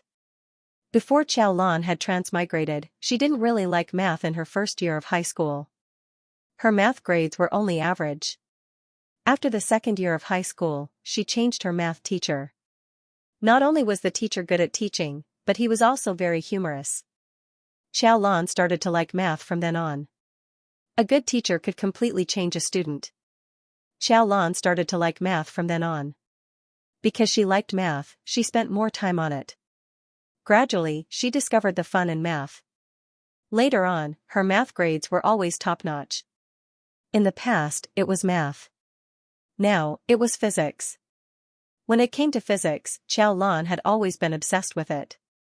After 20 days of Tan Mo's teaching, Xiao Lan gradually got the hang of it. Xiao Lan couldn't help but sigh. It turned out that she wasn't completely untalented in physics. It was just that she didn't find the right way. Before the exams, she was most worried about physics. Now that the exams were approaching, Xiao Lan was faintly looking forward to it. She wanted to see how her recent results were. The high school's exams were staggered. The first year of high school took the exams first, followed by the second year, and finally the third year of high school. It was said that after the third year of high school, there was a period of supplementary classes until the 28th of December. On the day of the first year of high school, it was snowing. There was no need to do morning exercises, so all the students came to school at different times. Xiao Lan met Uncle Chen and Tan Mo at the school gate. Xiao Lan saw that Tan Mo was still wearing thin clothes and his hands without gloves. She ran over and greeted Uncle Chen. Then, she said to Tan Mo, "I'll push you in." The weather was already cold. Now that it was snowing, Tan Mo pushed the wheelchair himself. How cold must his fingers be? Last time, Xiao Lan told Tan Mo to wear a pair of gloves, but Tan Mo didn't wear them.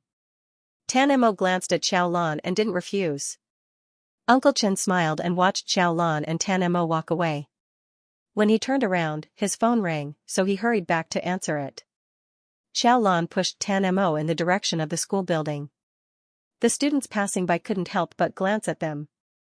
Xiao Lan thought that the winter vacation would start after the exams, so she asked Tan Mo what he planned to do during the winter vacation. Tan Mo thought for a while and said, "Stay at home and read books." It was always too troublesome to go out in the winter. Moreover, Tan Mo didn't like to go out. He liked to sit in his room and read books for the whole day. To others, life was extremely boring, but to him, it was endless fun. Recently, he found a very good book. It was a set of general history of the world. It was a pure English edition. This set of books was really good. Although Tan Mo didn't agree with some of the points, it affected the brilliance of the book.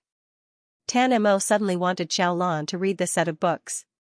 He felt that Xiao Lan would also like this set of books. Moreover, this way, they would have more in common. However, this set of books was a pure English edition. When he got home, he could search for the translated version. After the exams, he could bring it to Xiao Lan when he went to a Western restaurant for dinner. However, before Tan Mo could buy the translated version of the book, Uncle Chen came to the school and took him out of the examination room. He told him that his grandfather's health wasn't good, so he had to fly to the United States immediately. Tan Mo had followed his mother to the United States for two reasons. First, the medical technology there was better. Second, his grandparents were also in the United States. His mother had a very close relationship with them. Almost every weekend, his mother would take him to spend a day with his grandparents.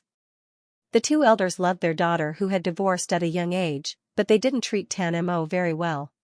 It was because Tan Mo's father had betrayed his marriage, and because Tan Mo had been a burden to their daughter for so many years. Therefore, to Tan Mo, his grandparents were not as close as Uncle Chen and Aunt Chen. However, even so, Tan Mo still didn't refuse. To him, the two elders weren't the closest people to him. However, to his mother who had passed away, they were. When his mother was still alive, she always asked him to be filial to his grandparents when he grew up. Tan Mo hadn't even finished the last language exam when he was taken to the airport by Uncle Chen in a hurry. Tan Mo looked at the snowy scenery outside the car window and felt that he had forgotten something. He didn't finish the exam, but Tan Mo didn't care at all. So what exactly was it? It wasn't until they arrived at the airport that Tan Mo suddenly remembered that he hadn't had the time to tell Xiao Lan. Yesterday, he had even thought of giving Xiao Lan his favorite book during the winter break. Now that he had to go somewhere far away, he didn't even give Xiao Lan his contact number. Uncle Chen saw Tan Mo's anxiety and asked him what was wrong. Tan Mo was silent for a while before he said, "She doesn't know that I'm leaving." Uncle Chen didn't think of this for a while. On one hand, he sighed that Xiao Lan was more important to Tan Mo than he thought. On the other hand, he thought of a solution. I'll text your class teacher and ask her to tell Xiaolan your phone number. She can call you during the winter break, okay? She doesn't have a phone, Tan Mo said. Even if she doesn't have a phone, her family must have one. Uncle Chen didn't think that it was difficult. No matter how difficult Xiaolan's family was, it was impossible that her parents didn't even have a phone. As long as they had a phone, they could always call or send a message. Tan Mo was silent for a while before he finally agreed. When Tan Mo's plane had taken off, Xiaolan had just finished her last language exam. As usual, she went to Tan Mo's exam room, but she found that Tan Mo wasn't in the classroom. Xiaolan was now a celebrity. Every time she finished her exam, she would come to the classroom to look for Tan Mo. The students sitting behind Tan Mo knew who Xiaolan was looking for as soon as they saw her come in. Tan Mo was halfway through his exam. Someone came to look for him and then left. They left in a hurry, the student explained to Xiaolan. Xiaolan was stunned for a moment. She thanked the student and walked out of the classroom. Someone came to pick him up, so Tan Mo didn't have any health problems. This made Xiaolan feel relieved. He left without even finishing his exam. There must be something urgent at home. Even if Xiaolan wanted to ask around, she was helpless. She didn't have a phone, and even if she didn't have Tan Mo's contact information. After standing in the snow for a while, Xiaolan picked up her bag and walked out of the school. The exams were over, but she still worked every day. The only difference was that the young man who came every day was missing at night. After the final exams, there was a day off. The teachers were marking papers crazily. The students began to enjoy the winter break in advance. They didn't have to do morning exercises or self-study. They just had to go to school at 8:10 a.m. to listen to the teachers talk about the papers. When Xiaolan came to the classroom, Tan Mo still didn't come. It was inevitable that some people in the class were curious. After asking around, they heard that Tan Mo left without finishing his last exam. The students' focus wasn't on why Tan Mo didn't come or why he suddenly left. They were focused on the fact that Tan Mo only finished half of his language exam. His score couldn't keep up. Therefore, the previous bet of how many points the first place could lead the second place was gone. It became a question of who would be the first place this time. Everyone thought that no matter how good Tan Mo was, he wouldn't be able to sit firmly in the first place with half of his results missing. Xiaolan and Xianxia weren't to be trifled with. Moreover, this exam wasn't as difficult as last time. They wouldn't be able to lead the first place by so much. There was even a poll on the school's Tieba. The top 10 students from the last exam were all on it. In the end, Xianxia was in first place with a small lead of 33%. Xiaolan was in second place with 31%. Tan Mo was pushed to third place, with a small proportion of 0.78% behind him. Many students thought that Xiaolan beat Xianxia in the midterm exam because Xianxia didn't study much. Later on, he only studied a little and tied with Xiaolan. They heard that Xianxia wasn't sloppy at all in his studies recently. This time, he should surpass Xiaolan and return to first place. Of course, if Tan Mo finished all the exams, he should return to second place. The students from the other classes were curious. The students from class 13 were even more expectant. The holidays were coming soon, so no one was in the mood to listen to the class. It wasn't until the final results came out that they came to life one by one. They yelled and rushed to the podium, opened the school's website, and went straight to the ranking. Even Xianxia was a little expectant. After all, he was the most hardworking he had ever been in his life. But when they saw the name at the very top, it was as if they had been hit by a stick in the head. They were dumbfounded. Looking at it once, they thought they had seen wrongly. Looking again, they were right. The name at the very top was actually still Tan Mo. Didn't they say that they only finished half of the Chinese exam? Looking at the results again, it was indeed only half of the exam. Because the Chinese exam only scored 62 points. But even so, with a total score of 1086 points, he still firmly occupied the first place. Looking at this abnormal result, everyone was speechless. After a long time, everyone finally understood a truth. Geniuses, even if they made a small mistake, were still much better than ordinary people. Looking at Yiqing's perfect score, those who heard it would shed tears. They were so excited. After Tan Mo, the person in second place was not Chen Yaoyang, who everyone thought was the most optimistic, but Qiao Lan. This time, they were not tied. Qiao Lan's total score was 17 points higher than Chen Yaoyang's. He mercilessly pushed Chen Yaoyang back to third place. If someone paid attention, they would probably realize that Qiao Lan, who had always been behind Chen Yaoyang in physics, was 1 point lower than Chen Yaoyang in physics this time. Many people thought that Qiao Lan could do so well because he was hardworking, and Chen Yaoyang could do so well because he was smart. But now that Chen Yaoyang had failed to surpass Qiao Lan 3 times in a row, some students finally realized that Qiao Lan was actually very smart. At first, many people thought that if Qiao Lan could get first place in the grade, then they would definitely be able to do the same if they worked hard. But after a semester, Qiao Lan was still at the top, but they were still the same as before. It was not fun to lie to oneself and others. The other classes had already become numb to the fact that Class 13 had once again dominated the top 3 of the grade. They might be surprised if they suddenly found out that the top 3 had changed to another class. Class 13 had once again obtained the highest score in the grade. The homeroom teacher happily sent the students off. When he finally finished his work and laid on the sofa at home, he suddenly remembered something. He jumped up from the sofa, found his phone, and opened his messages. He scrolled down a few pages and finally found the message that Chen Yaoyang had sent him many days ago. The homeroom teacher did not know who this Chen Yaoyang was, but every time he contacted Tan Mo, he would contact this old man. Many days ago, on the day of the exam, this Chen Yaoyang had called him and said that Tan Mo had to go abroad for some business. In the end, he had asked him to help pass a phone number to Qiao Lan. After hanging up the phone, the homeroom teacher received a string of numbers. The homeroom teacher did not know the reason, but he still agreed. At the time, he thought that the two kids seemed to have a good relationship. He even replied to Chen Yaoyang with an okay, but after he replied, he forgot about it in the blink of an eye because he had other work to do. After that, he had been busy marking papers, explaining papers, and summarizing other work every day. He was so busy that when he finally finished, he remembered that he had forgotten to give this number to Qiao Lan.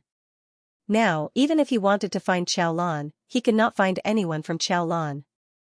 It had already been a few days since the winter break. However, he still promised Chen Yaoyang. After pondering for a while, the homeroom teacher found the number of Qiao Lan's parents and sent a text message to them. He informed them of his identity and asked them to pass the message to Qiao Lan. After receiving the text message, Qiao Lan's mother stared at her phone for a long time. This person, who claimed to be Qiao Lan's homeroom teacher, had specially sent her a string of numbers and asked her to pass the message to Qiao Lan. Qiao Lan's mother stared at the name that she did not recognize. The thought of Qiao Lan filled her with anger. Qiao Lan did very well in the exams this time. Now that the winter break was over, she had time. However, she did not teach Qiao Yuan and did not come home every day.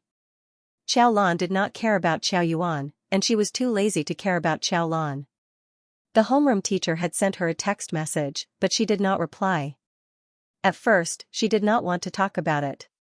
Later on, she gradually forgot about it. She did not know what happened to Qiao Lan. The winter of the Chinese New Year seemed especially cold. Unfortunately, Qiao Lan did not have time to feel it. As the Chinese New Year approached, everyone started to go on holiday. However, Qiao Lan became busier. People who had no way out and no one to rely on had no time to breathe. Westerners did not celebrate the Chinese New Year, but the restaurant was still open during the Chinese New Year. In fact, it got busier as the Chinese New Year approached.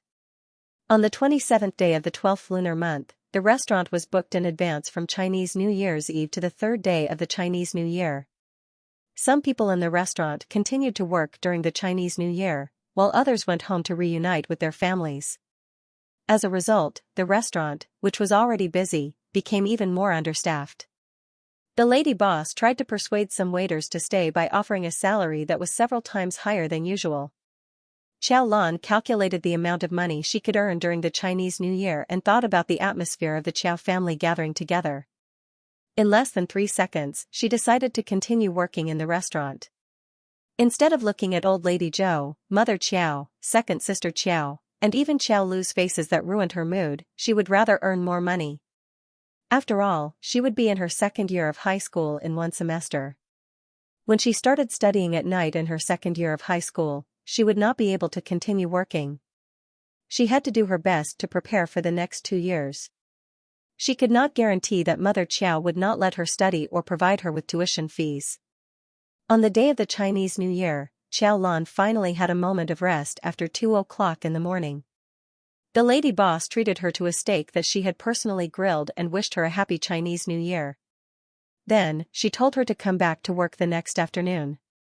When Qiao Lan returned home, everyone in the Qiao family was already asleep. The house was a mess. After quietly washing up, she stared at herself in the mirror. The light in the bathroom was soft but slightly dim. Her face was slightly tired but not dispirited.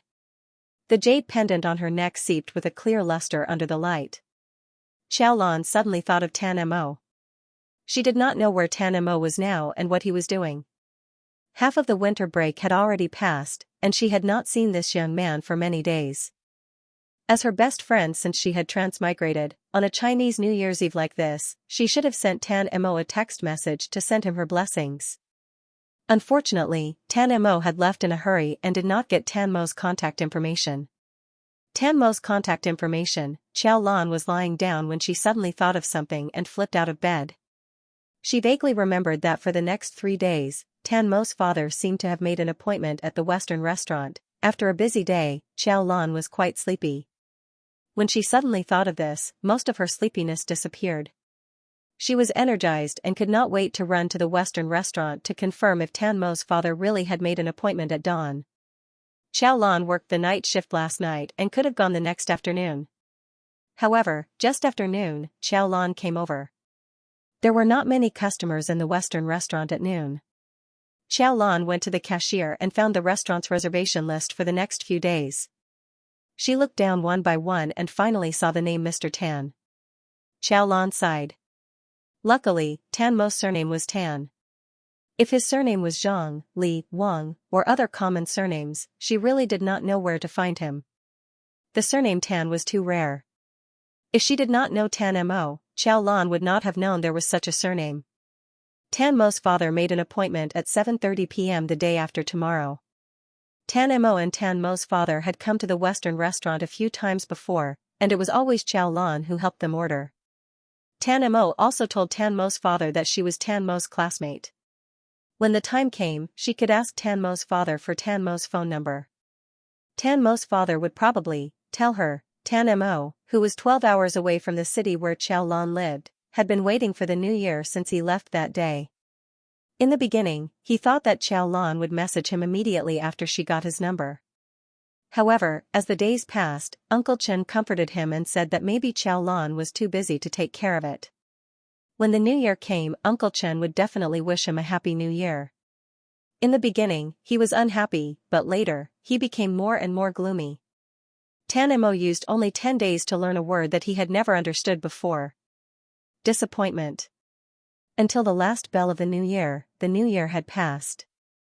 However, his phone never received a message from the person he was hoping for. That day, he, Grandma Chen, Uncle Chen, and Aunt Chen sat together to watch the New Year's gala. Tan Mo couldn't understand why the people on TV were laughing, and he wasn't in the mood to watch what was going on at the gala. As for the others, because of their grandfather's illness, it was difficult for them to smile on such a festive day. Night had already fallen in China, but it was still bright here. Tan Mo rolled back to his room in his wheelchair. He sat in the wheelchair alone for the whole afternoon until night gradually fell. Uncle Chen carefully came in from the outside. When he saw the young man like this, he wanted to say something, but in the end, he didn't say anything. He sighed and left the room.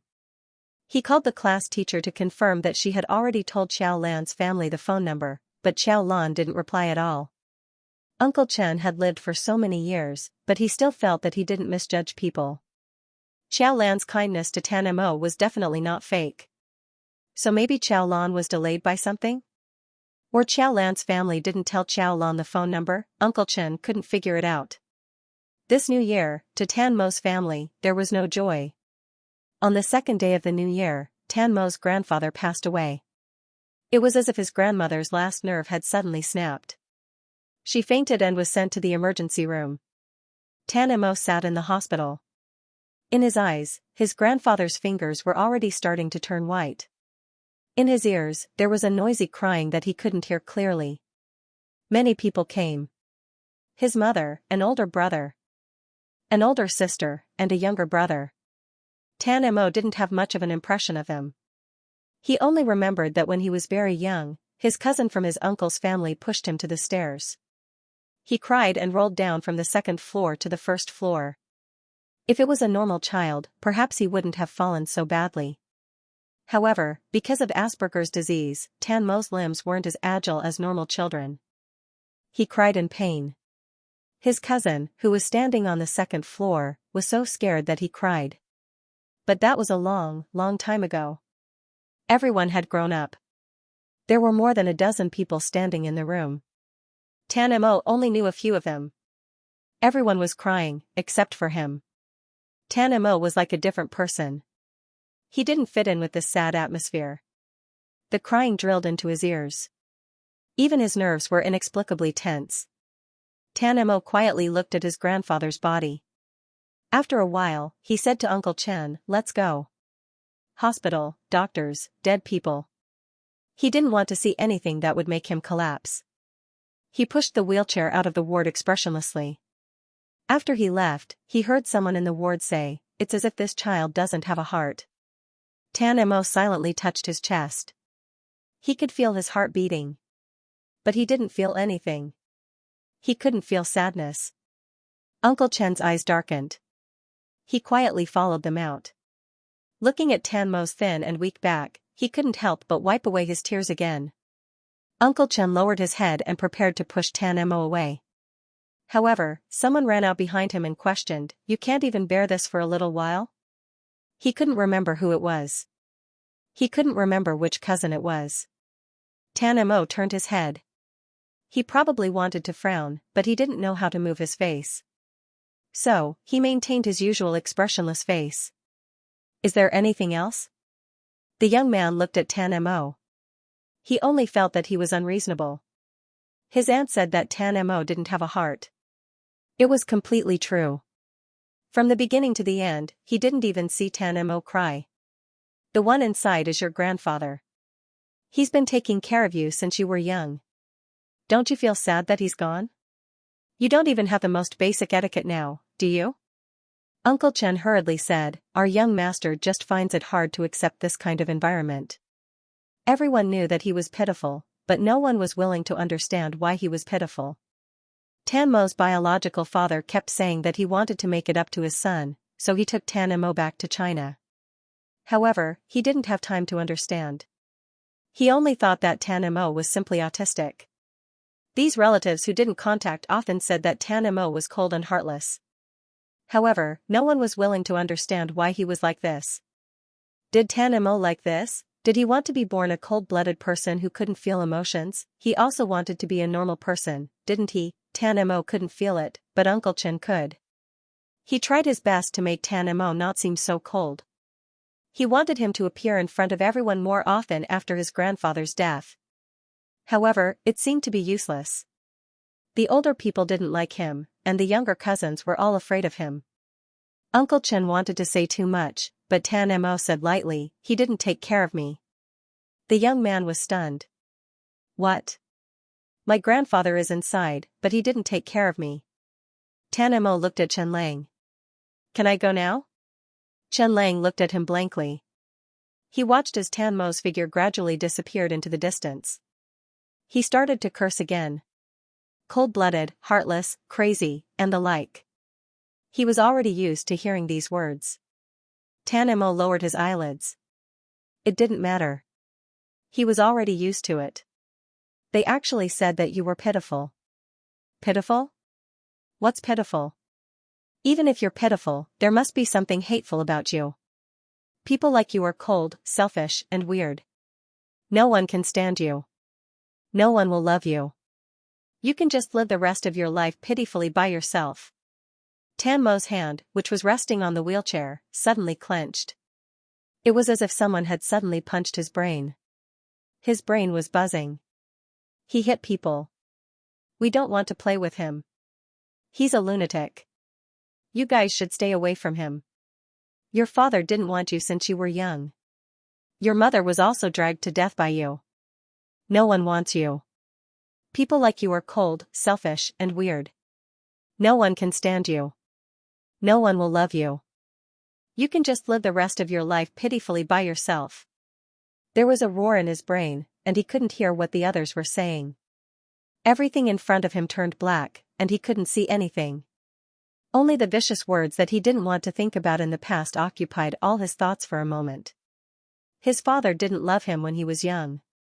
His mother worked hard for him for more than 10 years. The person he thought he could trust didn't care about him at all. His fingers, which were gripping the wheelchair too tightly, turned white.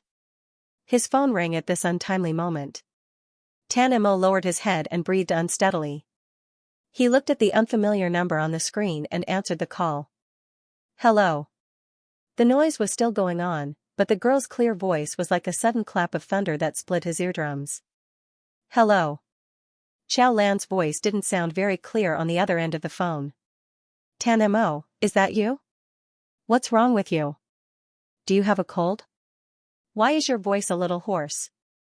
Tan Mo froze on the spot with the phone in his hand. After a while, he pressed the phone tightly against his cold cheek.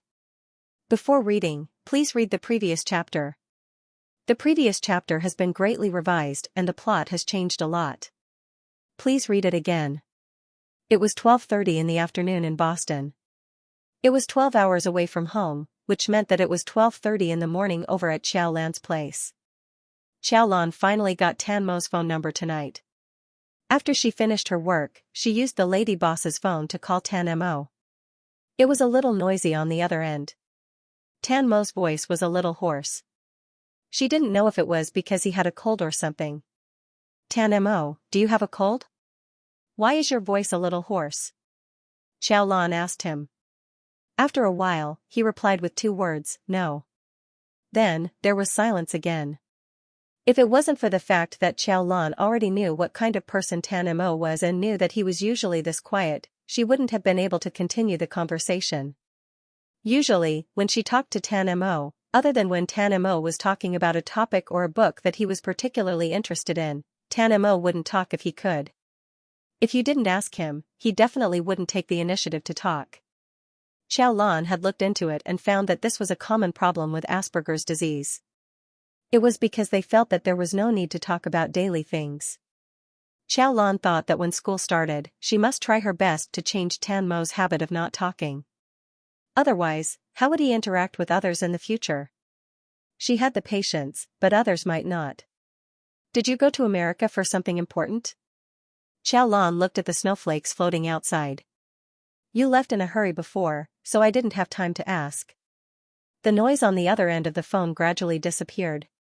Maybe Tan Mo had changed places, so he continued, Grandpa is sick. I see, Xiao Lan nodded. No wonder you left in a hurry. Is he better now? He passed away the day before yesterday. Xiao Lan. My condolences. Tan Mo wanted to say that there was no need to grieve, and that there was no need to grieve, but he swallowed the words that were on the tip of his tongue. Uncle Chen pushed him out of the hospital. After they got into the car, the surroundings became even quieter. The sound of Xiao Lan on the phone became clearer. Uncle Chen could hear the voice on the other end of the phone. When he heard Tan Mo coldly say passed away, he couldn't help but cough. Tan Mo didn't understand the twists and turns in his words. He was just telling the truth, but his words were really choking. Xiao Lan was stunned for a few seconds before he quickly changed the topic. You left in a hurry last time and didn't even finish the last language exam. But in the end, you're still number 1. Tan Mo replied, oh. He wasn't very interested in the current conversation.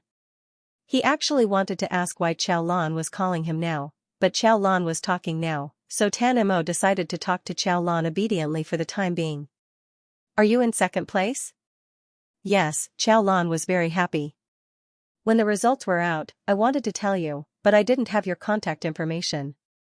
What a pity. Tan Mo was stunned. He suddenly raised his head. Xiao Lan waited for a long time, but didn't hear any response. What's wrong? I left my contact information, Tan Mo said in a low voice. Then he added, I asked the homeroom teacher to pass it to you. This time, it was Xiao Lan's turn to be stunned. It had been more than 20 days since the exam had ended. Xiao Lan hadn't seen the homeroom teacher at all, and the homeroom teacher hadn't given her anything either. Therefore, Tan Mo had specifically asked the homeroom teacher to pass the message to her before he left. But did the homeroom teacher forget or delay something? Xiao Lan didn't know what to say for a moment. After a long time, she finally opened her mouth. I didn't receive it. Uncle Chen, who was sitting in the front seat, sighed. He felt that there was something strange about this. As expected, it wasn't that Xiao Lan didn't want to contact him, but that she couldn't contact him at all. Xiao Lan also said that when Mr. Feng came over for dinner, she specifically asked Mr. Feng for Tan Mo's contact information. Then, she said Happy New Year, which was 2 days late, to make up for it. When the call finally ended, Uncle Chen looked at Tan Mo, who was staring at the phone in a daze, from the rearview mirror. He finally felt relieved. During the New Year, Tan Mo suddenly told him that he didn't want to go back to China. Uncle Chen was shocked. But now, Uncle Chen was relieved. After the old man's funeral, they could go back to China. However, compared to Tan Mo's naivety, Uncle Chen thought deeper. Previously, when he called Tan Mo's homeroom teacher, the homeroom teacher confirmed that he had sent the phone number to Xiao Lan's parents. If Xiao Lan's parents had received the message, why didn't they tell Xiao Lan? Did they deliberately not tell her or did they forget? The former was malicious, the latter was indifference. No matter which one it was definitely not the attitude of a normal parent. When he saw Xiao Lan coming out to work, he just thought that Xiao Lan's family was poor. But now, it seemed that it wasn't that simple. Uncle Chen frowned and thought for a long time. He then turned to Tan Mo, who was still staring at the phone in a daze. Young master, did Xiao Lan mention what her parents do for a living? Tan Mo stared at the phone for 10 minutes. He didn't look up and said, she did. What do they do for a living? Tan Mo had a good memory. He remembered clearly what Xiao Lan said. There's a small restaurant in front of affiliated high school. Opening a restaurant in front of the school, a small restaurant in front of the school was definitely not a poor family. There were many students and customers in the school. Even if it didn't make a lot of money, it wouldn't be too little either. Then why did Xiao Lan work? Previously, Uncle Chen only thought that Xiao Lan's family situation was special. Now, he was vaguely certain that there was something wrong with Xiao Lan's parents. In the Xiao family, Xiao Lan didn't give Xiao Yuan any tutoring. She didn't have the time and didn't want to. Fortunately, Xiao Lan spent almost the entire holiday in a Western restaurant. The restaurant provided food for her, so she didn't have to go home to eat. She left home early every night and came back at midnight. She didn't have any direct contact with the Xiao family. She heard that Xiao Yuan's parents gritted their teeth and hired a tutor from a school to give her tutoring at home. One lesson was 100 yuan, and it wasn't just one lesson. They spent a few thousand yuan during the winter holiday. So, sometimes when Xiao Lan came back, she would occasionally bump into Xiao Lan's mother, who stayed up late to watch TV. Xiao Lan's mother looked at her as if Xiao Lan owed her money. Xiao Lan closed the door and began to think about applying for boarding this semester. Facing the Xiao family every day would affect her mood. However, boarding students had to close at 11 p.m. She had to work at night and couldn't go home by midnight. This was another problem. She couldn't think of a good solution. So, she could only dismiss the idea of boarding early. She thought to herself that she would get through her first year of high school and apply for boarding as soon as she reached her second year of high school. Winter break was much shorter than summer break. It wasn't even the 15th day of the first lunar month, and school had to start again. The day before school started, Xiao Lan went to the bank and deposited all the money she earned during the winter break. Then, she checked her balance. 20,123. It was much more than what Xiao Lan had expected when she first started working. When she found this job, she only earned 1,600 yuan a month. The restaurant would give her a commission, tips, and occasionally bonuses.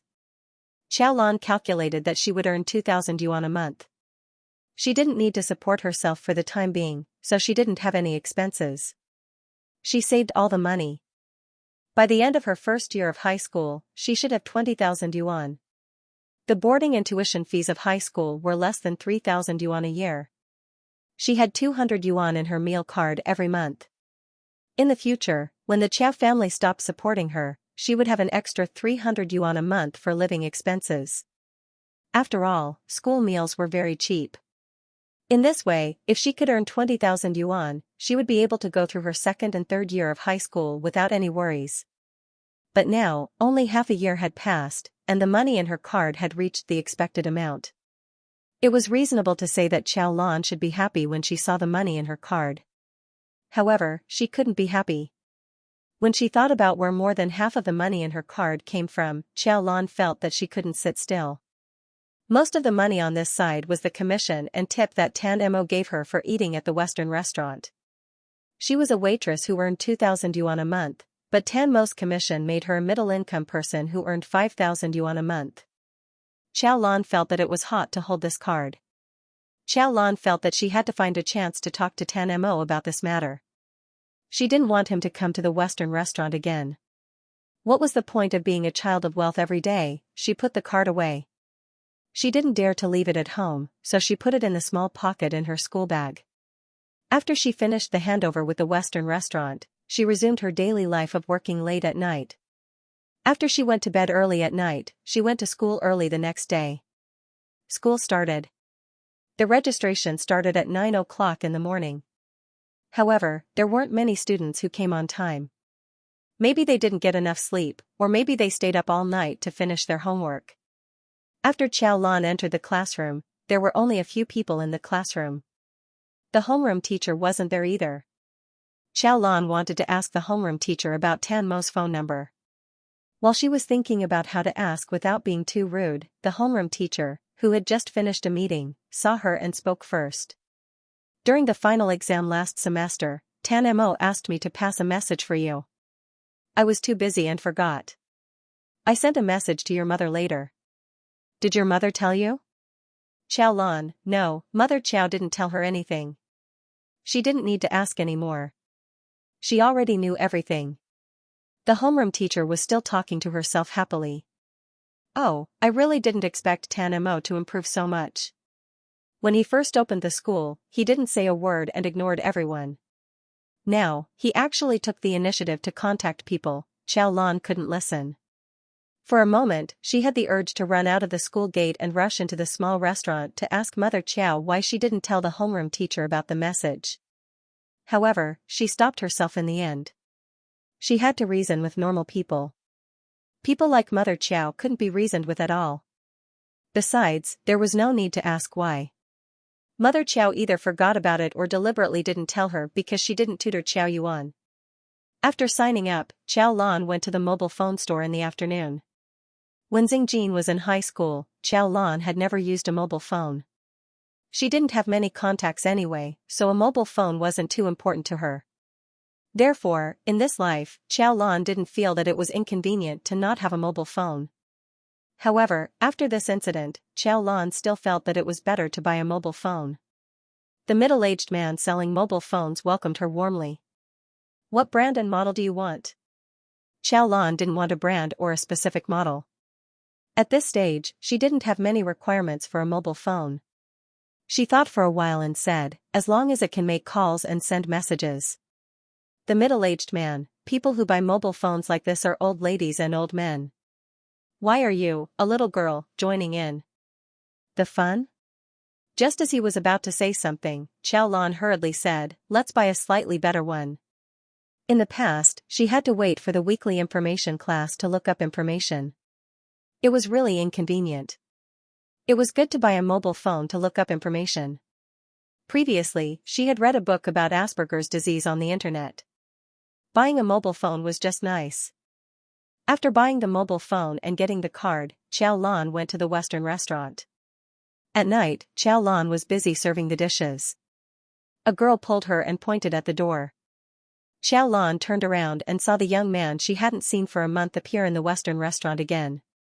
Uncle Chen, who was pushing his wheelchair behind him, also looked at her happily and smiled. The girl beside her smiled and took the dishes from her hands. With a meaningful smile on her face, she said, "Go, go." Xiao Lan, everyone in the restaurant had some misunderstandings about her relationship with Tan Mo. No matter how much Xiao Lan explained that she and Tan Mo were just classmates, no one believed her. Xiao Lan didn't need to explain to them what Asperger's disease was, so she just let them be. She walked over and greeted Tan Mo. Uncle Chen looked at her with a smile. "I haven't seen you for a month. You seem to have gotten whiter." "It's winter. Everyone will be whiter if you just cover yourself." Xiao Lan smiled and looked down at Tan Mo. "Your favorite seat is empty today. Let's go." Tan Mo, who had been staring at Xiao Lan since he came in, finally opened his mouth. "Okay." They hadn't seen each other for a month. If it wasn't for the fact that he couldn't leave because of some things, he could have come back even earlier. The feeling of seeing Xiao Lan again was even better than he had imagined before he came. Tan Mo couldn't help but want to keep staring at her. He thought so and did so. Just now, Uncle Chen said that Xiao Lan's skin was a little whiter. Tan Mo looked carefully but couldn't see it. However, after thinking about it, he felt that it should be the case. Xiao Lan had been busy for the whole winter break. No one sent her all kinds of food every day like him. She was going to be malnourished again.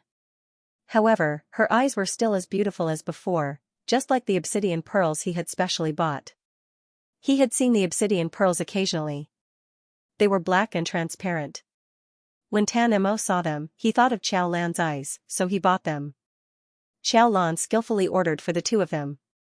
When she looked down and saw Tan Mo sitting obediently, the word cute popped up in her mind. She suddenly remembered something and looked back. She didn't see the head waiter, so she whispered to Tan Mo, "I went to buy a phone today. You don't have to look for others to look for me in the future." Tan Mo looked up. He probably wanted to frown, but he couldn't. He kept a straight face and said, "You need money." "It's not very expensive," Xiao Lan hurriedly said. She looked back again and took out the phone to Tan Mo. "Help me enter your number on it." Tan Mo took the brand new white phone. He gently stroked the metal edge of the phone and slid open the screensaver to open the contact list. His fingertips pinched the phone. It was clean. There was not a single number on it. He was the first. Suddenly, a small spark seemed to have jumped into his brain. It was so hot that his thoughts were a little unstable. He liked the word one. First, only, together, always. He liked all these words. His fingertips landed on the screen. Tan Mo. He seriously entered his name and then his phone number. Tan Mo returned the phone to Xiao Lan.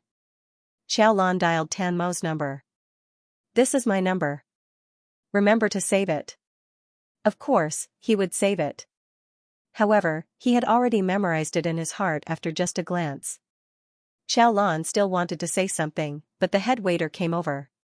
Xiao Lan couldn't chat with Tan Mo anymore. She quickly put away the phone and ordered, "Wait for me." After saying that, she quickly left. Tan Mo and Uncle Chen didn't even realize what had happened.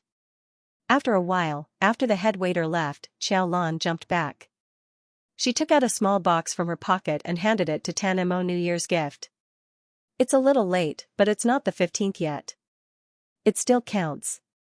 I made it myself. Don't think it's ugly."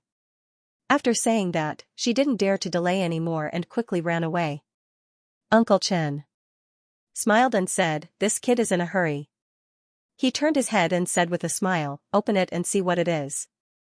"TSK, peace not." Xiao Lan didn't know what to give Tan Mo. It wasn't realistic to buy something expensive, but it was also meaningless to buy something cheap. When she passed by a boutique, she saw a piece knot made of colored rope. She was tempted and bought a lot of it.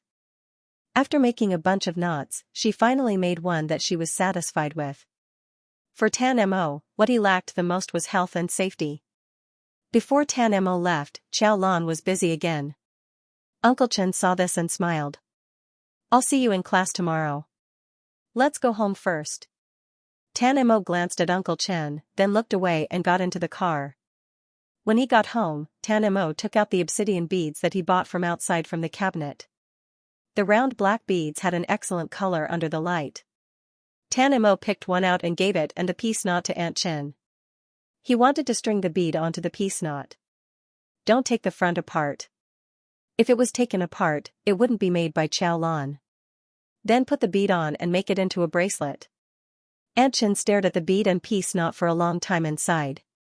Let me try.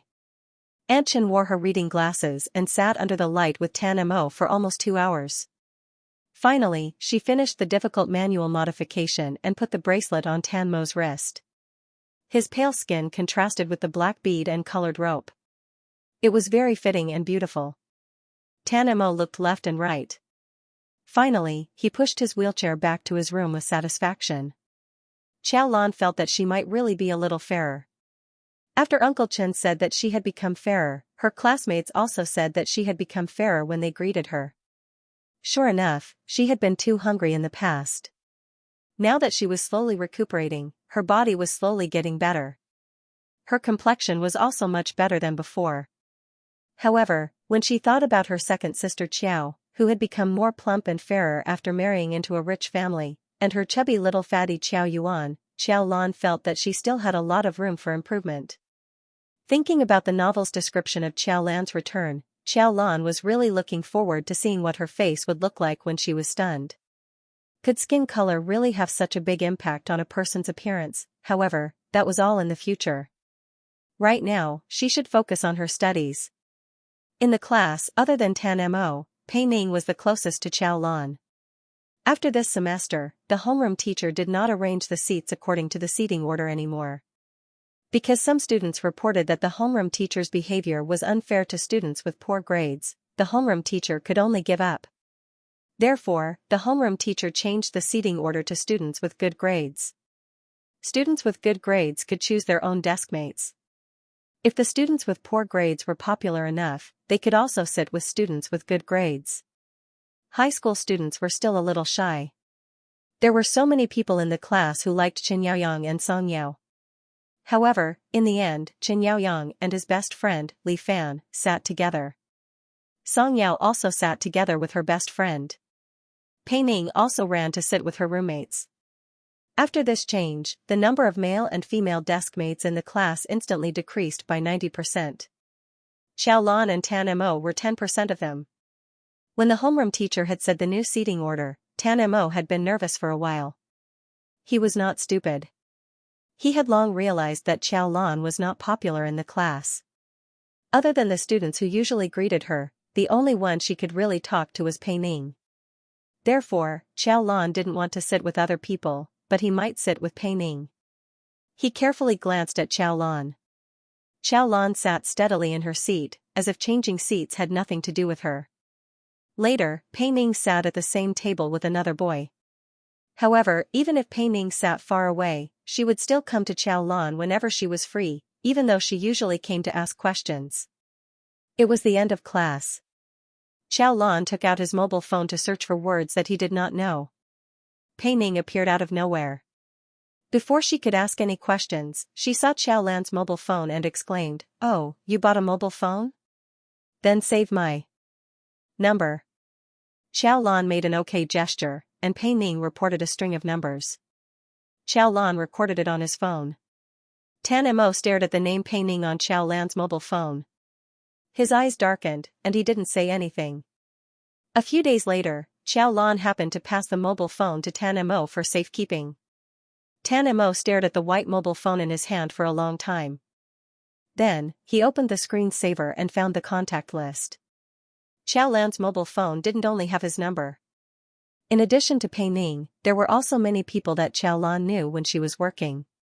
The notes were arranged according to the first letter of the name. Tan Mo's surname started with T. Although it wasn't at the end of the list, it was very far behind.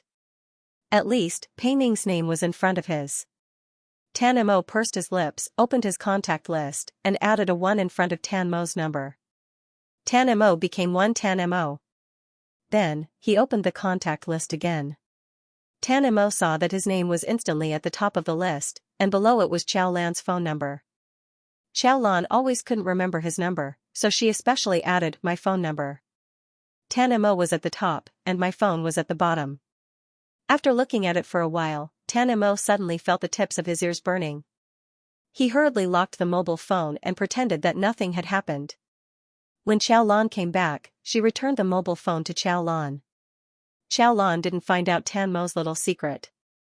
She was busy doing the physics paper. Ever since Xiao Lan became proficient in physics, her interest in physics began to increase day by day. The best thing was that whenever she encountered a question that she didn't understand, she just had to show it to Tan Mo and he would be able to solve it. She pushed the paper to Tan Mo. Tan Mo naturally took the paper and took the pen from Xiao Lan's hand. Xiao Lan saw the bracelet on Tan Mo's wrist. She had spent a lot of effort to make it, so she couldn't recognize it just because it was a string of beads. She didn't know who was so skillful.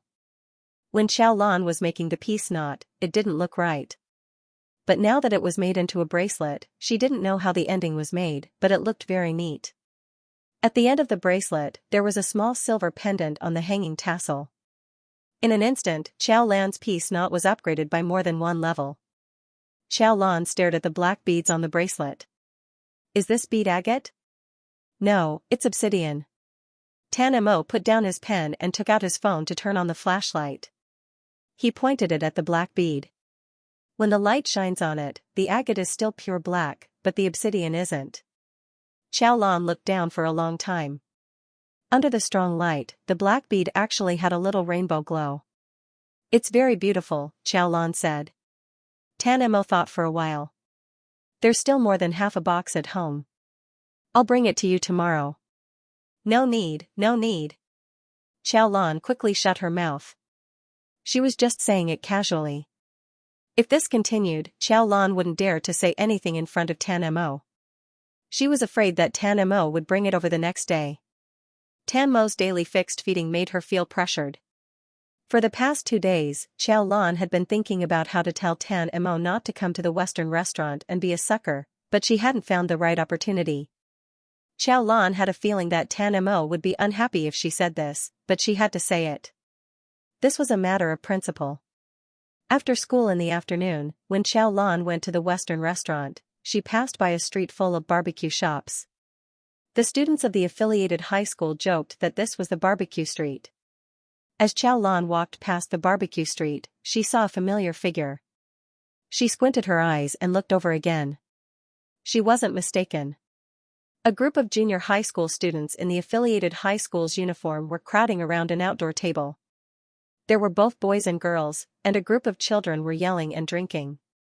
Xiao Yuan's round and round body was especially obvious among the group of junior high school students. Xiao Lan's parents were always generous with Xiao Yuan's money, so Xiao Lan didn't think too much about it. She just took a glance and turned around to get on the bus. At night, Tan Mo arrived as promised. However, Uncle Chen left after sending him here, saying that he had something to do. Tan Mo ordered the same dishes as yesterday. Xiao Lan hesitated for a long time before asking, "Won't you get tired of eating these dishes every day?" No matter how delicious the food was, one would get tired of eating it every day.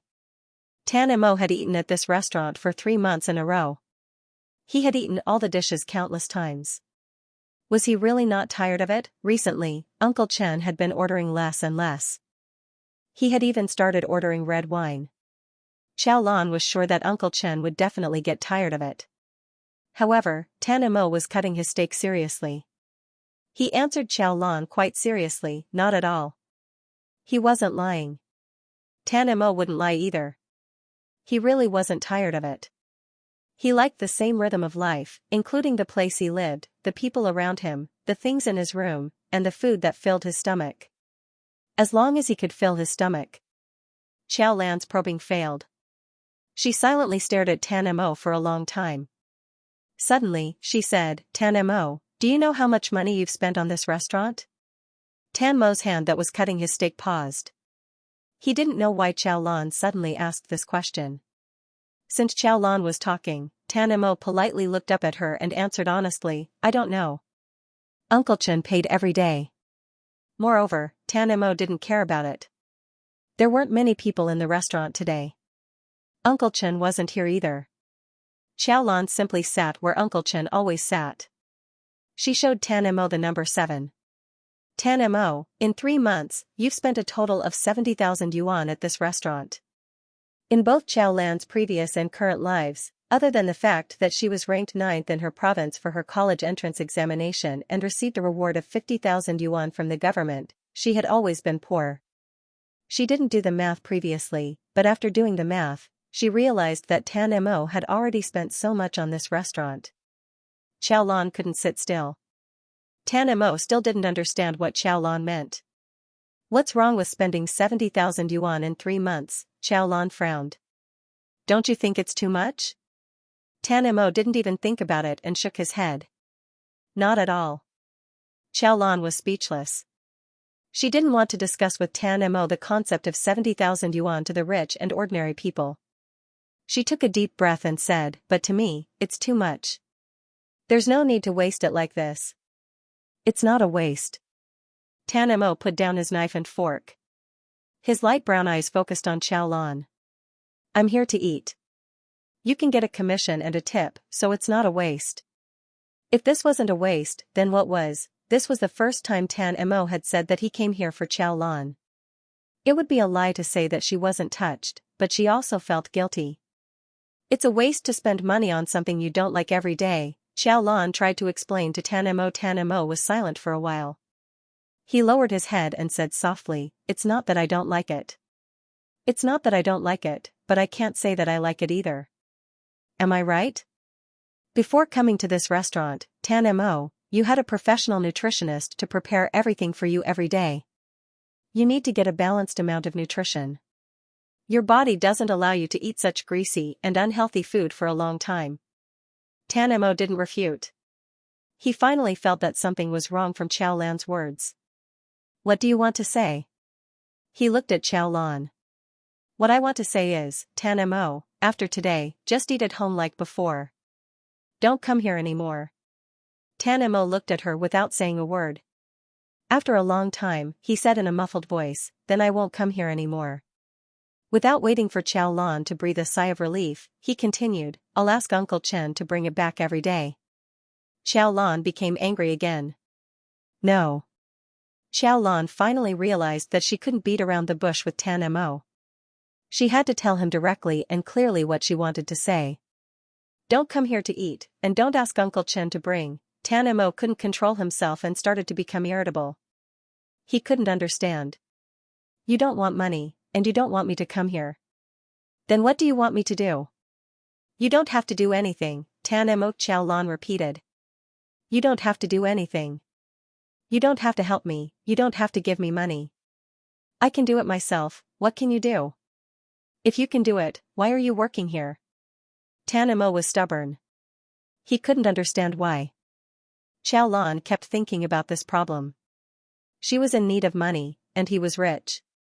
However, why was it so difficult to get 70,000 yuan? Qiao Lan's tone became more serious because she couldn't get through to him. Me being in need of money has nothing to do with you being rich. Why can't you understand? We're friends and classmates. No friend or classmate would do this. Tan Mo, between us, there's no relationship where you have to support me and support me. Tan Mo suppressed irritation instantly exploded when he heard the last sentence. He threw the knife and fork in his hand on the plate. Clang. The people around them all looked over. He looked at Qiao Lan coldly. I'm not eating anymore. Bill. Tan Mo didn't know the ways of the world, but he was really smart. At this moment, he was really angry, but so were his intentions. Qiao Lan said that there was nothing between them that made him help her or serve her like this. The words "there is nothing between them" played in his head over and over again, like a video that suddenly froze. He even deliberately increased the volume. He threw the knife and fork on the plate. Anger, sadness, irritation, and emotions that he didn't know how to describe, such as disappointment and grievance. His eyes were full of haze, and he just wanted to leave in anger. Xiaolan hurriedly apologized to the customers who were disturbed and ran back. Uncle Chen hasn't arrived yet. Where are you going? Tan Mo, I didn't mean to make you angry. He didn't want to listen. He could go anywhere, but he didn't want to stay here. Xiaolan quickly tidied up Tan Mo's cutlery and blocked Tan Mo's wheelchair, not letting him leave. Tan Mo sat in the wheelchair coldly and stared at Xiaolan. The atmosphere between the two was a little tense, but it was only Xiaolan who felt it. Tan Mo didn't feel it. He stared at Xiaolan for a long time without saying a word. Suddenly, he remembered that there was a short confrontation like this between them when he was the first one to bring breakfast to Xiaolan. At that time, Xiaolan refused to eat. He also looked at Xiaolan like this and said that if she didn't eat it, he would throw it all away. In the end, Xiaolan compromised. Tan Mo was stunned. His attention was suddenly diverted, and his anger was also diverted. He lowered his head thoughtfully. Xiaolan didn't know what Tan Mo was thinking at this moment. He looked at the spilled soup and said helplessly, "I'll get you another one. This one isn't included in your order. The restaurant will compensate for it for free." Tan Mo came back to his senses. No need. He raised his head and stared at the Xiaolan.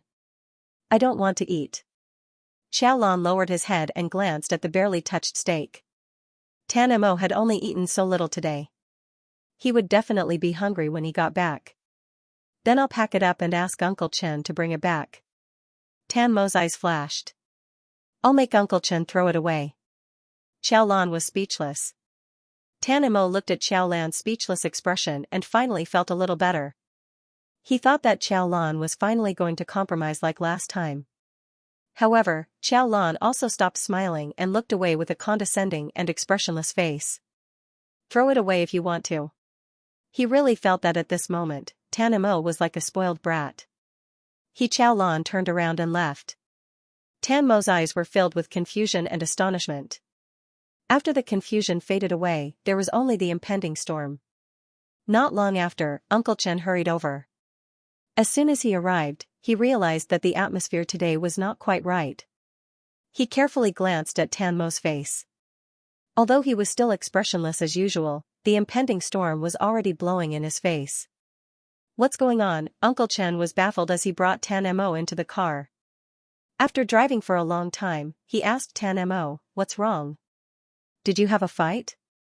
After a long while, Tan Mo's muffled voice came from the back. She said not to let me come here again. Tan Mo's voice was just a little lower than usual. His tone was still cold and monotonous, but Uncle Chen could hear the grievance in his voice. She didn't want Tan Mo to come to the restaurant again. Uncle Chen had already guessed the reason, but he still asked, "Did Xiaolan say why she didn't want you to come here again?" Uncle Chen would not give up any opportunity to communicate normally with Tan Mo.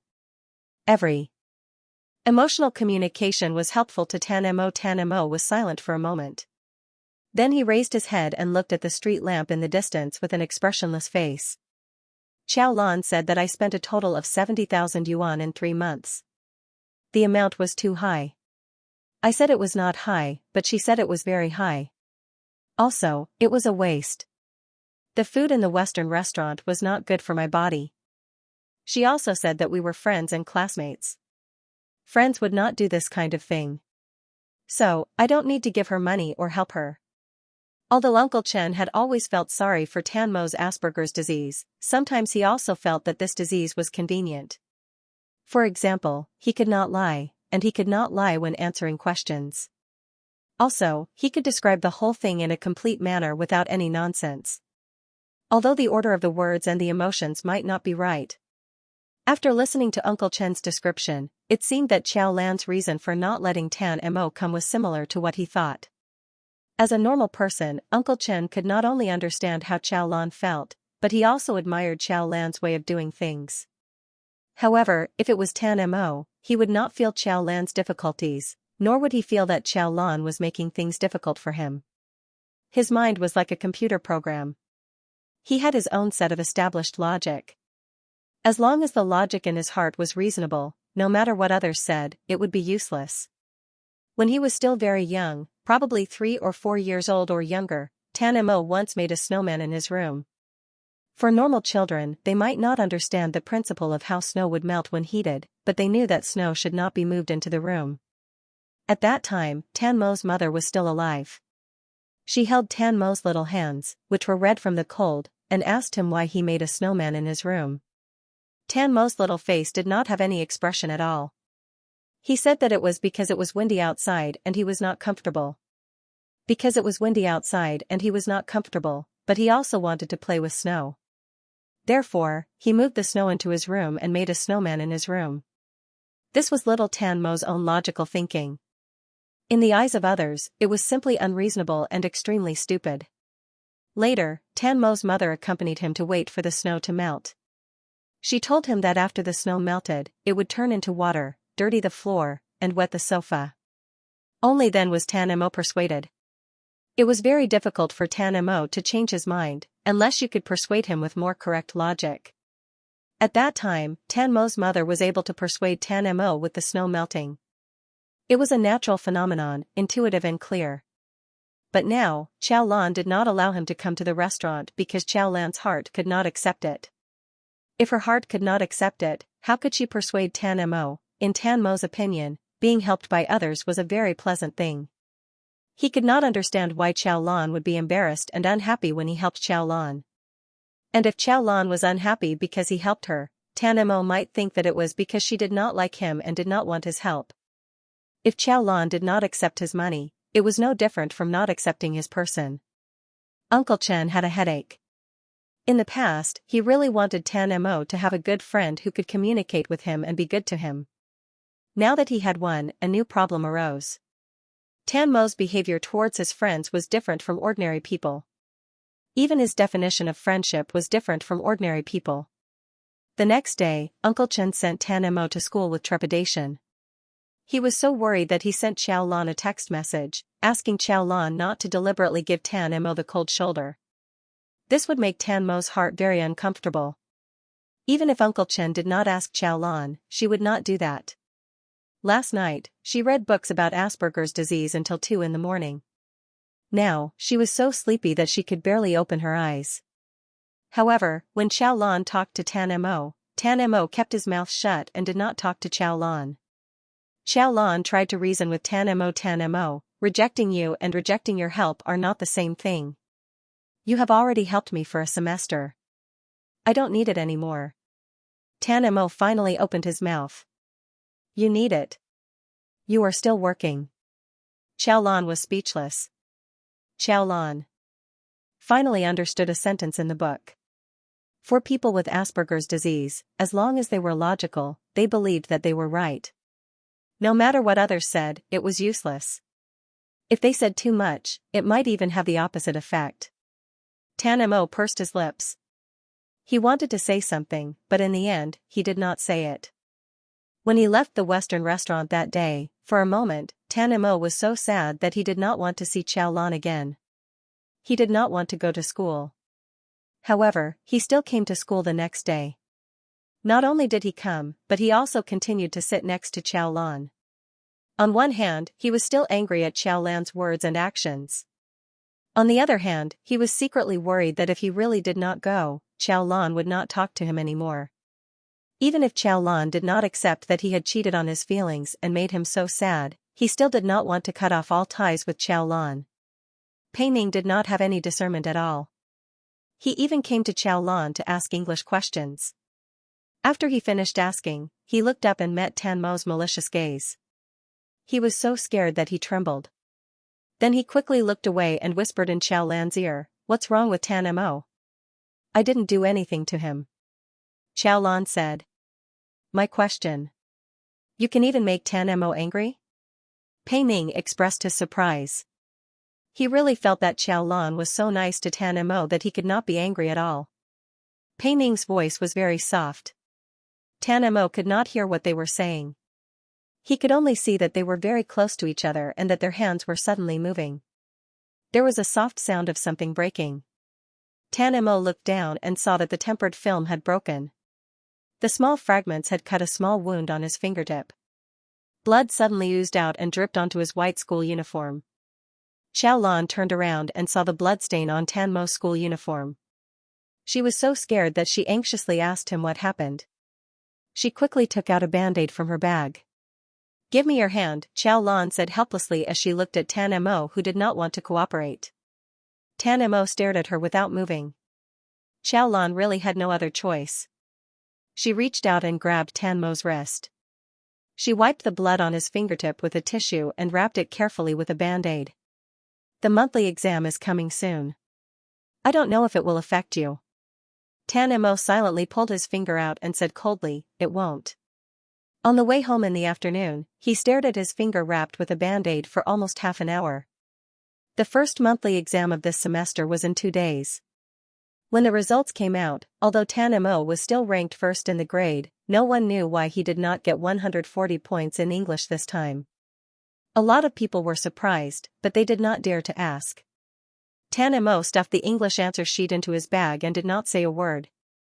During class, the English teacher, Lao Lu, put several English essays on the projector in the class. He said that they were the essays with high scores this time. The theme of the English essay was friendship. Lao Lu praised the 3 English essays. They wrote that friendship was to be shared. Friendship was a feeling that would not dissipate even if you did not see each other for many years. It was a beauty that would make everyone better. One of the 3 essays was written by Xiaolan. Tan Mo also wrote about friendship. In his essay, he wrote that friendship was to have and to possess. It was an absolute territory that could not tolerate a third party. In the end, he only got 2 out of a total of 15 points in the essay. He silently threw the answer sheet into the trash can. After school in the afternoon, Xiaolan continued to work at the Western restaurant. Tan Mo could not go to the Western restaurant anymore. Sitting in the car and staring at Xiaolan's back, Uncle Chen really did not want to see Tan Mo like this.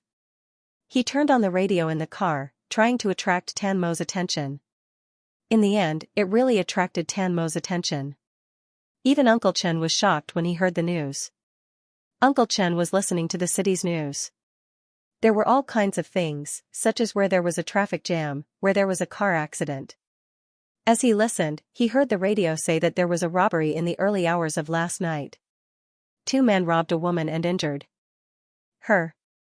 Under normal circumstances, this kind of news would at most make people complain a little. However, if the robbery happened on the street where the Western restaurant was, it was enough to make Tan Mo nervous. Although the Western restaurant where Xiaolan worked every day was in the downtown area, it was not on the bright main road. It was safe during the day, but it was really dangerous at night. Especially when it was very late, there were not many people on the street, and the girl was alone. Because Tan Mo had never heard of this kind of thing before, he did not think about it. But now that he happened to hear it, Tan Mo's mind was filled with the standard voice of the radio host. No matter how angry or sad he was, the first thing he thought about was Xiaolan's safety. Tan Mo rarely felt nervous, so he immediately asked Uncle Chen to turn the car around and go to the Western restaurant. Uncle Chen sighed, "Are we going to wait for Xiaolan to get off work and send her home? That's too late. How about this, we go home first, and then I'll come to pick her up every night. How about that?" After being nervous, Tan Mo calmed down. Only then did he remember the situation he and Xiaolan were in. For some reason, Tan Mo did not want Xiaolan to know that he still cared about her. "No," Tan Mo said in a muffled voice. After a while, he said, "Uncle Chen, find someone to send her home every night." Then, he added, "Follow her secretly. Don't let her find out." Uncle Chen, Mingming still cared about her. Why did he have to be so stubborn? Okay, Uncle Chen agreed. Then, he asked, "Until when?" "I don't know. If you keep working, then keep following her." "Uncle Chen, forget it, as long as you're happy." Xiaolan had no idea what was going on. However, when they were working, the manager specially looked for them and told them that something had happened recently. He told them to be careful, especially the girls working the night shift. He even specially gave each employee a bottle of pepper spray and a fruit knife. Xiaolan, the past few days had been peaceful. She heard that the police had already arrested the 2 robbers, but she still had to be careful. After packing everything, Xiao Lan looked at the time and walked home as usual. It was now 11:47 p.m. When she got home, it should be around 12:20 p.m. She did not have a lot of homework today, mainly because she had almost finished it during class. However, she still had to prepare for tomorrow's class. Xiao Lan made plans for tonight in a mess along the way. When she arrived at the bottom of the Qiao family building, it was exactly 12:20 p.m. She looked up and was slightly surprised to see that the lights were on in the house. At this time, everyone in the Qiao family should be asleep, unless Mother Qiao stayed up to watch a drama. However, she usually would not turn the lights on in the living room so bright. With the lights on, Xiao Lan slowed down her footsteps. She had a feeling that something was going to happen. After going upstairs and opening the door, Xiao Lan looked up. Other than Qiao Yuan, Father Qiao and Mother Qiao were on the sofa in the living room. Old Lady Qiao looked like she was waiting for a good show, while Father Qiao and Mother Qiao's expressions were extremely ugly. "Why are you standing at the door? Why aren't you coming in?" Mother Qiao stood up when she saw Xiao Lan walk in. Old Lady Qiao clicked her tongue twice. "Maybe you're hiding something and don't dare to come in." Father Qiao sat on the sofa fiercely and shouted, "Get in here." Xiao Lan narrowed her eyes and stopped in her tracks.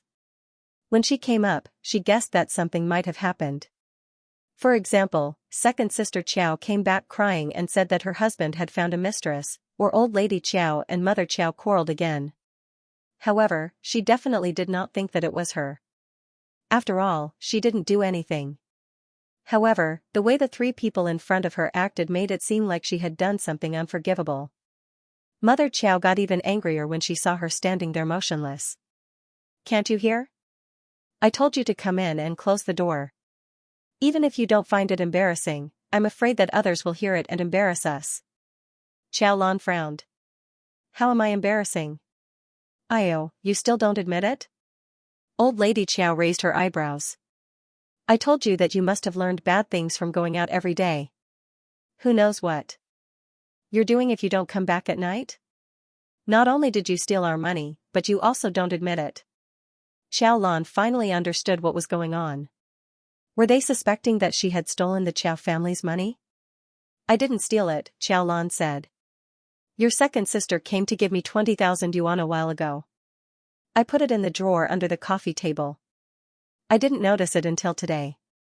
I counted it today and it's missing more than 1,000 yuan. Mother Qiao slammed a stack of money on the table. "Where do you think the money went?"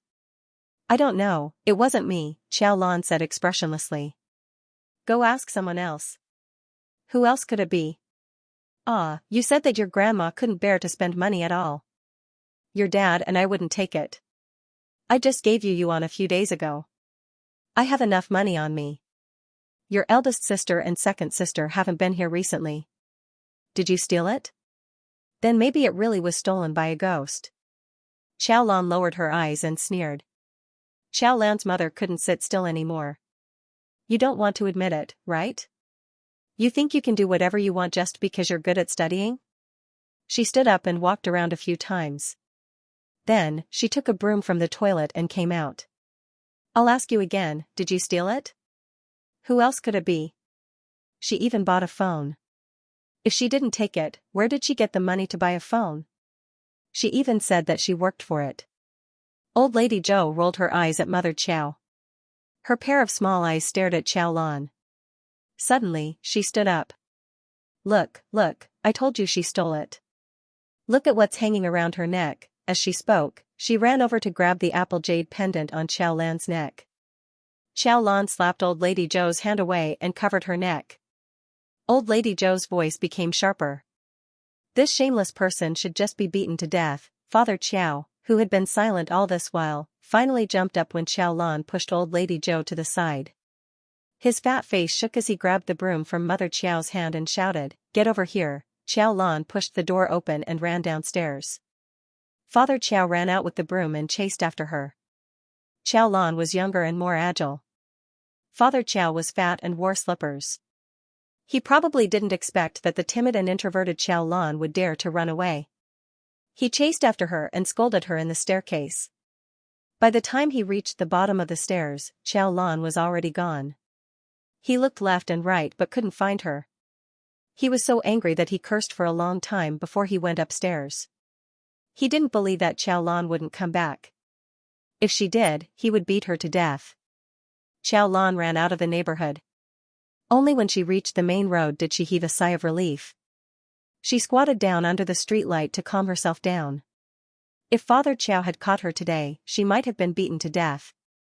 She was safe for now. However, looking at the empty road in front of her, Xiaolan was a little worried. Where should she go now? Where should she go after this? The Western restaurant was closed. She couldn't go back. As a girl, she couldn't wander around the streets for the whole night. She also couldn't go to an internet cafe for the whole night like some guys. Should she get a room? Just thinking about it made her heart ache. However, she really couldn't think of any other way. She could only use her phone to open Meituan and search for the nearest hotel. She wanted to find a slightly cheaper one. She would get through today first and think about what to do tomorrow. She squatted on the road and scrolled through her phone. After looking left and right, she finally found a hotel that she could accept. She clicked on the map to take a look. After identifying the road, she was about to stand up when a black car drove over from afar and stopped in front of Xiaolan. The car door slowly opened. A young man in very thin clothes sat in the car. His face was pale and his eyes were gloomy. He looked down at Xiaolan, who was squatting on the road and huddling in a daze. The two of them stared at each other for nearly half a minute before the young man finally looked away. "Why aren't you coming up?" Worried that something might happen to Xiaolan, Tan Mo asked Uncle Chen to find someone to follow Xiaolan at night. The two young men had been following Xiaolan for a few days and nothing had happened. Today, they followed Xiaolan. Back home. The two of them were discussing whether they should book a room to surf the net tonight. In the end, in less than 5 minutes, the little girl who had just been safely sent home suddenly rushed out of the corridor. Both of them were shocked. They saw the little girl running for her life. A fat man jumped out of the corridor behind her, holding a stick and cursing. They couldn't hear what he was cursing, but they heard the fat man say that he was going to break the girl's legs. The two of them thought about how they had taken so much money from Uncle Chen recently to protect this little girl. After being stunned for a moment, they started to chase after her. In the end, they saw the little girl run to the road and squat on the ground, playing with her phone. Recently, Uncle Chen had been looking for them and gave them a lot of money to send a girl home every night. The two of them didn't know what Uncle Chen wanted to do, but they still did their duty. However, in the current situation, they weren't sure what to do. They saw the girl squatting under the streetlight. It was cold at night, so they didn't want her to catch a cold. In the end, they called Uncle Chen. In less than 10 minutes, a car rushed over at lightning speed. Fortunately, there was no traffic jam at night. Then, they saw the car door open from afar. The little girl looked at someone in the car from afar for half a minute before finally getting into the car. The car sped away. Uncle Chen called the two of them and said that everything was fine. Xiaolan was picked up in the car. The heater in the car slowly spread and she finally didn't feel too cold. She gradually calmed down from the shock when she saw Tan Mo, but there were still a lot of questions in her mind. Tan Mo Xiaolan turned to look at Tan Mo, who was only wearing a shirt. "Why are you and Uncle Chen here?" In fact, she wanted to ask more questions. "Why are you guys here? Why do you happen to be here at this time?" Tan Mo pursed his lips and finally chose not to answer. Uncle Chen, who was driving in the front, changed the topic at the right time. "Xiaolan, why are you outside so late at night? It's so dangerous outside. Did something happen at home?" Tan Mo didn't say anything and Uncle Chen changed the topic. Xiaolan could also see that the two of them were avoiding the topic. Although he was curious, he didn't pursue the matter. "Something did happen," Xiaolan said. Then, Uncle Chen and Tan Mo didn't say anything. Xiaolan was silent for a while before he continued, "My second sister gave my mother 20,000 yuan a while ago. I don't know why there's more than 1,000 yuan missing. They suspect that you took it?" "Yeah." Xiaolan's voice was calm. "They didn't believe me when I said I didn't. Then my dad wanted to hit me, so I ran out." Tan Mo was hidden in the darkness. When he heard Xiao Lan say that he wanted to hit him, he turned his head and glanced at Xiao Lan. Uncle Chen, who was sitting in the front, frowned. Xiao Lan didn't even want Tan Mo's money. How could he take his family's money? He had already guessed that something was wrong with Xiao Lan's family. Now that he heard Xiao Lan say that Xiao Lan's family didn't distinguish between right and wrong and didn't even ask clearly, he guessed a lot more. Do you have any other children in your family other than your second sister? 2 sisters and a brother. That's it. Uncle Chen had seen too many families like this, especially in the countryside. They gave birth to one after another just to have a son. They valued boys over girls. Only sons were treasures in the family. All the daughters were kept for future betrothal gifts. No wonder Xiao Lan had to come out to work even though his family wasn't too poor. Today, he encountered such a situation. Uncle Chen collected his thoughts and asked Xiao Lan, "Do you have any plans just now?" "I didn't think too much just now. I just wanted to find a hotel to make do for the night. We'll talk about the rest tomorrow. It's not safe for a girl like you to stay in a hotel, especially at this late hour. Also, it's not cheap to stay for a night. How about this? Come back to our house with us first. Although it's not spacious, at least it's safe." Xiao Lan turned her head and glanced at Tan Mo. She had read that people with AS didn't like outsiders to enter their familiar territory and didn't like their lives to be disturbed. Recently, Tan Mo had been ignoring her. Xiao Lan was afraid that Tan Mo would be unhappy. However, Tan Mo stared straight at the backrest in front of him. After a while, he said stiffly, "I can ask Uncle Chen to send you to school tomorrow." No need, no need. Xiao Lan hurriedly waved her hand. "I'll go by myself. Then I'll bother you." Uncle Chen cheerfully expressed that he wasn't bothering them at all. He glanced at Tan Mo through the rearview mirror and his smile became even more benevolent. He had just called and heard that something had happened here. He had changed his shirt and followed them out without wearing any thick clothes. Now, he was starting to be stubborn and had a bad temper. Tan Mo lived in a high-end neighborhood. It was either a villa area like his father's villa or an ordinary garden bungalow. Tan Mo didn't like empty houses and didn't like outsiders coming in. Therefore, the house was cleaned up by Uncle Chen and Aunt Chen. If the house was too big, the 2 elders couldn't clean it up.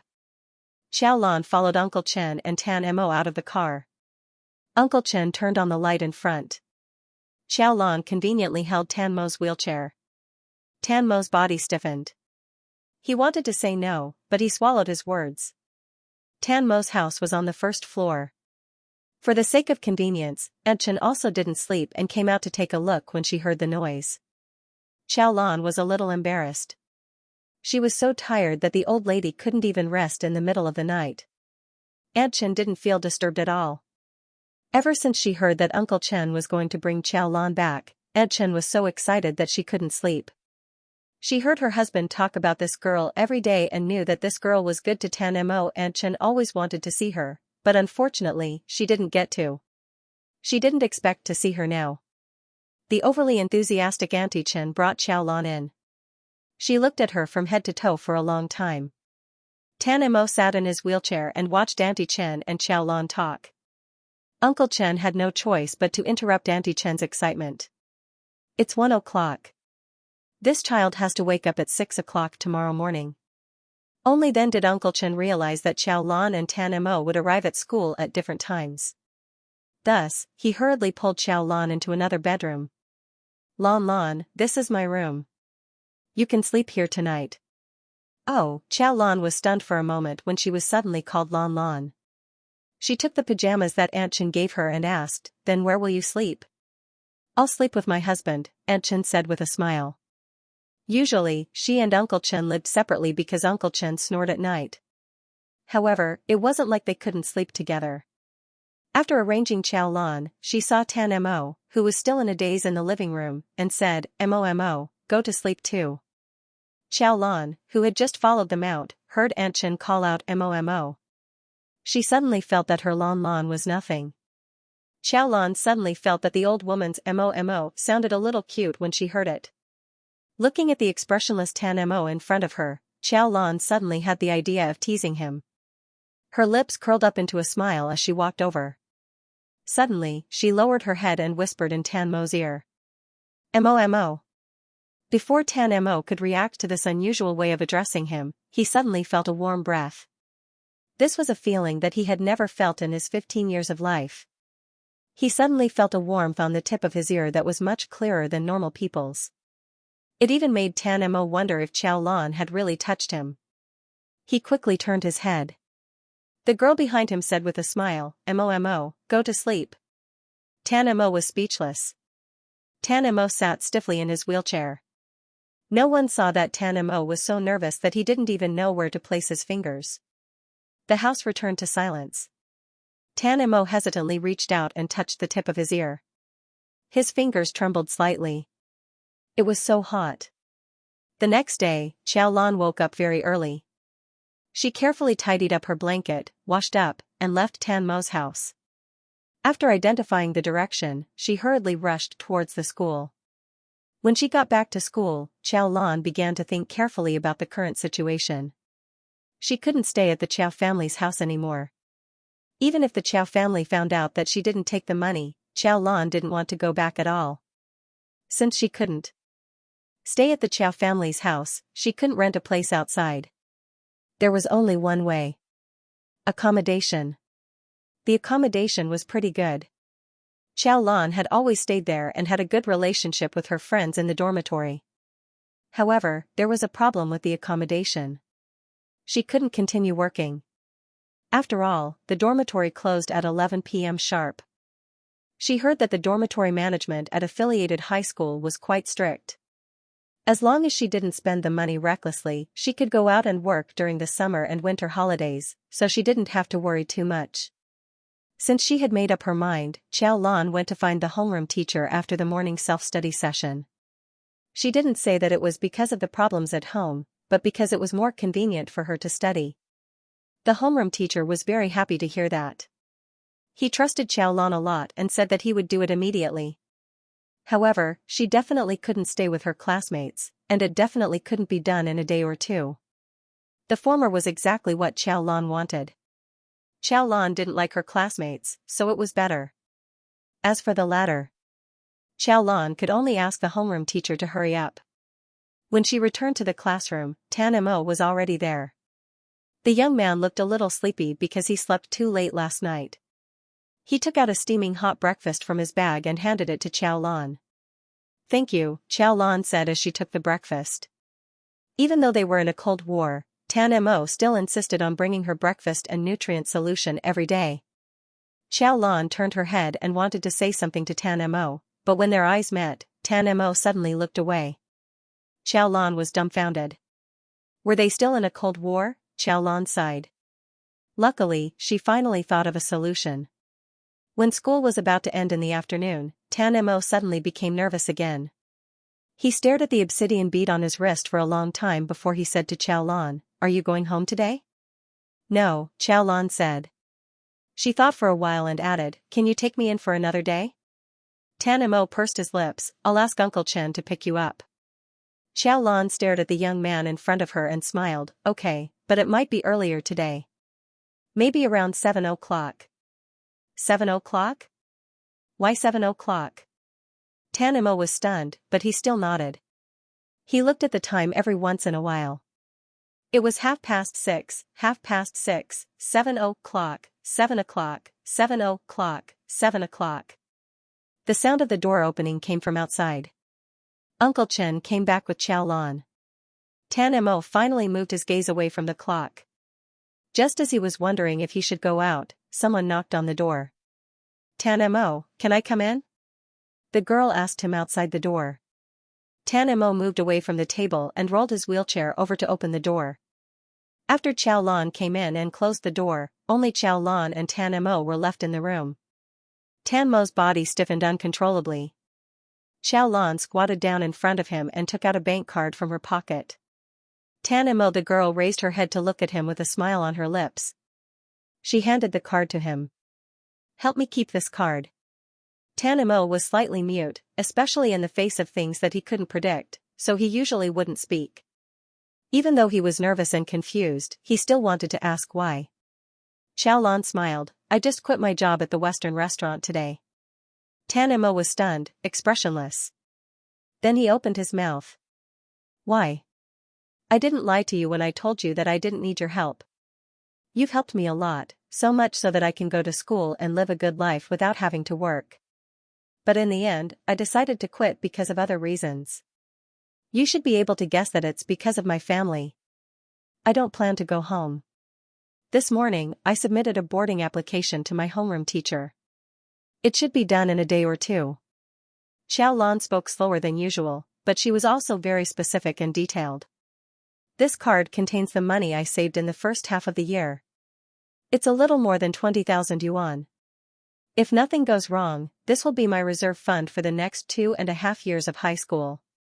She smiled. Don't think that it's too little. It's 500 yuan a month for living expenses. It's enough for a normal high school student, but it might not be enough for emergencies. If it's really not enough, I'll come to you. Xiaolan finally figured it out. Tan Mo was stubborn, so why was she so stubborn too? 20,000 yuan was completely enough for her, so Xiaolan didn't think that she would really borrow money from Tan Mo one day. However, she just needed to change her words slightly to make Tan Mo more willing to listen and accept it. Just like now, she said that she really needed Tan Mo's help. Then the previous deadlock would be solved. She raised her head and looked at the young man seriously. Tan Mo, you'll lend it to me, right? Tan Mo's fingers unconsciously tightened on the wheelchair. He answered without thinking, of course. I knew you're the best, Xiaolan said with a smile. The young man didn't make a fuss, he was pure and sincere. Xiaolan felt that the young man in front of her was like an ignorant child who relied on her wholeheartedly, so she became more patient and her voice couldn't help but become gentle. Then I'll give you this card now. You can check the balance regularly to see if it's really enough and know if I'm really short of money. The password is ***********. You're so good at remembering numbers, you should be able to remember it immediately. In such a short time, Xiaolan had said so much. There was so much information in his words that Tan Mo felt that he couldn't understand it all in such a short time. After hearing Xiaolan say that he had resigned, Tan Mo felt that he was no longer angry. Xiaolan said that it was not that he did not need his help, but that he did not need anyone's help. This logical thinking made Tan Mo feel better. But who would have thought that Xiaolan would say those words after that? She gave him a card. She said that this was all of her savings for the next 2 years. Xiaolan gave all of her savings to him for safekeeping. Tan Mo lowered his head and looked at the small card that Xiaolan put in his hand. There were too many thoughts and indescribable emotions in his mind at that moment. It was a mess, and he didn't know what to say. Among those complicated emotions, what finally came to his mind was an indescribable peace of mind. Previously, he felt that Xiaolan didn't care that he was lying to him. Now that he thought about it, there might really be something wrong with his logic. There seemed to be a substantial bond between them. In an instant, it was as if he wasn't afraid of anything. He truly felt that he was needed. He was needed by Xiaolan. Xiaolan raised her head and looked at the young man's face carefully. It was pale and still expressionless, but there was something different in those beautiful eyes. She smiled and said, I've already given you the card. Why aren't you saying anything? Are you still angry or don't want to keep it for me? If you don't want to, then I'll take it. After saying that, she reached out her hand and pretended to take the card back. The young man held the card in his hand. It's mine. He stared at Xiaolan and said, since you gave it to me, it's mine. It's yours. Xiaolan stopped teasing him. Then you must keep it for me. Don't lose it. The young man stared at her and promised, I won't. Xiaolan couldn't help but laugh again. She suddenly wanted to reach out and touch Tan Mo's hair, but Tan Mo definitely wouldn't like it, so she stopped. After a while, Xiaolan went out to help Aunt Chen clean up the kitchen. Uncle Chen carefully glanced at Tan Mo's room. After all, he was the one who took care of Tan Mo since he was born. Others might not be able to tell, but how could he not? Although Tan Mo still didn't have any expression on his face, the gloominess from before was all gone. His eyes were bright. Uncle Chen was shocked. He put Xiao Lan in the house to let Xiao Lan think of a way to repair the relationship between them. He also thought that if it was too difficult, he would have to find a way to add fuel to the fire. After all, Xiao Lan was just a child. In the blink of an eye, in less than 10 minutes, Tan Mo's entire person seemed to have bloomed. What exactly did Xiao Lan say to Tan Mo? Uncle Chen was curious. After Xiao Lan coaxed Tan Mo, she came out to help Aunt Chen. However, Aunt Chen was a person who couldn't stay still. She didn't let Xiao Lan do anything.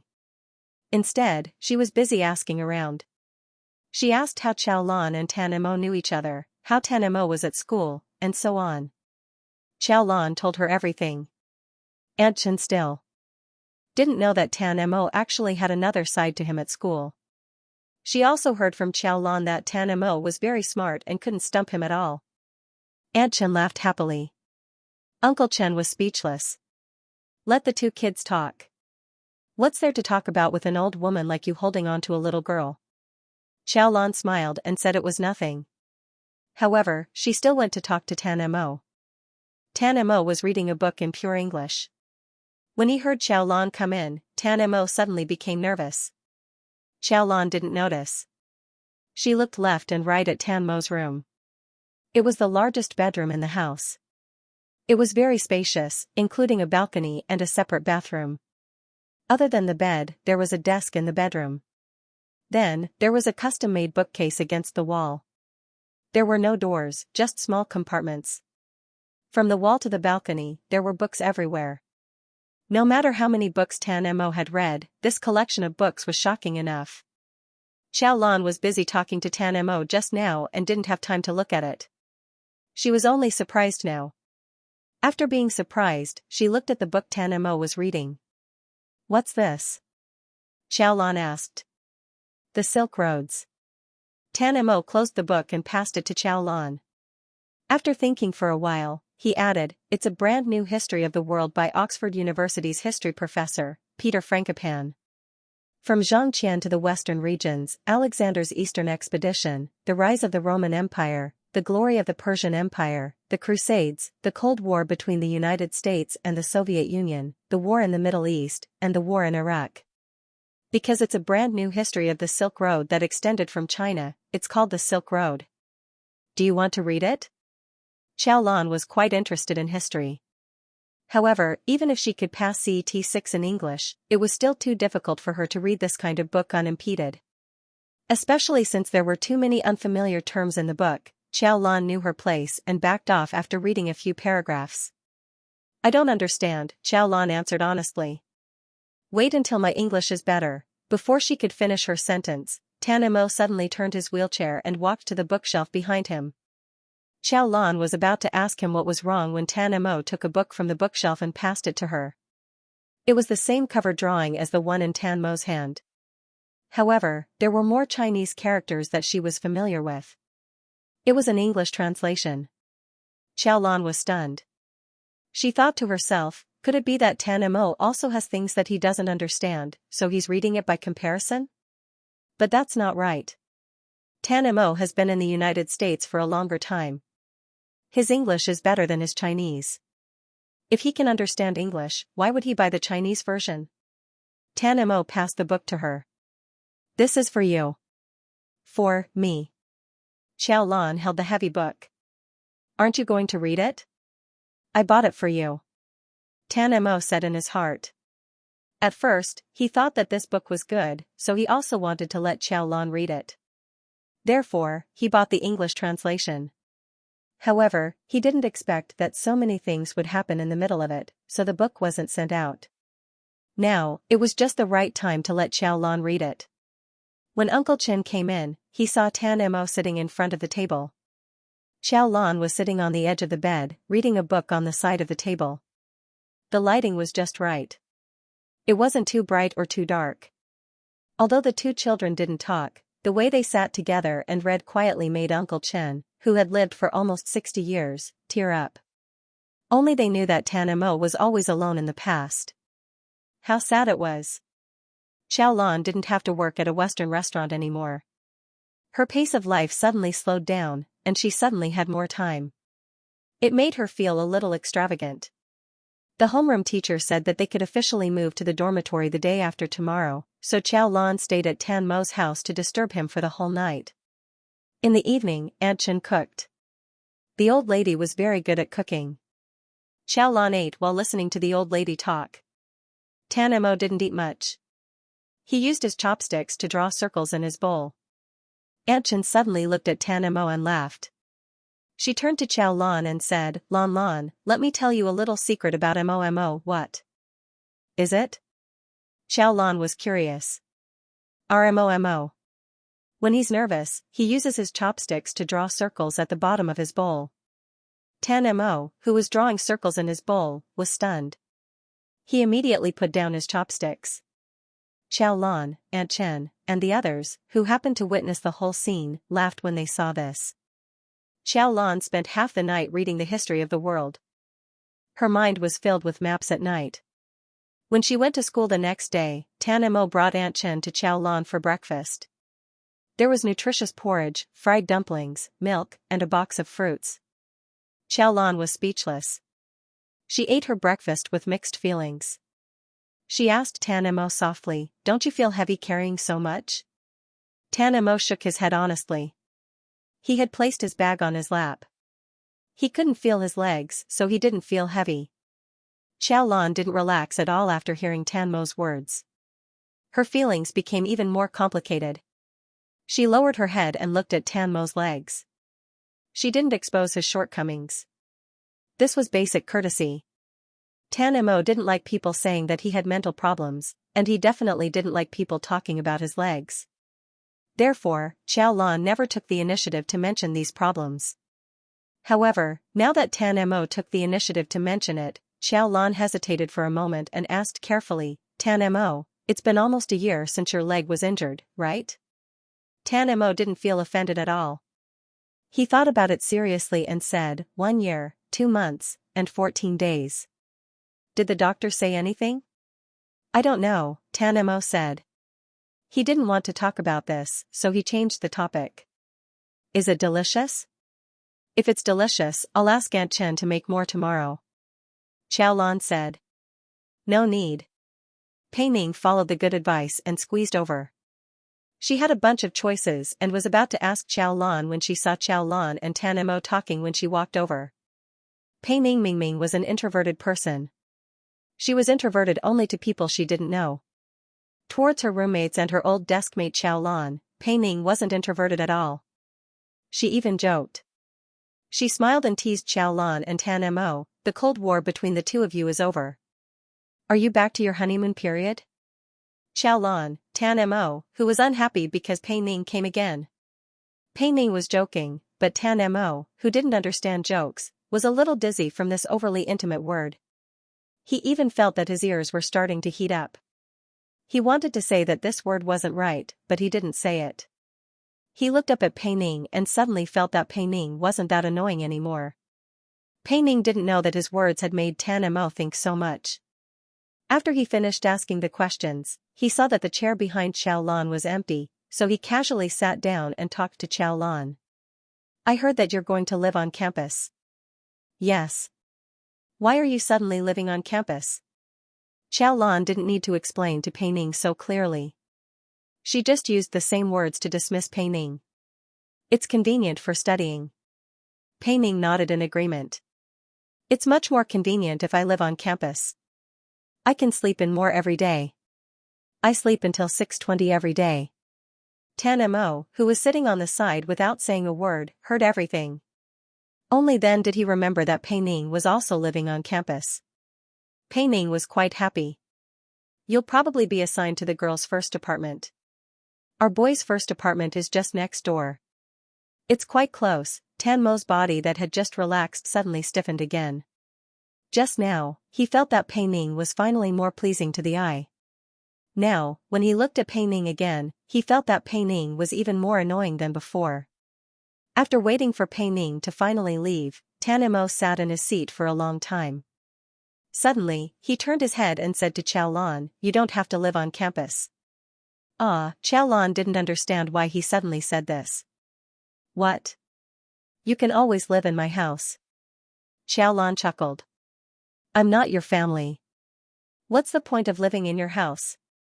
Besides, where will Aunt Chen live if I live in your house? These 2 days, Aunt Chen hasn't been sleeping well. You know it. Tan Mo subconsciously wanted to say that they could move to a bigger house. However, Chow Lan said, the accommodation is not bad.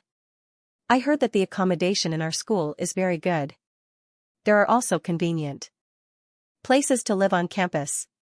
Like Pei Ning said, you can sleep in more every day. Tan Mo shut his mouth and didn't say anything. He remembered that he and Chow Lan ate at the same table yesterday and read at the same table. He still wanted to continue eating and reading with Chow Lan. However, he couldn't think of a way to persuade Chow Lan in such a short time.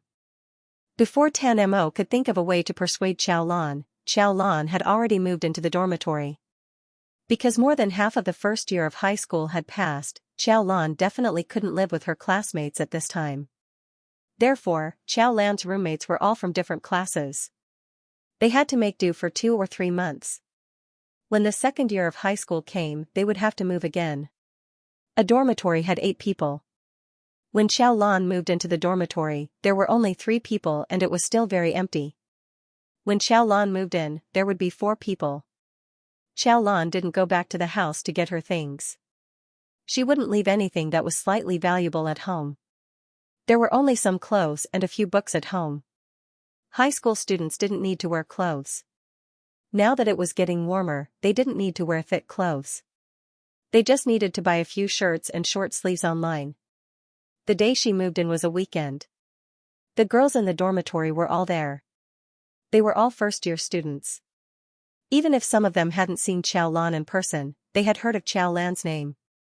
After all, she was always at the top of the ranking in every exam. When the 3 girls in the dormitory heard that their new roommate was Chow Lan, they looked forward to it. Everyone's first impression of students with good grades was that they might be bookworms and difficult to communicate with. However, they didn't expect that the girl with the best grades in the whole grade was actually very easy to get along with. Chow Lan didn't like many of her classmates, but she didn't care about her new roommates. They were all 15 or 16 years old girls. After getting to know them for a few days, she felt that they were quite nice. Chow Lan also became more and more satisfied with her new dormitory. The only troublesome thing was that the 3 girls would ask her about Chen Yaoyang whenever they had time. Was Chen Yaoyang very handsome? Was he really able to do so well in exams just by casually studying? Was Chen Yaoyang in a relationship with Song Yao? He is very handsome. No, he's quite serious. I don't know. She really didn't know. Chow Lan didn't know much about Chen Yaoyang. Especially recently, Chen Yaoyang and Song Yao's seats were very far away from her. Chow Lan didn't know anything about it. The girls almost asked everything they could. When they saw that Chow Lan really didn't know anything, they were a little disappointed, but they didn't think much of it. It was said that girls were the most talked about in the boys' dormitory. Girls also liked to talk about boys. They were all at the age where they liked to gossip about handsome guys. They couldn't gossip about Chen Yaoyang, so they turned their heads and talked about Tan Mo. Everyone was very interested in geniuses, especially geniuses who were unexpectedly good-looking. A girl said, Tan Mo is really good-looking. I met him once and couldn't help staring at him for a long time. However, he seemed to be unhappy. I was so scared that I didn't dare to look at him again. Right? I'm also a little scared of him. Chow Lan, is Tan Mo really hard to get along with? I heard a lot of people say that he's too smart, so he doesn't like to talk to other people at all. Chow Lan came back to her senses. She changed the way she gossiped about Chen Yaoyang and quickly retorted, he's smart, but he's actually very easy to get along with. He's just a little shy and doesn't like to talk. He's just not used to people being too close to him. He doesn't mean to dislike people. As long as you have some patience to talk to him, he just doesn't like to smile. That's why he looks a little fierce. Chow Lan, when you talk about Tan Mo, you're like a different person, a girl said with a smile. How do you know him so well? We're deskmates, Chow Lan said. Of course I know. No one would say that Tan Mo was crazy or Tan Mo was stupid. However, there were still very few people who dared to talk to Tan Mo and take the Initiative to interact with Tan Mo. Just like what the girl said, they were still afraid of Tan Mo. The word genius made people look up to him, but also made people stop in their tracks. Not to mention, Tan Mo was born expressionless, so he always looked like someone who didn't want to get close to him. Xiao Lan didn't want people to misunderstand Tan Mo. He was a kind and simple boy. She wanted people to know how good Tan Mo was, get close to him, and like him. She wanted Tan Mo to slowly become like a normal person. He could talk, laugh, and make friends. Although it was very difficult, it was still something that could be done. Seeing that these girls' impression of Tan Mo had greatly changed, Xiao Lan's mood improved a lot. In the blink of an eye, Xiao Lan had been living in school for a week. Xiao Lan's parents still couldn't wait for her to come back. However, before they could find out where Xiao Lan went, something suddenly happened. One afternoon, a student came to the small restaurant. Xiao Lan's mother was quite happy when she saw him. She knew these children. They were all in the same class as Xiao Yuan. They came here often, and Xiao Lan's mother even gave them less money. These children came here often and didn't have any scruples when talking to Xiao Lan's mother. As they talked, Xiao Lan's mother felt that something was wrong. One of the children said that he was very envious of Xiao Yuan because Xiao Lan's parents often gave Xiao Yuan a lot of pocket money. When Xiao Lan's parents heard this, they didn't think much of it. In fact, they were quite proud. In the end, they heard from that child that they went to eat skewers some time ago. Xiao Yuan paid the bill generously, and in the end, they spent nearly 600 yuan. The children's faces were full of envy. They were all junior high school students. It was already good enough to have a few dozen yuan in their hands. Xiao Yuan directly treated them to 600 yuan worth of skewers. How great was that? However, they felt that they were friends with Xiao Yuan, so there were some things that they didn't dare to say. For example, Xiao Yuan treated them to skewers mainly because he wanted to treat a girl in his class. That girl was quite pretty. All the children consciously kept this kind of thing a secret. They definitely wouldn't tell their parents. However, when they praised Xiao Lan's parents for doting on Xiao Yuan and giving him pocket money, there was no need to keep it a secret. The children's faces were full of envy, but Xiao Lan's mother was dumbfounded. She doted on Xiao Yuan and often gave Xiao Yuan pocket money. However, it was usually divided. Sometimes, it was 20 to 30 yuan. Sometimes, it was 50 yuan. At most, it was 100 yuan. Where did Xiao Yuan get so much money to treat his classmates to a meal, saved? How was that possible? Xiao Yuan wasn't someone who could save money. A few days ago, he even asked her for money. How could he have saved it? Xiao Lan's mother finally sensed that something was wrong. She exchanged glances with Xiao Lan's father and frowned as she asked the children. How could the children be as scheming as Xiao Lan's mother? Furthermore, Xiao Yuan boasted that the money was given by his second sister and that his second sister's family was very rich. Now that Xiao Lan's mother asked, he told her everything. Xiao Lan's mother only felt a buzzing sound in her head. The spatula fell to the ground. Xiao Lan hadn't been home for more than 10 days, but the Qiao family didn't take it to heart. Back then, their second son had also run away for a month or two, so they were still cursing and swearing. For example, he had grown bold and didn't even listen to them anymore. It was fine if he didn't come back, but just looking at him made them angry. Father Qiao was also extremely dissatisfied with Xiao Lan's escape. He said several times that when Xiao Lan came back, he would teach him a lesson and see if he still dared to run away. In the end, before Xiao Lan came back, Mother Qiao accidentally discovered that the person who stole the money might not be Xiao Lan. It might be Xiao Yuan. After Xiao Yuan's classmates left, Mother Qiao's face turned green. She told Father Qiao that she had something to do and went home first. Once she got home, she went straight to Xiao Yuan's room. Xiao Yuan was shocked. He had been spoiled by his family, so when he saw Mother Qiao rummaging through his bag, he said impatiently, "Mom, what are you doing?" He wanted to snatch his bag.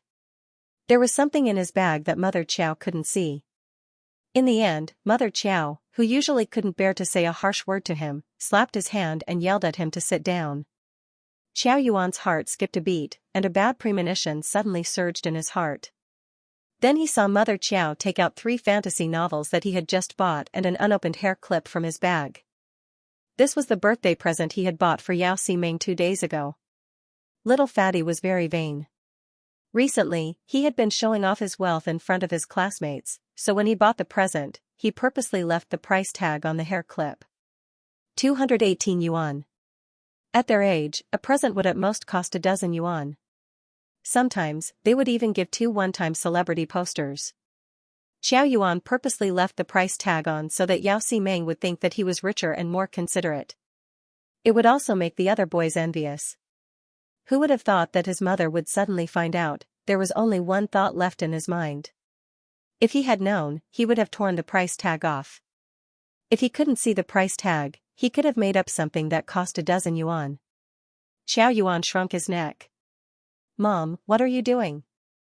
You went through my bag the moment you came in. Where did you get this? Mother Chow stared at the number 218 on the hair clip. She became even angrier when she saw the fantasy novels. She spent thousands of yuan every month tutoring Xiao Yuan, but Xiao Yuan read novels every day. Where did you get the money? Just the money I saved up. Xiao Yuan was also a little scared. He didn't expect that Mother Chow already knew that he was the one who stole the money. He was mainly afraid that his mother would say that he didn't study hard and read novels. Everyone in the family doted on him, including his mother. However, unlike his grandmother and father, when he didn't study hard or secretly ate at night, his mother would scold him if she found out. Therefore, Xiao Yuan was still a little afraid of Mother Chow. I didn't spend the money you gave me. I've been saving it. You saved it? Mother Chow threw the hairpin to the ground, and a few of the diamonds on it fell off. Xiao Yuan felt his heart ache when he saw this. Mom, don't drop it. He was about to pick it up when he was pinned to the ground by Mother Chow.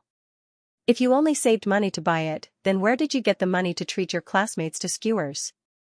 Did you save it too? Only then did Xiao Yuan's pale and fat face change. At first, Xiao Yuan was afraid when he took the money secretly. But with 2 thick stacks of money, Xiao Yuan wouldn't be discovered even if he took one. During that period of time, Yao Ximeng liked to drink jasmine tea, and he bought her 2 bottles a day. Xiao Yuan was a spendthrift, but he didn't have enough money to buy things for Yao Ximeng. After 3 to 4 days, no one found out. Xiao Yuan gradually became more daring. First, he took 1, then 2, and finally 4 or 5. After half a month, he took 1,500 yuan. He treated his close friends and a few girls to skewers. Even though he was still worried, he still felt proud when he thought about how envious his classmates were. One day, Father Chow and Mother Chow finally found out, but they didn't think it was him. Instead, they thought it was Chow Lan who stole it, so Xiao Yuan was finally relieved. Another 10 days passed peacefully. Xiao Yuan thought that the matter was over, but somehow, Mother Chow found out. Xiao Yuan refused to admit it and tried to push the blame to Chow Lan. What skewers? Did Chow Lan say something to you again? Xiao Yuan thought it was Chow Lan who said something. Mother Chow didn't expect that Xiao Yuan would still quibble at this time. She was so angry that her mind went blank. She swung her hand and slapped Xiao Yuan on the arm. You still don't admit it? Your classmates said that you treated them to food and it was 600 to 700 yuan per meal. Do you want me to go to school and ask your classmates clearly before you admit it? Xiao Yuan was scared out of his wits. If his classmates found out that he had stolen the money, how could he show his face in front of them? He was so scared that he started to cry. Old Lady Zhou, who was busy in the kitchen, stopped cooking when she heard her grandson cry. When she came in, she saw that her daughter-in-law was about to hit her grandson.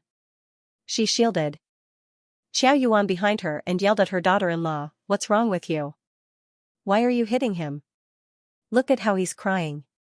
He still has the cheek to cry?" Mother Chow was so angry that she trembled. Ask him how much money he stole. Steal money? What money? Old Lady Zhou was stunned. Isn't it Chow Lan who stole it? Why are you blaming it on my grandson? At the mention of this, Mother Chow remembered that Chow Lan had been the scapegoat for Xiao Yuan for so many days. However, Mother Chow couldn't care less about Chow Lan now. Her mind was filled with Qiao Yuan. Mother Qiao was uncultured and uncultured, so she always wanted her son to study hard so that he could be more successful than her and Father Qiao in the future. She also wanted him to become a cadre in old lady Zhou's eyes. In the end, what did Qiao Yuan do all day? He secretly read novels, stole money from the family, and even cheated people. Mother Qiao was not only angry, but also sad. Old lady Zhou finally knew the whole story. However, knowing was one thing. Seeing that Mother Qiao was about to hit Qiao Yuan again, she was dissatisfied. "You're still hitting me? Why don't you hit me too? Look at how the child is crying." She turned the gun and began to fire at Mother Qiao. "You didn't hide the 20,000 yuan well and put it on the coffee table. If you didn't let the family take it, it would have been stolen by a thief sooner or later. You didn't know how to hide it well and now you're blaming the child. I thought he didn't learn well after taking the money. Didn't he just treat his classmate to a meal and buy a birthday present? You don't have to force him to take it himself if you give him more pocket money. You're so busy that you don't even know how to take care of your child. Whenever something happens, you only know how to hit and hit. Which mother is like you?" Old lady Zhou was full of words. It was Qiao Yuan's fault, but after a few sentences, she pushed all the blame to Mother Qiao. "Look at how he's crying. Even if you don't feel sorry for him, I do." At this time, Qiao Yuan was quick-witted. He let go of his throat and cried loudly. His crying made old Madame Qiao's heart ache. When Father Qiao came back, he saw his mother and daughter-in-law with cold faces and not saying a word. His son was hiding behind his grandmother like a punching bag. After asking what happened, Father Qiao acted as the peacemaker between the mother-in-law and daughter-in-law as usual. He told his daughter-in-law that old lady Zhou also cared about her grandson, while old lady Zhou told her that Mother Qiao expected better from him. In the end, she pulled his son to sit on her lap and lectured him for more than an hour. It was as if Qiao Yuan was not 13 years old but 3 years old. She was kind and patient, not at all as fierce as when she used a broom to hit Qiao Lan. Finally, she felt that she had reasoned with her son. She secretly gave Qiao Yuan another 300 yuan. "If you want money, tell me. Do you think I'll shortchange you? Go apologize to your mother later. Your mother is doing this for your own good." Qiao Yuan took the money and nodded. However, in his mind, he was thinking about how he could show off in front of his classmates again. At night, Qiao Yuan ran to Mother Qiao and apologized in a low voice, saying that he knew that he was wrong. Mother Qiao's heart softened when she saw her son's red eyes. She pulled Qiao Yuan aside and lectured him again. Qiao Yuan survived the theft incident without any mishap. He even had a few hundred yuan in his hands. When he went to bed that night, Qiao Yuan suddenly realized that he had stolen money. He had made a fortune. He stole the money, but he did not receive any punishment. Qiao Yuan could not help but think that if he took the family's money again, even if his mother was angry, his grandmother would protect him. His father would also protect him. He would not be beaten. When the incident was over, he would cry to his mother and act like a spoiled child. Then, this incident would be over again. Perhaps his parents would give him more pocket money. Anyway, he did not steal the family's money. It was not someone else's money. Qiao Lan did not know or care about the impact that old lady Zhou's father's immoral and indulgent parenting style would have on Qiao Yuan and the Qiao family.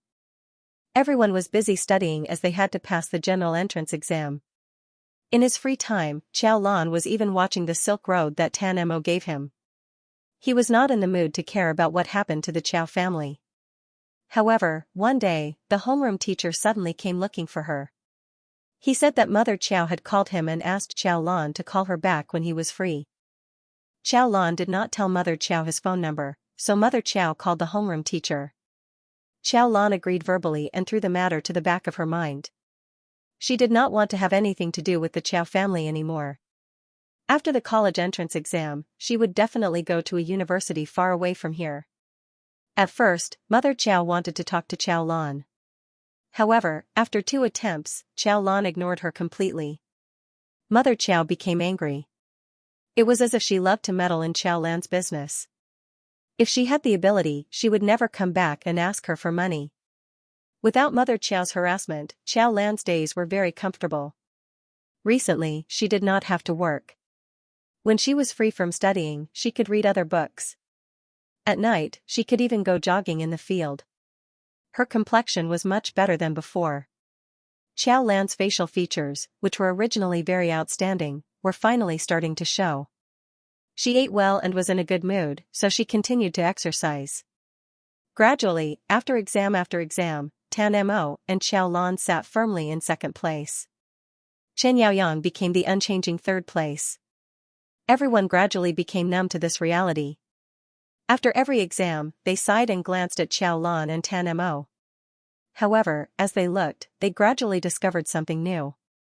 Boys were always very sensitive to a girl's appearance. Why do I feel that Xiao Lan looks much better than before? She's become fairer. Her complexion is much better. She used to look very skinny and sallow. What did I say before? Xiao Lan's skin is too dark. If her skin could be like Song Yao's, she would definitely be very beautiful.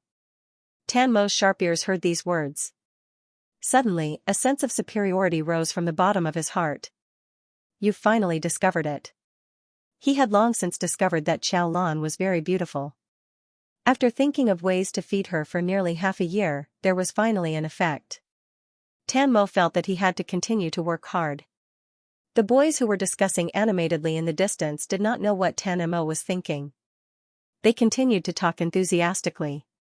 Prettier than Song Yao? Don't joke around. How is that possible? You're exaggerating. She's only slightly prettier than before. How can she be compared to Song Yao?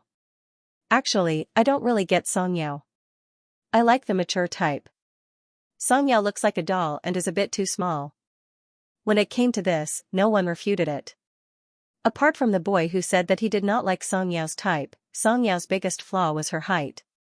In the previous class physical examination, Song Yao's height was 155 centimeters. However, this height matched Song Yao's face very well. There were also many boys who liked this type. However, many boys nowadays were obsessed with legs. No matter how good a small person's proportions were, they could not be compared to a tall person.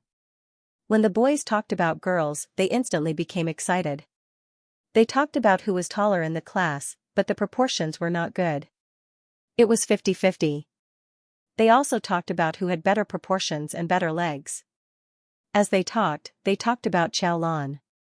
Recently, there was a trend in the school to change the school pants. The loose and wide school pants could be changed into trendy pencil pants. The thicker legs could be made wider and the thinner legs could be made narrower. However, they did not dare to make it too narrow. If they were too narrow, it would test the shape of the legs. Moreover, if the head of the grade saw it, he would definitely scold them. After changing the pants, some girls with long legs and good-looking legs instantly stood out. Xiao Lan was one of them. She was more than 1.7 meters tall, and when she wore the modified school pants, her long legs attracted a lot of attention. In the past, Xiao Lan was never considered a pretty girl, nor was she considered a girl that boys would be interested in.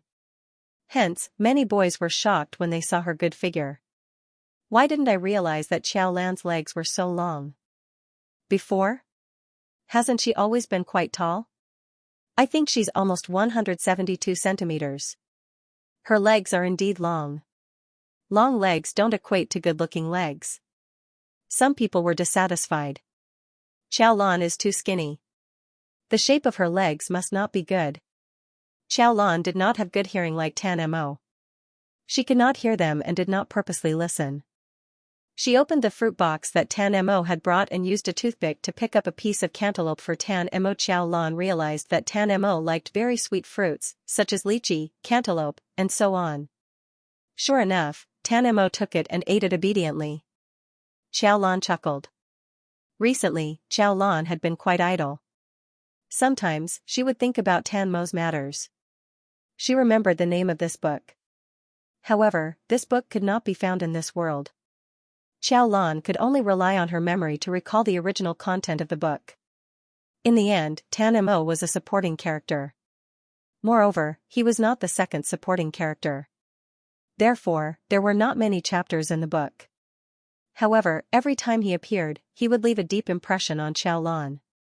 In the book, Tan Mo's first appearance was in the first year of high school. However, he was always bullied by his classmates and dropped out of school. The next time he appeared was when the male and female protagonists went to university.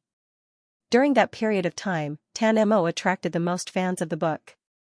Tan Mo remembered that the female protagonist, Xianxia, occasionally cared about him. Relying on his strong financial resources and excellent economic mind, he helped the male and female protagonists who were in a financial crisis. Just when everyone thought that he could live a good life, his depression became more and more serious. Finally, 2 years later, Tan Mo died of suicide. When Xiaolan had read to this point, she did not continue reading. Her favorite character was gone. Xiaolan really had no interest in the male and female protagonists. Song Yao was exactly the same as in the book. She was a kind and innocent female protagonist. Therefore, the book wrote that Song Yao would help Tan Mo when everyone bullied Tan Mo. There was nothing wrong with this logic. However, perhaps because Xiaolan had transmigrated and cared about Tan Mo first, Song Yao only had her eyes on Chen Yaoyang. She did not care about Tan Mo. However, these were not important. What was important was Tan Mo's illness. Although Tan Mo had Asperger's disease and his legs were disabled, neither of these could cause Tan Mo's death. Tan Mo's death was due to his severe depression and suicide.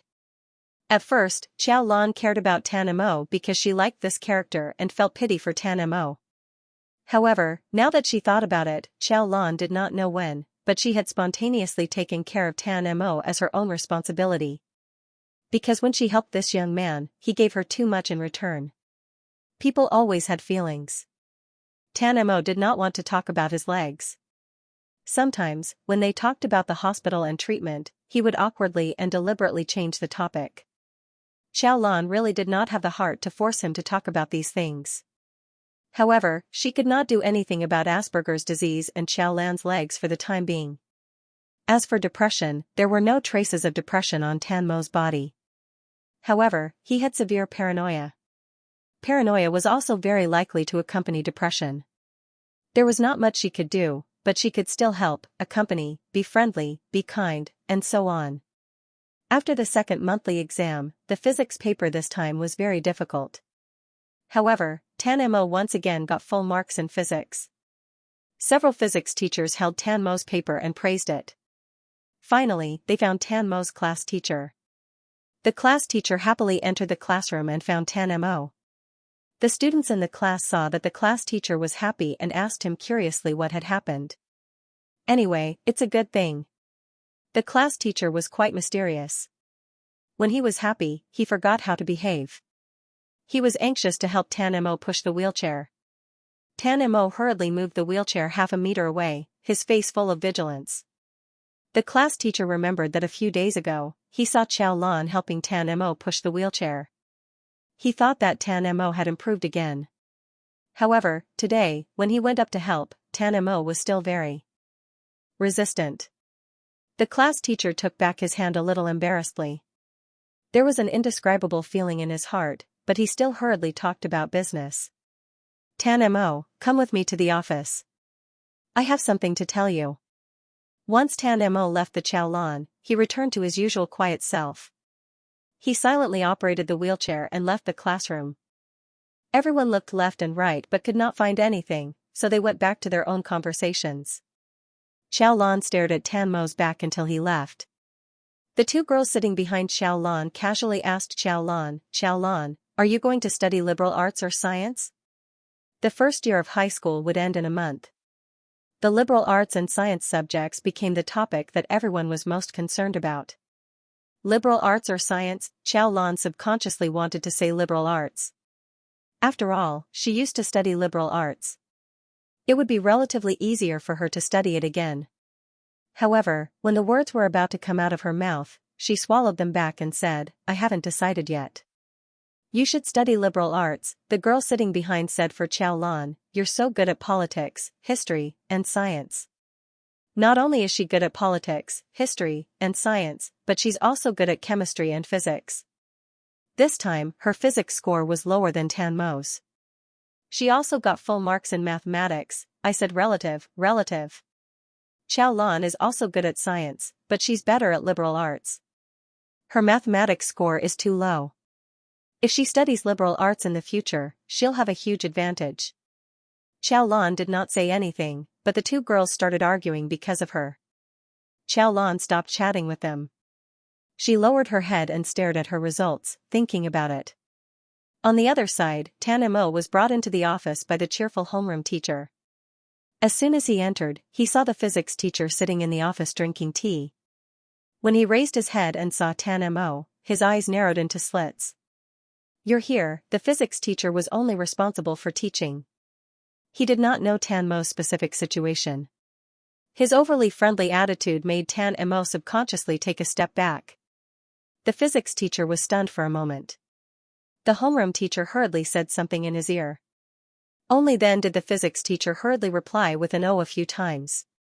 Then, he sat back down and kept a distance of nearly a meter away from Tan Mo's fingertips. "Today, I'm looking for you mainly because I think you're especially talented in physics. Our school will select outstanding students to participate in the National High School Physics Competition every year. Student Tan Mo, do you want to participate?" Tan Mo was not very interested, but he did not refuse immediately. The physics teacher had already started talking non-stop. "Sign up first. In October, you will be able to participate in the Provincial National High School Physics League. If your results are in the top few in the province, you will be able to enter the provincial team. I have taught students who have won prizes before, but Tan Mo, your physics level is even better than those students. As long as you enter the provincial team, you will be able to participate in the winter camp. If you can also win the first prize in the winter camp, you will be able to enter the national training team.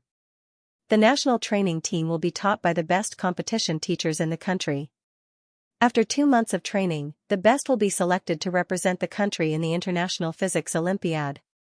The physics teacher became more and more excited as he spoke, as if Tan Mo had really won the gold medal in the International Physics Olympiad. However, he heard Tan Mo spit out 2 words coldly. "I'm not going." It would have been better if the physics teacher did not say anything. After hearing about entering the national team's training, Tan Mo's originally uninterested thoughts became even more uninterested. The physics teacher's enthusiasm suddenly froze. The homeroom teacher signaled the physics teacher not to be anxious. He took over the conversation and slowly spoke to Tan Mo in a tone that was like coaxing a child. "After so many exams, several teachers are very amazed by your talent in mathematics and physics. That's why they want you to give it a try." The homeroom teacher sat on a chair not far from Tan Mo and continued, "The knowledge you have mastered is too advanced for high school students. It is indeed a waste of time for you to attend classes here every day. Instead of wasting time, it is better to receive a higher level of education and master more essential knowledge." The homeroom teacher felt that Tan Mo was not interested in anything, but he was so good at mathematics and physics. Talent was one thing, but love must be another big reason. Therefore, he wanted to use this aspect to attract Tan Mo. However, after hearing this, Tan Mo still said, "I'm not going." After saying that, he wanted to leave immediately. The homeroom teacher hurriedly added, "There are also many benefits to participating in the competition. Tan Mo, I know that you don't like to get along with your classmates, and you don't like sitting here in class every day. If you can really win a prize, you can completely focus on what you like, and you don't have to sit with other students in class anymore. If you can really win a prize in the future, and get the first prize, then you can directly be guaranteed admission to the best university, and you won't have to come to class anymore. Don't you want that?" This was too attractive to the students, especially Tan Mo. After all, didn't Tan Mo hate school life even more? Unfortunately, Tan Mo still had a cold expression on his face. If he knew how to make expressions, this would probably be what he meant. "You're so annoying." "No," Tan Mo said coldly. He paused for a moment before adding, "I want to go to class." He wasn't interested in winning a prize or training. He could go to class if he wanted to, and no one could force him to. The only reason he was here now was because of Xiao Lan. As for the guaranteed admission to the best university, he was even less interested. Even if he did get a guaranteed admission, if Xiao Lan wasn't in that university in the future, thinking of this, Tan Mo suddenly froze. Tan Mo seemed to have just realized that he didn't have any specific plans for the future. If he had to have one, then it would be Xiao Lan. Because she was here, he didn't want to participate in the physics competition. Because he didn't know where Xiao Lan would be in the future, he wouldn't prematurely decide where he would be in the future. He didn't hesitate at all. Just like that, he wrote down a name in the blank picture of his future. Xiao Lan. Only this name, nothing else. For the first time, Tan Mo clearly felt that he had developed a strong sense of dependence and following Xiao Lan. He suddenly thought of a saying, follow the light. He didn't need to think or distinguish. Xiao Lan was his light. Wherever the light was, he would be there. If he left the light, his life would return to the darkness of the past. Perhaps it would be even more difficult. He suddenly remembered a poem by Emily Dickinson.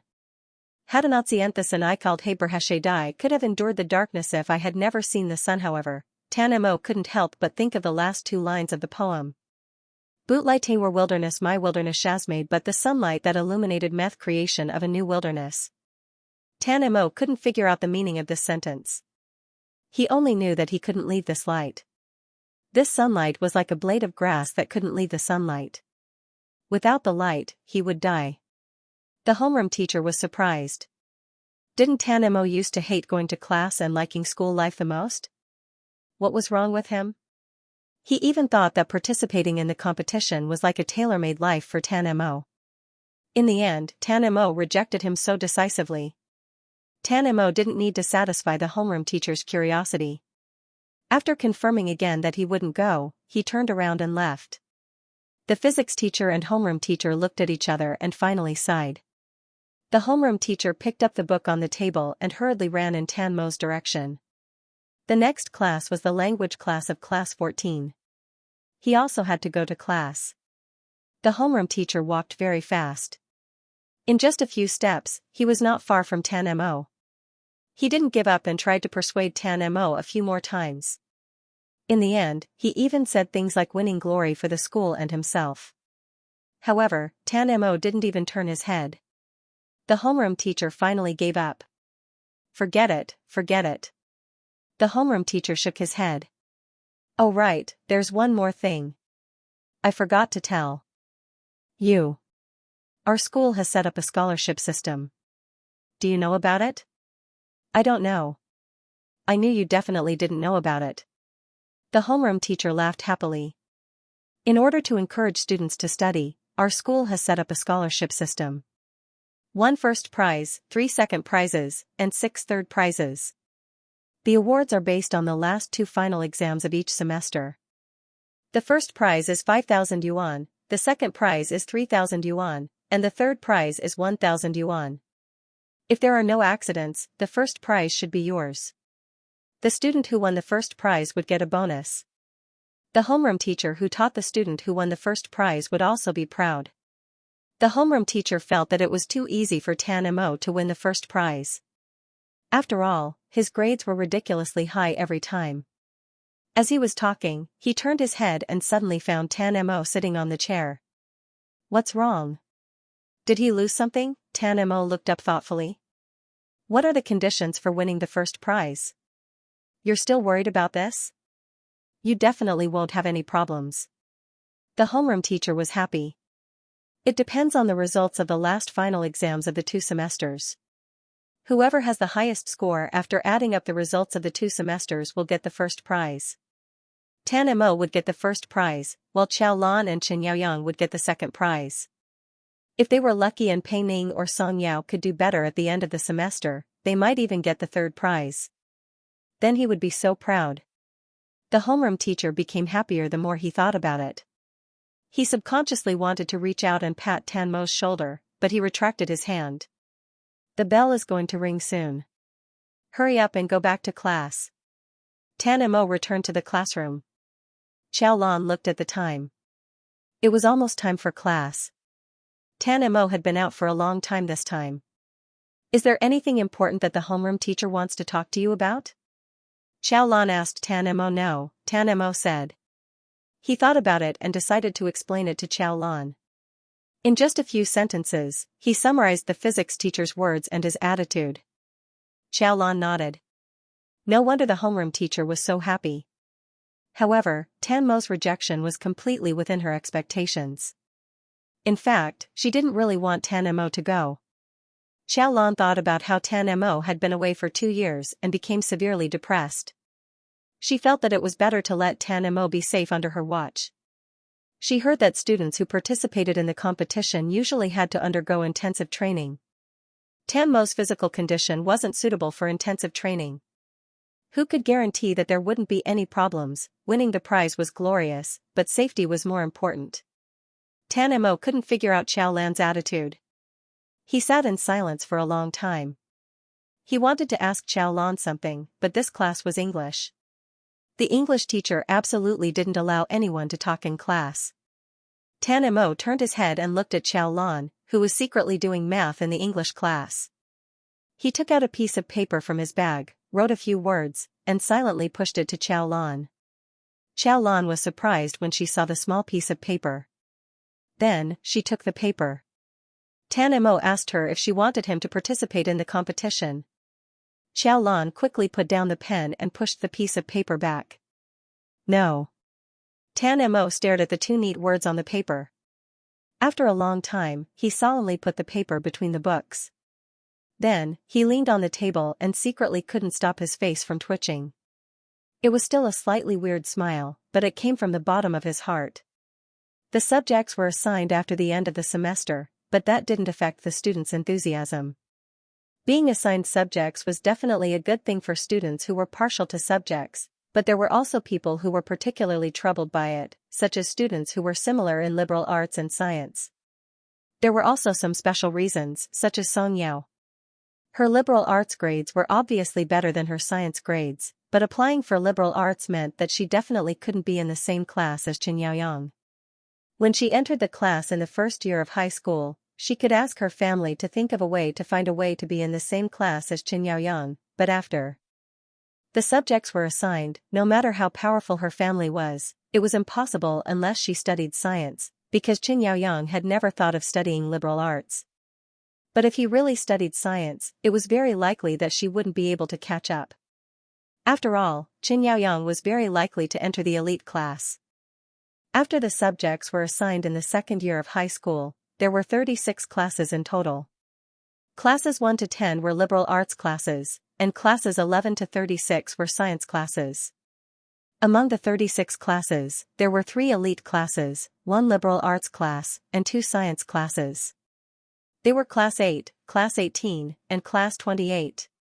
Probably the school was a little superstitious and thought that the number 8 was more auspicious.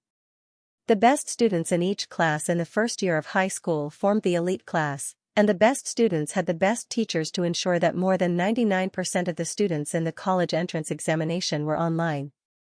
This kind of data was very helpful for the school's enrollment.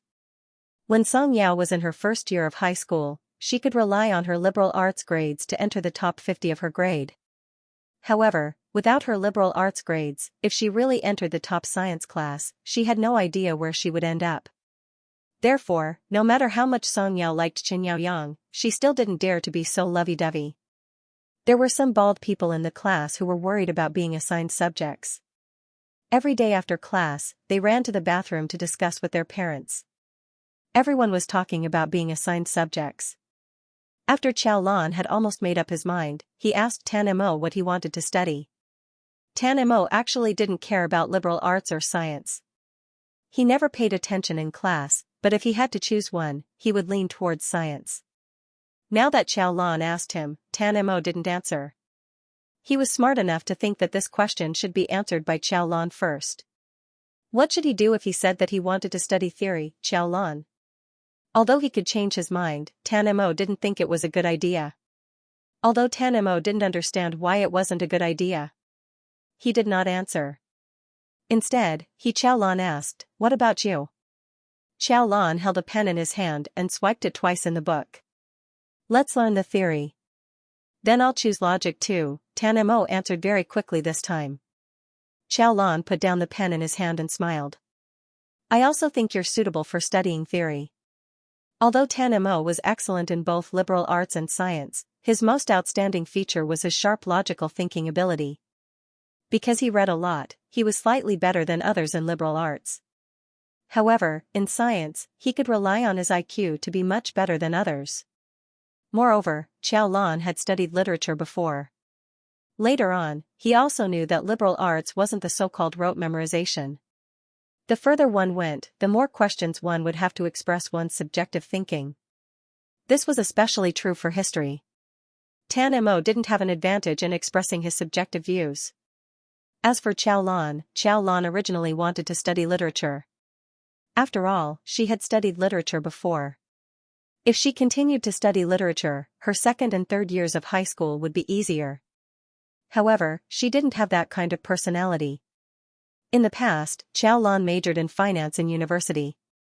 Although this major accepted both liberal arts and science students, when it came to the actual major, science students still had an advantage.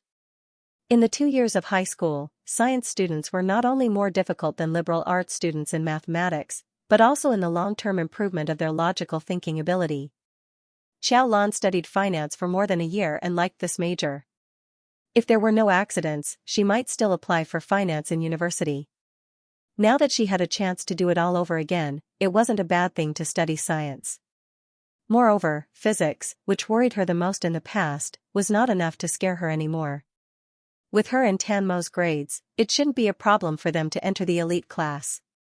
The school set up 3 elite classes.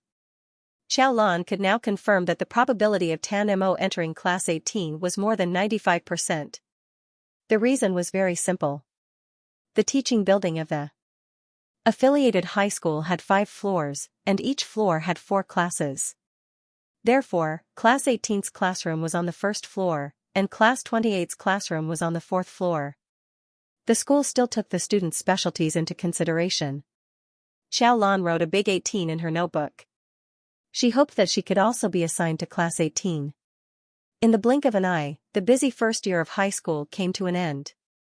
The final exam was around the corner. The form teacher told Xiaolan in private that she had to do her best for the exam. If she could secure a spot in the top 3 of her grade, she would be able to get the school's second-class scholarship, which was 3,000 yuan. Xiaolan knew about the scholarship last semester. She was prepared to take the 3,000 yuan before the head teacher told her. To her, 3,000 yuan was equivalent to half a year's living expenses. However, when she remembered her determination to get the first prize, Xiaolan couldn't help but smile and continued to study hard. This final exam was a little different from last semester. Some close friends were about to be separated. Some emotional girls went back to the classroom and cried for a long time after the exam. Most of the boys were still fooling around.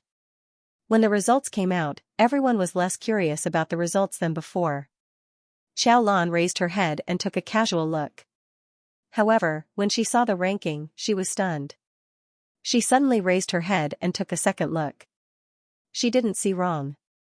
This final exam, the highest score in the class was not Tan Mo. It was actually her.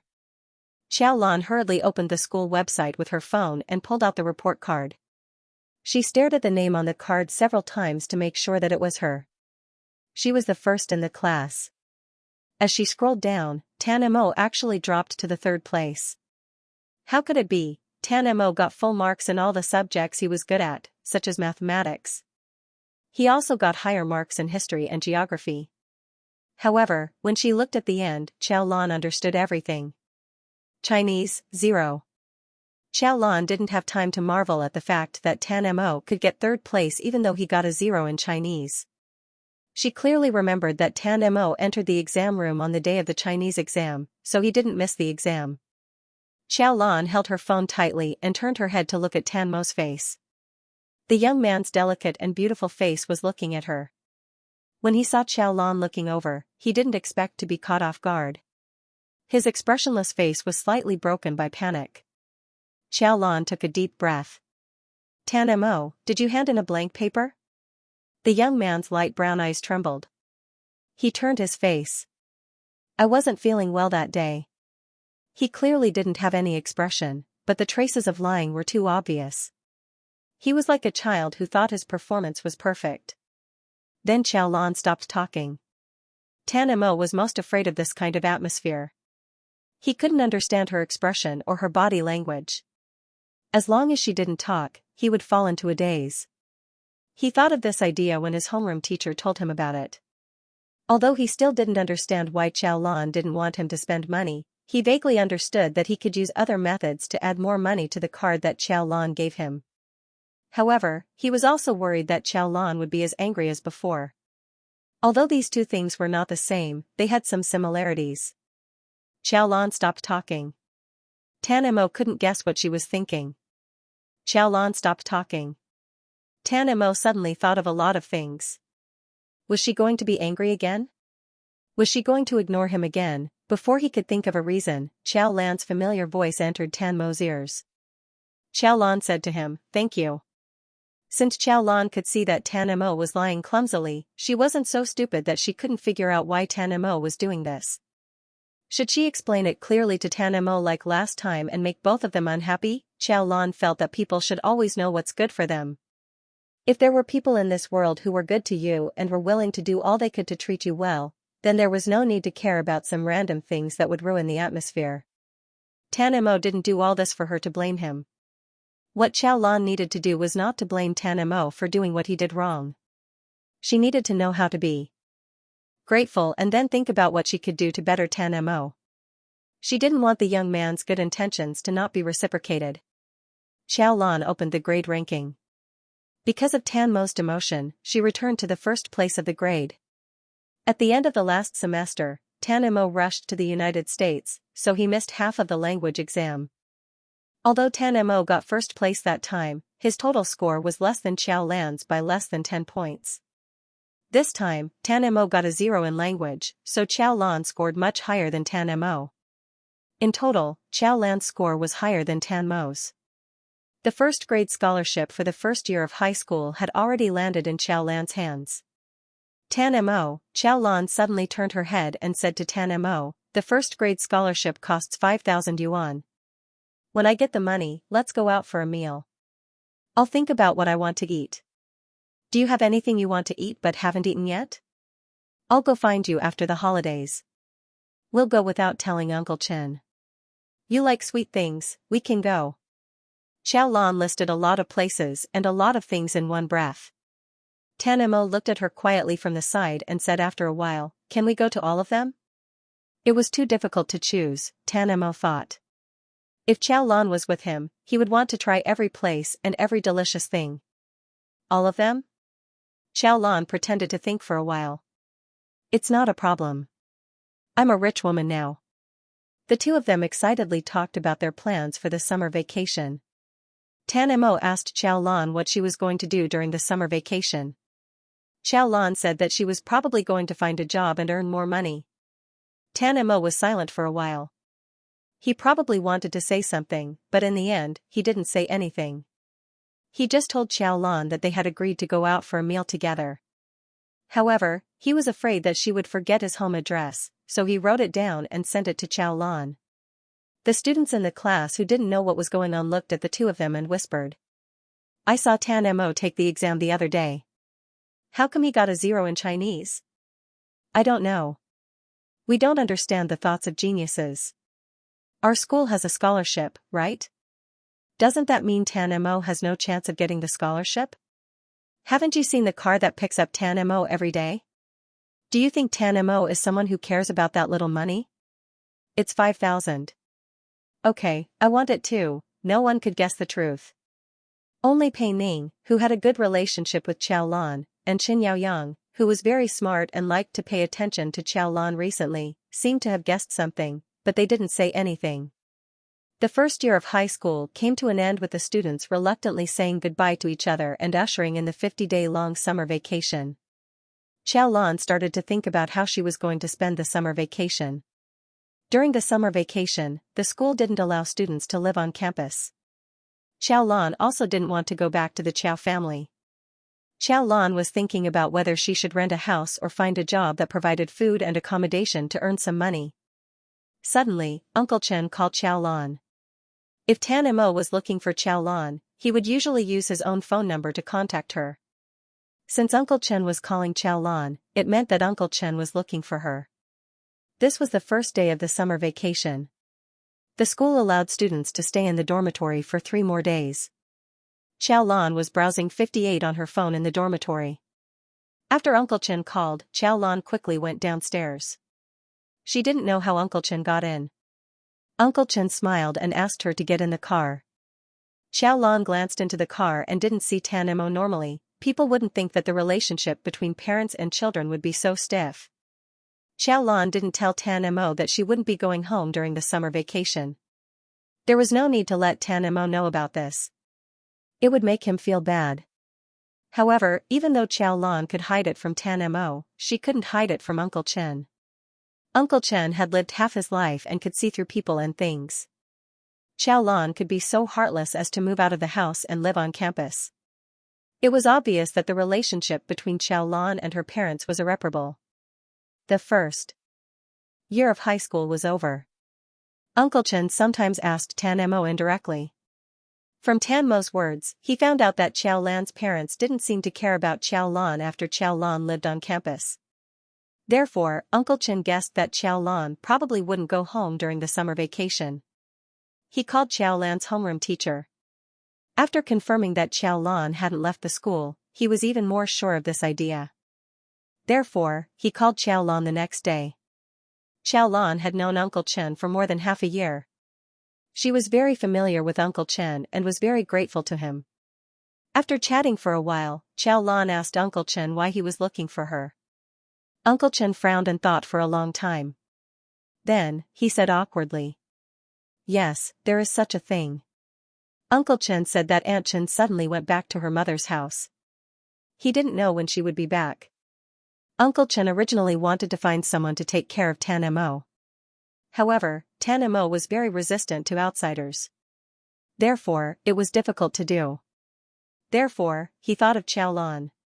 "Lan Lan, you and the young master are friends and classmates. Originally, I felt a little bad to ask you for this kind of thing. However, other than the two of us, he can only talk to you." Xiaolan didn't agree. The main reason why she didn't agree was because she was afraid that Uncle Chen and Tan Mo thought that she didn't have anyone to take care of her. Therefore, they came up with this idea. After all, Tan Mo purposely gave the scholarship to her.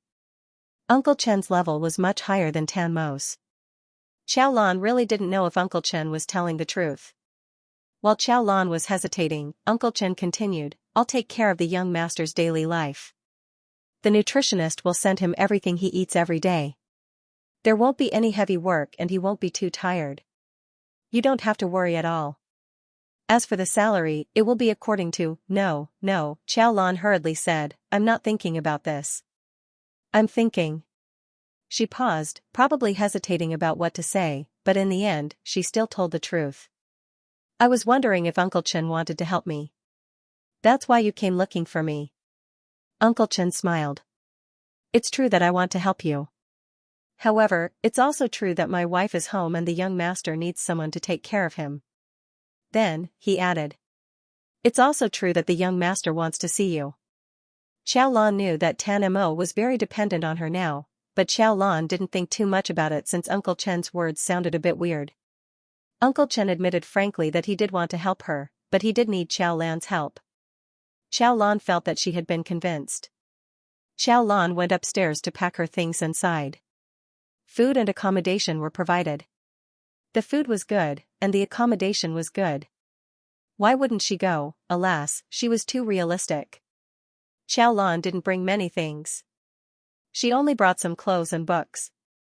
Soon, she came downstairs and chatted with Uncle Chen in the car. There were some things that Uncle Chen wouldn't say when Tan Mo was here, but now that Tan Mo wasn't here, Uncle Chen didn't have any taboos. For example, Xiaolan's real family situation. Uncle Chen asked if her parents would be worried if she didn't go home. Xiaolan didn't have to hide it.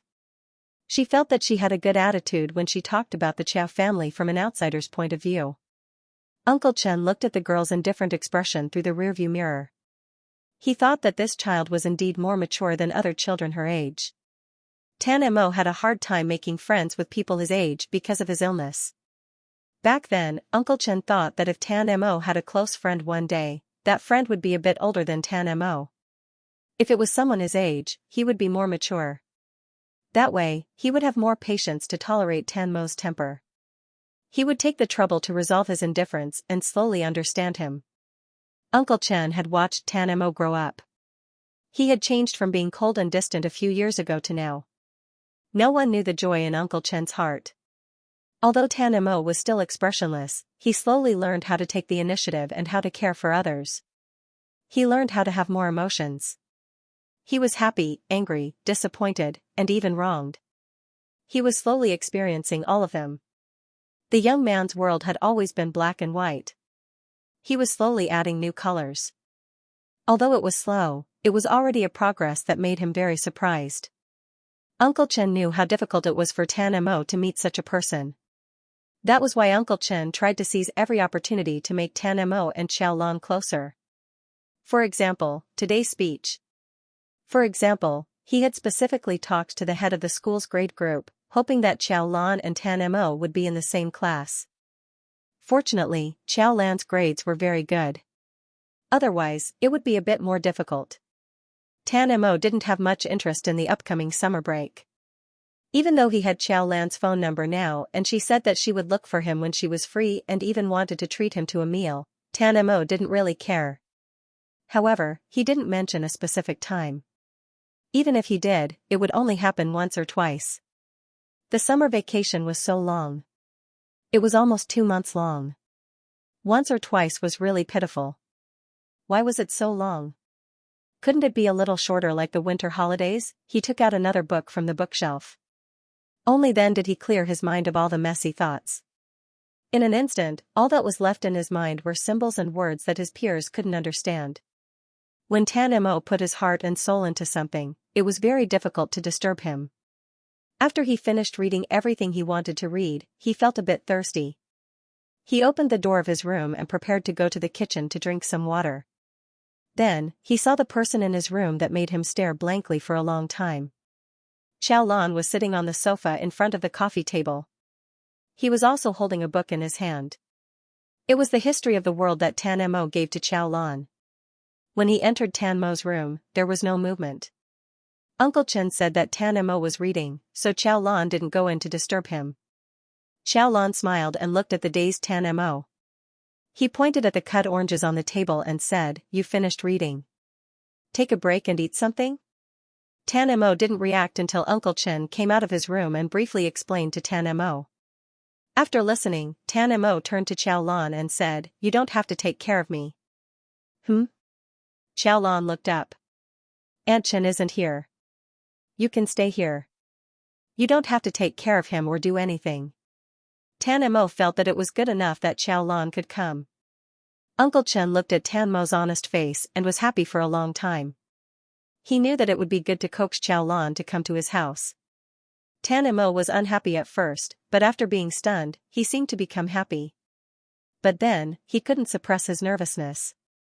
Although he was still expressionless, Xiaolan saw Tan Mo's daily action of drawing circles on the plate when he was nervous. Dinner was made by Tan Mo's professional nutritionist. It was sent to him at a fixed time. Usually, Aunt Chen would cook according to the nutritionist's instructions. Now that Aunt Chen wasn't here, the nutritionist did it herself. Although Xiaolan used to work everywhere and had rich life experience, she didn't know how to cook because she didn't have a family since she was young. The only thing she was good at was making desserts and making coffee. After all, she used to work in a coffee shop for a long time. At that time, she was in university. The coffee shop she went to was not far from the university. The shop was small, but it was very special. The owner was Xiaolan Sr. In her free time, she often taught Xiaolan how to make desserts. Xiaolan walked around the kitchen. Aunt Chen seemed to be a person who liked to study cooking. There were all kinds of tools in the kitchen. There were also all kinds of fresh ingredients in the refrigerator that were sent every day. As Xiaolan looked at it, an idea popped into her head. Tan Mo liked desserts very much. Xiaolan discovered this after sitting at the same table with Tan Mo for 2 months. The young man who looked cold on the surface was actually a sweet lover. It was a big contrast, but he was quite cute. Xiaolan took out her phone and searched for the desserts she had made before. After all, she hadn't made desserts for a long time, so she couldn't remember them. She would take a screenshot and save it after searching. She would try it when she had the chance. She didn't expect the opportunity to come so soon. Aunt Chen's hometown wasn't too far from here. It would take about 3 hours by car. Previously, Uncle Chen said that something had happened to Aunt Chen's family, but he didn't say what it was. A few days later, Uncle Chen told Xiaolan that he had to go there and would be back tomorrow. So, Xiaolan had to take care of Tan Mo for a day. Xiaolan stayed at Tan Mo's place for a few days and observed Tan Mo's daily life closely. She found that Tan Mo was actually very independent in his life. Except for sometimes being unable to reach the books on the high shelves, Tan Mo did almost everything by himself, such as taking a shower, sleeping, and changing clothes. However, Uncle Chen still told Xiaolan a lot about the things Tan Mo must avoid. For example, check the windows of Tan Mo's room before going to bed. He couldn't stand the night wind, and he couldn't have light when he slept at night. Xiaolan took out a small notebook and wrote down everything one by one. Tan Mo, who was sitting in the room but could hear Uncle Chen and Xiaolan talking, began to nervously draw circles on the book with a pen again. Although he had sat at the same table with Xiaolan for half a year, he was still nervous when Xiaolan came to the house. Xiaolan had been here recently, so Tan Mo was finally not so nervous. However, now that Uncle Chen was leaving, which meant that there would be only the two of them, Tan Mo began to feel nervous again. After Uncle Chen finished talking, he smiled. In fact, there was nothing to worry about. Tan Mo wasn't a child who couldn't live without others. In the past, Father Tan often asked Tan Mo to stay at his place. Uncle Chen took this opportunity to tell Xiaolan these things. After lunch, Uncle Chen rested for a while and drove away.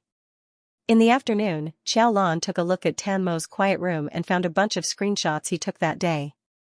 After deleting the things that Tan Mo didn't eat, he went into the kitchen and began to think about it. The room wasn't big, about 150 renminbi, and it was very quiet. Tan Mo, who was sitting in his room, could hear Xiaolan opening the fridge. He was probably looking for something. Tan Mo stared at the book in front of him for a while, then controlled the wheelchair to come out of the room. Slowly entering the kitchen, Tan Mo saw Xiaolan wearing the apron that Aunt Chen usually wore. He was looking for something on his phone. Xiaolan turned his head and saw Tan Mo. "Did I disturb you?" Xiaolan put down his phone. "I wanted to be quiet." No, Tan Mo stared at the apron that Xiaolan was wearing. Aunt Chen wore it every day, so Tan Mo never paid attention to it. However, now that Xiaolan was wearing it, Tan Mo couldn't take his eyes off it. Just like before, an indescribable feeling of intimacy welled up in his heart. "You're here?" Tan Mo finally shifted his gaze to something else. "Are you cooking?" "I don't know how to cook." Xiaolan smiled. "I want to try making desserts." "Tan Mo, do you like pudding?" "My pudding is pretty good." Tan Mo pushed his wheelchair in. His gaze fell on the ingredients on the table. He said softly, "I like it." "As long as you like it," Xiaolan was even more excited. She had almost forgotten the difficult desserts, so she didn't dare to embarrass herself. She was quite confident in making the easy desserts. The customers in the coffee shop liked the egg pudding that she made for her senior sister. After boiling the water, she added the white sugar and stirred it into a syrup. Then, she added the egg and milk and stirred the syrup until it was smooth. Tan Mo sat in his wheelchair and watched Xiaolan carefully process the ingredients. He watched as she mixed a cup of white sugar with boiling water and kept boiling it. Gradually, the sweet smell of caramel filled the kitchen. Xiaolan saw that Tan Mo was interested, so she brought the model to the table and carefully poured the caramel and pudding ingredients into the model. Then, she added water to the baking tray and put it in the oven. "It'll be ready in 15 minutes. During this time, I can make a few more coconut-flavored mango rolls." This was a type of dessert made from glutinous rice. It was sticky, sweet, and sticky. Xiaolan liked it very much. Tan Mo watched as her slender fingers skillfully and quickly mixed the glutinous rice with water and kneaded it into a dough.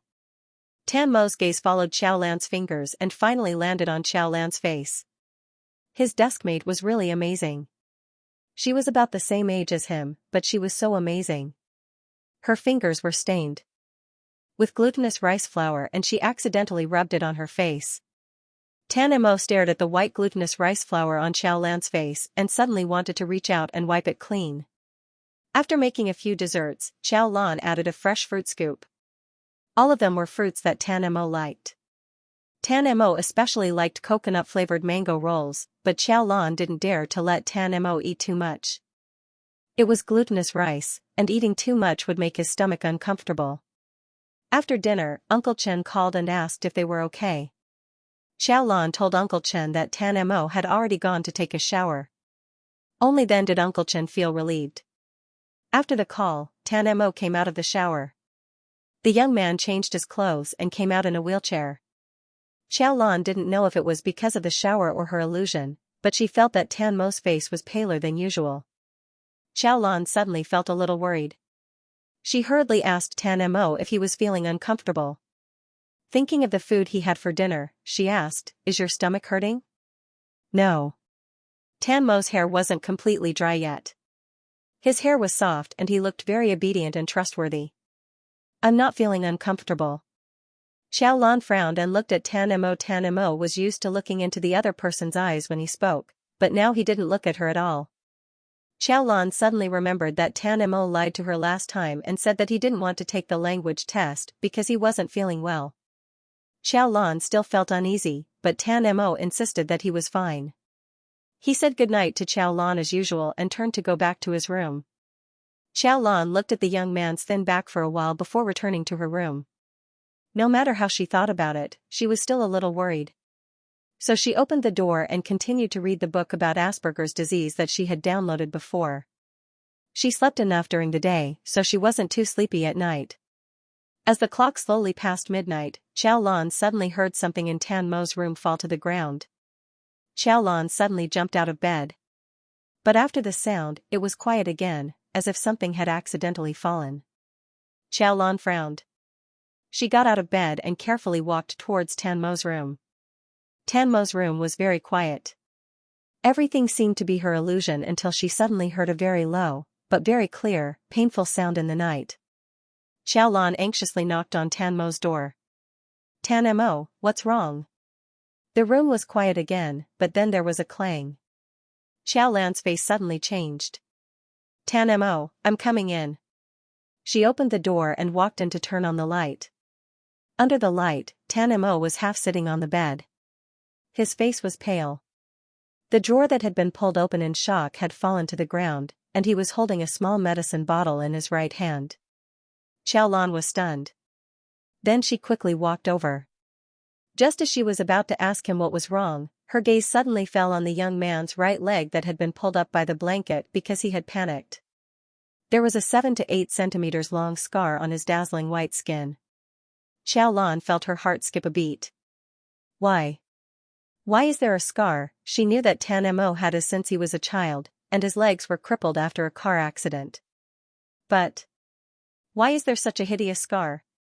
Was it left by the car accident? But other than this scar, there were no other marks around it. A car accident shouldn't leave such a flat scar, and this scar, it looked more like a scar left by a sharp weapon like a knife. The skin on the teenager's legs seemed paler than his face and hands. They were different from the legs of boys of the same age who ran and played basketball on the field. There were no visible muscles and the curve of the muscles. His calves and ankles were unusually slender, not like a boy's, but more like a slender girl's. At first glance, his legs were pale, slender, and had a morbid beauty.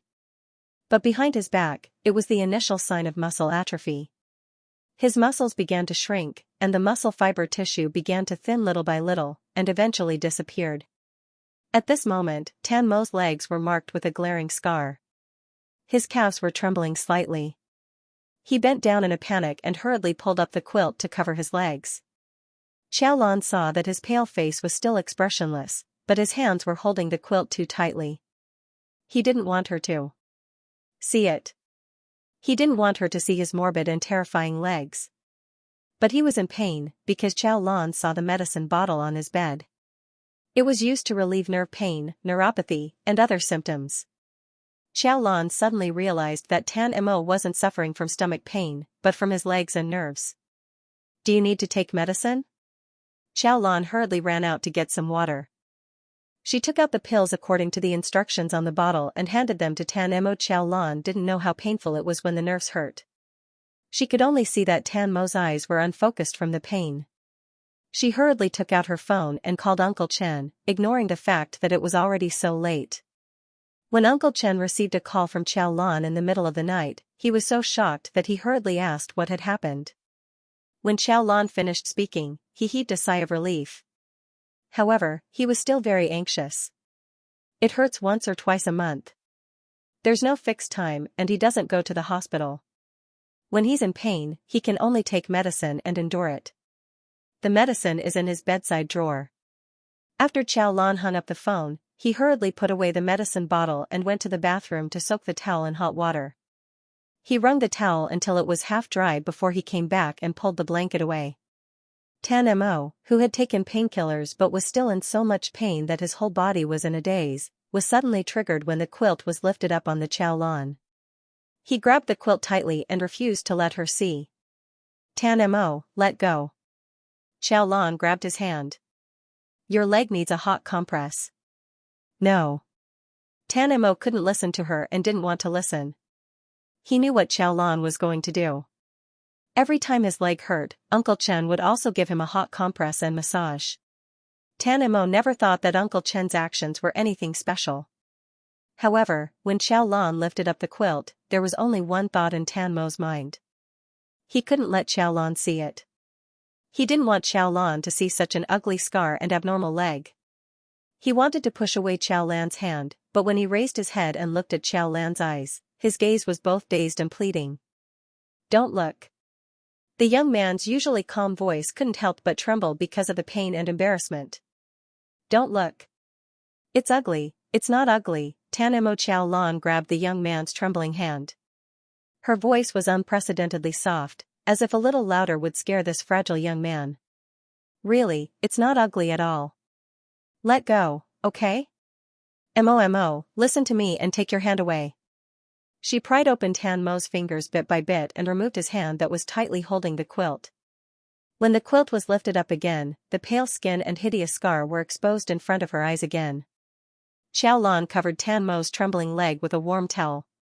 Is it hot? Xiao Lan held the towel in her hand. She didn't feel that it was very hot, but she was afraid that Tan Mo was too sensitive to temperature. Tan Mo sat on the bed stiffly and helplessly. He looked at Xiao Lan's hands that were covering his leg with the towel. After a while, he said in a low voice, I don't know. I can't feel it. He didn't know if it was hot or not. Not only could he not feel the temperature of the towel, but he also couldn't feel the strength of Xiao Lan's hands that were covering his leg. He could only feel waves of pain in his nerves that made him want to collapse. Tan Mo said it very naturally, but Xiao Lan felt an indescribable pain in her heart. Only then did she remember that Uncle Chen had said on the phone that Tan Mo couldn't feel anything below his knees at all. He couldn't feel the temperature or the strength of the towel, but he could feel the pain in his nerves. If his nerves were in pain, didn't that mean that it wasn't to the point where it couldn't be recovered? The towel quickly cooled down. Xiao Lan went to the bathroom and soaked it in hot water again. After half an hour of hot compressing, Tan Mo's excessively white calf was slightly stained with blood. The scar also became redder because it had been exposed to the hot air for a long time. Tan Mo sat motionlessly and watched Xiao Lan repeatedly compress his leg over and over again. She was very serious and focused. She seemed to really not be afraid, and she didn't feel that it was ugly. The medicine gradually took effect, and the pain finally subsided. He still couldn't feel anything on his calf, but maybe it was a psychological effect. Tan Mo seemed to be able to feel the strength of the hands that were pressing on his calf. He stared at Xiao Lan's hands without moving. He watched as she removed the towel for the last time. After a while, she gently placed it on the scar. Tan Mo couldn't help but take a step back again. Xiao Lan hurriedly retracted her hands. I'm sorry, she said. Then she said softly. This scar, how did it come about? Was it from the car accident? No. Tan Mo couldn't help but want to cover his leg with the blanket again. This time, Xiao Lan didn't cover his leg with the towel. Her hands pressed directly on his leg. Tan Mo was so scared that he didn't dare to move. Uncle Chen said that it was best to massage after the hot compress. Xiao Lan didn't know how to massage, but a little massage was always good. Then, was it someone else who hurt you? No. Tan Mo's whole body tensed up again. His hands were tightly clenched on both sides of his body. I did it myself. Xiao Lan's hands that were massaging his legs suddenly froze. He did it himself, he hurt himself. Xiao Lan suddenly remembered that there seemed to be a sentence in the book that Tan Mo suffered from severe post-traumatic stress disorder after the car accident. He had once hurt himself. The scar on his leg was left behind at that time. Xiao Lan's eyes couldn't help but feel a little sore, especially when she looked at the scar at such a close distance. What kind of pain did Tan Mo, who was so insensitive to emotions, go through to develop post-traumatic stress disorder and stab his leg with a knife? Xiao Lan wanted to reach out and touch it, but she was afraid that it would hurt Tan Mo. Therefore, she retracted her hand again, carefully avoiding the scar, and started massaging again. I just saw that the bottle of medicine can relieve nerve pain. Tan Mo, your nerve is still responding. Can your leg still be cured? Tan Mo went silent again. Whenever he didn't want to talk, this was his reaction. Xiao Lan had known him for almost a year. She could see that he was lying, and she could also vaguely understand what he meant when he was silent. Tan Mo's leg might really be cured. If it can be cured, why not go? Because he couldn't go, and he shouldn't go. A person who shouldn't have been born, a person who should have died in the car accident, survived by accident, and a person who shouldn't have died in the car accident. The defective product still lived in the world, but his mother, who had worked hard for half her life for this defective product, left forever because of him. He always remembered that his grandmother had told him that he had been a burden to his mother since he was born. He had been a burden to her for more than 10 years, and in the end, he had even killed her. He didn't want to live, but he had to live because of his mother's last words. But these legs that were crippled in the car accident, since they were already crippled, then let them be crippled forever. Xiao Lan finally got Tan Mo's answer, but she couldn't understand the meaning of this answer. Tan Mo said. This was what he deserved. He wanted to push Xiao Lan's hand away and tell her not to waste time on these legs, but in the end, he didn't open his mouth. He was a little reluctant to open his mouth. He couldn't feel the strength, but he was still reluctant to part with this feeling. Time gradually passed. Because of the pain just now, the young man's spirit was a little weak, and he finally slowly closed his eyes. Xiao Lan carefully covered Tan Mo with the quilt again. She sat by the bed and looked at the young man's pale but delicate face. His brows, which had never been wrinkled, were slightly wrinkled in his sleep. Even sleeping seemed to be torturous. Xiao Lan reached out her hand and gently pressed between the young man's eyebrows, slowly pushing the wrinkled brows away. Early the next morning, at 8 o'clock, Uncle Chen hurried back. After receiving Xiao Lan's call last night, he couldn't sleep anymore. It wasn't easy for him to stay awake until dawn, and then he directly drove back. Tan Mo was too tired last night and hadn't gotten up yet. Xiao Lan woke up half an hour ago and was preparing the breakfast that the nutritionist had sent over. Uncle Chen quietly opened the door to Tan Mo's room, went in, and then quietly left. He turned around and looked at Xiao Lan, who was in a daze and didn't know what to think. He called Xiao Lan in a low voice, and only then did Xiao Lan come back to her senses. She took out the breakfast and sat on the other side of the table. After a while, she said, Uncle Chen, Tan Mo's legs can actually be cured, right? Uncle Chen was silent for a while, and then he said, it can be cured, but it's very difficult. The success rate is less than 20%, and the treatment process is very painful. The most important thing is, it's Tan Mo himself who doesn't want to be cured. Uncle Chen was stunned. He stared at Xiao Lan for a long time, and then his eyes dimmed as he nodded. Yes, he doesn't want to be cured at all. He said, it's all karma. After coming out of the kitchen, Xiao Lan stood on the balcony and took a deep breath. She had never felt so powerless before. She didn't know what to do at all. She always thought that Asperger's disease was very serious, but what was more serious was Tan Mo's extreme and deep-rooted thoughts. At 9:30 in the morning, Tan Mo finally woke up. He sat in the wheelchair and looked at the girl whose back was facing him. His mind was still not clear because he had just woken up, and he suddenly remembered that Xiaolan had taken care of him for half the night last night. She had even used her hands to massage him. The youth's back suddenly straightened again. Xiaolan heard the noise and turned her head. Tan Mo had just woken up, and he hadn't tidied up his soft hair. There were a few strands that stuck up restlessly, and his ahog hair instantly made the youth look even more silly. Xiaolan suddenly smiled. Tan Mo looked at the smile on Xiaolan's face. Facing the sunlight, the girl's smile was even more dazzling than the sun. Tan Mo subconsciously wanted to return Xiaolan's smile with the same expression. But in the end, he didn't know how to smile. It was as if his facial muscles didn't listen to him. In the end, he still had that weird and funny expression. Xiaolan clapped her hands and walked over. She looked at the youth and said, "I know what to do today.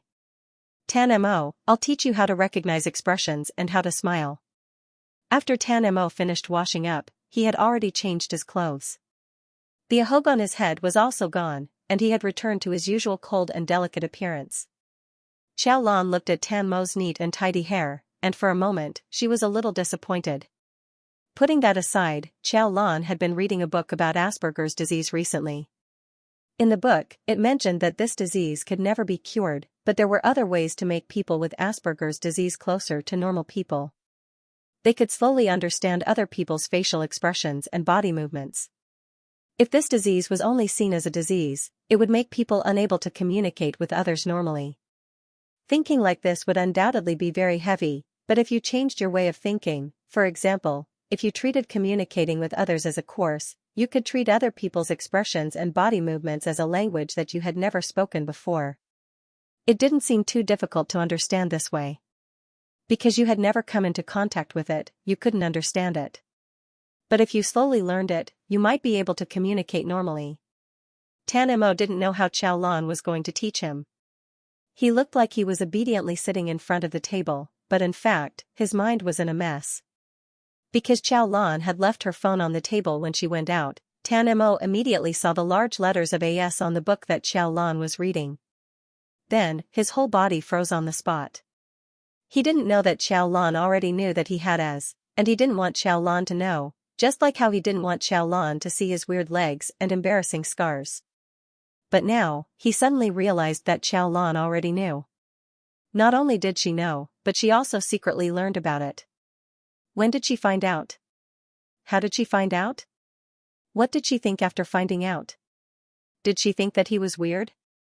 Did she think that he was troublesome? In less than a minute after Xiaolan went out, who knew how many thoughts flashed through Tan Mo's mind?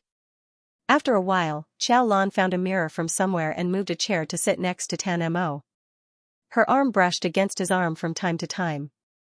It was very warm at home, but Tan Mo could feel Xiaolan's warm skin. It was much warmer than him. Xiaolan put the mirror in front of Tan Mo and said, "Well, let's start with the most basic one, which is smiling. There are many kinds of smiles, such as a small smile, a big laugh, a bitter smile, a cold smile. There are many kinds of smiles. Let's just learn the simplest one, such as the most basic smile. Watch me." Tan Mo turned his head. Ah, so close. No matter what kind of smile it is, the corners of the lips are generally raised. Some smiles are slightly raised, while others are slightly raised. A smile is a commonly used expression. To put it simply, it means to smile a little, a little. You know, a little means that the smile is not too big, so the smile on the corner of the mouth is not too big. That's how I look now. Xiaolan looked at him with a smile and pointed at the corners of her lips. When the corners of the lips are raised, it usually shows the teeth. Then the eyes will be slightly squinted, and the entire face will be raised. Xiaolan used her hands to show the upward movement. If a person's facial features are like this, then there's a 100% chance that he's smiling. Generally, when people smile, they're in a good mood. A smile can make people more confident and good-looking. When people see each other smiling, their mood will also improve. Tan Mo shifted his gaze away from Xiaolan's face, which was so close to his face. He looked away somewhat unnaturally. He also felt that a person would look better when they smiled. Just like how Xiaolan looked right now. Tan Mo felt that she was really very beautiful at this moment. Moreover, he really seemed to be able to sense emotions. At this moment, his mood was indeed very good. Then let's learn to smile first, okay? Xiaolan placed the mirror in front of Tan Mo. She still maintained her facial expression.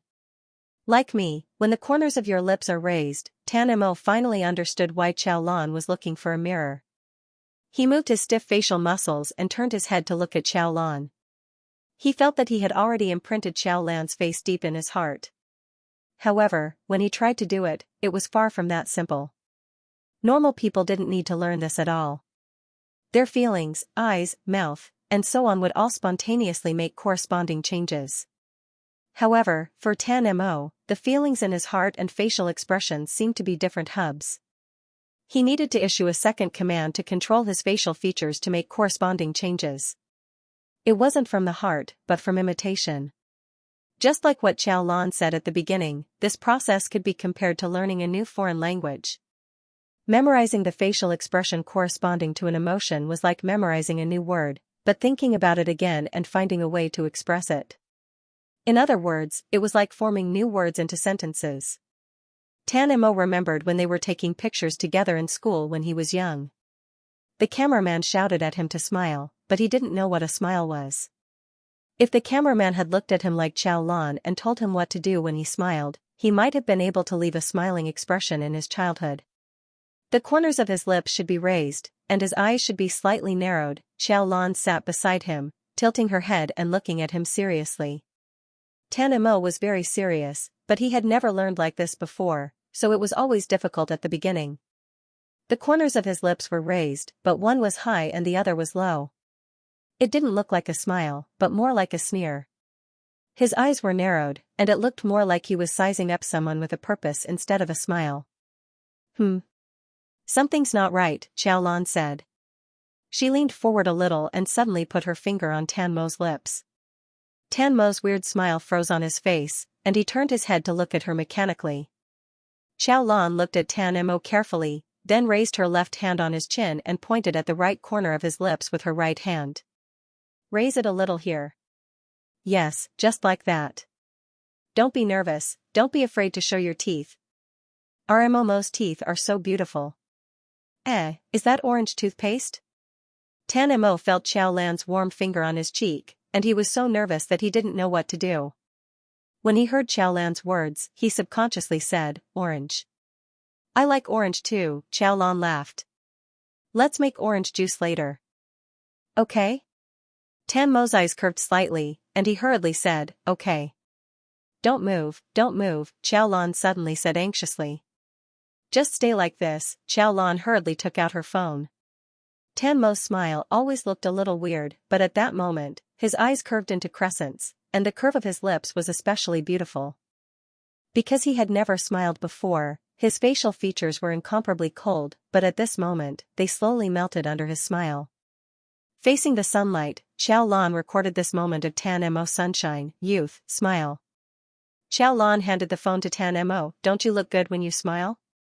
Tan Mo took the phone, looked at his face on the phone, and raised his head to look at Xiaolan. He did look good when he smiled. But what he was thinking about was Xiaolan. She looked the best when she smiled. Uncle Chen came in from outside, and when he saw the photo, he was shocked for a long time. After he recovered from his shock, he hurriedly asked Xiaolan to send the photo to him. Xiaolan sent a copy of the photo to Uncle Chen and Tan Mo. Then, he stared at the photo for a long time. If he was so good-looking, he should smile more. He looked even better when he smiled. If he smiled more often, people would like him more, and he would have more friends and understanding people who would approach him. After that, every day, Xiaolan and Tan Mo had a new lesson, which was to recognize facial expressions.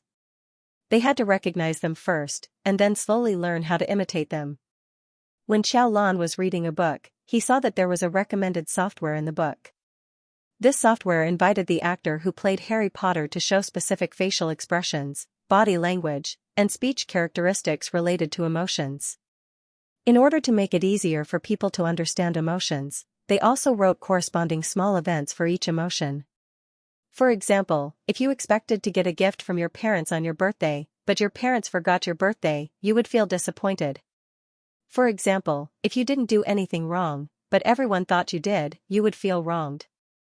Xiaolan asked Tan Mo to look at the photo first, and then asked him to guess what kind of emotion the actor was trying to express, and what kind of emotion he was showing when he made that expression. After Tan Mo answered, they looked at the corresponding story. Tan Mo was really smart. Relying on this learning method, he quickly remembered a lot of facial expressions and body language that corresponded to emotions. He also gradually understood some of the emotions that he couldn't recognize before. Although for ordinary people, this method of recognition was very inflexible and could make a lot of mistakes, for Tan Mo, it was undoubtedly a kind of improvement. The summer vacation slowly passed day by day. At the beginning of the vacation, Tan Mo felt that the summer vacation was too long, but now it felt a little too short. A few days before school was about to start, Xianxia finally came back from her hometown. When she came back, she was stunned for a long time when she saw Xiaolan. It was said that adolescent girls changed their appearance every day. After not seeing Xiaolan for a few months, Xianxia almost couldn't recognize her. Xiaolan's skin was supposed to be very white. After all, Mother Qiao, second sister Qiao, and Qiao Yuan were all very white. Elder sister Qiao was probably malnourished and tired every day, so her complexion was a little pale. Xiaolan had been fed by Tan Mo for almost a year. Every day, she was specially prepared nutritious meals and various kinds of nutritional products by the nutritionist. All the things that the girl lacked before were made up. Her skin was no longer dark yellow and gloomy. Finally, she regained the white skin that a girl of her age should have. Her skin was white, and her facial features, which were already very beautiful, became more prominent. She was like a pearl that had been wiped clean and covered in dust for a long time, revealing her original appearance. She was originally a delicate and pretty little girl, but suddenly she became a beautiful girl that people couldn't take their eyes off of. Her facial features were exquisite, her figure was excellent, and her legs were long and slender. If she walked on the street, she would definitely be a stunning existence that attracted people's attention. Xiaolan looked at herself in the mirror and finally believed the description of Xiaolan's appearance in the book. She also finally believed that a person's skin color had a great impact on their appearance. Tan Mo sat in his wheelchair and listened to Xianxia repeatedly praise Xiaolan's beauty. He also felt a little proud, as if the person that Xianxia was praising was not Xiaolan, but him. Finally, it was the last day of the holiday. Xiaolan packed up her things and went back to school early. She tidied up the dormitory and reported to school tomorrow morning. Speaking of which, she was a little nervous. She didn't know which class she would be assigned to, and she didn't know if she would be assigned to the same class as Tan Mo. Uncle Chen happily sent Xiaolan to school in person. When he left a sentence and told her not to worry. Xiaolan left in a hurry, so she didn't hear him clearly and didn't react. When school officially started the next day, she went to the display board and found the class assignment. When she saw that both her and Tan Mo's names were in class 18, she smiled softly. So this was what he meant when he said not to worry. End of chapter 40. Don't forget to subscribe, like, and share the video to support the channel.